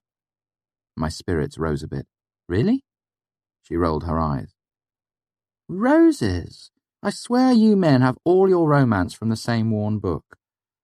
Flowers are a good thing, a sweet thing to give a lady, but it's always roses, always red, and always perfect hothouse blooms when they can come by them." She turned to face me. "When you see me, do you think of roses?" I knew enough to shake my head, smiling. "What then? If not a rose, what do you see?" Trapped, I looked her up and down once, as if trying to decide. "Well," I said slowly, "you'll have to forgive us men. You see, it's not an easy thing to pick a flower to fit a girl, if you'll excuse my expression." She grimaced. "Pick a flower?" "Yes, I'll excuse it this time. The trouble is, when you gift a girl with flowers, your choice can be construed so many different ways. A man might give you a rose because he feels you are beautiful, or because he fancies their shade or shape or softness similar to your lips. Roses are expensive, and perhaps he wishes to show through a valuable gift that you are valuable to him." "You make a good case for roses," she said. "The fact remains I do not like them. Pick another flower to suit me." "But what suits? When a man gives you a rose, What you see may not be what he intends. You may think he sees you as delicate or frail. Perhaps you dislike a suitor who considers you all sweet and nothing else. Perhaps the stem is thorned and you assume he thinks you likely to hurt a hand too quick to touch. But if he trims the thorns, you might think he has no liking for a thing that can defend itself with sharpness. There's so many ways a thing can be interpreted, I said. What is a careful man to do? She cast a sidelong look to me. If the man is you, I'd guess he would spin clever words and hope the question was forgotten. She tilted her head. It isn't. What flower would you pick for me? Very well, let me think. I turned to look at her, then away. Let's run down a list. Dandelion might be good. It is bright, and there is a brightness about you. But dandelion is common, and you are not a common creature. Roses we have dealt with and discarded. Nightshade, no. Nettle, perhaps. She made a face of mock outrage and showed me her tongue. I tapped a finger to my lips as if reconsidering. You are correct. Except for your tongue, it doesn't suit you. She huffed and crossed her arms. Wild oat, I exclaimed, startling a laugh from her. Its wildness suits you, but it is a small flower and bashful. For that, as well as other, I cleared my throat, more obvious reasons, I think we'll pass the wild oat by. Pity, she said. Daisy is a good one. I bulled ahead, not letting her distract me. Tall and slender, willing to grow by roadsides, a hearty flower, not too delicate. Daisy is self-reliant.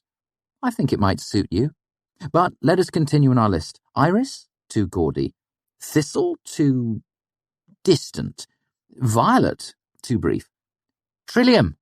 There's a thing. A fair flower, doesn't take to cultivation. The texture of the petals. I made the boldest motion of my young life and brushed the side of her neck gently with a pair of fingers. Smooth enough to match your skin, just barely. But it is too close to the ground. This is quite a bouquet you've brought for me, she said gently. Unconsciously, she raised a hand to the side of her neck where I had touched her, held it there a moment, then let it fall. A good sign or a bad one? Was she wiping my touch away or pressing it close? Uncertainty filled me more strongly than before, and I decided to press ahead with no more blatant risks.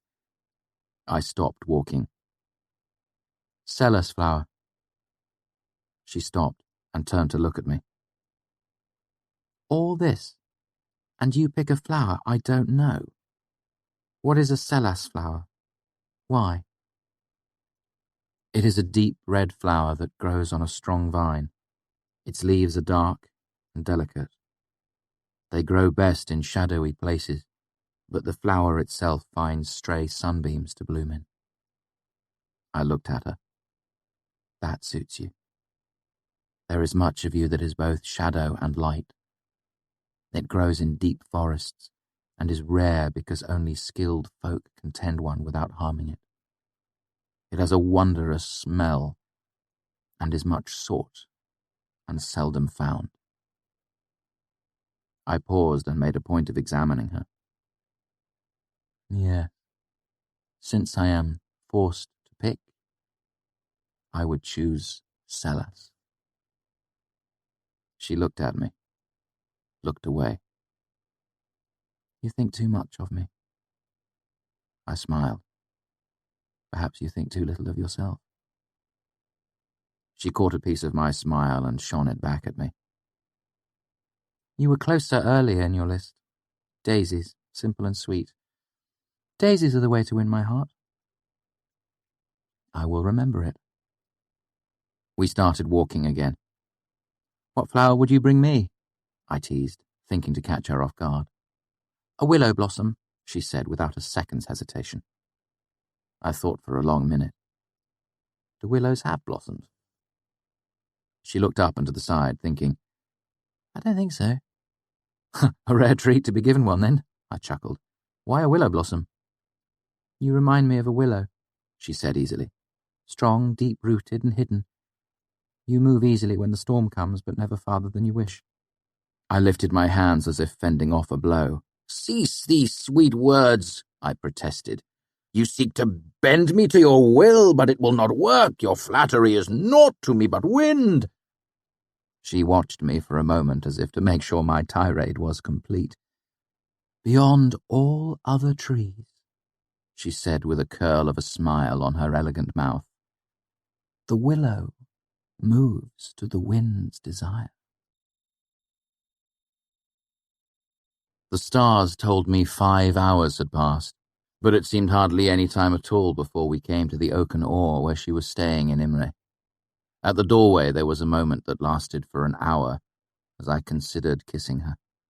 I had been tempted by the thought a dozen times on the road as we talked. When we paused on Stonebridge to watch the river in the moonlight underneath a linden tree in one of Imre's parks.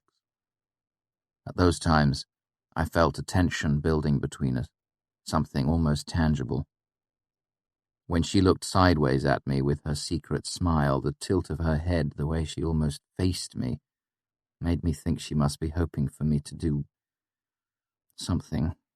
Put my arm around her, kiss her. How did one know? How could I be certain? I couldn't. So I resisted the pull of her. I did not want to presume too much, did not want to offend her or embarrass myself. What's more, Deok's warning had made me uncertain. Perhaps what I felt was nothing more than Denna's natural charm, her charisma. Like all boys of my age, I was an idiot when it came to women.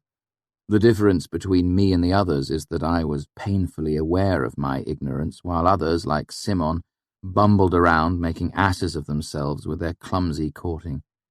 I could think of nothing worse than making some unwelcome advance toward Denna and having her laugh at the awkwardness of my attempt. I hate nothing more than doing things badly. So I made my goodbyes and watched her enter the side door of the oaken oar. I took a deep breath and could hardly keep from laughing or dancing about. I was so full of her. The smell of the wind through her hair, the sound of her voice, the way the moonlight cast shadows across her face. Then slowly, my feet settled to the ground. Before I had taken 6 steps, I sagged like a sail when the wind fades. As I walked back through the town, past sleeping houses and dark inns, my mood swung from elation to doubt in the space of 3 brief breaths. I had ruined everything. All the things I had said, things that seemed so clever at the time, were in fact the worst things a fool could say. Even now she was inside, breathing a sigh of relief to finally be rid of me. But she had smiled, had laughed. She hadn't remembered our first meeting on the road from Tarbin. I couldn't have made that much of an impression on her. "Steal me," she had said. I should have been bolder and kissed her at the end. I should have been more cautious. I had talked too much. I had said too little. Chapter 63. Walking and Talking. Willem and Simon were already well into their lunches when I arrived at our usual spot in the courtyard. "Sorry," I said as I set my loot on the cobblestones near the bench. "Got caught up haggling." I'd been on the other side of the river buying a dram of quicksilver and a pouch of sea salt. The last had cost me dearly, but for once I wasn't concerned about money. If fortune smiled on me, I would be moving up the ranks in the fishery soon, and that meant my money troubles would soon be over. While shopping in Imre, I had also, quite by coincidence, wandered past the inn where Denna was staying, but she hadn't been there, or at the Aeolian, or in the park where we'd stopped to talk last night. All the same, I was in a fine mood. I tipped my loot case onto its side and flipped it open so the sun could warm the new strings, helping them stretch. Then I settled onto the stone bench under the pennant pole next to my two friends. "So, where were you last night?" Simon asked too casually. It was only then I remembered that the three of us had planned to meet up with Fenton and play corners last night. Seeing Denner had completely driven the plan from my mind. "Oh God, I'm sorry, Sim. How long did you wait for me?" He gave me a look. "I'm sorry," I repeated, hoping I looked as guilty as I felt. "I forgot." Sim grinned, shrugging it off. "It's not a big deal. When we figured out you weren't going to show, we went to the library to drink and look at girls." Was Fenton mad? "Furious," Willem said calmly, finally entering the conversation. "Said he was going to box your ears next time he saw you." Sim's grin widened. "He called you a fluff-headed LA with no respect for his betters." "Made claims about your parentage and sexual tendency towards animals," Willem said with a straight face. "In the tennis catalogue," Simon sang with his mouth full. Then he laughed and started to choke. I pounded him on the back. "Where were you?" Willem asked while Sim tried to get his breath back. "Anchor said you left early." For some reason, I found myself reluctant to talk about Denner. "I met someone." "Someone more important than us?" Willem asked in a flat tone that could be taken for dry humour or criticism. "A girl," I admitted. One of his eyebrows went up. "The one you've been chasing around?" "I haven't been chasing anyone," I protested. "She found me at Anchor's." "Good sign," Willem said. Simon nodded wisely, then looked up with a playful glint in his eye. "So, did you make any music?" He nudged me with an elbow and wagged his eyebrows up and down. "A little duet?" He looked too ridiculous for me to be offended. "No music. She just wanted someone to walk her home." "Walk her home?" he said suggestively, wagging his eyebrows again. I found it less amusing this time. "It was dark out," I said seriously. "I just escorted her back to Imre." "Oh," Sim said, disappointed. "You left Anchor's early," Will said slowly, "and we waited for an hour. Does it take you 2 hours to walk to Imre and back?" "It was a long walk," I admitted. "How long is long?" Simon asked. "A few hours?" I looked away. 6. 6 hours? Sim asked. "Come on! I think I'm entitled to a few details after listening to you ramble on about her for the last 2 span." I began to bristle. "I don't ramble, we just walked," I said. "Talked." Sim looked doubtful. "Oh, come on! For 6 hours?" Willem tapped Simon's shoulder. "He's telling the truth." Simon glanced over at him. "Why'd you say that?" "He sounds more sincere than that when he lies. If the two of you will be quiet for a minute or so, I'll tell you the whole of it. Fair?" They nodded. I looked down at my hands, trying to collect my thoughts, but they wouldn't fall into any sort of orderly pattern. "We took the long way back to Imre, stopped on Stonebridge for a while, went to a park outside town, sat by the river. We talked about nothing really, places we've been, songs." I realized I was rambling and shut my mouth. I picked my next words carefully. "I thought about doing more than walking and talking, but—" I stopped. I had no idea what to say. They were both silent for a moment. "I'll be," Willem marveled, "the mighty Kvothe, brought low by a woman. If I didn't know you, I'd think you were scared," Simon said, not quite seriously. "You're damn right I'm scared," I said in a low voice, wiping my hands nervously against my trousers. "You'd be too if you'd ever met her. It's all I can do to sit here instead of running off to Imre, hoping to see her through a store window or pass her crossing the street." I gave a shaky smile. "Go then." Simon smiled and gave me a little push. "Godspeed. If I knew a woman like that, I wouldn't be here eating lunch with the likes of you two." He brushed his hair away from his eyes and gave me another push with his free hand. Go on. I stayed where I was. It's not that easy.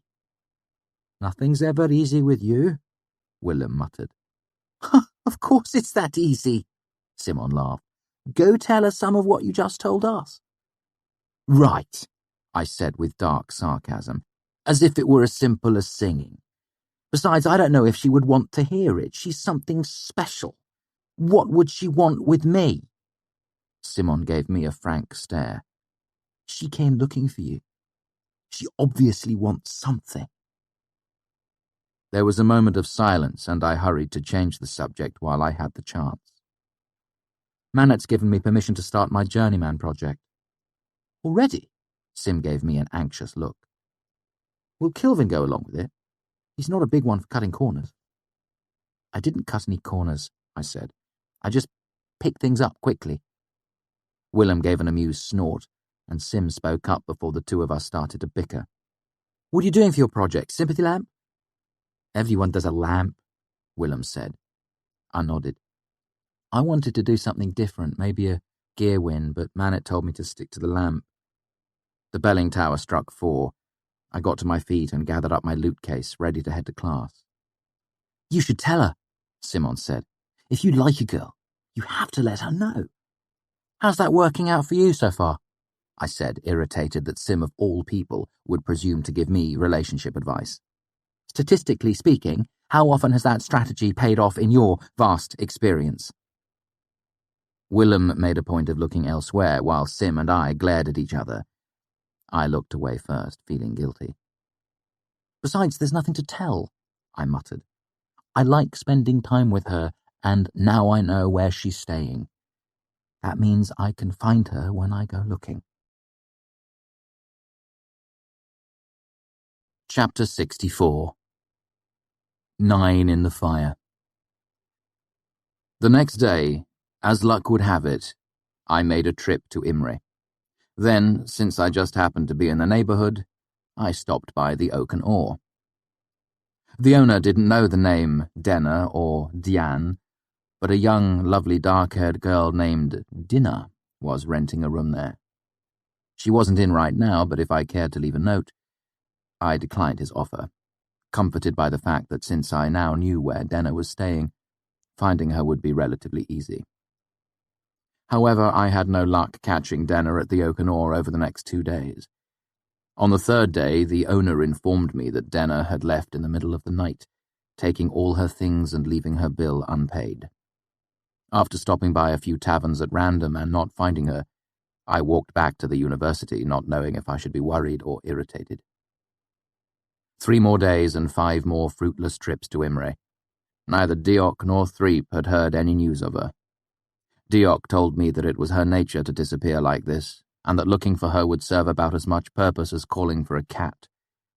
I knew it to be good advice, and ignored it. I sat in Kilvin's office trying to look calm as the great shaggy master turned my sympathy lamp over in his huge hands.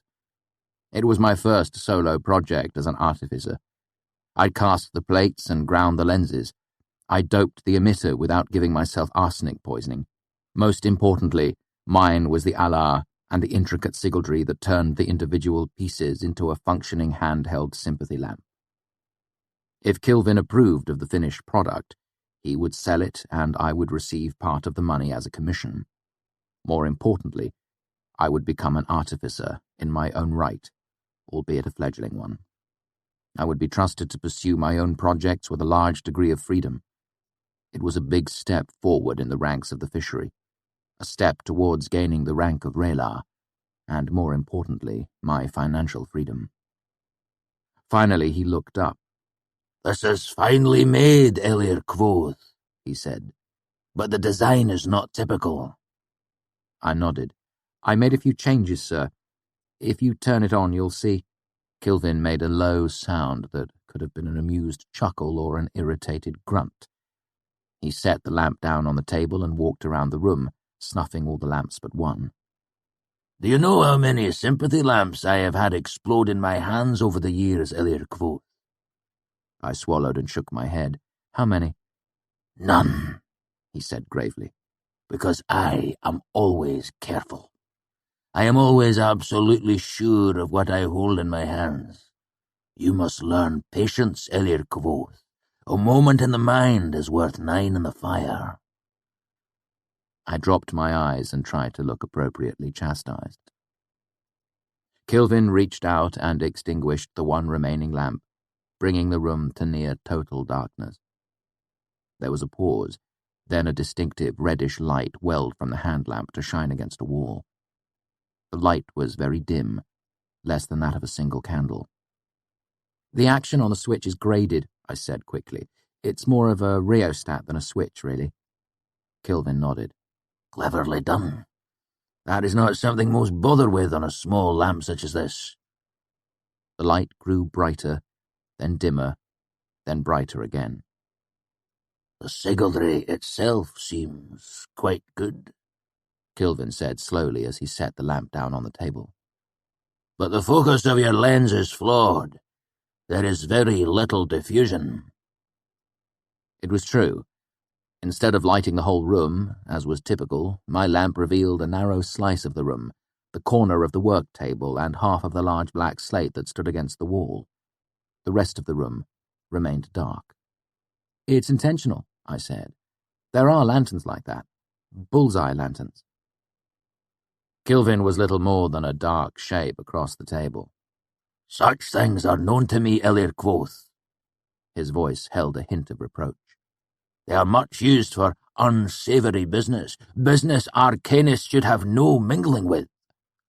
"I thought sailors used them," I said. Burglars use them, Kilvin said seriously. And spies, and other folk who do not wish to reveal their business during the dark hours of night. My vague anxiety grew suddenly sharper. I had considered this meeting mostly a formality. I knew I was a skilled artificer, better than many who had worked much longer in Kilvin's shop. Now I was suddenly worried that I might have made a mistake, and wasted nearly 30 hours of work on the lamp, not to mention over a whole talent of my own money that I'd invested in materials. Kilvin made a non-committal grunt and muttered under his breath.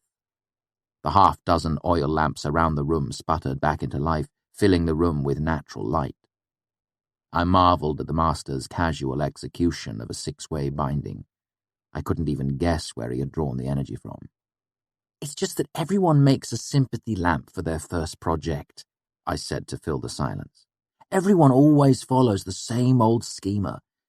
I wanted to do something different. I wanted to see if I could make something new." I expect what you wanted was to demonstrate your extreme cleverness, Kilvin said matter-of-factly. You wished to not only finish your apprenticeship in half the usual time, you wanted to bring me a lamp of your own improved design.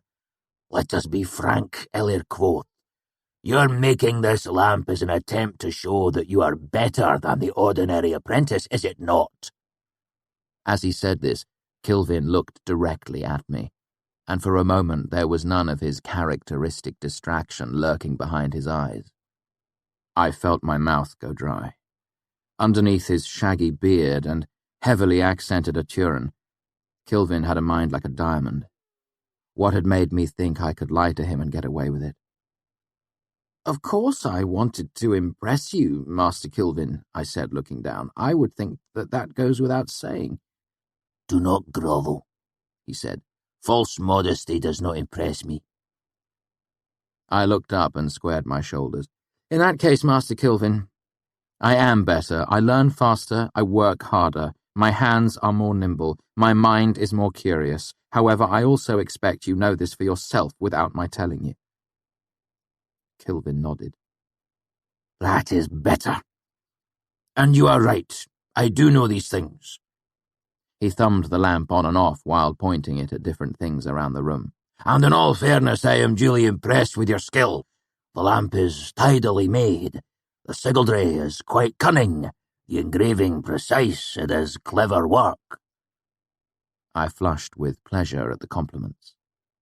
"But there is more to artificing than simply skill," Kilvin said as he laid the lamp down and spread his huge hands out flat on either side of it. "I cannot sell this lamp. It would gravitate to the wrong people. If a burglar were caught with such a tool, it would reflect badly on all arcanists. You have completed your apprenticeship and distinguished yourself in terms of skill. I relaxed a bit. But your greater judgment is still somewhat in question. The lamp itself we will melt down for metals, I suppose. You're going to melt down my lamp? I had worked for a full span on the lamp, and invested almost all the money I had on the purchase of raw materials. I had been counting on making a tidy profit once Kilvin sold it, but now Kilvin's expression was firm. We are all responsible for maintaining the university's reputation, Kvothe. An item like this in the wrong hands would reflect badly on all of us. I was trying to think of some way to persuade him when he waved a hand at me, shooing me towards the door. Go tell Manet your good news. Disheartened, I made my way out into the workshop and was greeted by the sounds of 100 hands busily chiseling wood, chipping stone, and hammering metal. The air was thick with the smell of etching acids, hot iron, and sweat. I spotted Manet off in the corner, loading tile into a kiln. I waited until he closed the door and backed away, mopping sweat off his forehead with the sleeve of his shirt. How did it go? He asked. Did you pass, or am I going to be stuck holding your hand for another term? I passed, I said dismissively. You were right about the modifications. He wasn't impressed. Told ya, he said without any particular smugness. You have to remember that I've been here longer than any 10 students. When I tell you the masters are conservatives at heart, I'm not just